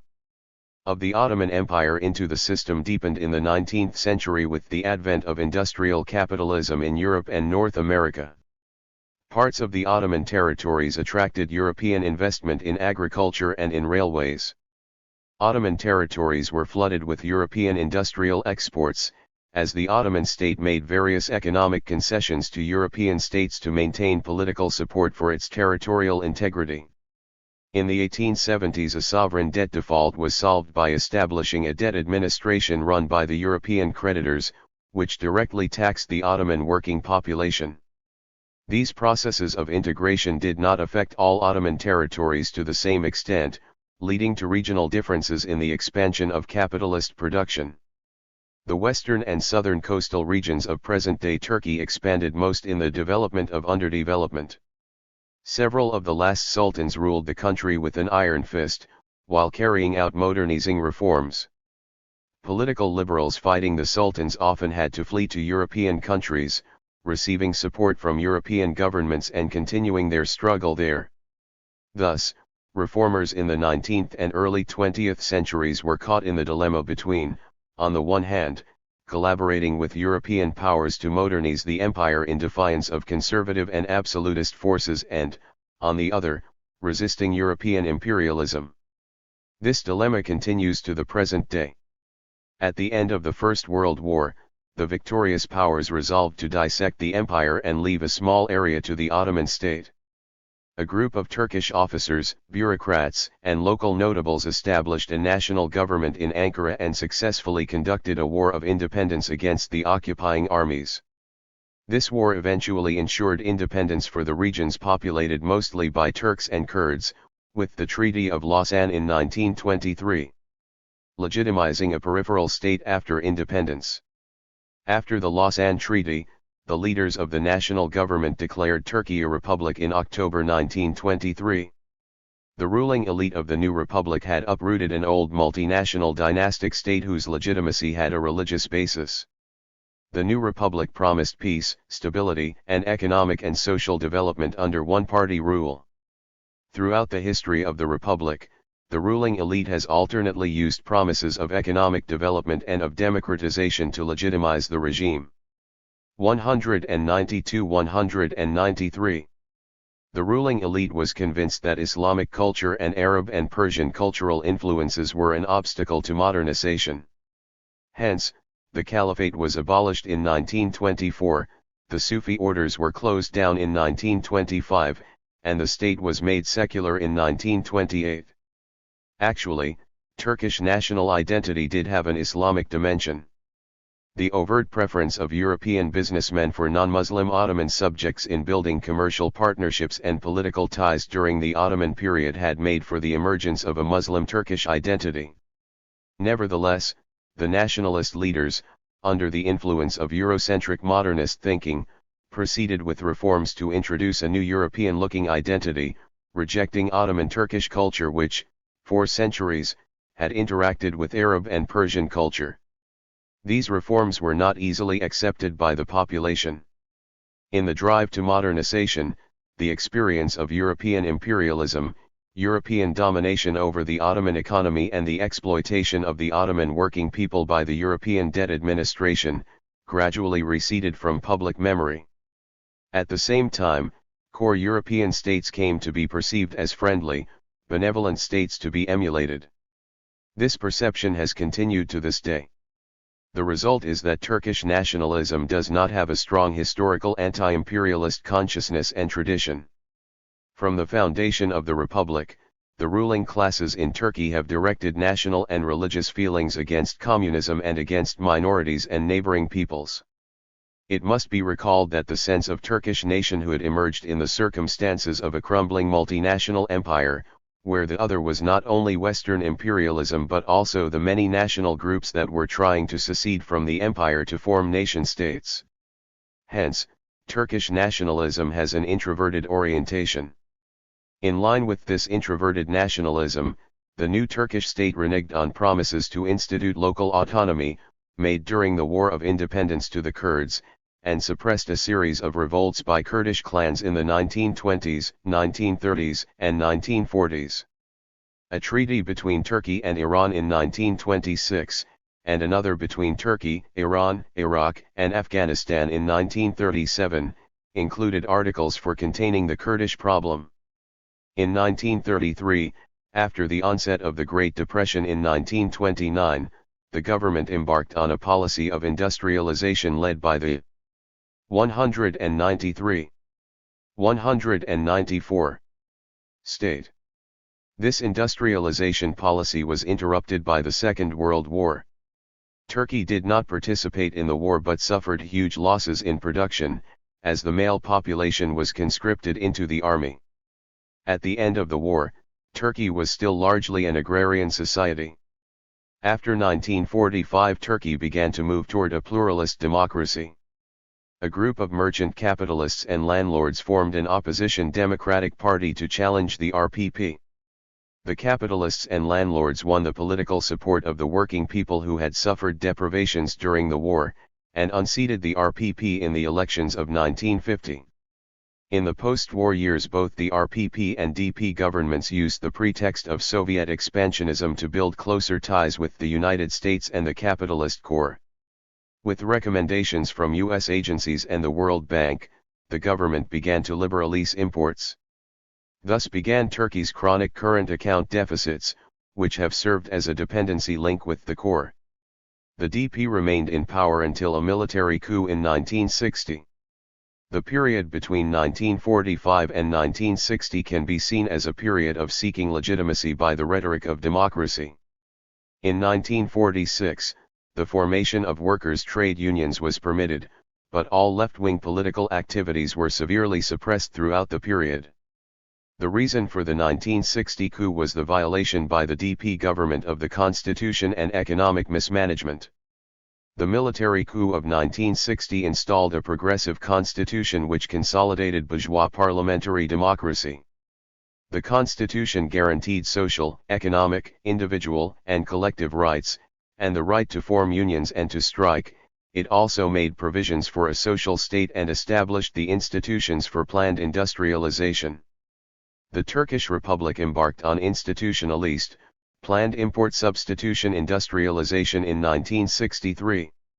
Turkey's ISI policies enabled the capitalist class to expand production of industrial consumer goods in a protected market.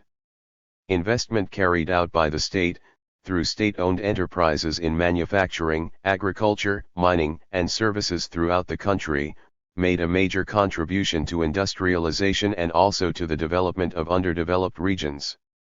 However, the industries remained dependent on foreign technology.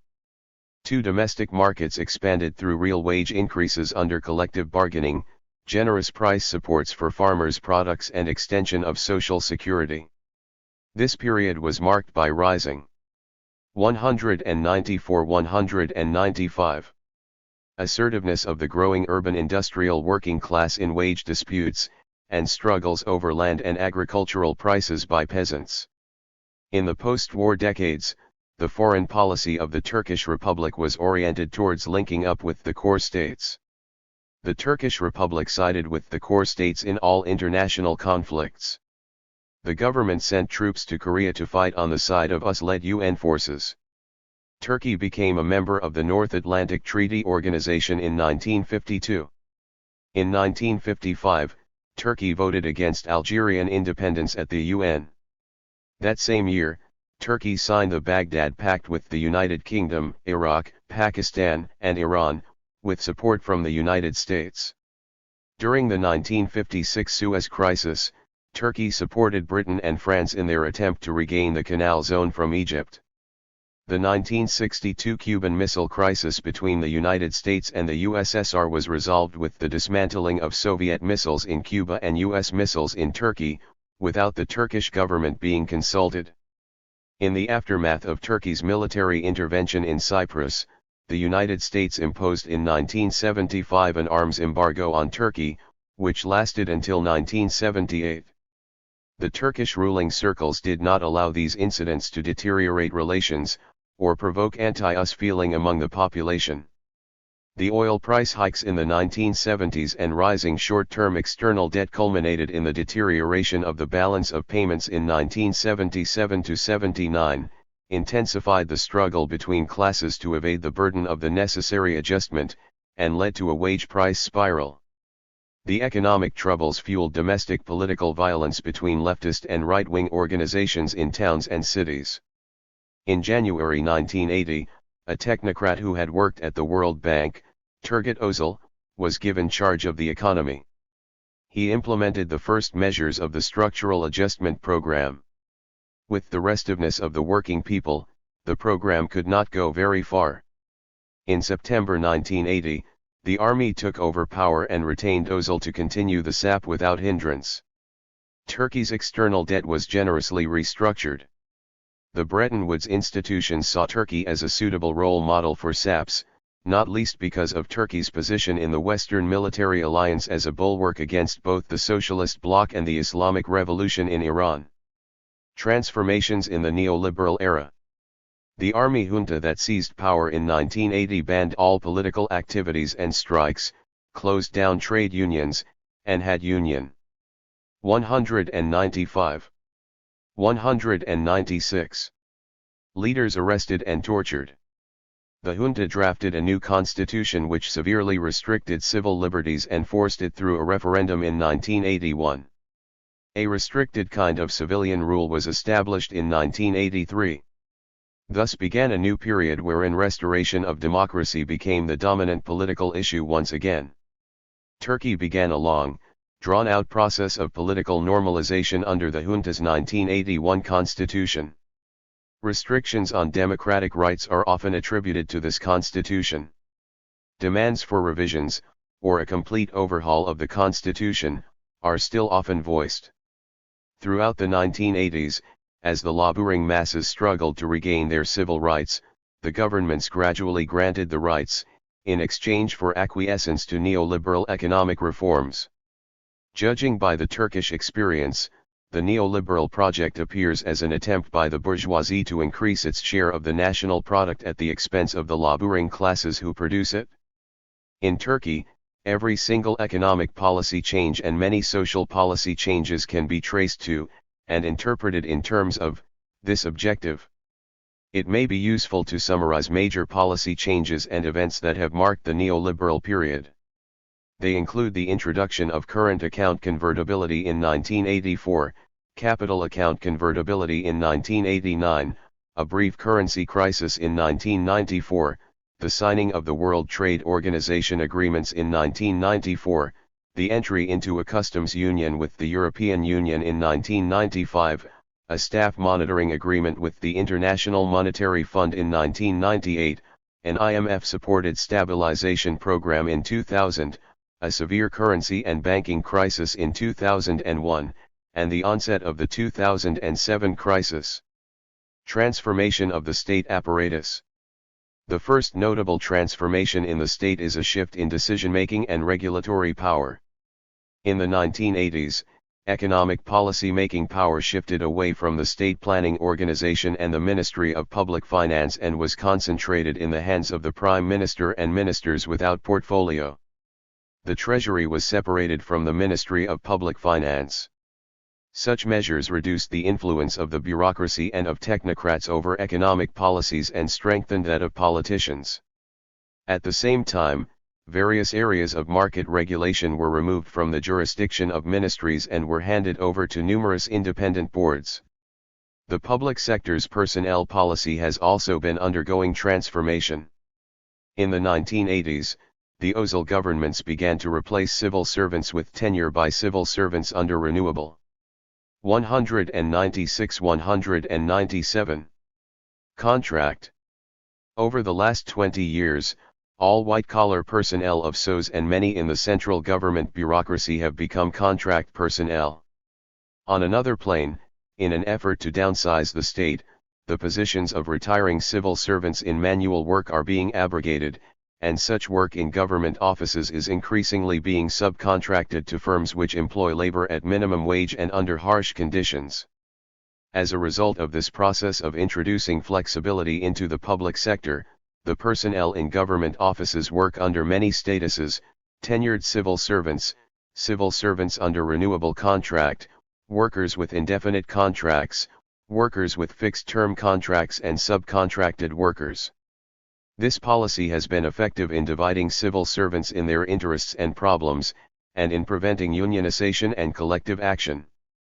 More recently, a comprehensive reform of the central government is being gradually implemented. It involves decentralization of many government services. Decentralization of the state apparatus is also promoted by the EU's system of regional development agencies. Decentralization is seen by some groups as representing an increase in local control over government expenditures, hence enhancing democratic control over state activities. Critics point out that the triadic governance structures designed to oversee these services at the local level, and comprised of representatives of central government, businessmen, and civil society, will be dominated by business interests, and are but a step towards privatization of these services. In 2001, the Turkish Republic accepted the rule of international arbitration for disputes between foreign firms and the state. The constitution was amended to allow for this. This is seen by some as a concession of national sovereignty, as such disputes will no longer be settled in the Turkish judicial system. The Socio-Economic Transformation, 1980 to 2007. This section explains the attempts by the bourgeoisie to increase its share of national product through policies on wages, agricultural price support, social security, taxation, public finance, and privatization of state enterprises. Practically all of the policy shifts in these areas have been supported and precipitated by the sap of the World Bank, stipulations in agreements with the IMF, the WTO agreements and pressures from the EU in membership negotiations. 197. 198. With the sap of 1980, Turkey abandoned the import substituting industrialization strategy and switched to an export-led growth policy. This started a process of deeper integration with the world economy, that is, a simultaneous process of external articulation and domestic disarticulation. Table 9.1 shows a rough measure of this external integration. The table shows that the ratio of exports to gross domestic product has been on a roughly rising trend, and the ratio of imports to GDP similarly. The second implication of the switch to export-led growth is that, as the importance of the expansion of the domestic markets for capital accumulation has diminished relative to that of exports, wages have become only a cost of production item for capitalists. Similarly, export orientation has diminished the relative significance of expenditure out of salaries, farmer incomes, and pensions for the realization of profits. The adjustment by the government every year of the minimum wage to the costs of living evokes references to international competition and to wages in China from the employers. The high unemployment rate also presses on wages and presses workers to accept informal employment. The government passed a labor law in 2003 introducing more flexibility in employment and working conditions. The labor law, the trade union law and the unemployment rate combine to make unionization more and more difficult. The ratio of unionized workers is diminishing. The neoliberal reforms have included the dismantling of the price support system in agriculture. The state gradually removed the agricultural price support schemes, ended subsidies for agricultural inputs and opened up Turkish agriculture to the competition and price pressures of international trade. This process has been impoverishing Turkish peasants, speeding up the migration to cities, and pushing Turkish agriculture to give up the production of crops. 198-199. For domestic consumption and to produce cash crops. Turkey's three public social security institutions, which had been run on the principle of pay-as-you-go, had been running deficits, covered by transfers from the central government budget. The deficits were due to a declining participation rate of both men and women in the labor force, a high unemployment rate, a high share of informal employment and arrears in the contributions by employers, besides low retirement ages. The governments have ignored the first four problems, and have concentrated on the low retirement age. A law enacted in 2006 combined the three institutions in one, reduced the benefits of pensioners, and includes a scheme that gradually raises the retirement age to the average expected life of Turkish men and women. 3. The political economy of the transition from a pay-as-you-go system of social security to a funded system merits analysis. The pay-as-you-go system is based on a growing labor force, so that the premium contributions of the younger generation are used to pay the pensions of the older. When the growth rate of the labor force slows down and the lengthening of expected life allows people to enjoy longer retirement years, the system can run deficits which have to be met with transfers from tax revenues. These transfers are a kind of progressive redistribution between classes, which is what Social Security should involve. In a funded system, participants are supposed to benefit from their pooled accumulated savings. This can hardly be called social, it is no different from private insurance.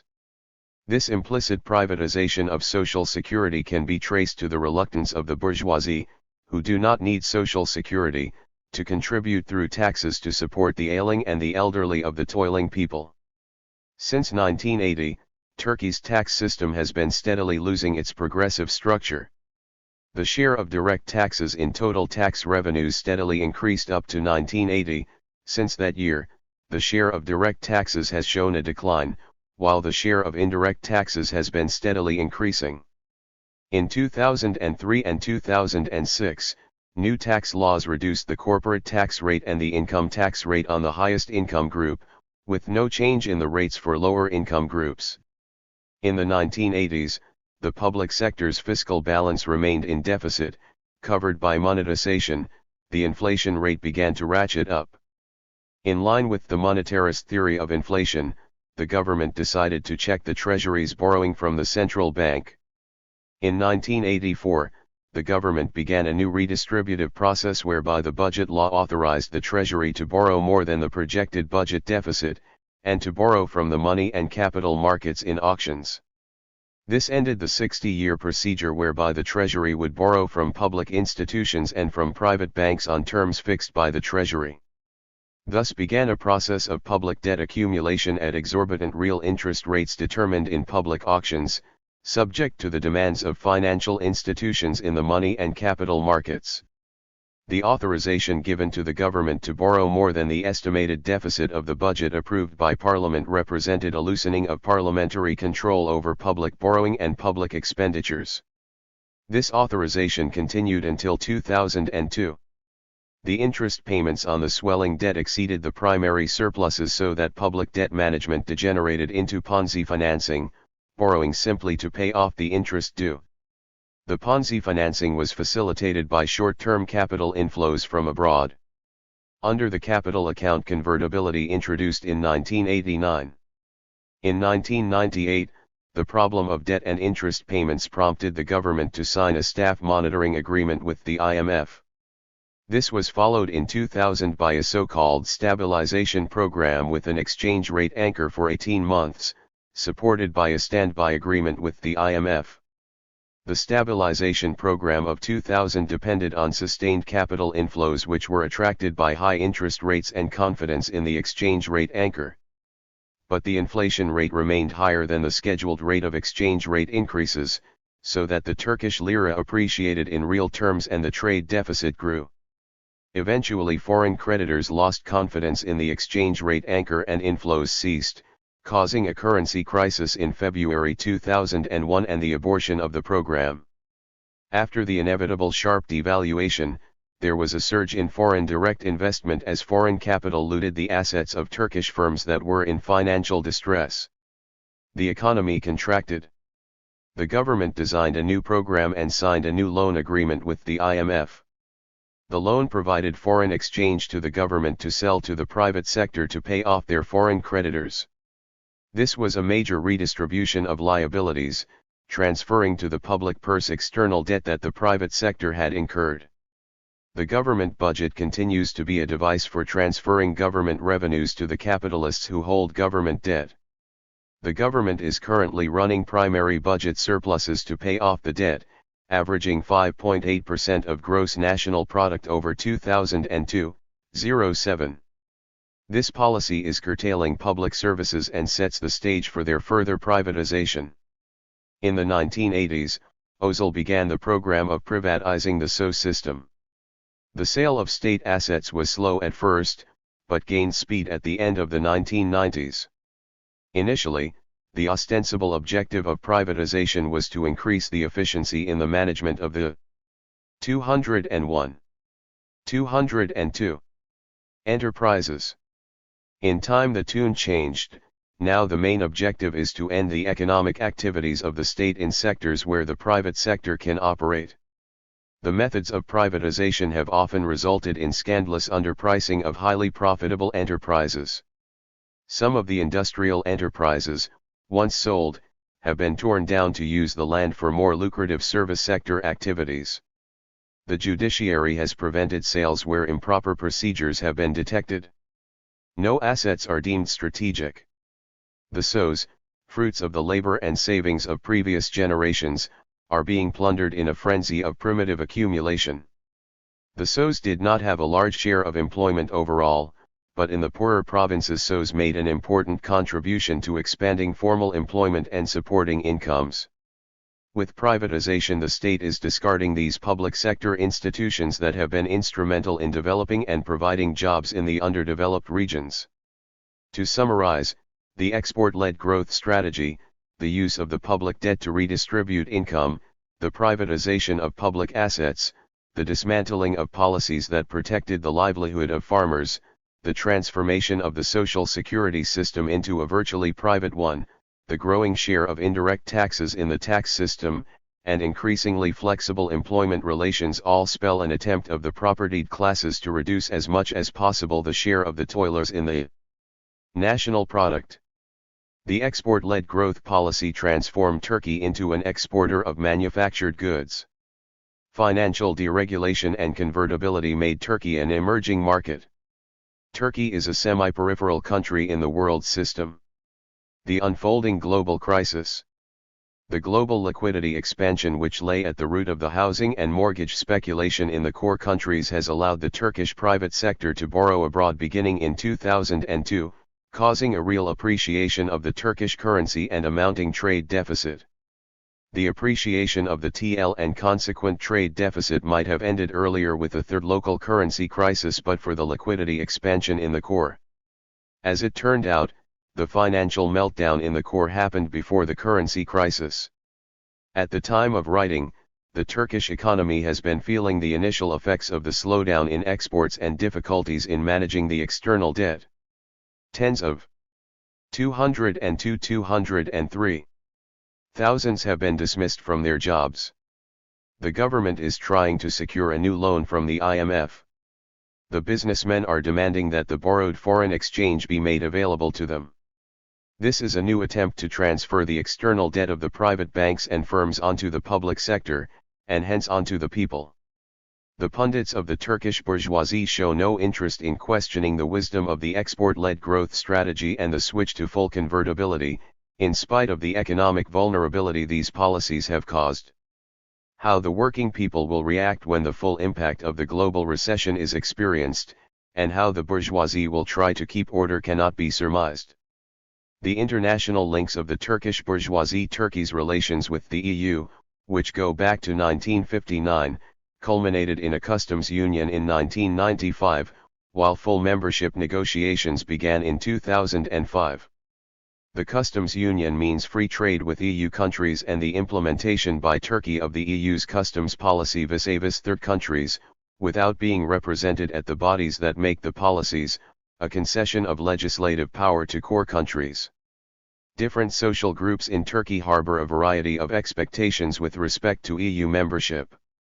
Some trade unions and professional associations expect democratization and improvements in labor relations. Bourgeois intellectuals expect democratization, more freedom of speech, and easier travel to Europe. Many Kurds pin their hopes on EU pressures for expansion of cultural rights and stronger local government. The bourgeoisie propagates the expectation that EU membership will increase FDI and provide regional development. 203. 204. Aid. As the membership negotiations proceed at a snail's pace and as public opposition in EU countries to Turkey's membership frequently surfaces, hope among the people of Turkey for full membership is wearing thin. The leaders of the EU are interested in the Turkish armed forces for the projected EU military force. Many Europeans are wary of the social and political implications of Turkey's full membership, so they advocate a special associative relationship. Together with the IMF, the EU is the second most important external factor used by the bourgeoisie to convince the population into acquiescing to the neoliberal reforms in Turkey. The social groups that favor pressing for integration into the EU for the purpose of democratization choose to ignore the implications of these pressures in the economic and social spheres. Turkey's bourgeoisie calls its relationship with the United States a strategic alliance. As Turkey's geopolitical importance for the Western core countries has waned with the end of the Cold War, Turkey has assumed the role of an ally in the strategic endeavors of the core countries in the periphery. Turkey has participated in many military and peacekeeping operations of the United Nations, NATO, and the United States, often using its Muslim profile to legitimize interventions in Muslim countries. The foreign policy of the Turkish Republic towards neighboring states in the Middle East has generally been shaped by the motivation to maintain the relationship with core states, and to contain the Kurdish problem. This policy has aligned Turkey with Israel in the region. In 1993–96, after the Oslo process began, Turkey signed a number of agreements with Israel involving the upgrading of existing weapons systems, purchase of hardware, joint production of weapons, Training of staff and intelligence sharing. After the Lebanon War in July 2006, Turkey, which has an intelligence sharing agreement with Israel, contributed troops to the United Nations Interim Force in Lebanon in southern Lebanon. The opinion of the population for such involvements is not monitored by opinion polls. Protagonists and political distractions in the class struggle. The end of the multipolar world and the political confrontation between capitalism and socialism ended the class conciliation in Turkey around the national economic development idea and the social state. 204-205. Since 1980, one nationalist leftist party, two conservative liberal parties, two Islamist parties, one fascist nationalist party, and one social democratic party have been in power, mostly in two-party or three-party coalitions. During this time, there has been no reversal of, or even disruption in, the progression of the neoliberal project, neither in privatization, nor in the retrogressive tax reforms, nor the increasing flexibility of employment, nor in dismantling the social security system. Parties opposed to the neoliberal project do not get votes over the 10% threshold necessary to be represented in parliament. The AKP, described as moderately Islamist by the Western media, is in power and continuing the project at the time of writing. The AKP has carried on the negotiations for EU membership, the alliance with the United States and with Israel. There are nationalist Kemalist elements among the bourgeoisie who argue for a more independent foreign policy, oppose privatization and sales of SOEs to foreign capital, and favor protection for domestic producers. However, they are handicapped by their negative attitude towards Kurdish demands and their hostility towards manifestations of religious identity. A number of civilian and military members of this group are on trial at the time of writing, on charges of plotting to overthrow the AKP government. They stand accused of organizing armed attacks on state institutions and on the building of the leading Kemalist newspaper to provoke a military coup, of planning a coup, and of assassinations in southeast Anatolia.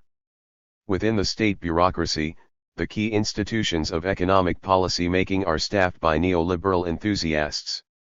By contrast, the judiciary, drawing on laws of a bygone era, occasionally makes rulings that aim to prevent the erosion of concepts such as public interest. But it is bound by legislation which is continuously changing. The working people are organized in 3 workers' union confederations and 3 civil servants' union confederations. The national professional associations of engineers and architects and of medical doctors are led by groups who are trying to resist the neoliberal project. Rich farmers are organized in chambers of agriculture. The poor farmers who are affected by the neoliberal agricultural policies are largely unorganized. 205. 206. There is little trust and cooperation among the leaderships of these mass organizations. The leftist leaderships among these comprise mainly of social liberals.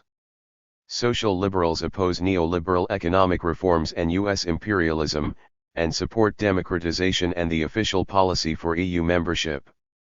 The social liberals are skeptical about the idea of working people's political power, because in their view power corrupts. They hope that the advance of the neoliberal project can be stopped without assuming power, based on a conviction that civil society can change government policies without using political power. For social liberals prefer to ignore the EU's role in furthering the neoliberal project in Turkey. They are caught in the same trap as the Ottoman liberal reformers of the 19th century, hoping core countries' pressures will enhance democratization in exchange for acceptance of economic concessions. The leaderships of all these trade union confederations and professional organizations are responsible for the divisions among the working people in the face of the neoliberal onslaught. There have been instances when the workers of a large state enterprise have occupied their factory to prevent its privatization, only to give up when their union and confederation failed to rally the support of other workers in the same sector, let alone all the working class. 2 political issues in Turkey serve to blur the class consciousness of the toiling masses and divide them in their reactions to the neoliberal onslaught: the Kurdish question and the secularism-Islamism controversy. The eastern region of Turkey is economically the least developed. 5. The social and economic disparity between the western and eastern parts of the country is widening. Generous investment incentives accorded to the private sector over decades have had negligible effect, and the state has given up most of the public investment instruments necessary for regional development. In many of the eastern provinces, the Kurds are the majority.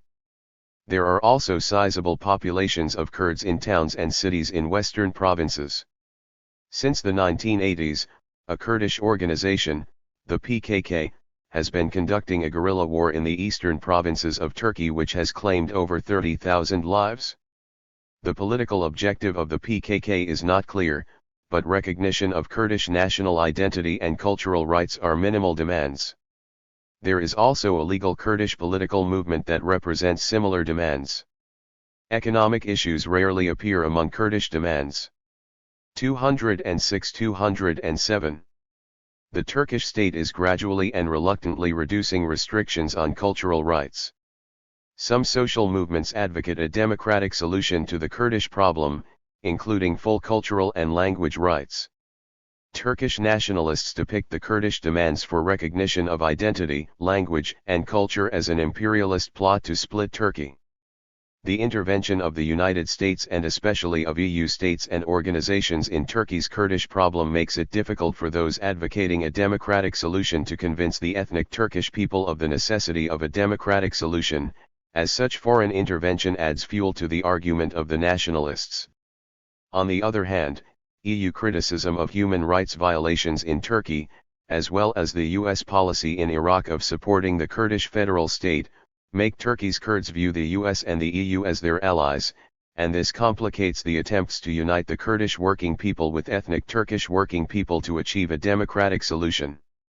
The establishment of a regional Kurdish administration in northern Iraq and the activities of the PKK there have strained the relations between the Turkish government, the United States and Iraq for a period.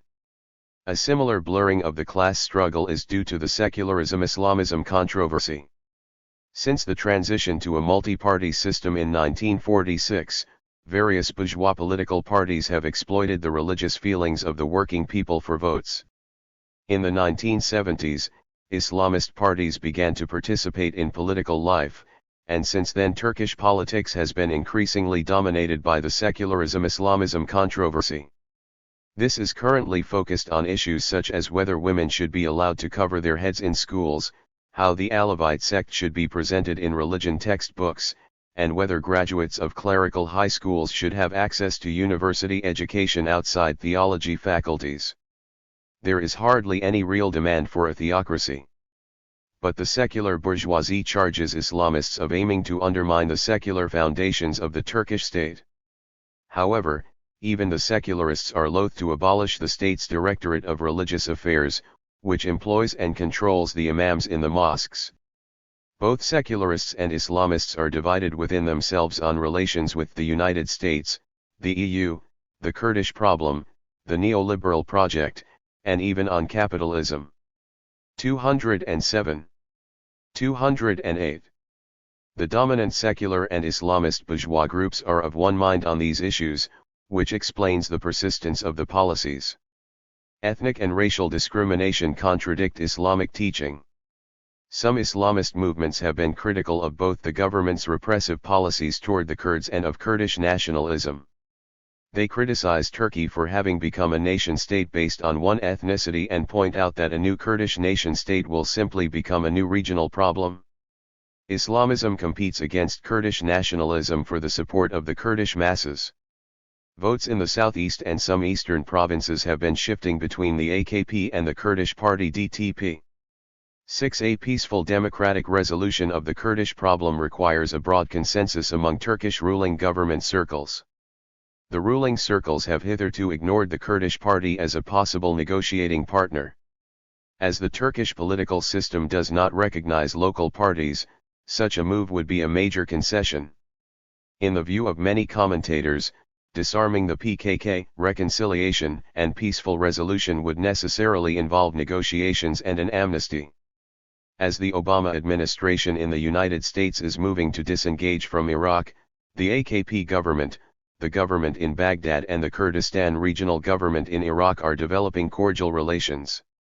The disclosures in the Ergenekon case on assassinations in the southeast and eastern provinces, and arrests of retired officers and even one serving officer connected to them, can be seen as signs of a growing dissatisfaction in society with the official policy of insistence that the Kurdish problem is, first and foremost, the problem of PKK terrorism, the transformed nation-state and the current crisis. Despite occasional confrontations between the government and big business, among government institutions, between the army and the Islamist party in power, all these groups are united in promoting the neoliberal project and maintaining Turkey's place in the alliance with the core states. With the neoliberal project, the Turkish state is in the process of shedding its social character as written in the present constitution. The neoliberal economic and social reforms have largely eroded the redistributive social functions and institutions of the state. 208-209. Accepting international arbitration in disputes with transnational corporations, arranging for IMF officials to supervise economic policies, and conceding to the EU Commission the tariffs that Turkey implements with respect to third countries, all infringe on the capacity of the state to regulate the economy. In addition, capital account convertibility introduced in 1989 has subjugated economic growth in Turkey to the inflows and outflows of private capital that strongly influence the level of aggregate demand in the economy. Turkey experienced two economic contractions as a result of the reversal of foreign capital flows in 1994 and 2001. The state appears to lose its role as a national institution regulating a national economy. Policies such as the harassment of Kurds who express democratic demands, or the prosecution of people who express views that do not coincide with the official line on history, reflect the struggle between those who desire to maintain the exclusively ethnic Turkish character of the state and those who desire a democratic state with equal rights for all ethnic and religious groups.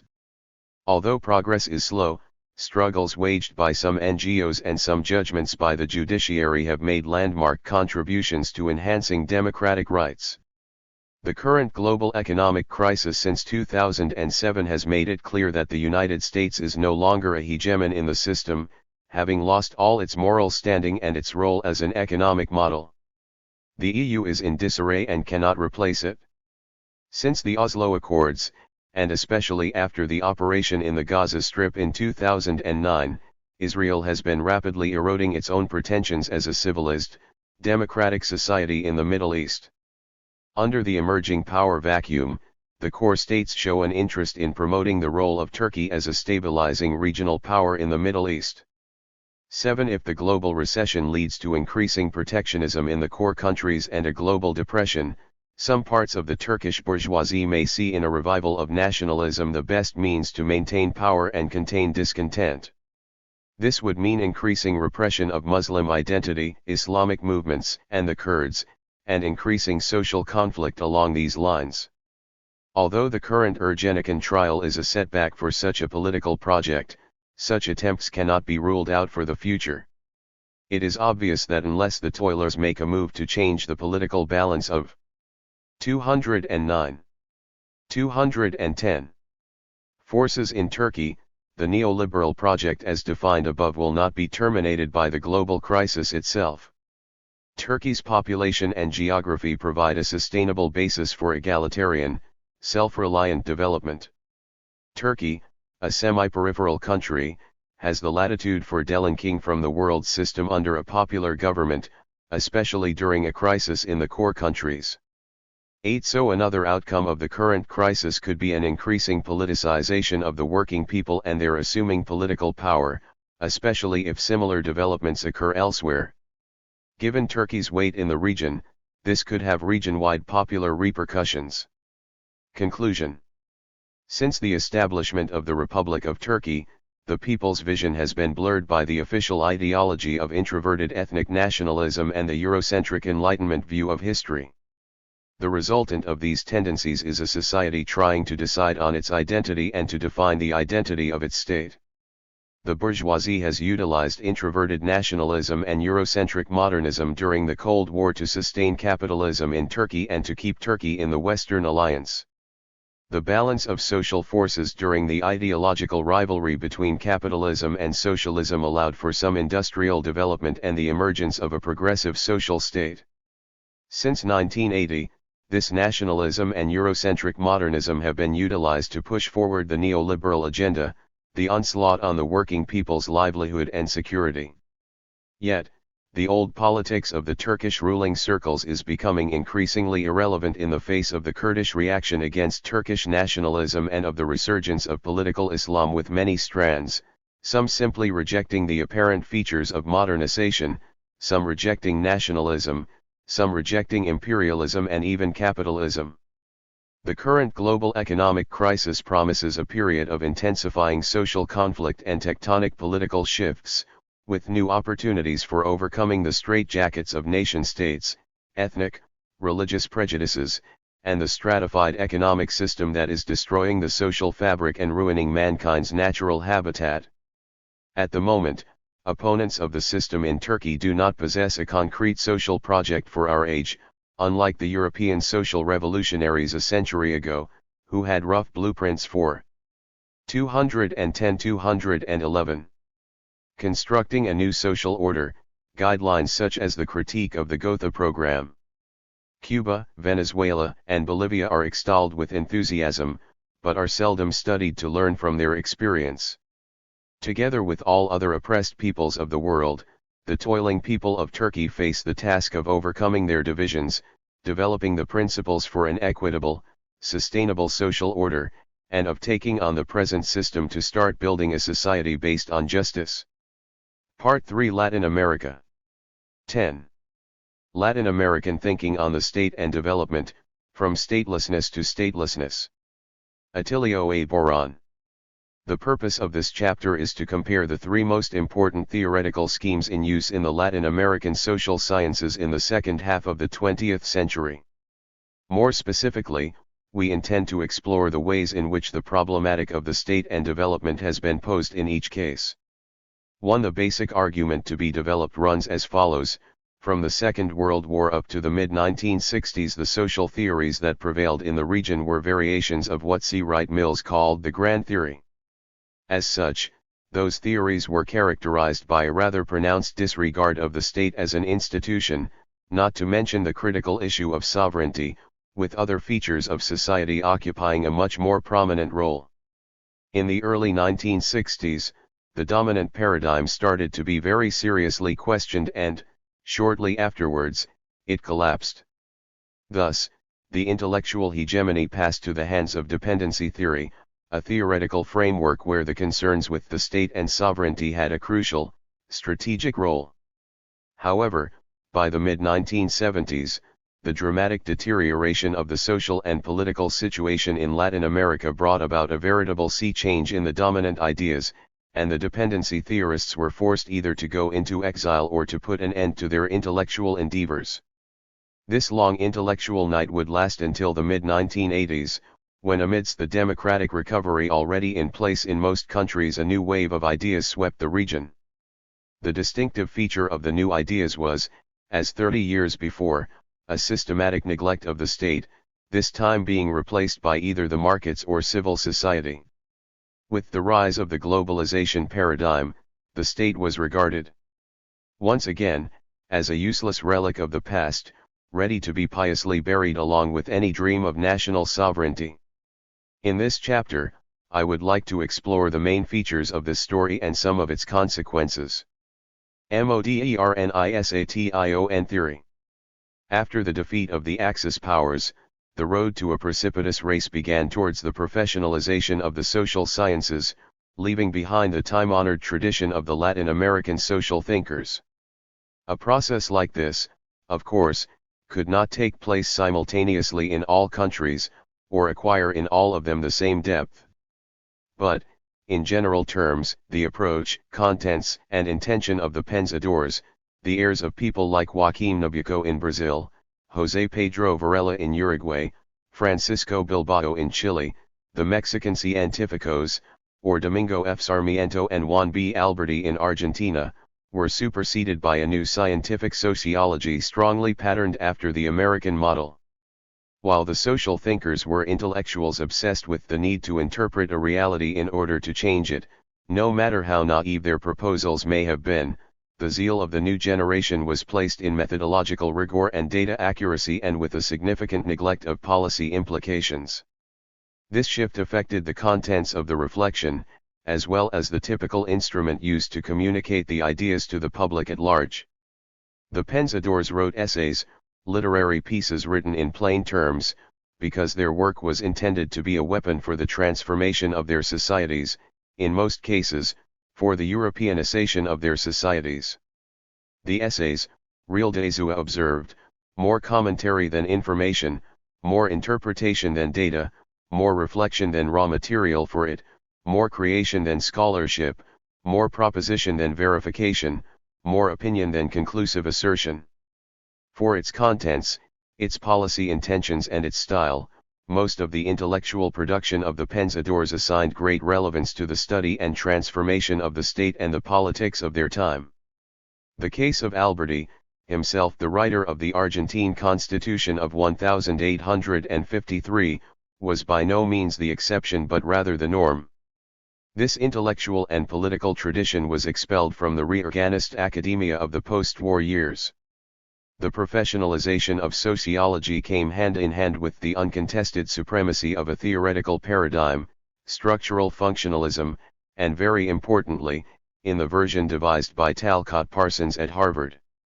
These ideas were accompanied by the rise of a narrow-minded positivist methodology that reflected the uncritical, rather crude, adoption of the canon and procedures of the so-called hard sciences. It must be observed that the diffusion of American sociology as the model for the social sciences was far from being a regional phenomenon. Its theories, methods, and organizational structures impacted all over the world, even in Europe, the fatherland of social theory. As it could not be otherwise, in Latin America the influence of this new situation was extraordinary. In theoretical terms, the single most important expression of these new orientations was modernization theory, and its foremost exponent was the Italian-Argentinian sociologist Gino Germani. A considerable influence was also exerted in our region by the sociological reflections of José Medina Echeverría, a prominent Weberian Spanish sociologist recruited by Raúl Prebys to set up the Division of Social Affairs of the Economic Commission for Latin America, created in 1948 and dependent upon the Economic and Social Council of the United Nations. Interesting enough, in both cases they were European sociologists who, in addition, were political refugees escaping from the dictatorships of Mussolini and Franco, respectively. Modernization theory was rather blind to politics and especially blind vis-a-vis the state. The underlying idea was that the developing nations would, in due time, run the same course that was run much earlier by the industrialist countries. Economic development, social modernization, and political democratization were part of a natural process. All countries were, at one point or another, underdeveloped, and all had to walk along the same road. As Samuel Huntington observed, this very strong assumption, which rests on the foundations of the so-called scientific sociology of the 1950s and early 1960s, was anchored in a crucial component of the American creed that assures that all good things come together. Accordingly, modernization theory portrayed the transitions from the most elementary stages to the upper levels of development as a linear and evolutionary process in which there was little room for political will and political intervention, not to speak of political conflict. Societies would naturally develop in the direction of the industrial and modern world as a result of the spread of modern values, beliefs, and institutions, from a core developed area throughout the backward, archaic and traditional regions.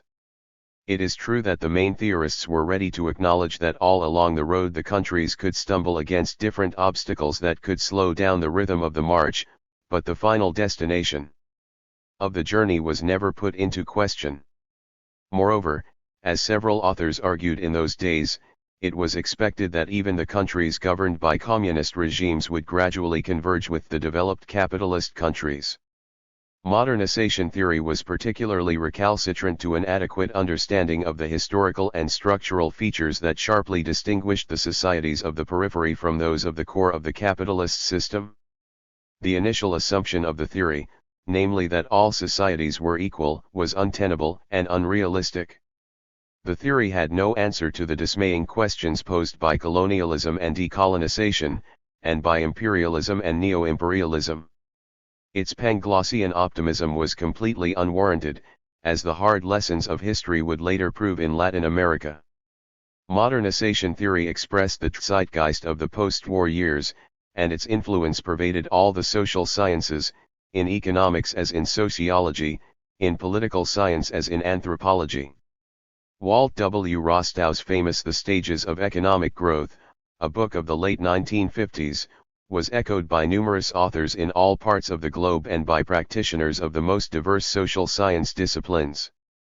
That book, which carried a subtitle as striking as a non-communist manifesto, set the model for most of the modernization theorists.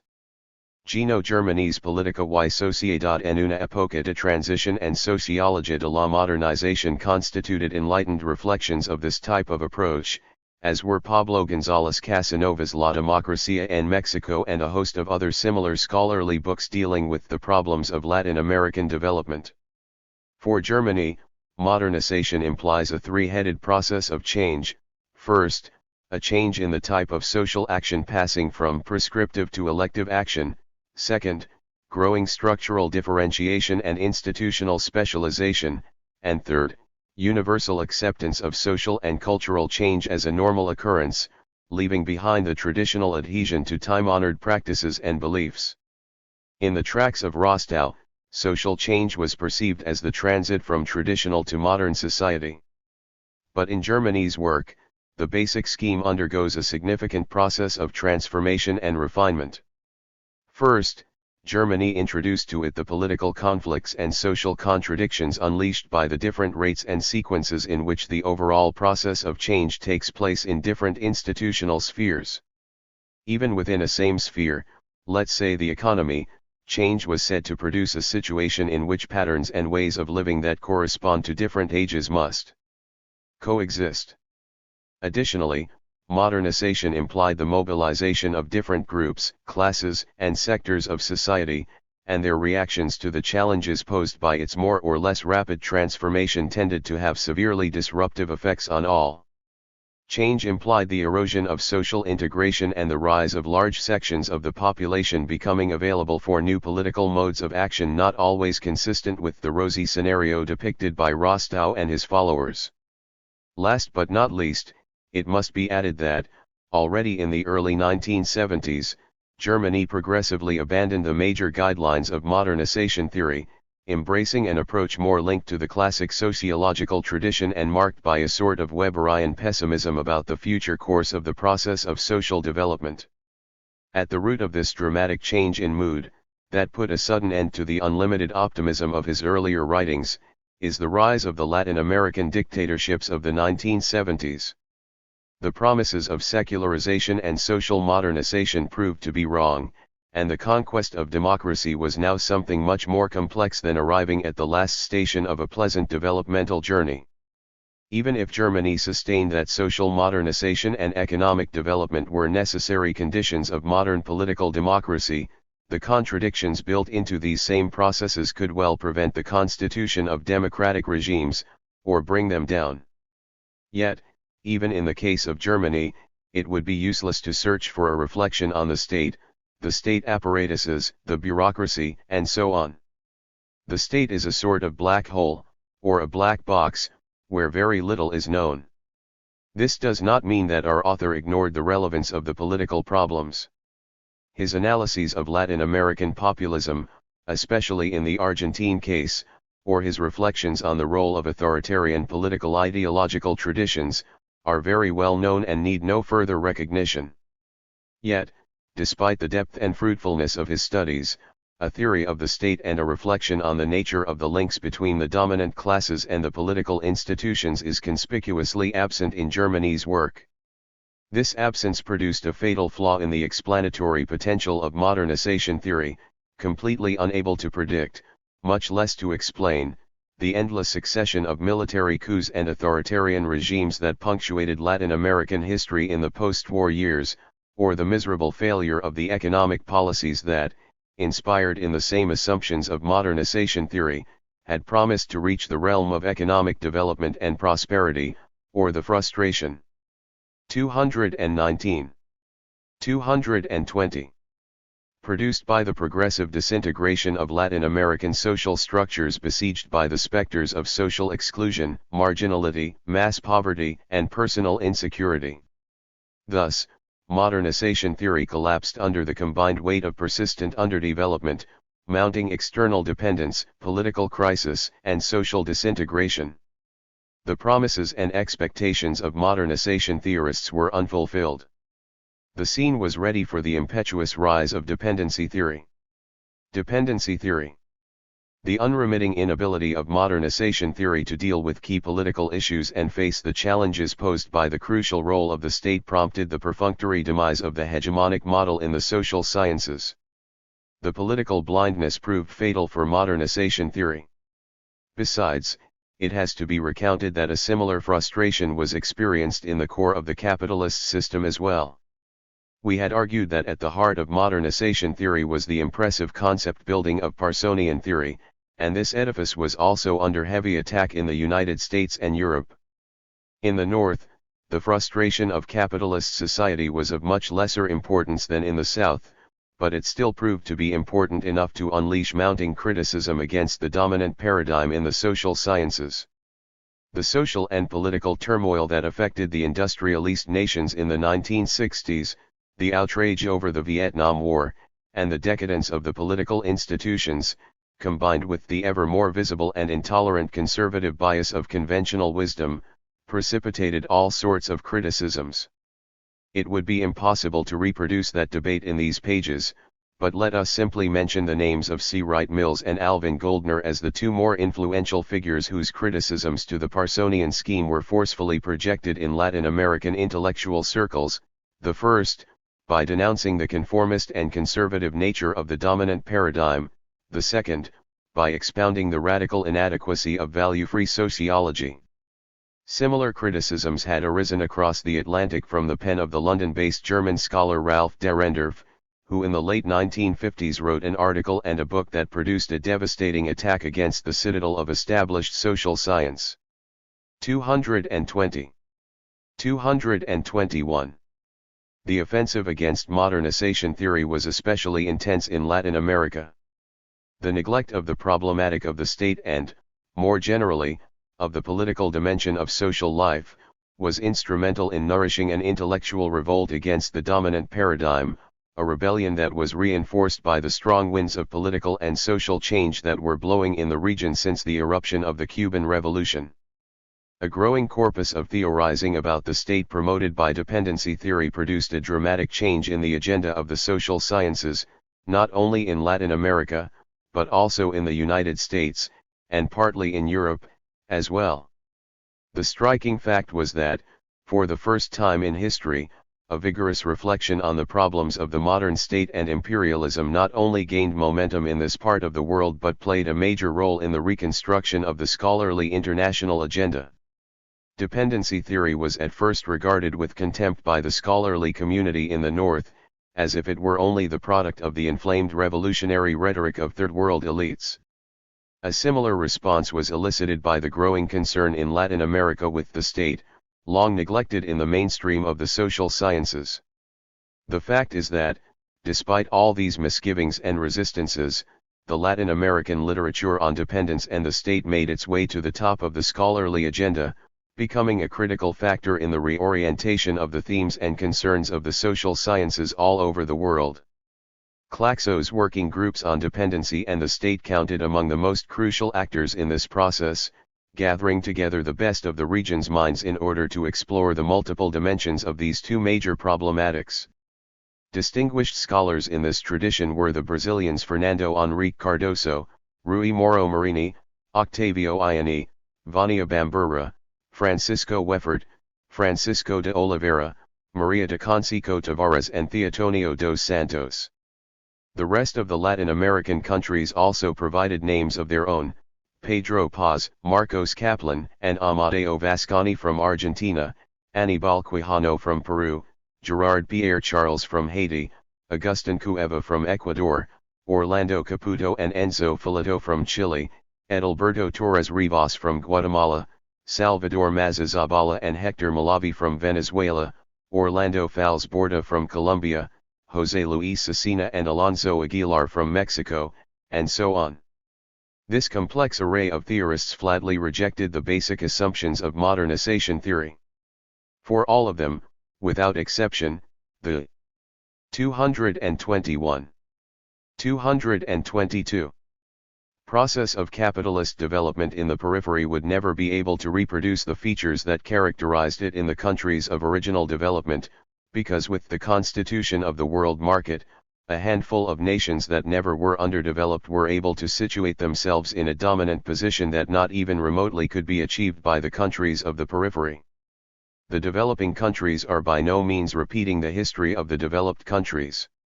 Historical conditions are different. When the world market was created along with development, it was thanks to the action of the bourgeoisie conquérante. Thus, the possibilities of capitalist development of the former was strongly dependent upon the impulses and stimuli originating in the latter. As a result, the main decisions regarding what to produce, where and how, and to whom sell, where and how, were not made in the domestic arena but overseas. The very prospects of capitalist development rest in the capacity to articulate the interests and economic endowments of the peripheral nation with the necessities of the leading industrial nations that control the international markets.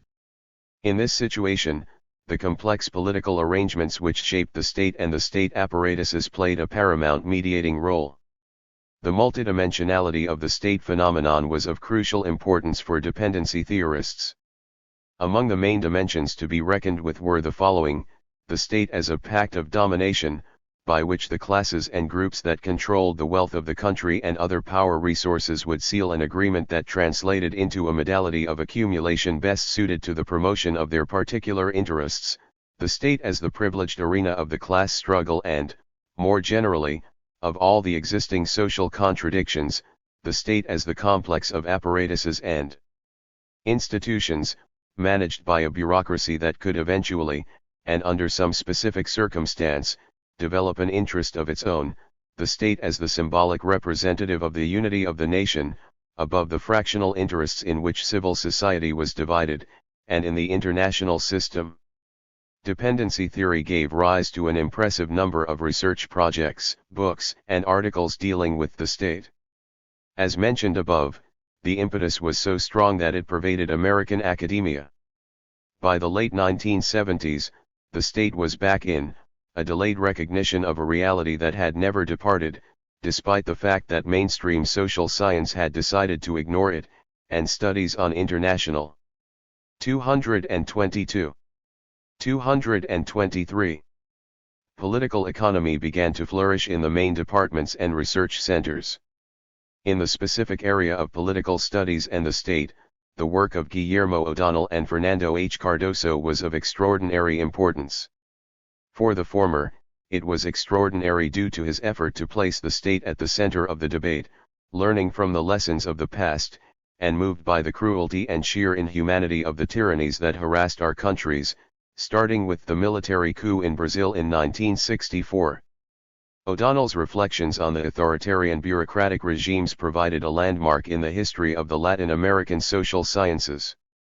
He not only proved the continuing relevance of politics, something disregarded by the modernization paradigm, but also the close link connecting the new phase of capitalist development, better put, dependent associated capitalist development, as Fernando H. Cardoso would say, with political authoritarianism and reaction.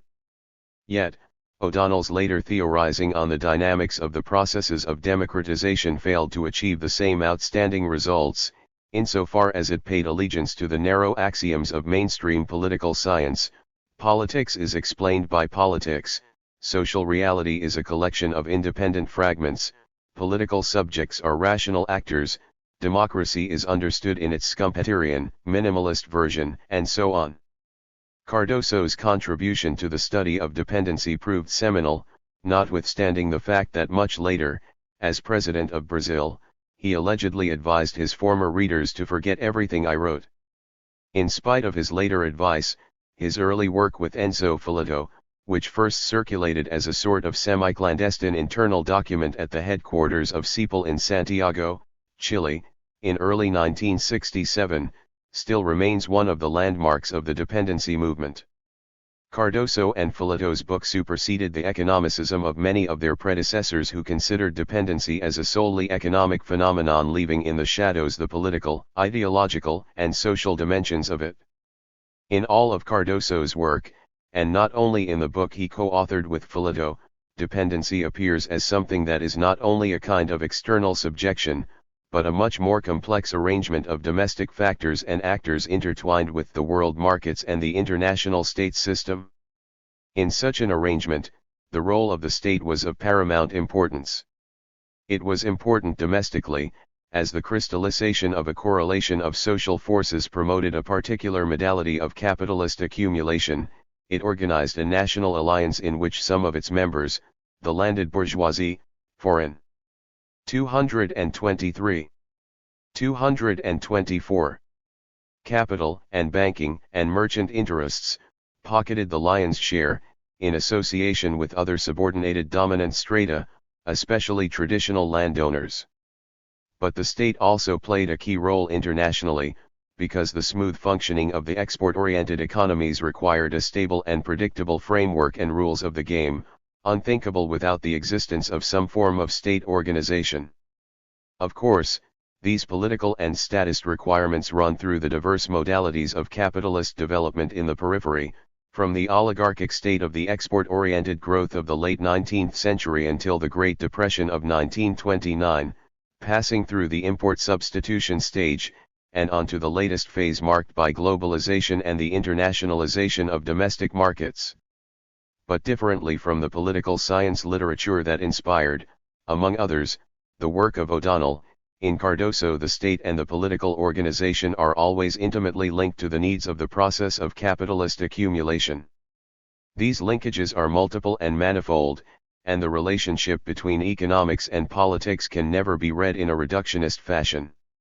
The rationale of the state organization and intervention is provided by the need to uphold the continuity of an economic process based in surplus extraction, the development of the productive forces and accumulation of capital, and to devise some type of norms and procedures to ensure the smooth operation of a class-biased redistribution of the fruits of economic progress. But all these could be done in a variety of forms that precluded any kind of reductionist argument. Export-oriented growth occurred with formal oligarchical democracies and with traditional dictatorships, as in the Mexico of the Porfiriato. Import substitution adopted political forms as different as the Chilean Popular Front, the Brazilian corporatist state, Argentine Peronism, or the Mexican Revolution. The internationalization of the domestic markets took place under the fierce military regimes of the 1970s in most of South America, but also under the two-party democracy in Venezuela, the archaic oligarchic state in Colombia, and the dominance of the PRI in Mexico. In sum, there is no room either for economicism or for any sort of reductionism. Globalization. The intellectual hegemony of dependency theory was rather short, and the new ideas failed to gain the same degree of acceptance. 224. That modernization theory had enjoyed in the late 1950s. It was short, because the rapid decay of the democratic and developmentalist regimes between the mid-1960s and the Chilean coup of 1973 rapidly destroyed the social and academic basis on which this splendid theoretical creation took place. Scholars and students were exiled, jailed, or disappeared, and public freedoms completely suppressed. On the other hand, dependency theories never reigned uncontested. The diversity of expressions of the mainstream social sciences remained entrenched in Latin America and were able to withstand the rise of their theoretical adversaries.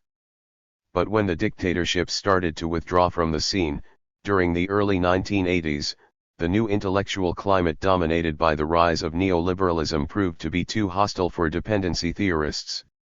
Hence one of the great paradoxes of our time, while the Latin American countries steadily accentuated their dependence on foreign powers and international markets, the theorization of dependence was completely wiped out of the scholarly debate and from the public agenda as well. Instead of dependence and imperialism, globalization and, allegedly, interdependence took over. Henry Kissinger is reported to have dismissed dependency theory by saying that Honduras is as dependent upon American computers as the United States is dependent on Honduran bananas. In this world of supposedly balanced interdependence, the states came under heavy attack. Neoliberalism demonises the state and, more generally, political life. In the reactionary intellectual atmosphere of late 20th century, politics was construed as a noise that alters the calm and cold operation of the marketplace. Politics means irrationality and passions, all of which disrupt the rationality of market calculations. Political competition raises the hopes and expectations of the masses, fueled by the ambitions and demagoguery of politicians. Little wonder that with the return of democracy, dependency theory was pronounced dead, and that the spoils of the throne began to be fiercely disputed by a variety of schools of thought, all of which were strongly influenced by the new conservative ideas that had seized the United States and most of the European countries during the Reagan and Thatcher years. Thus, the political science that emerged in our region since the mid-1980s was quite inimical to state theorizing and subservient to the neoliberal discourse that had been preaching ceaselessly that the states were institutions in retreat, that international markets had given birth to a new type of borderless capitalism, and that recent years witnessed an impressive and irreversible process of 225. 226. Transfer of sovereignty from the old decaying national state to world markets and supranational political organizations like the European Union. Thus, instead of a reflection on the state in our reconstructed democracies, the Latin American social sciences gave rise to an inordinate effort focused on the study of the processes of democratic transition and consolidation approached from quite an orthodox theoretical perspective that largely neglected the crucial role that the states were, and still are, playing in this part of the world. The very poor results of transitology, a complex mixture of rational choice theorizing and neo-institutionalist scholarship, are now evident, although a few of us were aware of this already in the mid-1980s. Anyway, the predominance of transitology was short-lived. By the 1990s, the insatisfaction with that theoretical scheme prompted its rather unceremonious dismissal. Its place was occupied by the neoliberal economism that asserted that one of the most distinctive aspects of globalization was the relentless and universal trend towards the weakening role of the states, the downsizing of the state apparatuses, and the trimming of the fiscal budget. Theorists of the Washington Consensus and a host of economic analysts, bankers, public officials, and private entrepreneurs repeatedly argued about the reality of this idea, and its impact in mainstream social science was considerable. In Latin America, the idea that globalization has irreversibly undermined national states became unquestionable, and the expectations were that, sooner or later, national states would disappear and be replaced by a fully globalist world market. Therefore, it would only be wise to speed up the process of economic opening and state downsizing by systematically reducing governmental spending, firing redundant state employees, and terminating populist social programs. A complacent political science took due notes of this nonsense. However, even the most perfunctory analysis of the data regularly produced by the Organization for Economic Cooperation and Development, the International Monetary Fund or the World Bank has shown that, contrary to this kind of discourse, since the 1980s the overwhelming majority of the industrial democracies increased their public expenditures as a proportion of gross national product. Not only that, they also augmented their tax revenues, fiscal deficits, and public debt, as well as employment in the public sector. This blatant disparity provides an enlightened measure of the huge gap that separates the public discourses of the first worlds. 226. Governments and politicians and the concrete policies they apply at home. It goes without saying that the ideological role of the IMF and the World Bank has been to ensure, thanks to the unprecedented leverage offered by the financial vulnerability of the nations in the South, that this neoliberal fairy tale is duly learned and obeyed by the aboriginal rulers.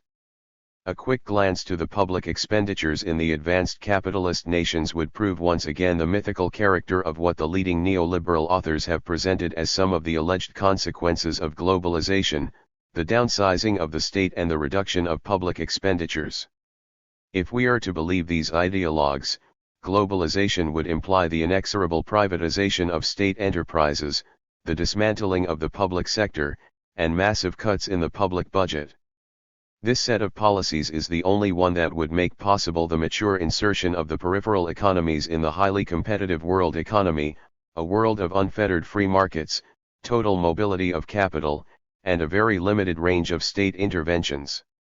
Yet, as shown in Table 10.1, these assertions are just ideological commonplaces of the right, unable to resist the most elementary empirical confrontation.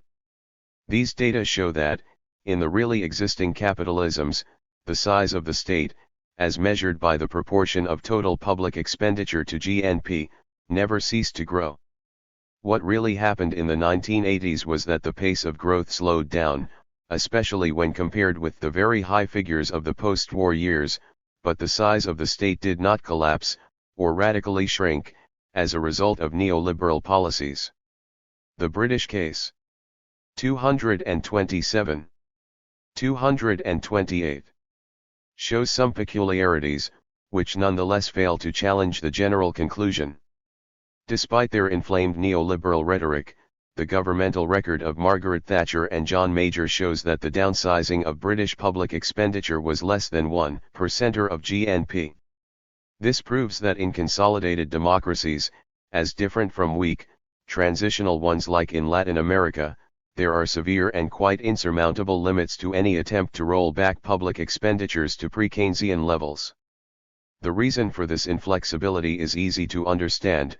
The popular advancements in terms of social rights and effective provision of public goods coagulated in the Keynesian state in the post-war period became fundamental, non-negotiable chapters in the new social contract of advanced capitalist nations, which no change in the electoral correlation of social forces could unmake. Thatcher was especially blind when faced with this fact, and she paid the price for this mistake. In the United States, the Keynesian social contract lacked the strength and extension known in Europe. Yet, despite the electoral promises and threatening talk of Ronald Reagan and George Bush during the years of Republican hegemony, total public expenditures, civilian and military, increased by 3 percentage points. This expansive trend was also at work in traditionally cautious Japan and, with more strident overtones, in Europe. At the beginning of the 1990s, the proportion of public employees over the total population was 7.2% in the United States, 8.3% in Germany, 8.5% in the United Kingdom, and 9.7% in France. Meanwhile, in the lands where neoliberal adjustment reigned supreme, Latin America, the violent and irresponsible policies of state dismantling, disguised under the honorable name of state reform, resulted in public employees representing only 3.5% of the population in Brazil and 2.8% in Chile and Argentina. It should be remembered that in these latter three countries, nearly half the population lacks sewerage or safe, clean water in their homes, and that public hospitals and public schools are scarce, understaffed, and unable to cope with the popular demand. Despite all this, the pundits at the World Bank or the IMF have successfully insisted that Latin American states are too big and should be downsized. The supposedly technical counsel supplied by the neoliberal ideologues has no connection with reality, and seems to be a rhetorical strategy aimed at influencing and manipulating the weakest links of the imperialist chain in favor of the fat cats of the international economy. As the Latin American experience. 228. 229. Shows, the liquidation of public enterprises and the enfeeblement of the state produced a cascade of windfall profits for transnational firms, the creditor banks and their local allies. The comparative figures above on state expenditures strongly support John Williamson's contention that Washington not always practices what it preaches. Not only Washington, neither in Bonn, Rome, Paris, or Tokyo does so-called state reform command respect in governmental circles. This was confirmed a few years ago by a special report of a journal like The Economist, hardly suspicious of any sympathy with any kind of socialist or dirigiste thought. The title of the report is quite telling, The Visible Hand. After a careful analysis of the most recent data on public expenditure in OECD countries, the article concludes that big government is still in charge. Despite the neoliberal reforms launched between 1980, when orthodox economic policies of austerity and fiscal equilibrium were established, and 1996, the public expenditure of the 14 most advanced nations in the OECD climbed from 43.3% to 47.1% of GNP.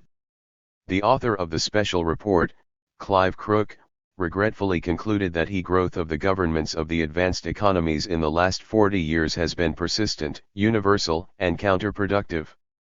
In the West, the progress towards a smaller government has been more apparent than real. The problem with the Latin American states is neither their sheer size nor the magnitude of their public expenditures, but the fact that they are weak, deformed, macrocephalic, plagued by a chronic financial feebleness and ridden with corruption. Compared with the European capitalist states, ours look like monstrous and vicious dwarfs. They are quantitatively small, completely out of proportion, inefficient, and corrupt. This picture recognizes important national variations, especially as far as corruption is concerned, but the overall characterization is valid. Historical evidence shows that there is no route to development, capitalist or otherwise, that does not require a strong state as a prerequisite. By strong, obviously, we do not mean what the Latin American right has always considered, an authoritarian or despotic government always ready to repress the popular classes, disband unions, close parliaments, suppress the freedoms, and always equally more than acquiescent to play a servile role with foreign capitalists and the local elites. By strong we mean the development of the 229. 230.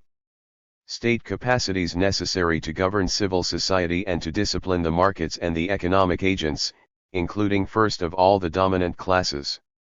A state of this sort requires solid democratic legitimacy, without which its strength would be inexorably undermined. Strong to carry safe water to the 1.5 billion people in the Third World who lack it and whose chances of getting it through the operation of market forces is nil.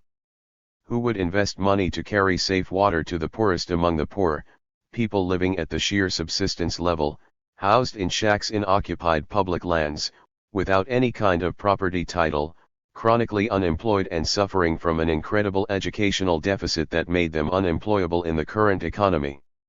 In Mexico, for instance, 13 million people are in this situation, and 27 million lack sewers. To who but the state, as long as it is free from mercantile logic, could be in charge to meet these demands? Let us summarize our point by criticizing the widespread belief in contemporary Latin American social theories that the main actors of the globalist economic scene, the huge megacorporations, have become independent from any national base and achieved a truly transnational character. This misconception seems to ignore even the most elementary pieces of empirical information concerning the modern corporate world.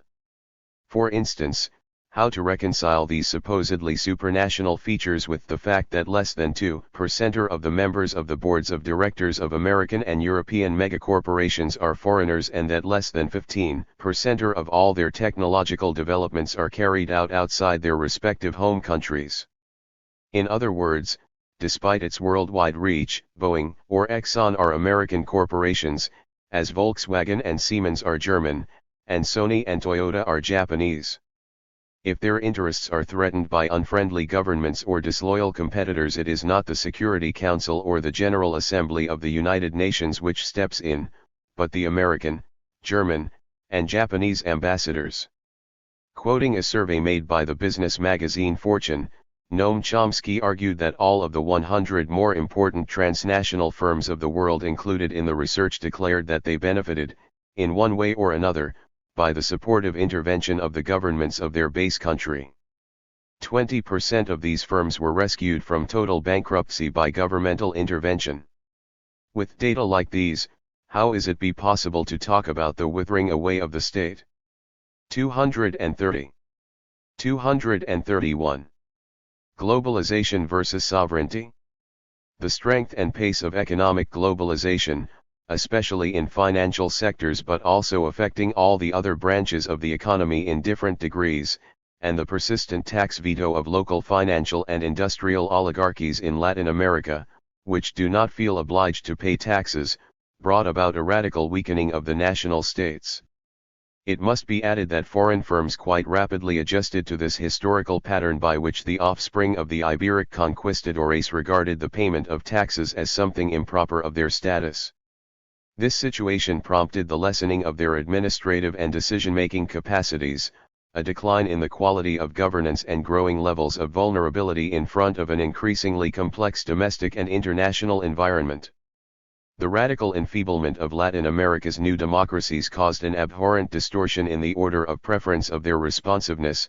Governments in the region are, first and foremost, responsive to the interests of the foreign creditors and the key sections of international capital and its watchdogs, the World Bank and the IMF.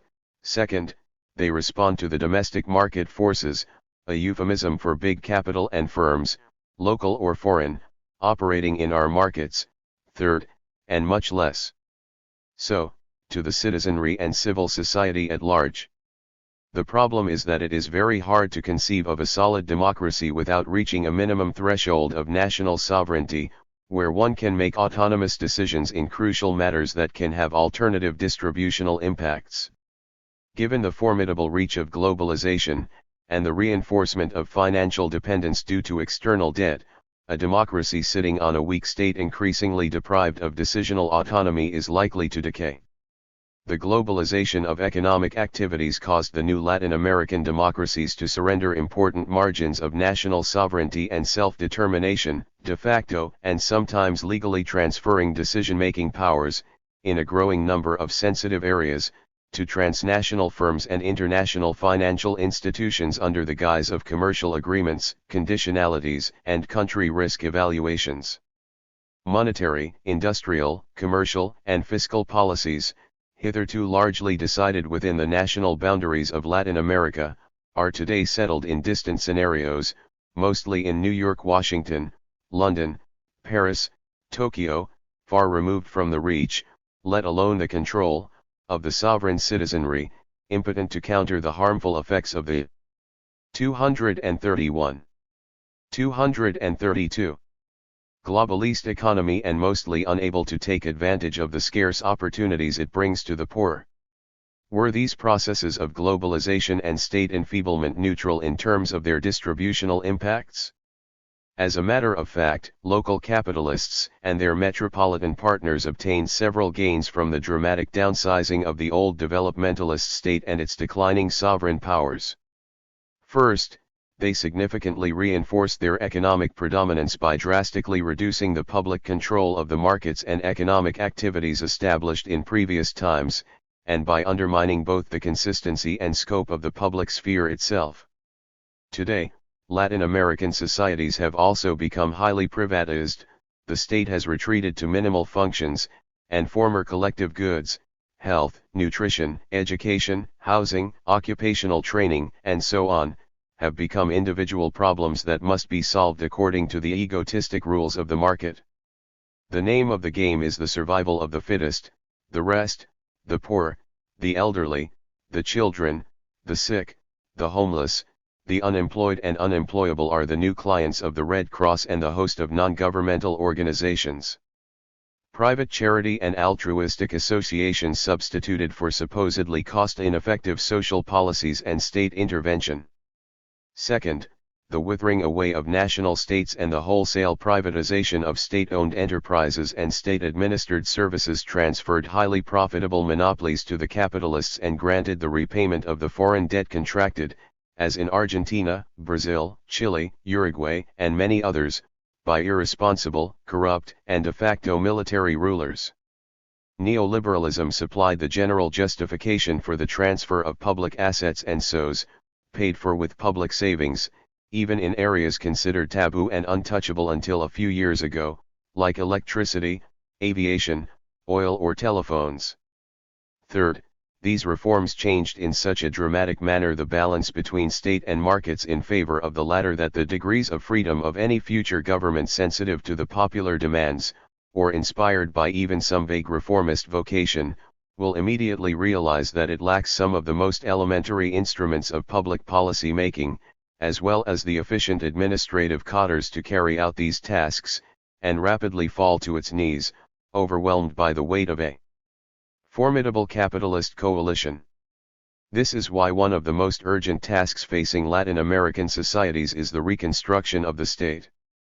As a